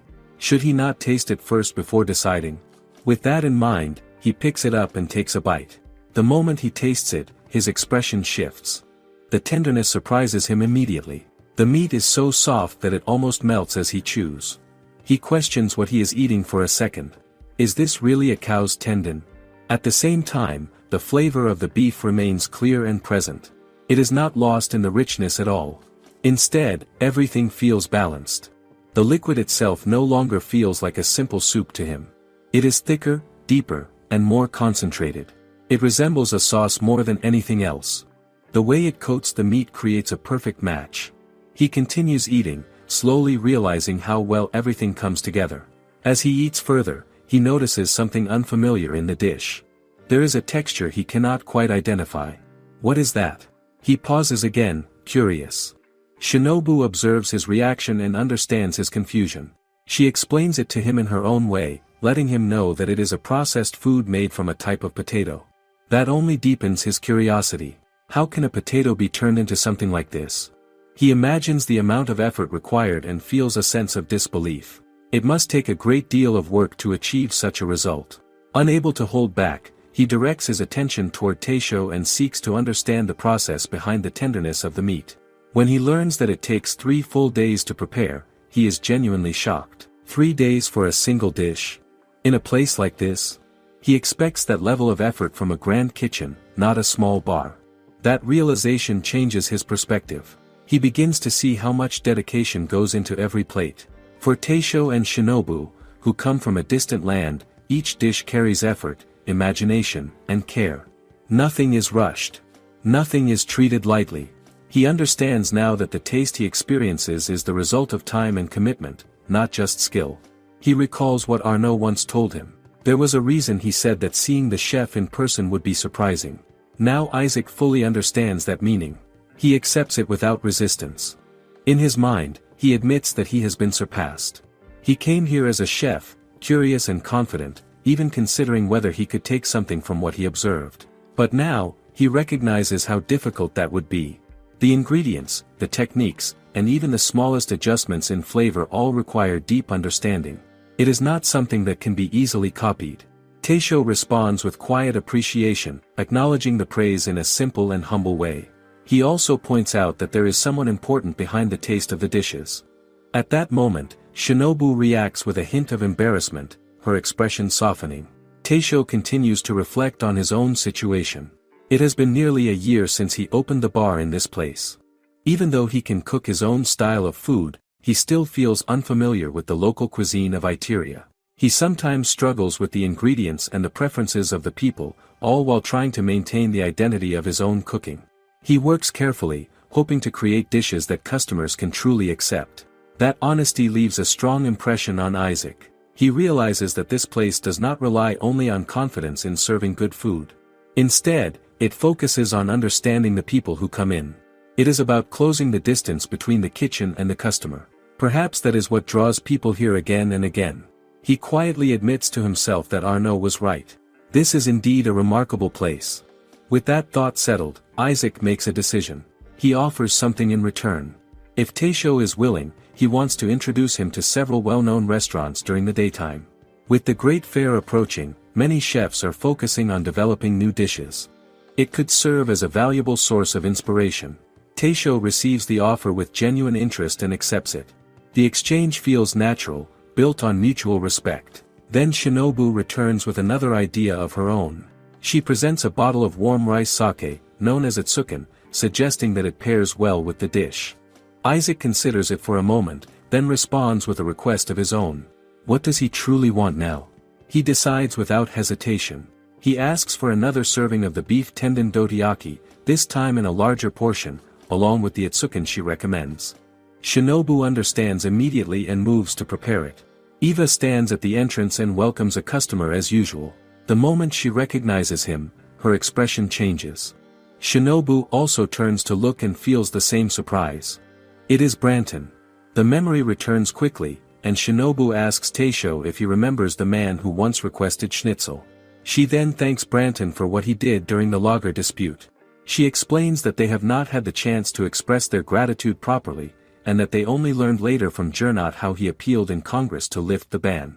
Branton responds calmly and shifts the credit to the former emperor's skill instead. He then mentions that he does not come alone and asks for a table for two. That statement makes Shinobu uneasy for a moment. What kind of person comes with him? Branton notices her reaction and reassures her that Damien is no longer involved. He has already been dismissed. That eases her concern, and she relaxes slightly. Branton signals to his companion, who then steps inside. Shinobu sees the man's face and freezes for a brief moment. There is something intense and intimidating about him. She quickly gathers herself and guides him to a seat. The man sits down and looks around the small bar. He comments that he has traveled all the way from the capital after hearing about a special treat.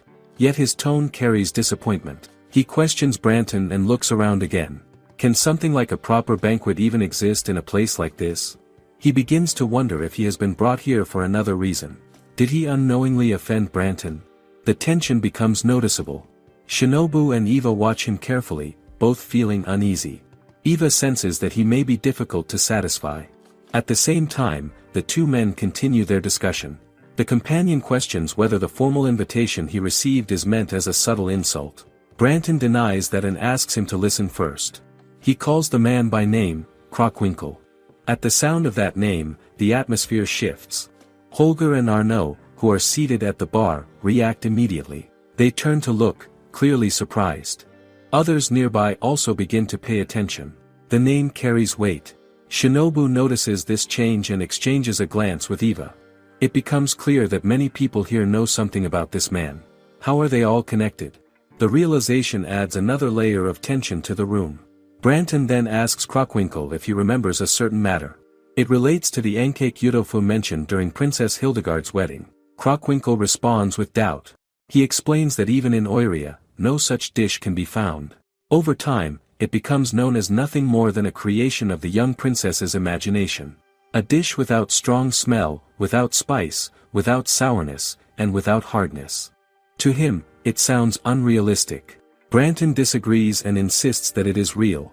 Crockwinkel presses him further, asking what he means. Branton points directly to the bar and states that this is the place where ankake yudofu is served. That claim surprises Crockwinkel. He questions it openly, unsure whether to believe it. Shinobu steps in and confirms it. She explains that it is part of their winter menu. Hearing that, Crockwinkel acknowledges his mistake and apologizes for doubting Branton. Branton accepts the apology without issue. He explains that inviting someone like Crockwinkel, a respected figure in the world of food, to such a small place could naturally create doubt.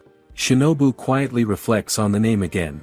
She realizes she has never heard it before, yet the reactions around her now make sense.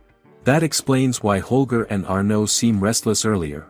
Branton then admits that he once visited the shop in the wrong season and misses the chance to try the dish himself. That detail makes Crockwinkel hesitate again.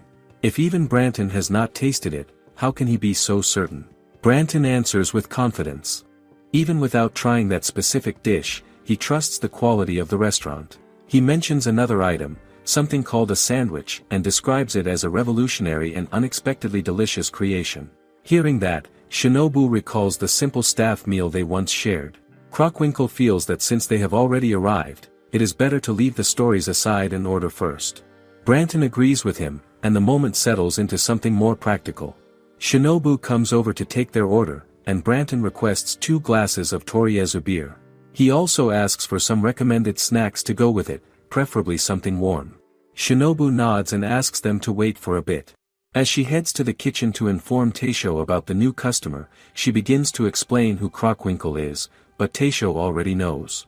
He recognizes him as a food minstrel. That realization makes the situation feel more serious. How could it not? Taisho starts thinking carefully about what he should prepare. He searches for the right idea and eventually settles on a particular ingredient he wants to use. Not long after, the beer is ready. Shinobu brings it to the table and serves both men. Crockwinkel takes a sip and immediately notices that it is a chilled ale. That alone captures his interest. Branton explains that it is a high-class drink. He admits that while ale itself is already enjoyable, the Toriezu served at the bar stands as a strong contender among the best. The atmosphere begins to relax slightly as they drink. Meanwhile, Shinobu recalls how Arnaud greeted Branton earlier. That memory makes her pause. She wonders about their relationship. Are they simply acquaintances, or is there more to it? She knows they are both minstrels, yet the difference in their background still feels unusual. How does a noble and a prodigal son come to know each other so well? Soon, the food is ready. Shinobu serves the dish and introduces it as oyster grain.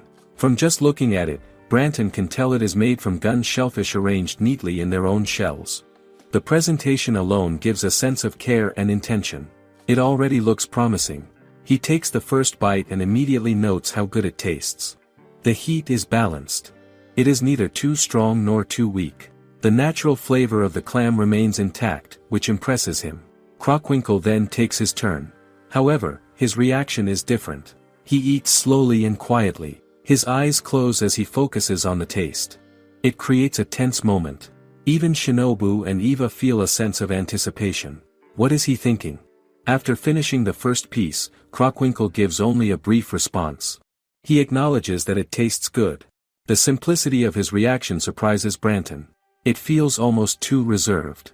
Branton questions whether something is wrong or if he is dissatisfied with the shellfish. Crockwinkel denies that. Instead, he turns his attention to Taisho with a serious expression. Taisho stiffens slightly, unsure of what is coming next. Then Crockwinkel explains that while the dish is indeed delicious, it does not feel like Taisho's true flavor. He asks if his observation is incorrect. The question hangs in the air. Taisho hesitates for a moment before admitting that Crockwinkel is right. That answer shocks both Shinobu and Branton. It is not something they expect him to say so openly. Crockwinkel then explains himself more clearly. He speaks of his trust in Branton's taste, since Branton is the one who recommended the bar. He expresses gratitude for being able to visit and experience the food. He reveals that he is a poet who sings about food. Through his words, he seeks to share curiosity, encourage deeper thought, and show respect for what is served. Is that not a rare way to approach a meal? He asks Taisho to serve the dish he feels most confident in, the one that truly represents his skill. Taisho listens carefully and accepts this request. However, Eva does not feel comfortable with Crockwinkel's attitude. She finds it too self-important and questions why he behaves that way. She believes that any dish Taisho prepares is already good enough. Shinobu listens to her concern and thanks her for it, but she responds in an unexpected way. She describes Crockwinkel as an amazing customer. That surprises Eva. It is not what she expects to hear. Shinobu then explains further. Taisho once worked in a restaurant where the flavors were carefully cultivated over time. Recently, however, he has been trying to adapt his cooking to suit the tastes of the people of Itteria. This effort leads to constant experimentation. As a result, his dishes sometimes lose clarity. They exist somewhere between the old style and the new. Eva struggles to accept this idea at first. The thought that Taisho's food could feel unclear surprises her. Yet Shinobu calmly points out that Crockwinkel is able to notice this subtle imbalance in just one bite. At that moment, Arnaud quietly calls Shinobu and Eva over and gestures for them to come closer. He lowers his voice and admits that he is curious about what Taisho is about to prepare this time. Holger shares the same thought. From what Taisho has just been told, it feels impossible for him to produce something casually. Would he really be able to respond on the spot? The two of them begin watching closely. Soon, they see Taisho cracking eggs and mixing them with careful movements. The simple action already carries intention. Shinobu quickly realizes what he is planning to make. At the same time, she understands something deeper. Seasoning is not something that can be forced from the outside. No one can guide him through this moment. It is something Taisho has to bring out from within himself. Still, she supports him in her own way by preparing a plate for the dish. She asks if it is suitable, and he confirms that it is. Before long, the cooking is complete. Taisho places the food neatly on the plate and presents it as dashimaki tamago. The simplicity of it surprises everyone present, including Shinobu herself. When Crockwinkel receives the dish, he observes it carefully. From its appearance, he understands that Taisho has chosen a simple omelette without relying on extra ingredients. That choice alone speaks volumes. It requires confidence. Crockwinkel acknowledges this and praises Taisho's courage as a chef. He knows that such a dish demands precision in every step. Ingredient selection must be exact. Heat control must be steady. The handling must be delicate. It is a dish that reveals true skill without hiding behind complexity. He takes a bite, and this time his reaction is immediate. He describes the dish as magical. The word stands out. Arnaud feels that the response is too plain and presses for more detail. He wonders about the texture, the taste, or even a poetic expression. But Holger quickly steps in and reminds him that a poet of Crockwinkel's level does not give away his words so easily. That restraint is part of what makes his craft valuable. After finishing, Crockwinkel expresses his gratitude to Taisho for responding to his request, even though it may have seemed demanding. He admits that the dish exceeds his expectations. Taisho responds with humility and insists that he does not deserve such praise. However, Crockwinkel then offers something in return. He asks Taisho to name a request, promising to fulfill it if it is within his power. This offer shocks both Holger and Arnaud. They understand the weight behind it. If Crockwinkel were to sing about the shop, its reputation would spread across the empire. It could grow far beyond its current state. Is that not an opportunity anyone would seize? Yet Taisho makes an unexpected request. Instead of asking for fame or recognition, he asks Crockwinkel to review one of Arnaud's poems. He explains that Arnaud hopes to become a poet someday. The request catches everyone off guard, especially Arnaud himself. He questions whether it is truly alright to use such a rare opportunity for his sake. Taisho calmly explains his reasoning. Opening the shop in Itteria is something that happens through fate, not ambition. He has no intention of expanding or moving elsewhere. What matters to him is continuing to serve meaningful dishes and receiving genuine orders like the one Crockwinkel gave him. Even Crockwinkel finds this answer surprising. For a moment, everyone simply watches in silence. Shinobu, however, comes to a realization. Crockwinkel has already sensed Taisho's hesitation earlier. His challenging request is not just about the food. It is a way to push Taisho to rediscover his own confidence. In the end, Crockwinkel agrees to look at Arnaud's poem. With that settled, the mood becomes lighter again. He orders another serving of the wine-steamed gun shellfish. Branton follows by requesting enkake yudofu and a refill of toriezu beer. Holger asks for dashimaki tamago as well. Taisho and Shinobu accept the orders with quiet satisfaction. As the evening continues, Crockwinkel takes out his guitar. The good food leaves him in high spirits, and he begins to wonder if he should play a song. That thought alone excites Holger and Arnaud. Moments like this feel rare. Arnaud raises a toast to the strange and meaningful fate that brings them all together that day. The atmosphere grows warm and lively. Everyone enjoys their meal as Crockwinkel plays his guitar and fills the space with music. One rainy night, Damien speaks quietly to a young man and insists that the Nobu bar is a witch's lair. He sounds completely certain. That claim leads the young man to the place, driven by curiosity and suspicion. When he arrives and stands outside, he studies the building carefully. The exterior looks foreign, unlike anything he has seen before. It feels unfamiliar in a way that unsettles him. Could this really be a witch's hideout? As a traditionalist, he believes that the existence of witches is no small matter. To him, they are dangerous and corrupt beings. Still, he does not quite know what to expect from the kind of witches that might exist here. A passerby suddenly walks near him, and he quickly turns away to hide his face. He cannot risk being recognized while carrying out this investigation. A customer sits inside Nobu bar and keeps fidgeting in his seat. Shinobu notices his uneasy mood and pays close attention to him. She approaches and tries to understand if something is wrong, or if the food does not suit his taste. His reaction shows that this is not the case. Even so, something clearly occupies his mind. He keeps thinking about the dish in front of him. What exactly is he eating? He observes it carefully and realizes that it looks similar to fried sardine, yet it feels different in a way he cannot fully explain. The man is Isaac, a friend of Arnaud. He comes to the shop after hearing about it from him. At first, he does not expect much, but the moment he arrives, he realizes the place has already gone beyond his expectations. As the son of a chef, he has always been confident in his cooking ability. He believes he can reproduce almost any delicious dish once he understands it. But now, that belief begins to shake. The tempura he is eating looks simple. He knows the process well. Ingredients are dipped into a mixture of flour, egg, and water, then fried in oil. It is basic knowledge to him. So why does this taste so different? Why does it feel out of reach? He starts to think that the dish might involve more than it appears. Maybe there are careful steps done long before the frying stage. That kind of preparation would make sense in the kitchen of a noble chef. But this is only a small bar. The scale does not match that idea. Still, the result in front of him cannot be ignored. He accepts that the taste comes from something deeper than just good ingredients. He takes a cup of toriezu beer and drinks slowly. The flavor immediately stands out. It feels refined in a way he has never experienced before, even though he has tasted many kinds of ale. He pauses and reflects. Could it be the stein? Or is there a special method behind the way it is poured? The beer is not just cold. It feels smooth and balanced. He begins to pay attention to every detail around him. The food, the drink, the service. Everything feels deliberate. In the end, he reaches a clear conclusion. Izakaya Nobu bar is truly delicious. Shinobu returns and checks on him again. She connects his visit to Arnaud's introduction, and he confirms it through his reaction. He also shows concern about whether Arnaud might have caused any trouble for the shop. Shinobu quickly dismisses that idea and instead reflects on how much help they have received from him. At the same time, she feels a quiet sense of regret that Arnaud is not able to come that day.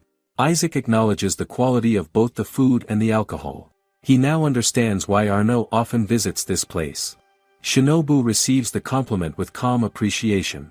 Another customer arrives and calls for Shinobu, so she quickly moves to attend to them. Isaac watches the surroundings more carefully. There are only 2 girls handling the service, and just one chef managing all the cooking. The tavern is small and located on a street meant for stable hands. It is still early evening, yet the place is already lively with customers. How does such a small place manage this? His thoughts drift back to Arnaud. He often worries about his friend's reckless and indulgent lifestyle. Still, he admits that Arnaud has a good eye for finding quality places. He remembers the day Arnaud told him about this bar and planned to bring him along. There was something unusual in the way he described it. He said the food was not just delicious. That stayed in Isaac's mind. What did he mean by that? Arnaud did not explain and instead left him to find out for himself. As a chef, Isaac feels both curiosity and a quiet challenge in those words. Now that he sits here, he begins to understand. He recalls the recent incident where some men caused trouble at the bar. They have already paid their fines and been released. That alone raises questions. Where are they now? What are they planning? He remembers that the man who bailed them out is Damien, someone known for questionable dealings. That thought makes him uneasy. He suspects that something might happen again. Could they return to this bar for revenge? He begins to feel that Arnaud may have sent him here with a purpose, even without saying it directly. Even with these thoughts, he continues eating. The food keeps pulling his attention back. He notices onions and small shrimps in the dish. The sweetness of the onions stands out, and their light texture makes them enjoyable. The flavor feels balanced and satisfying. The Toriezu beer pairs perfectly with the oily tempura. He signals for another drink, and Shinobu understands immediately and brings it without delay. That level of awareness leaves an impression on him. Every detail here feels carefully considered. Then his attention shifts again. He notices something that looks like a mushroom. This surprises him. The custom of cooking mushrooms has already become rare in this region. Yet here it is, served without hesitation. He cannot think of another place in Itteria that offers this. Could this be a method from a foreign land? He hesitates for a moment, but once he tries it, he finds it surprisingly good. Shinobu returns once more and checks if he enjoys the tempura. She offers to prepare more for him. This time, he leaves the choice to her recommendation. She goes to inform Teisho. Isaac watches as the chef begins preparing something new. He notices Teisho cutting an unfamiliar ingredient. What could that be? It looks like a tree root. That alone makes him uneasy. Then he sees it being placed into the oil. For a moment, doubt rises again. Is that really something meant to be eaten? He remembers that he asked for their recommendation himself. Even so, he cannot hide his hesitation. The food is soon ready, and a fresh plate is placed in front of him. Shinobu lets him know the name of the dish through her gestures and expressions. It is carrot and gobu kekiich, something she presents with quiet confidence. Isaac looks at it closely. At first glance, it resembles thinly sliced tree roots gathered together and fried. The appearance alone makes him hesitate for a brief moment. Can something like this truly taste good? Still, he reminds himself that nothing served here has disappointed him so far. That thought pushes him forward. He decides to try it without overthinking. The moment he takes a bite, his doubts fade. The texture surprises him the most. It is not as hard or unpleasant as he imagined. Instead, it is light, crispy, and easy to eat. Each bite feels satisfying, and the flavor spreads naturally in his mouth. He pauses, almost caught off guard. How can something that looks so simple deliver this kind of taste? The balance feels just right. There is no excess, yet nothing feels lacking. He finds himself enjoying it more than he expected. Shinobu watches him quietly, hoping he accepts it well, as the dish holds personal meaning for her family. That thought leads Isaac to reflect more deeply. He begins to imagine the background behind such food. He considers the possibility that Shinobu and Teisho's ancestors come from a distant land. A place where ingredients may not have been abundant. A place where people had to rely on whatever they could find, even roots and mushrooms that others might ignore. Could that be the case? He wonders if hardship forced them to discover ways to make simple things taste good. Maybe that is where this method of frying began. From there, he imagines how their creativity continued to grow over time, slowly shaping what is now known as tempura. The idea settles in his mind in a natural way. As he continues eating, he realizes something important. Good cooking is not only about expensive ingredients. It is about using what is available and turning it into something worthwhile. Nothing is wasted. Every part has value. That approach leaves a strong impression on him. He even feels a quiet sense of admiration. There is something sincere in this kind of cooking.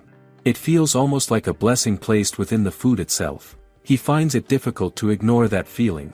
He expresses his thoughts in his own way, letting Shinobu understand that the culinary world holds more depth than he once believed. He never expected that something like a root could taste this good.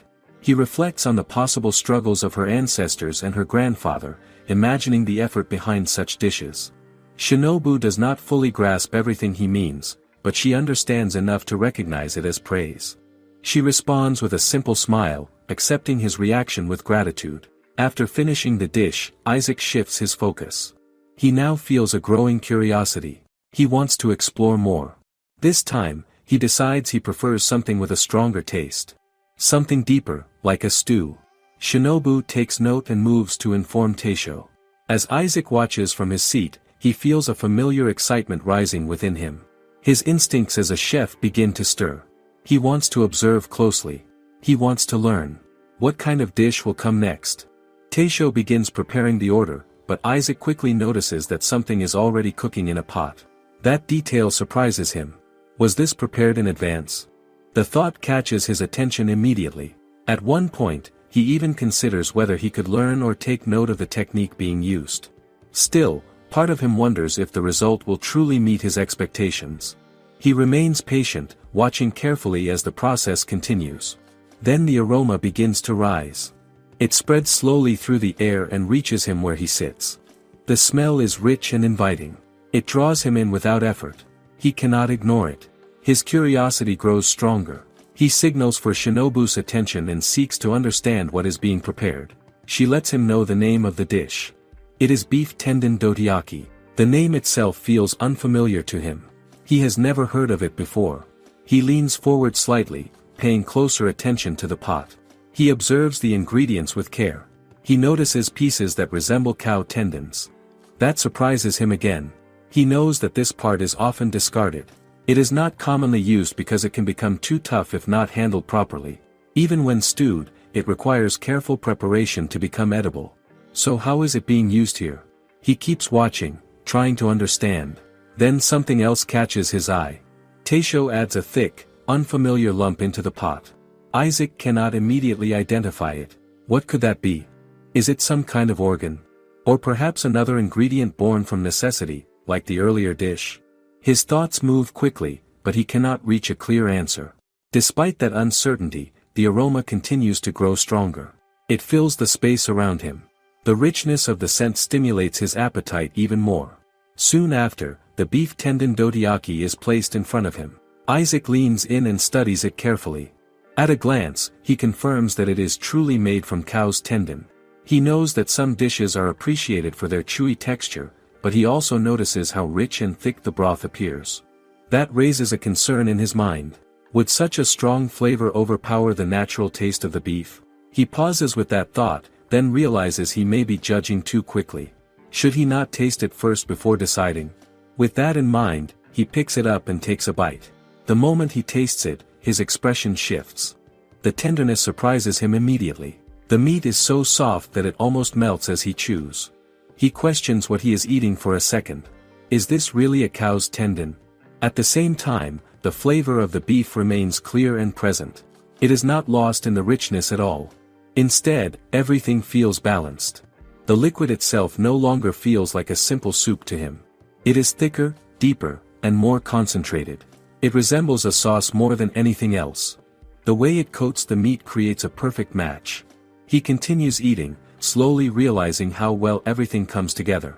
As he eats further, he notices something unfamiliar in the dish. There is a texture he cannot quite identify. What is that? He pauses again, curious. Shinobu observes his reaction and understands his confusion. She explains it to him in her own way, letting him know that it is a processed food made from a type of potato. That only deepens his curiosity. How can a potato be turned into something like this? He imagines the amount of effort required and feels a sense of disbelief. It must take a great deal of work to achieve such a result. Unable to hold back, he directs his attention toward Teisho and seeks to understand the process behind the tenderness of the meat. When he learns that it takes 3 full days to prepare, he is genuinely shocked. 3 days for a single dish? In a place like this? He expects that level of effort from a grand kitchen, not a small bar. That realization changes his perspective. He begins to see how much dedication goes into every plate. For Teisho and Shinobu, who come from a distant land, each dish carries effort, imagination, and care. Nothing is rushed. Nothing is treated lightly. He understands now that the taste he experiences is the result of time and commitment, not just skill. He recalls what Arnaud once told him. There was a reason he said that seeing the chef in person would be surprising. Now Isaac fully understands that meaning. He accepts it without resistance. In his mind, he admits that he has been surpassed. He came here as a chef, curious and confident, even considering whether he could take something from what he observed. But now, he recognizes how difficult that would be. The ingredients, the techniques, and even the smallest adjustments in flavor all require deep understanding. It is not something that can be easily copied. Teisho responds with quiet appreciation, acknowledging the praise in a simple and humble way. He also points out that there is someone important behind the taste of the dishes. At that moment, Shinobu reacts with a hint of embarrassment, her expression softening. Teisho continues to reflect on his own situation. It has been nearly a year since he opened the bar in this place. Even though he can cook his own style of food, he still feels unfamiliar with the local cuisine of Itteria. He sometimes struggles with the ingredients and the preferences of the people, all while trying to maintain the identity of his own cooking. He works carefully, hoping to create dishes that customers can truly accept. That honesty leaves a strong impression on Isaac. He realizes that this place does not rely only on confidence in serving good food. Instead, it focuses on understanding the people who come in. It is about closing the distance between the kitchen and the customer. Perhaps that is what draws people here again and again. He quietly admits to himself that Arnaud was right. This is indeed a remarkable place. With that thought settled, Isaac makes a decision. He offers something in return. If Teisho is willing, he wants to introduce him to several well-known restaurants during the daytime. With the Great Fair approaching, many chefs are focusing on developing new dishes. It could serve as a valuable source of inspiration. Teisho receives the offer with genuine interest and accepts it. The exchange feels natural, built on mutual respect. Then Shinobu returns with another idea of her own. She presents a bottle of warm rice sake, known as Itsuken, suggesting that it pairs well with the dish. Isaac considers it for a moment, then responds with a request of his own. What does he truly want now? He decides without hesitation. He asks for another serving of the beef tendon dorayaki, this time in a larger portion, along with the Itsuken she recommends. Shinobu understands immediately and moves to prepare it. Eva stands at the entrance and welcomes a customer as usual. The moment she recognizes him, her expression changes. Shinobu also turns to look and feels the same surprise. It is Branton. The memory returns quickly, and Shinobu asks Teisho if he remembers the man who once requested schnitzel. She then thanks Branton for what he did during the lager dispute. She explains that they have not had the chance to express their gratitude properly, and that they only learned later from Gernot how he appealed in Congress to lift the ban. Branton responds calmly and shifts the credit to the former emperor's skill instead. He then mentions that he does not come alone and asks for a table for two. That statement makes Shinobu uneasy for a moment. What kind of person comes with him? Branton notices her reaction and reassures her that Damien is no longer involved. He has already been dismissed. That eases her concern, and she relaxes slightly. Branton signals to his companion, who then steps inside. Shinobu sees the man's face and freezes for a brief moment. There is something intense and intimidating about him. She quickly gathers herself and guides him to a seat. The man sits down and looks around the small bar. He comments that he has traveled all the way from the capital after hearing about a special treat. Yet his tone carries disappointment. He questions Branton and looks around again. Can something like a proper banquet even exist in a place like this? He begins to wonder if he has been brought here for another reason. Did he unknowingly offend Branton? The tension becomes noticeable. Shinobu and Eva watch him carefully, both feeling uneasy. Eva senses that he may be difficult to satisfy. At the same time, the two men continue their discussion.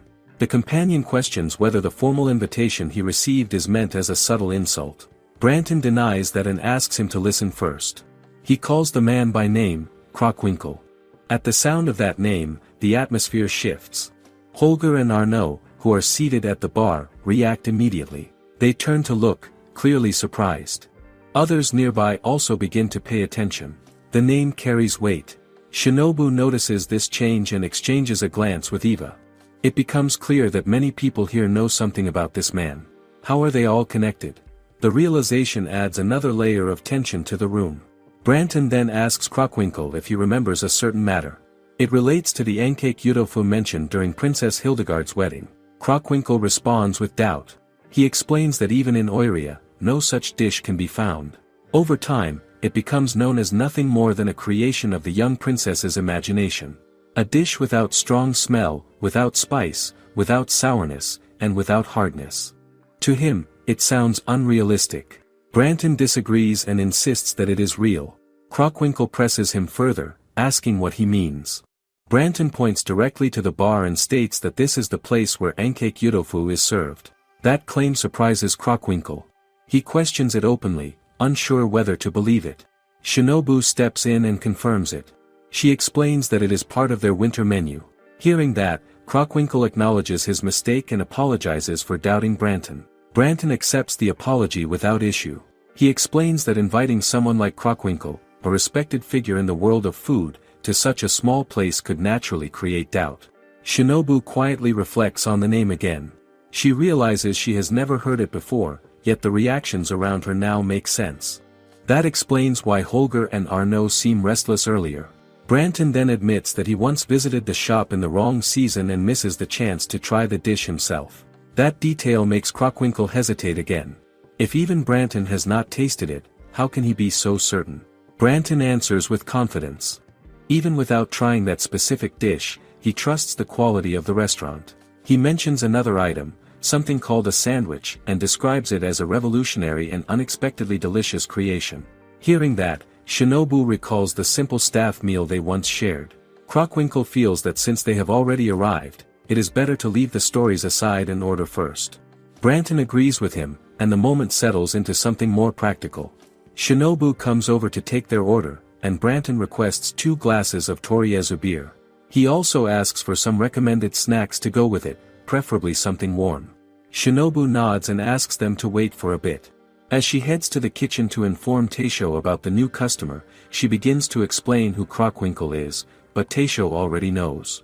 He recognizes him as a food minstrel. That realization makes the situation feel more serious. How could it not? Taisho starts thinking carefully about what he should prepare. He searches for the right idea and eventually settles on a particular ingredient he wants to use. Not long after, the beer is ready. Shinobu brings it to the table and serves both men. Crockwinkel takes a sip and immediately notices that it is a chilled ale. That alone captures his interest. Branton explains that it is a high-class drink. He admits that while ale itself is already enjoyable, the Toriezu served at the bar stands as a strong contender among the best. The atmosphere begins to relax slightly as they drink. Meanwhile, Shinobu recalls how Arnaud greeted Branton earlier. That memory makes her pause. She wonders about their relationship. Are they simply acquaintances, or is there more to it? She knows they are both minstrels, yet the difference in their background still feels unusual.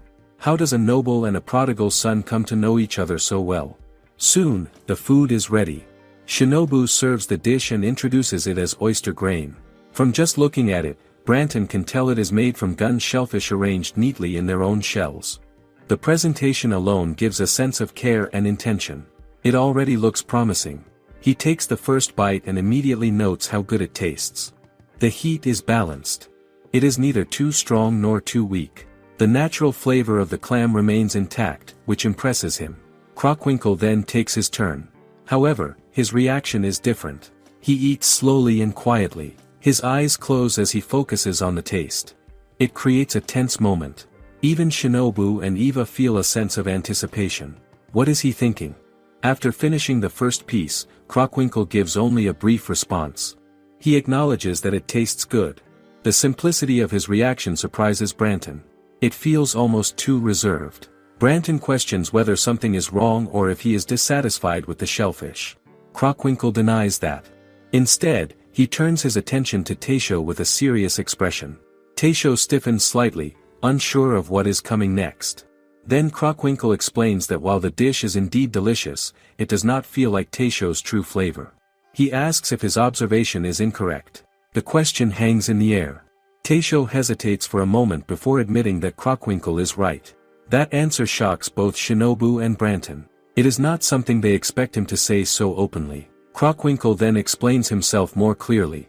He speaks of his trust in Branton's taste, since Branton is the one who recommended the bar. He expresses gratitude for being able to visit and experience the food. He reveals that he is a poet who sings about food. Through his words, he seeks to share curiosity, encourage deeper thought, and show respect for what is served. Is that not a rare way to approach a meal? He asks Taisho to serve the dish he feels most confident in, the one that truly represents his skill.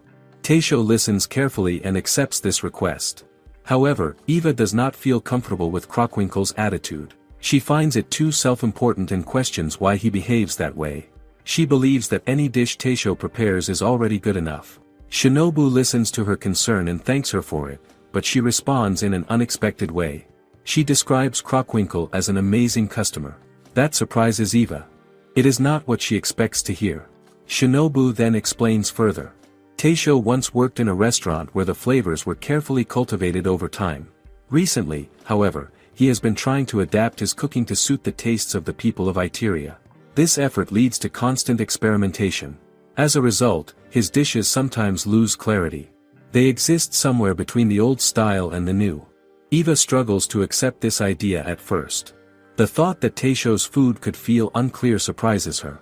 Yet Shinobu calmly points out that Krockwinkel is able to notice this subtle imbalance in just one bite. At that moment, Arnaud quietly calls Shinobu and Eva over and gestures for them to come closer. He lowers his voice and admits that he is curious about what Taisho is about to prepare this time. Holger shares the same thought. From what Taisho has just been told, it feels impossible for him to produce something casually. Would he really be able to respond on the spot? The two of them begin watching closely. Soon, they see Taisho cracking eggs and mixing them with careful movements. The simple action already carries intention. Shinobu quickly realizes what he is planning to make. At the same time, she understands something deeper. Seasoning is not something that can be forced from the outside.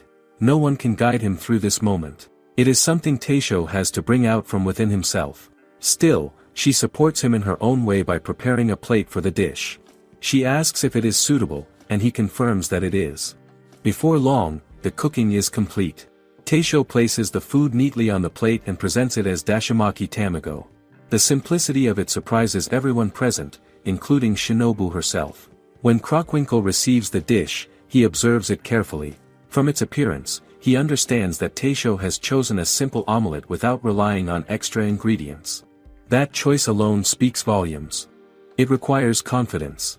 Krockwinkel acknowledges this and praises Taisho's courage as a chef. He knows that such a dish demands precision in every step. Ingredient selection must be exact. Heat control must be steady. The handling must be delicate. It is a dish that reveals true skill without hiding behind complexity. He takes a bite, and this time his reaction is immediate. He describes the dish as magical. The word stands out. Arnaud feels that the response is too plain and presses for more detail. He wonders about the texture, the taste, or even a poetic expression. But Holger quickly steps in and reminds him that a poet of Krockwinkel's level does not give away his words so easily. That restraint is part of what makes his craft valuable.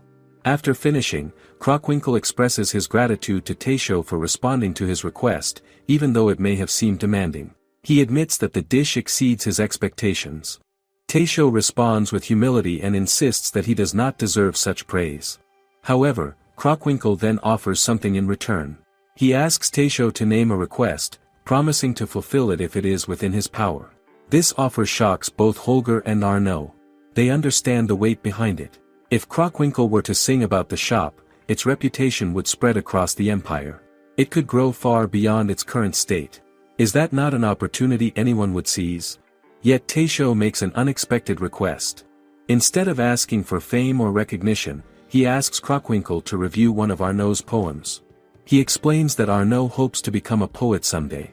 The request catches everyone off guard, especially Arnaud himself. He questions whether it is truly alright to use such a rare opportunity for his sake. Taisho calmly explains his reasoning. Opening the shop in Itteria is something that happens through fate, not ambition. He has no intention of expanding or moving elsewhere. What matters to him is continuing to serve meaningful dishes and receiving genuine orders like the one Crocwinkle gave him. Even Crocwinkle finds this answer surprising. For a moment, everyone simply watches in silence. Shinobu, however, comes to a realization. Crocwinkle has already sensed Taisho's hesitation earlier. His challenging request is not just about the food. It is a way to push Taisho to rediscover his own confidence. In the end, Crocwinkle agrees to look at Arnaud's poem. With that settled, the mood becomes lighter again. He orders another serving of the wine-steamed gun shellfish. Branton follows by requesting enkake yudofu and a refill of toriezu beer. Holger asks for dashimaki tamago as well. Taisho and Shinobu accept the orders with quiet satisfaction. As the evening continues, Crocwinkle takes out his guitar. The good food leaves him in high spirits, and he begins to wonder if he should play a song. That thought alone excites Holger and Arnaud. Moments like this feel rare. Arnaud raises a toast to the strange and meaningful fate that brings them all together that day. The atmosphere grows warm and lively. Everyone enjoys their meal as Crocwinkle plays his guitar and fills the space with music. One rainy night, Damien speaks quietly to a young man and insists that the Nobu bar is a witch's lair. He sounds completely certain. That claim leads the young man to the place, driven by curiosity and suspicion. When he arrives and stands outside, he studies the building carefully. The exterior looks foreign, unlike anything he has seen before. It feels unfamiliar in a way that unsettles him. Could this really be a witch's hideout? As a traditionalist, he believes that the existence of witches is no small matter. To him, they are dangerous and corrupt beings. Still, he does not quite know what to expect from the kind of witches that might exist here. A passerby suddenly walks near him, and he quickly turns away to hide his face. He cannot risk being recognized while carrying out this investigation. Looking at the place alone is not enough. He realizes that he needs solid proof if he wants to confirm his suspicions. His thoughts drift to the state of society. He reflects on how many people these days dismiss the traditions and values of the past. He considers them foolish and misguided. That is why he feels relieved when he hears about Archbishop Rodrigo dedicating himself to a witch hunt. At first, he assumes the Archbishop would focus on reform within the church, but learning they share the same goal fills him with satisfaction. He approaches the Archbishop and earns his recognition through his fortune-telling abilities. Because of that, he is appointed as a private secretary. He sees this as a rare chance to restore the dignity of ancient traditions. His aim becomes clear. He wants to expose the witches of Itteria and reveal what he believes to be corruption within the Holy Order. If the old teachings return, would that not drive away all evil? Holding on to that belief, Enrico, who has traveled all the way from Lupsia, becomes determined to achieve this goal. Standing outside in the rain, he feels a sudden chill as a cart passes by. The cold reminds him that lingering there will accomplish nothing. He decides to take action and steps inside the bar. The moment he enters, he is greeted warmly. What surprises him most is the temperature inside. The space feels comfortable and warm. He wonders if there is a fireplace somewhere, yet he cannot find the source of the heat. The feeling confuses him. Shinobu invites him to sit wherever he likes, and he chooses a seat at the counter. Though still unsettled, he tries to regain his composure. He tells himself not to be deceived. Perhaps the warmth is only because he has been standing in the cold rain for too long. Even so, he reminds himself of his purpose. This place is supposed to be a witch's lair. He must stay alert. His gaze shifts between Shinobu, Eva, Helmina, and Taisho as suspicion grows. Could any of them be witches? Soon, he is given some appetizers along with a hot towel. When he takes the towel, he hesitates for a moment, unsure of its purpose. Then he feels the warmth spreading through his cold fingers. It surprises him. Gradually, he understands that it is not just for cleaning his hands. It is meant to welcome guests who come in from the cold. That small gesture leaves an impression on him. Shinobu then asks what he would like to drink. Still distracted by the towel, he answers that he prefers water, as he does not like alcohol. Almost immediately, he regrets saying it. Does it not seem strange to come into a pub and refuse a drink? Would that not draw attention to him? Shinobu returns with a cup of hot water instead of cold. She explains that it is better for the cold weather. Once again, he is caught off guard. He drinks it and feels the warmth spread through his body. It is comforting, more than he expects. For a brief moment, he feels at ease. Then he quickly pulls himself back. He reminds himself that he must not fall for such kindness. Could this be a trick to lower his guard?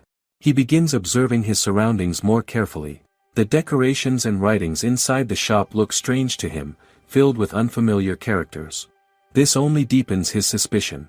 His attention then settles on a small altar nearby. To him, it must represent a foreign god. That thought strengthens his resolve. He believes he is the perfect person to uncover the truth here, since he claims to sense supernatural forces. At that moment, he feels a strong presence coming from the direction of the altar. The sensation is undeniable. What exactly is he sensing? Shinobu returns to his side and gently asks if he is ready to order. The question catches him off guard. He hesitates and stammers for a moment before managing to say that he would like something warm. As soon as the words leave his mouth, he realizes he has exposed himself again. Does that not make him sound inexperienced in a place like this? The thought makes him uneasy.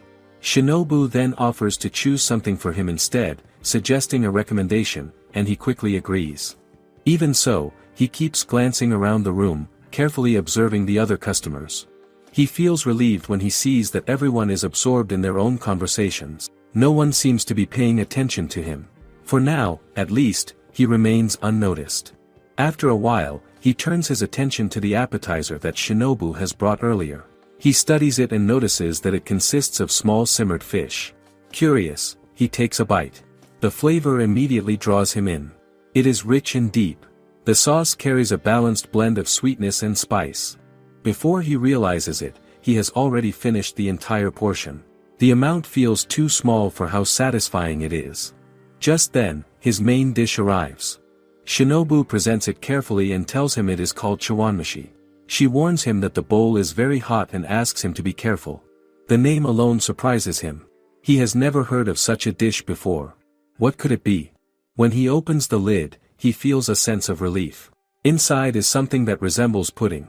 Although he knows it by a different name, the texture is familiar to him. What captures his attention even more is the presence of various ingredients within it. To him, this feels like the perfect medium for his fortune-telling. He believes that the world is guided not by celestial bodies, but by divine will. If that is true, then even this dish could reveal something meaningful. He closes his eyes and concentrates, trying to clear his mind. He imagines himself reaching out, seeking guidance on the ideal path for the holy order. Then he begins to eat. As he scoops up the first ingredient, Shinobu explains that it is called kamaboko, made from white fish paste. He observes its shape and begins to interpret it. The semicircle reminds him of one half of the world. That thought connects with the ancient teachings he values. The idea that the holy order governs one part while rulers oversee the other feels confirmed in his mind. He pauses, staring at the spoon, but notices Shinobu watching him. If he hesitates too long, suspicion may arise. He has no choice but to eat it. The moment he does, he is taken by surprise. The texture is soft and smooth, yet rich. It feels completely different from what he has tasted before in the monastery. The flavor spreads gently, and he finds himself wanting to hold on to it a little longer. It is undeniably delicious. He takes another spoonful but quickly reminds himself of his purpose. He is not here to enjoy the food. He is here to seek answers. Could this pleasant taste be part of a trick? He begins to suspect that the flavors themselves might be a form of deception, something meant to lower his guard. He steadies himself and focuses again. He asks another question inwardly, wondering if divine presence exists in all things. In his mind, he feels that the answer is yes. Encouraged, he continues eating. The next ingredient is identified as mitsuba. He notices its 3 leaves connected as one. That detail captures his attention. To him, it symbolizes a holy trinity. He interprets it as a sign that his connection to divine will is real. With that belief, He grows more confident in his ability to uncover the truth. He continues eating, analyzing each spoonful carefully. Each bite must serve a purpose. At least, that is what he tells himself. Yet every time he tastes the dish, he cannot ignore how enjoyable it is. The pudding remains delicate and smooth, while the ingredients add layers of flavor. Even the leaves are seasoned, not just cooked. He insists to himself that he is only eating to continue his divination, not because he desires it. But is that really true? The thought lingers quietly in the back of his mind. Finally, he prepares to ask the question that matters most. Is this place truly a witch's lair? He knows that once he confirms the answer, he must act immediately. As a clergyman, he cannot remain in such a place if it is true. But then another thought interrupts him.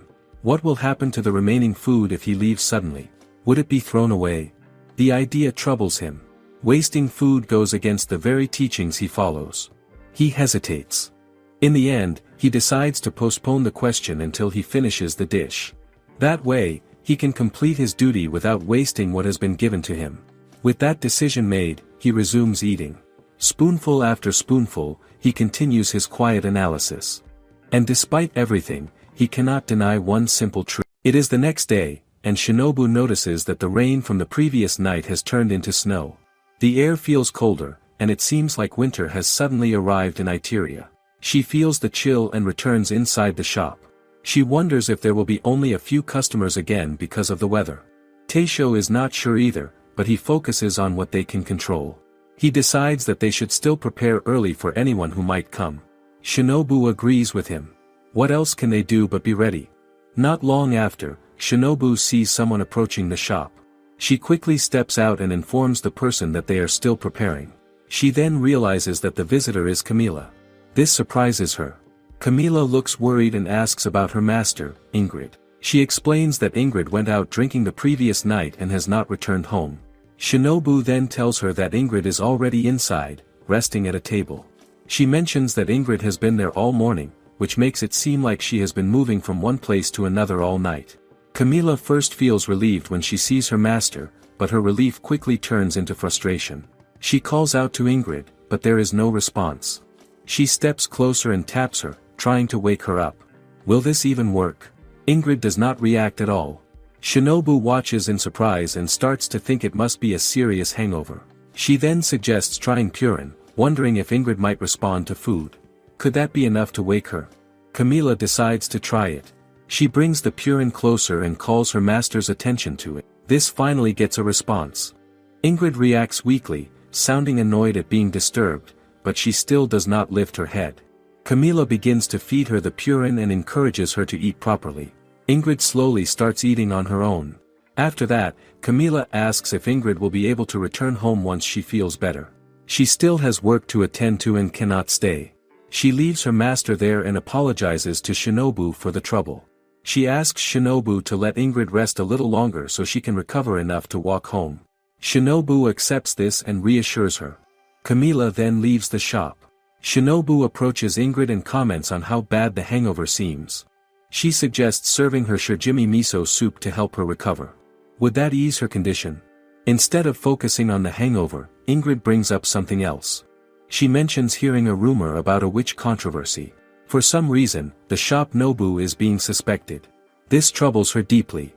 She feels responsible for causing inconvenience to both the shop and the people of Itteria. She apologizes sincerely to Shinobu. She reflects on her past and remembers leaving the forest to live in Itteria for Camilla's sake. Now she wonders if it would be better to leave again and live quietly somewhere else. Is running away really the right answer? At that moment, Taisho joins the conversation. He firmly states that neither Ingrid nor the shop has done anything wrong.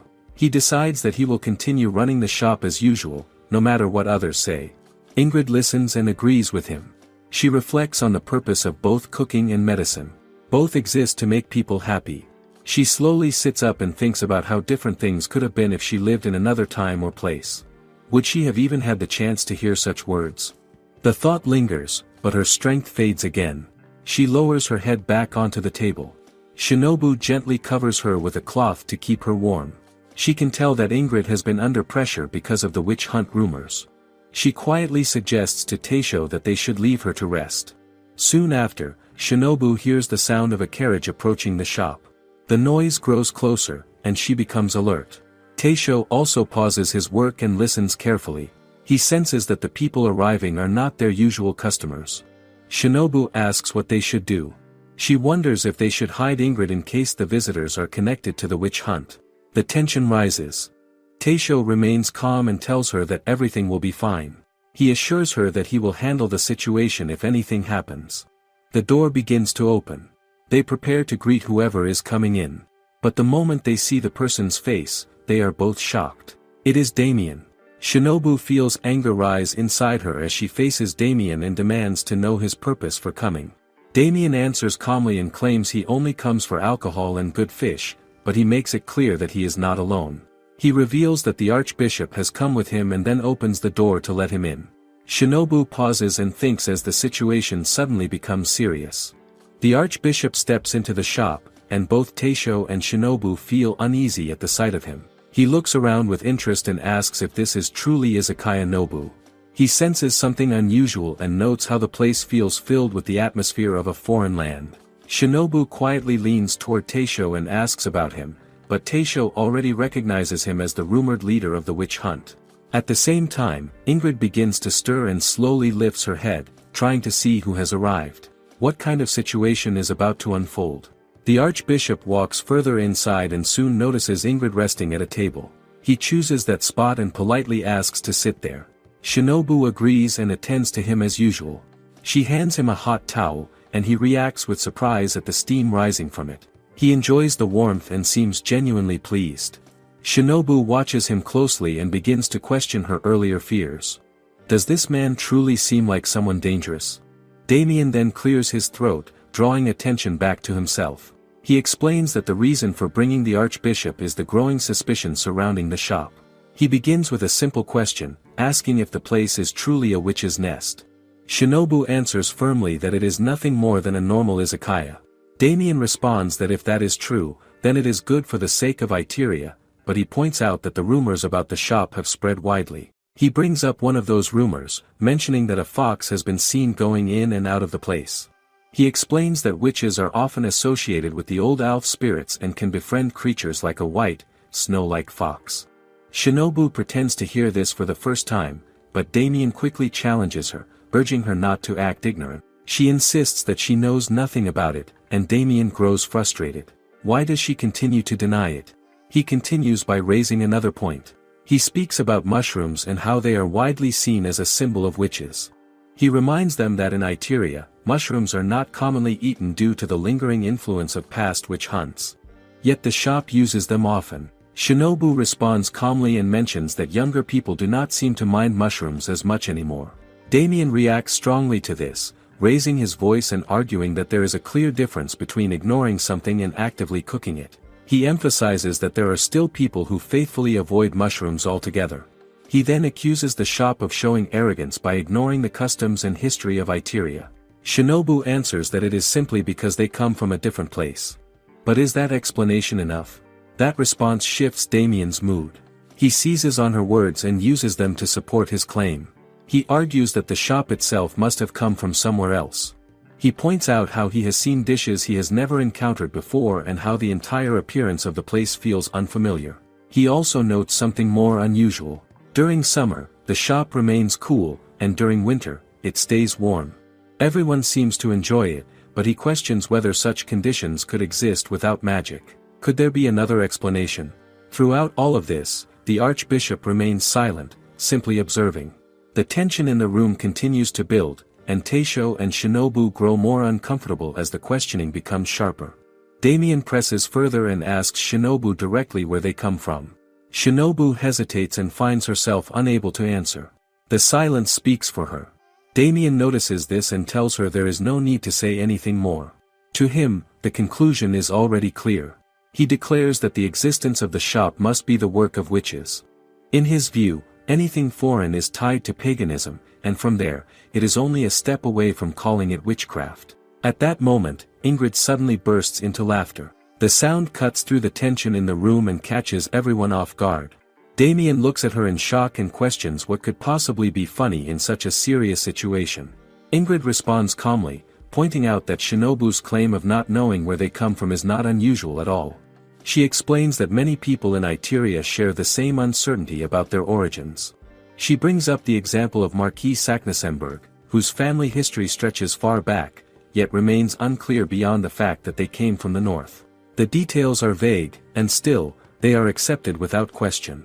Isn't that the same situation?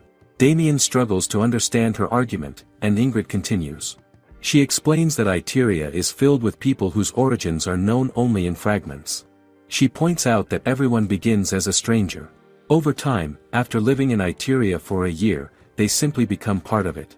That is how things work. She then turns the accusation back on him. If Nobu is to be called a witch's nest simply because it comes from another place, then would that not mean that half of Itteria's population could unknowingly be witches as well? Damien quickly rejects that idea and insists that he is not making such an extreme claim. He clarifies that his concern lies with the strange elements of the shop. He speaks again about the unfamiliar ingredients and dishes, things he has never seen before. How can those be explained? Ingrid responds by questioning whether Itteria lacks the ability to accept cultures from other lands. She points out that if everything unfamiliar is immediately labeled as magic, then the cycle of fear will never end. The argument grows heavier, and Damien begins to see her defense of the shop as suspicious. Why is she protecting it so strongly? Then, without warning, Ingrid stands up and openly declares that she is a witch. The room freezes. Shinobu and Taisho are stunned, and even the archbishop shows a brief moment of unease. Damien notices the black robe she is wearing and instinctively steps back. The atmosphere tightens. Is she serious? Ingrid confirms it without hesitation. She explains that the stories about a witch living deep in the forest, healing people with medicine and spells, are all about her. Yet she also challenges the image people have in their minds. She admits that she has never flown on a broom and has never even encountered an elf. The reality is far from the myths. Damien gathers his courage and questions whether she truly understands what she is saying. Ingrid answers with confidence. She explains that she does understand, and she still believes in the teachings of the ministry. This only unsettles him further. How can that be possible? She continues by stating that she has never missed a homily and can even recite scripture from memory. Damien is left speechless for a moment, but he soon pushes back. He claims that he has never heard of a witch who is not an enemy of the faith. Ingrid responds sharply, calling out his narrow thinking. She criticizes the way he stereotypes people and cultures without understanding them. To her, being a witch is simply her way of life. She explains that there is no reason a witch cannot believe in gods and goddesses.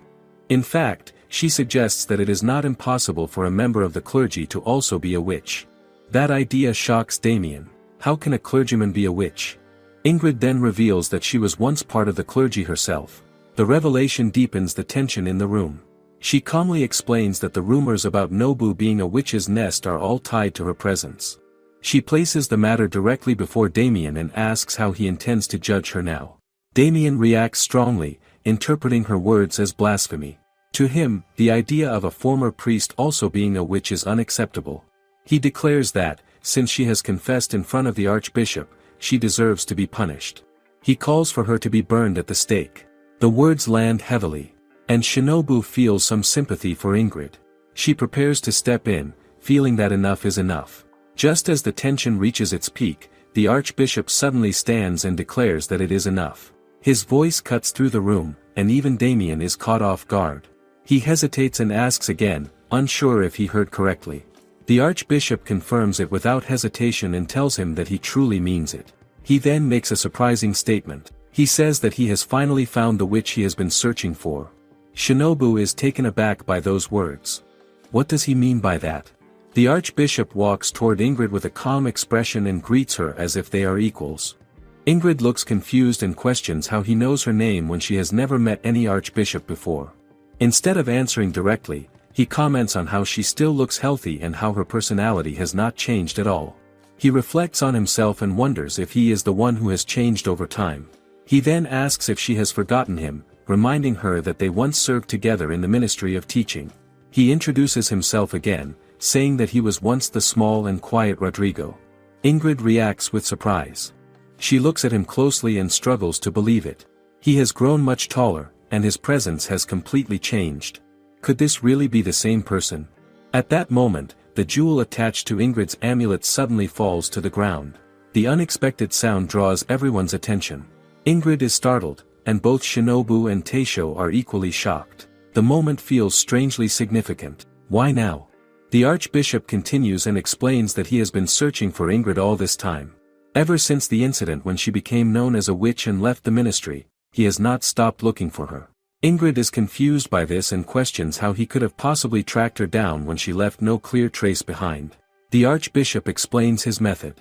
When he heard rumors of a witch in the Brocelian forest who loved pumpkin pie, he sent people there. When he heard of a witch who enjoyed liquor in the hot spring town of Argenia, he personally traveled north. He followed every rumor he could find. He sent people to places known for sweets and alcohol, believing those clues might lead him to her. He continued this search for years, chasing one story after another. Was it not an exhausting pursuit? Ingrid points out that such a method should never have worked, and she questions how long it took him. The Archbishop admits that it took a very long time. Despite that, he expresses relief and happiness at finally finding her. Shinobu and Taisho watch everything unfold in silence, trying to process what they are seeing. Shinobu quietly realizes that this has not been a witch hunt after all, but a search for a single person. Taisho agrees, noting that the effort seems to have lasted for decades. How far can someone go for one person? Meanwhile, Damien grows more frustrated as his plan falls apart. His anger builds, and he finally speaks out, insisting that Ingrid, who has openly called herself a witch, must face capital punishment. He demands that the Nobu bar should also be punished for associating with her. As he rants, he moves recklessly and kicks at things around him. In his agitation, he strikes his leg against a chair and feels a sharp pain, but even that does not stop him. He continues to shout, repeating his claim that Izakaya Nobu is a witch's shop. He declares that he will make sure Shinobu and Taisho are driven out of Itteria. The Archbishop watches Damien's reaction and tells him to calm down, but Damien refuses to listen. He urges the Archbishop not to hesitate and demands that everyone present be branded as witches. The Archbishop answers firmly that he cannot do that and has no intention of doing so. He explains that the times have changed and that the present era is not the same as it was 100 years ago. Damien questions him angrily, asking why he approved the witch hunt in the first place. The Archbishop corrects him and explains that he never approved a witch hunt. He was only searching for a single witch, and it was Damien who misunderstood the situation and turned it into something else. That answer only fuels Damien's anger further. How could everything he believed be wrong? The tension rises again, and Taisho quietly prepares himself in case things escalate. Damien notices this shift and immediately backs away.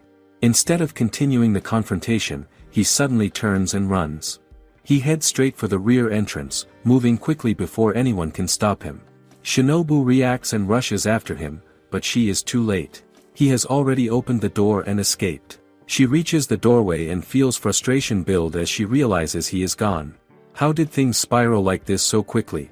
As Shinobu looks beyond the door, something feels off. She expects to see the familiar back alley of the shopping district, but instead, what lies beyond looks like a mountain pass. The sight confuses her. She cannot understand how that could be possible. Is she seeing it wrong, or has something truly changed? The moment lingers, but she cannot dwell on it for long. She turns back and returns inside the shop. She approaches Ingrid and informs her that Damien has escaped. There is a hint of regret in her voice, but Ingrid's first concern is whether Shinobu is alright.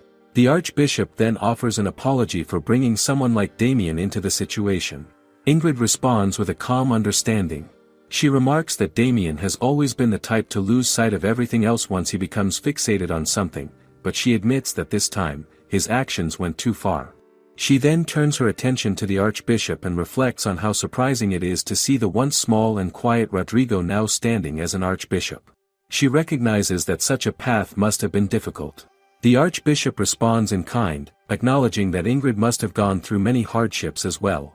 How much have they both endured over the years? Shinobu's eyes fall to the floor, where she notices the fallen jewel again. She recalls that it is part of the amulet of fateful encounters. She quietly comments on how it seems to have lived up to its name after everything that has just happened. Taisho agrees with her, seeing the truth in those words. While it rains outside, Shinobu prepares 2 cups of beer and serves them to the Archbishop and Ingrid. Ingrid suggests that they should drink for the time being and enjoy themselves. She remarks that the ale in the shop is truly delicious. Without hesitation, she begins to drink. The Archbishop watches her and notes that her drinking manners are still as good as ever. Ingrid explains that she has been talking for a while, and her throat has grown dry. Is that really the only reason? The Archbishop begins to recall the past. He remembers how they used to sit together in taverns like this. Ingrid follows that memory and feels a sense of nostalgia.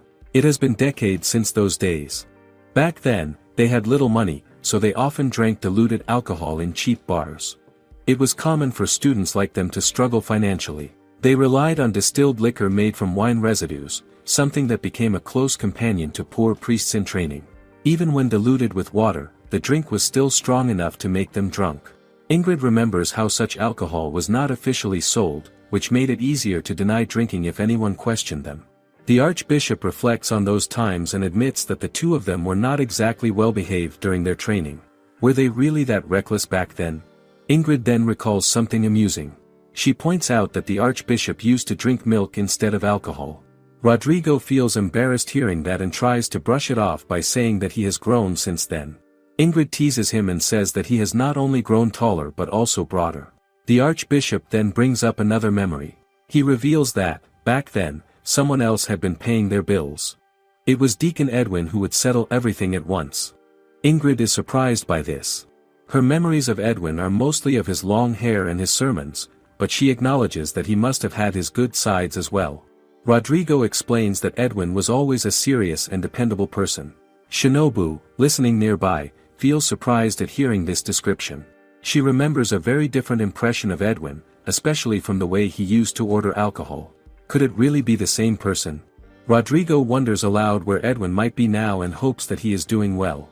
Ingrid mentions that she once saw someone who looked like him, though that person was still a deacon. Rodrigo finds that hard to believe. He has heard rumors that Edwin has risen much higher and now serves as the right-hand man of Cardinal Hurgujat. Ingrid considers this and agrees that if it is true, it would be strange for Edwin to still remain in a lower position. Still, she remembers him as someone kind who treated them sincerely without any hidden motives. Rodrigo adds that Edwin also supported him greatly in his research. As he says this, he suddenly realizes he may have revealed too much. Ingrid notices his reaction and understands immediately. Instead of questioning him, she simply says that it brings back memories. Does the past always carry both warmth and secrets? Ingrid finishes her beer and asks for 2 more cups. Rodrigo takes this moment to apologize. He admits that the search for her turned into strange rumors. Because it was not official work, he could not rely on formal subordinates. That is why he chose to work with someone like Damien, believing him to be both informed and discreet. He starts to bring up the issue of mushrooms again, but before he can continue, Ingrid lightly taps his face and asks him to change the subject so the mood is not ruined. Should they really return to such a topic now? At that moment, Shinobu brings the fresh cups of beer. Ingrid smiles and reflects on how things have changed. Back then, they had milk and cheap drinks, but now they can sit together and share proper beer. She drinks again without hesitation and remarks that even the Toriezu beer tastes especially good that day. The Archbishop then asks Ingrid if she would like to move to another diner. Ingrid does not immediately understand what he means, so he explains that he is referring to the dining hall of the lodging where he is staying. He describes it as quite good by Itterian standards, with an Oirian style. He mentions that aside from the fish, the meat dishes there are especially delicious. Ingrid listens and remembers how, in the past, Rodrigo often talked about wanting to eat good food. He admits that now he earns a proper salary, it has been a long time since he truly enjoyed a fine meal, and he would like to share that experience with her alone. Isn't that what he has been hoping for? Ingrid, however, gently refuses and says she is perfectly fine staying at the Nobu bar. This surprises the Archbishop. She explains that the atmosphere of the shop reminds her of their old days, and the bar's snacks are also very good. She senses that Rodrigo might be underestimating the place, perhaps seeing it as just a small shop on the outskirts of the city, but he quickly denies that assumption. He makes it clear that he does not think of it that way. What is it about this place that keeps drawing them in? Ingrid then asks Shinobu to bring them some tasty snacks, and Shinobu agrees. The Archbishop eventually accepts Ingrid's choice and decides to stay. Ingrid reflects on how difficult it must be now for someone in his position to casually visit places like this, unlike in the past. Rodrigo admits that it is true, but Ingrid says she still looks forward to reliving those simpler days. Just then, Shinobu returns with a dish she calls asari no sakamushi. The aroma rises immediately, and the archbishop notices that it smells unfamiliar. What kind of dish could this be? Ingrid recognizes it right away. She recalls how, during their training days near the coastline of Rupsia, they would gather similar shellfish. Rodrigo remembers it as well. He recalls how they would pretend to go to the beach for meditation, only to fill buckets with vongols instead. They would then sell them cheaply to taverns. Ingrid adds that they were often paid not with money, but with cheap wine. Together, they realize that vongols and wine were what fueled many of their discussions and ideas back then. Could something so simple really hold so many memories? The archbishop reflects on how, in the past, he ate so many vongols that he thought he would never want to see them again. Yet now, the feeling is completely different. Instead of disgust, he feels deep nostalgia. Ingrid agrees but notes that, with both of them together again, such thoughts hardly matter anymore. Rodrigo nods in agreement. The past and present seem to blend in that moment. Ingrid then orders some atsuken along with 2 sake cups. Shinobu brings them promptly. Ingrid pours a cup for Rodrigo, and when he tastes it, he is surprised. It is not white wine as he expected. He asks if the vongols were steamed in that same drink, and Teisho confirms it. Ingrid suggests they make a toast, and they do. Rodrigo drinks again and reflects on how this is his first time hearing of something called atsuken. He notes how it can be enjoyed both through its aroma and its warmth as it goes down the throat. Isn't it a completely different experience? They then begin eating the dish. Rodrigo takes a bite and is immediately struck by how delicious it is. He is surprised that there is no unpleasant smell at all, and he realizes how long it has been since he last ate food that was served so hot and fresh. Ingrid says nothing, already fully absorbed in her meal. Rodrigo soon finds himself doing the same, unable to stop eating. The food pulls him in completely. After a while, Ingrid asks for his honest opinion of the shop. He answers without hesitation. He admits that it is excellent and says he never imagined he would be able to enjoy such delicious vongols in Itteria. The archbishop reflects on his past and tells Ingrid that after she left Rupsia, he pushed himself to study with everything he had. His efforts eventually earned him a respectable position, and for a time, he was able to enjoy fine meals at good restaurants whenever he wished. But as his rank continued to rise, things began to change. Because of poison-tasting protocols, only cold dishes were served to him for safety. This restriction leads him to seek out even more exclusive places, chasing after richer flavors and more refined cuisine. He explores the limits of what food can offer, surrounding himself with high-class ingredients and the creations of top chefs. Yet, no matter how much he eats, he never feels satisfied. Why does something still feel missing? Over time, his thinking shifts. He begins to believe that abundance itself is part of the experience, ordering more food than necessary and leaving leftovers as a display of wealth. He convinces himself that this is one way to enjoy a meal. But now, as he sits here eating vongols, something meant to be a simple and cheap dish, he feels something completely different. The taste is unexpectedly rich, and for the first time in a long while, he feels truly satisfied. He admits that sharing the meal with Ingrid makes it even more meaningful. Ingrid responds by suggesting that nostalgia is the real seasoning behind the taste, and he agrees with her. Could it be that simple emotions matter more than luxury? Teisho and Shinobu quietly observe the two of them as they talk. The archbishop then adds that meeting Ingrid again at the Nobu bar feels like a turning point in his life. Looking at the vongols reminds him of his beginnings, of when he was still young, taking in the world around him and working desperately toward his future. He recalls the pressure of preparing for the cardinal selection and how difficult it was to lose Backshoff as a financial supporter. Even so, he feels as though his determination has returned. He admits that he has been suffering from abdominal pain and anemia for some time, but now it feels like the gloom that surrounded him has lifted. Could this reunion really be changing him that much? Ingrid listens and acknowledges how demanding the path toward becoming a cardinal must be. As the conversation continues, Rodrigo orders a digestive drink, requesting hot wine from Shinobu. She agrees and prepares it, while he brings out a special cup he wants to use. Ingrid notices the cup immediately and senses that something about it is unusual. Rodrigo explains that it is a mysterious item, one that makes any wine poured into it taste smoother and sweeter, even if it is cheap. He mentions that it was given to him by Damien. Ingrid grows more curious and takes the cup to examine it closely. What could be so special about it? The moment she looks inside, her expression changes. Without hesitation, she throws the cup toward Shinobu and urgently tells her to discard it somewhere no one will ever pick it up. Shinobu is shocked by the sudden reaction, and Rodrigo is equally confused. Why such a drastic response? Shinobu looks inside the cup and quickly understands. The interior is coated with lead. Rodrigo asks what that means, and Ingrid explains the danger clearly. When wine is poured into a lead-coated cup, the metal reacts and begins to dissolve into the drink. Over time, consuming it can poison the body. In severe cases, it can even be fatal. The realization hits hard. How long has he been using it? Rodrigo grows pale as he starts to connect the dots. He wonders if Damien truly gave him the cup or if someone else is working behind the scenes. Ingrid is about to continue, but Rodrigo suddenly realizes something. The abdominal pain and anemia he has been suffering might be linked to this very cup.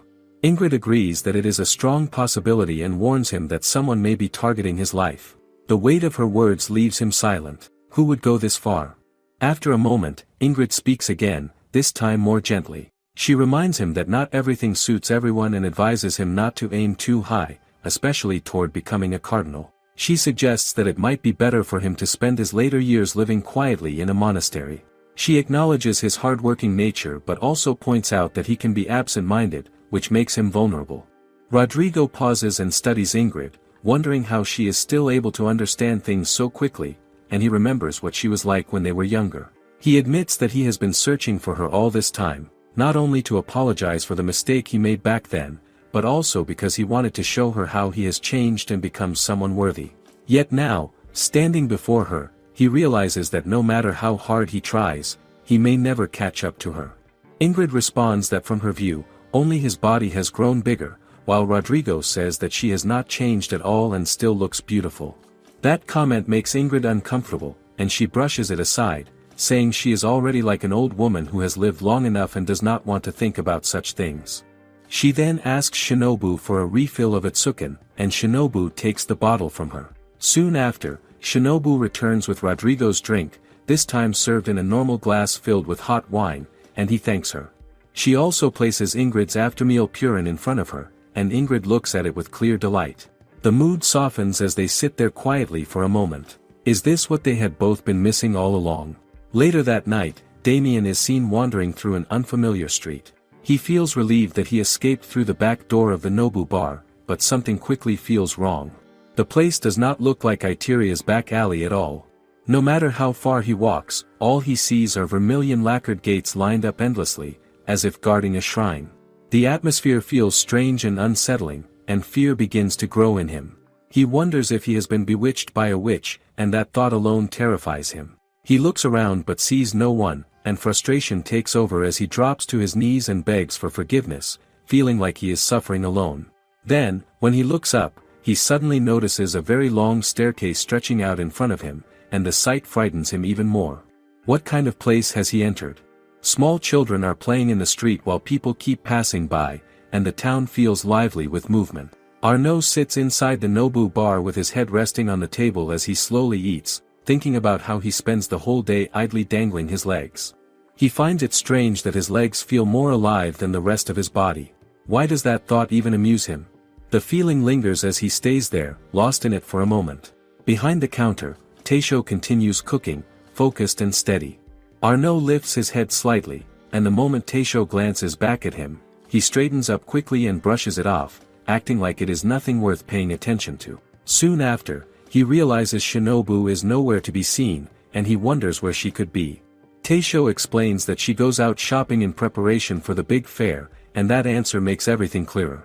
The busy streets, the crowd, the energy in the air all point to the same thing. A festival is coming, and everyone is getting ready for it. Teisho assumes Arnaud must already be done with his own preparations since he is just sitting around, but Arnaud admits he is not even a citizen of Itteria, so he cannot take part in the festival circle. That fact hangs there for a moment. Then Teisho looks at him quietly, and Arnaud suddenly remembers that Nobu itself has already become a full member of Itteria.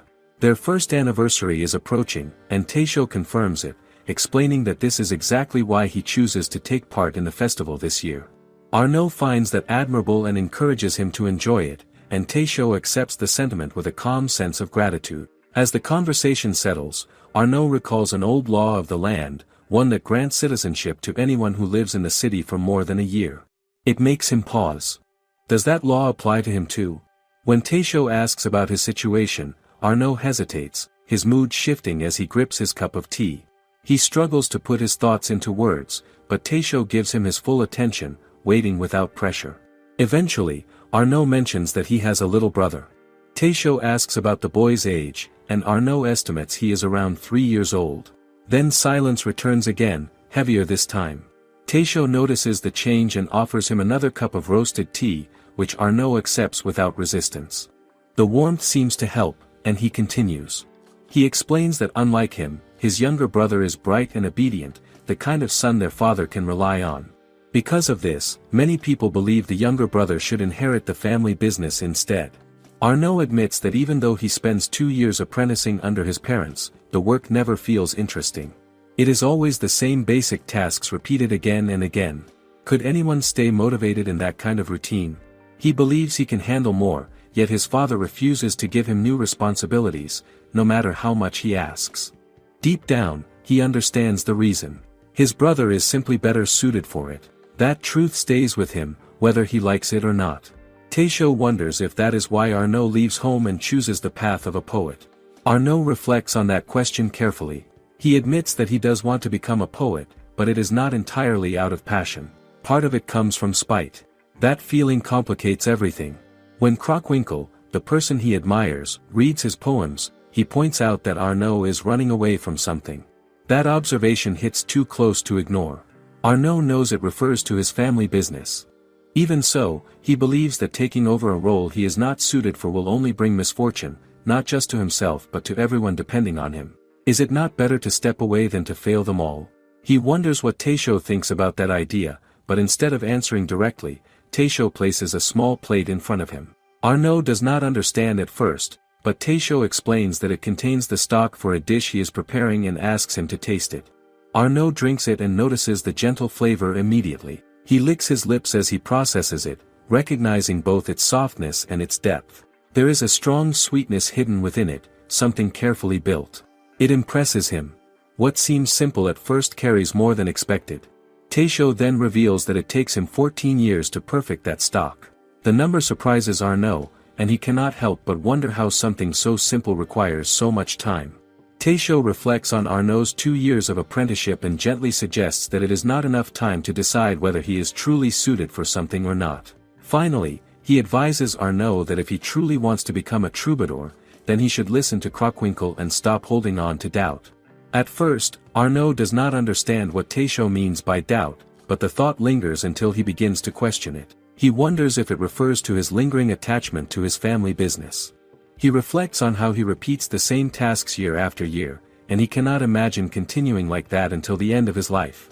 Even though he understands his father's words clearly, he feels frustrated that his father never listens to his opinion, not even once. Does that not make anyone feel trapped? Taisho responds calmly, pointing out that Arnaud's desire to be acknowledged by his father is what pushes him to rush forward in search of that recognition. He gently asks if he is wrong about that, and then admits that he himself is no different when he is younger.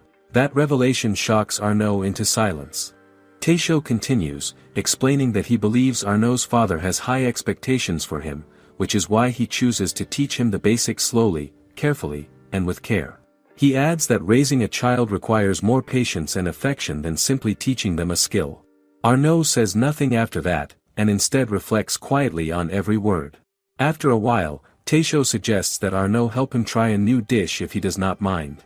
He explains that it uses the same broth Arnaud tasted earlier, and he calls it meat and potato stew. Arnaud becomes the first to sample it. He takes a bite of the meat and potato together, and the reaction comes instantly. He is surprised by the taste before he even realizes he is reaching for more, eating the carrot, then the beans without pause. What is it about the flavor that draws him in so quickly? When Taisho asks how it tastes, Arnaud's face brightens as he describes it as delicious. He notices how the many flavors come together without falling apart, and how everything melts gently in his mouth. He considers it the best stew he has tasted at Nobu. He points out the slight stickiness of the potatoes and how the broth enhances every ingredient. He also notices that the texture reminds him of taro and wonders if something special is added, but Taisho explains that nothing extra is used. The potatoes come from the land around Itteria itself, and their natural stickiness makes them perfect for this kind of seasoning. That answer surprises Arnaud. He reflects on how potatoes can grow almost anywhere and compares them to hardy plants, yet he never expects that seasoning alone can transform them so much. From that realization, an idea begins to form. Could this dish become a specialty of Itteria? He imagines the possibilities and sees how it could support local farmers if it becomes popular. With that in mind, he starts thinking about using his connections to bring more people to try the stew. Taisho notices the excitement in him and points out that when something truly matters to a person, it cannot stay hidden forever. No matter how tightly it is suppressed, it eventually spills out. That observation makes Arnaud pause again. What is it that he truly wants? Before he can settle on an answer, Isaac arrives at the bar. He is surprised to see Arnaud there, but Arnaud greets him with visible enthusiasm and tells him he has come at the right time to try something. Isaac agrees, noticing the unusual brightness in Arnaud's mood. Arnaud asks Taisho to serve the same dish, and it is prepared immediately. Isaac tastes it and is quickly impressed by how delicious it is. Arnaud watches closely, seeking his reaction, and Isaac confirms that it is an excellent dish. He mentions that a similar meal exists in the south, often served with sour cream, but he notes that this version stands strong on its own without relying on such additions. That comment carries weight. Isaac then wonders if Taisho learns all his dishes from a master and if that is the reason behind his skill. In response, Taisho simply mentions shuhari. The word confuses both of them at first. What does it even mean? Taisho then explains that it is a principle taught by his master. He describes the first stage as following and learning from the master exactly as taught. The second stage involves breaking away from those teachings. The final stage is leaving tradition behind to create something entirely new. The explanation settles into their minds. Arnaud quickly understands and writes the word down, as if trying to hold on to its meaning. Isaac remarks on how profound the idea is and asks if Arnaud feels the same. Arnaud agrees, admitting that the words resonate deeply with him. That response, however, makes Isaac uneasy. He finally voices his concern, pointing out that Arnaud has been acting strangely all day, yet he does not seem drunk. The observation hangs for a moment before Arnaud suddenly bursts into laughter, amused by how perceptive Isaac turns out to be. Just then, Isaac reminds Taisho that he once told him that the simmered beef tendon with miso from the other day is left to cook for 3 days. He becomes curious again and wants to know how long it takes to achieve this flavor. Arnaud answers instead, saying the meal takes Taisho 14 years. Isaac is shocked and shrinks back at the thought of 14 whole years. Arnaud then stands up and asks Isaac to listen carefully to what he is about to say. His face turns serious. He declares that he is going to succeed the family business. Isaac is stunned and pushes back his chair. He stands and bows before Arnaud, congratulating him. As someone who grows up with him like a foster brother, he swears to stay by his side in sickness and in health, in joy and in sorrow. Even though he has served Arnaud for a long time, he admits he has never felt as happy as he does now. Arnaud tells Isaac that he is too good for him and that he does not deserve such a loyal servant. He admits he has already put him through a lot. Still, he says he will put him through even more hardship from now on. Isaac becomes emotional and cries, yet he nods in acceptance. Arnaud now plans to try his hardest for 14 years first. If it does not work, he will hand the responsibility over to his younger brother for real. At the same time, he decides to pursue the path of becoming a troubadour for those same 14 years. He asks Isaac what he thinks about this plan and wonders if it sounds like an amusing way to live. Isaac gladly agrees that it does. Arnaud tells him that he is counting on him, and Isaac already understands. He makes a firm pledge before Taisho that he will always remain by Arnaud's side. Just then, Shinobu returns, and Isaac reacts with surprise at her sudden arrival. Shinobu becomes startled by his reaction and begins to panic, wondering if something has happened. Instead, Isaac rushes to Taisho and announces that the moment calls for a banquet. He declares that they will hold a celebratory feast in the bar. He insists that he will cover all the bills for the day, explaining that he has been given that amount of money by the Lord, and he even brings out a pouch of money. Arnaud quickly calms him down before things go too far. Taisho then tells Shinobu to prepare herself because it is going to be a busy day. She agrees, but she notices that something joyful has clearly happened between the two friends. At that moment, they both look as happy as they can be. The day is still clear as a man walks along, yawning lightly while observing the sky above him. He notices how bright and cloudless it looks, and it reminds him of what people often say about the first day of the big fair never having rain. Could that really be true every year? The thought lingers as he wonders what will happen to the fair this time, especially with the former chairman still on probation. He does not expect that the responsibility will fall to him so soon, and the weight of it sits quietly in his mind as he moves forward. As he heads toward the place where the fair will be held, he feels the cold in the air, sharp but not unbearable. He hopes that despite everything, many merchants will still gather this year. That hope keeps him going. He climbs the stairs and notices two figures standing in the hallway. From the way they stand, he guesses that merchants must already be arriving. The two men are Gernot and Holger, and they are both focused on the view of the city. He clears his throat as he approaches, but they do not hear him at first. He does it again, louder this time, and finally greets them. They turn around, surprised to see him, and greet him in return, addressing him as the new chairman, Marcel. He quickly brushes it off with a light tone, saying that being called the new chairman sounds demeaning. Holger simply laughs at that reaction. Marcel then asks about the current situation with the wagons for the year. He learns that until last year, the three northern territories were at war with each other, and this conflict caused a sharp drop in the number of merchants attending the fair. He is also told that the former emperor manages to ease relations during this year's conference through his clever handling of the situation. Hearing that, Marcel expresses hope that this year will at least be better than an average one. Why would it not improve after such efforts? However, Holger and Gernot only look at him in silence. Marcel adds that he would be satisfied even if just a single line of carriages stretches to the frontmost hill visible from where they stand. Still, the silence continues, and it begins to feel heavy. Eventually, Holger tells him that things will not be like that this time, and Gernot supports that statement by saying that events will not unfold as Marcel expects. The words unsettle him. Marcel feels a wave of worry and admits that although he prepares himself somewhat, he does not expect things to seem so bleak. Just then, he feels a hand on his shoulder. He turns and sees Holger, who pats him lightly and tells him to stop muttering and go see for himself. With a firm push forward, Marcel is urged to look. Gernot adds that if things truly come to this, they may need to call for an urgent council meeting. As Holger casually asks when the last time is that more than 10 crested carriages come into Itteria, he wonders if Gernot remembers. Marcel begins to feel uneasy. What kind of answer is he about to hear? Gernot replies that there are no records of such an event for at least the past few decades.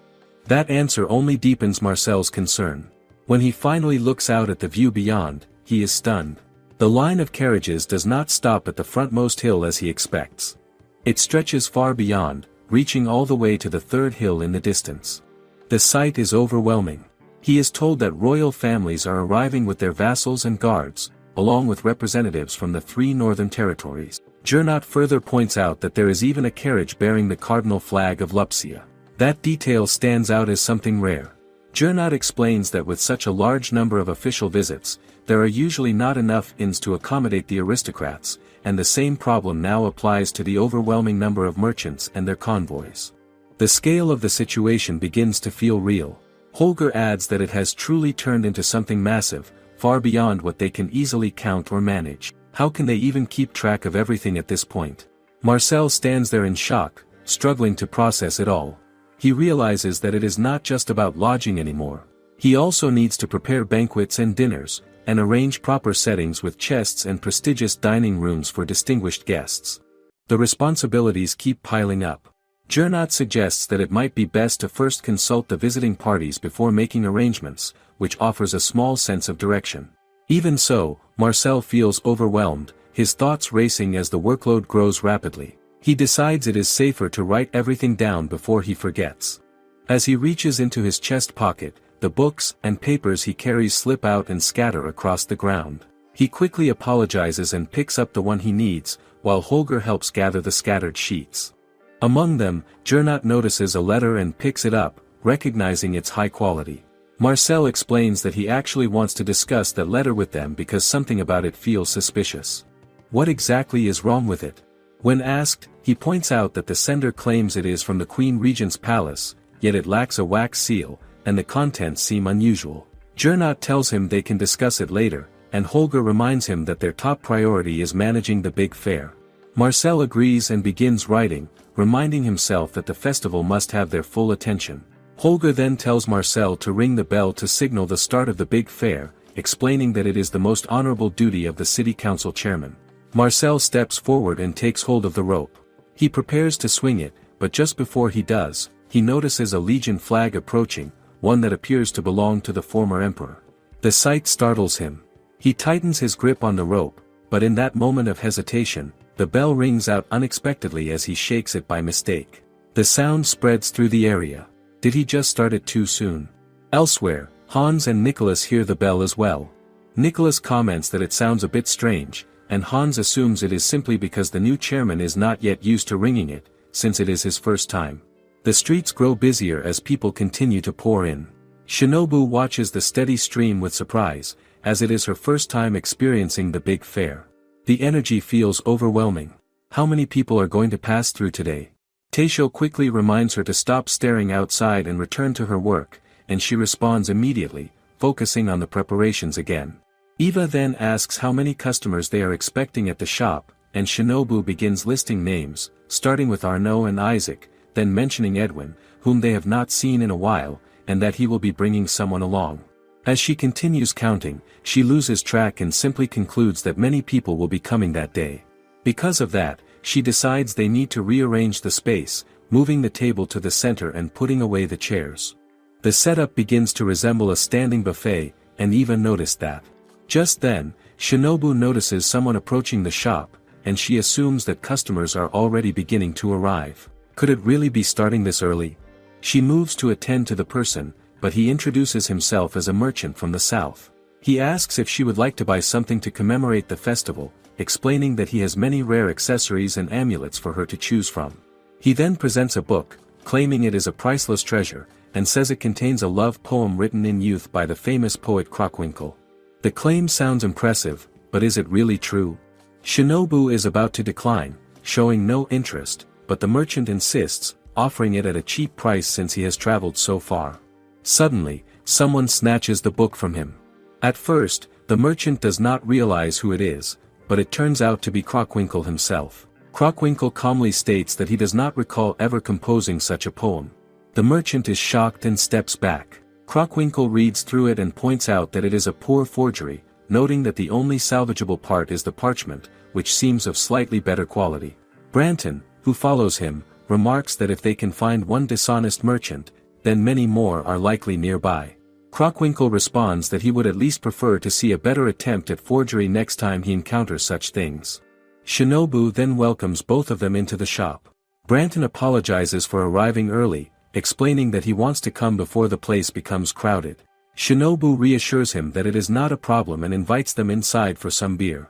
Just as they are about to enter, they hear the sound of a carriage pulling up and stopping right in front of the bar. Who could be arriving now? When the passengers step out, Krockwinkel and Branton recognize them immediately as Gustav and the former emperor. Gustav acknowledges them, noting that it has been a while since they last met. The moment carries a sense of familiarity mixed with surprise. Soon after, they notice another carriage arriving behind, and it appears to be carrying a young lady. As Hildegard steps out, she is greeted with compliments about how much more beautiful she has become. She then encourages her husband, Maximilian, to step down and not remain shy. He hesitates for a moment but eventually makes his way to the carriage entrance. Is he simply nervous, or is there more to his hesitation? When Shinobu sees them, she feels genuinely happy, and Eva also comes out to take a look. Shinobu mentions that she has heard about Hildegard's marriage, though she does not expect her partner to be around the same age. Hildegard then helps Maximilian down from the carriage and turns her attention to Shinobu. She gives a very specific order, requesting something tasty but not smelly, spicy, sour, bitter, or hard. She also asks for a dish without potatoes, porridge, eggs, bread, or stew, and specifies that it should be for 4 people. The request sounds quite demanding. What kind of dish could possibly meet all those conditions? Shinobu, however, accepts the order without hesitation, ready to take on the challenge. Just then, Gotthard, Reinhold, and Eleonora arrive at the entrance, and Gotthard mentions that he hears there will be a new menu that day. Eleonora points out that he has been talking about it all day, and she confirms it with Reinhold, though Reinhold responds by saying that Eleonora herself is also looking forward to visiting the bar. Does anyone there not seem excited about it? As they step inside, Shinobu welcomes them warmly. Gotthard quickly asks for 3 cups of Toriezu beer, clearly eager to begin. At that moment, Eva notices someone familiar, and it turns out to be Camilla. She happily rushes over to greet her, and they exchange warm greetings while Ingrid watches them with a gentle smile. Camilla mentions that she expects to be among the first to arrive, but she soon realizes that several groups have already beaten her to it. Taisho then informs everyone that things are about to get busy from that moment on, so he plans to keep passing dishes along as they are prepared. He asks for their help in delivering the meals to the tables, starting with the one he is holding. The pace begins to pick up. Shinobu follows by serving their beers and asks them to enjoy their food. Just then, Holger and Gernot arrive along with Marcel. They notice that many people are already present, and Gernot suggests that they join in as well. Marcel, however, lingers behind them in amazement, struggling to believe what he is seeing. What kind of gathering is this turning into? Meanwhile, the former emperor and Gustav are engaged in a conversation. The former emperor asks if it is not time for Gustav to settle down and start a family, but Gustav responds by suggesting that the former emperor should instead focus on his royal cousin, who is now ruling as emperor, and find him a suitable bride first. Not far from them, Archbishop Rodrigo and Cardinal Hurguijat are also in discussion, with Hurguijat proposing that the witch hunt should finally come to an end. Rodrigo agrees, recognizing that it is the right decision. The atmosphere feels both serious and relaxed at the same time. Nearby, Hildegard notices food in Maximilian's mouth and gently cleans it for him, and he expresses his gratitude. Around them, everyone continues enjoying their meals, sharing a sense of happiness. Yet Marcel stands in confusion, unable to fully grasp what is happening. He sees the former emperor, the archbishop, the cardinal, and various nobles such as barons and viscounts all gathered together in that small bar. How can so many important figures be in one place like this? He asks Holger if they all come simply to eat the new dish, but Holger smiles and explains that while the food is indeed excellent, that alone is not the reason for their presence. Marcel presses for an answer, but Holger only tells him to remain calm and wait, as everything will soon become clear. At that moment, Isaac stands up and claps his hands to draw everyone's attention. The room quiets as he begins to address the gathering, describing it as a joyous occasion. He announces that his master, Arnaud Sneffel, the new Duke of Saxe-Nassau, is deeply grateful for everyone's presence at this pre-celebration ceremony. Marcel is stunned upon hearing that the eldest son of the Saxe-Nassau family has finally taken his place. What kind of turning point is this? Arnaud then rises to speak, thanking everyone sincerely for coming because of him. He introduces himself as the Duke of Saxe-Nassau and states that he is the 15th Arnaud to bear that name by the grace of higher powers. His father is present and looks pleased, while Taisho and Shinobu watch as the room fills with applause. Shinobu quietly asks Taisho how high the rank of a duke is. Taisho admits that he is not entirely sure how the ranking compares to their own world, but he knows that a duke stands above a baron, a viscount, and even an earl. The realization surprises Shinobu, as she has always thought of Arnaud as nothing more than a carefree son of a wealthy family. She then wonders if he will stop coming to the bar now that he holds such a high position. Taisho cannot say for certain, but he does know one thing. Arnaud has made an important decision about his path on this very day. He encourages Shinobu to celebrate him for it, and she agrees, recognizing that it must have been a difficult choice. She quietly hopes that Arnaud will become a good duke, and Taisho responds with confidence that he will. While Shinobu becomes carried away watching Arnaud, Leontine steps in to help her pack the dishes, calmly guiding her on where to place the dirty ones. She asks if there are enough ingredients left for another round of takoyaki, keeping her focus steady on the work. Shinobu quickly apologizes for making her help, but Leontine reassures her that it is not a problem at all. She explains that she actually takes on the guard duty of escorting the cardinal during his trip, though she is surprised to learn that the destination is Nobu. Shinobu mentions that Helmina cannot come that day, so they truly appreciate her help, and Leontine replies that she already hears about it from Eva earlier, noting how the bar continues to surprise her. She then asks if she can replace the octopus in her meal with squid instead, and Shinobu agrees, even adding that octopus pairs well with cheese and paste. Leontine is told to keep grilling, and she begins spinning the tray smoothly. Lawrence notices her movements and comments on her skill, prompting her to explain that the trick lies in turning the wrist, much like swordsmanship. Is cooking not similar to combat in its own way? Later, she remembers Arnaud, now the Duke of Saxe-Nassauburg, and reflects on how she never expects him to finally take over the family. Then she notices something lying outside the bar. It is the amulet she once gave to Ingrid. She wonders why it is there, but upon seeing the large crack running through it, she realizes it must have fulfilled its purpose. The thought surprises her. Has its journey truly ended already? As she thinks about her own path, an idea suddenly comes to her. She turns to Taisho and asks if he would allow her to continue working at Nobu. The request surprises Shinobu. Leontine explains that it is not in her nature to remain idle at home, so she asks them to take their time and consider it carefully. Eventually, Taisho gathers everyone's attention and announces that the preparations for the taste testing session are complete. Those seated are already restless with anticipation. He asks Eva to open the door and call in the guards and regular customers so they can join as well, and she quickly goes to do so. The atmosphere begins to fill with expectation. Taisho then starts serving, apologizing for making everyone wait. He introduces the new dish, calling it meat and potato stew, and serves each person a bowl. He assures them that there is enough for everyone, encouraging them not to hold back. What kind of reaction will it bring?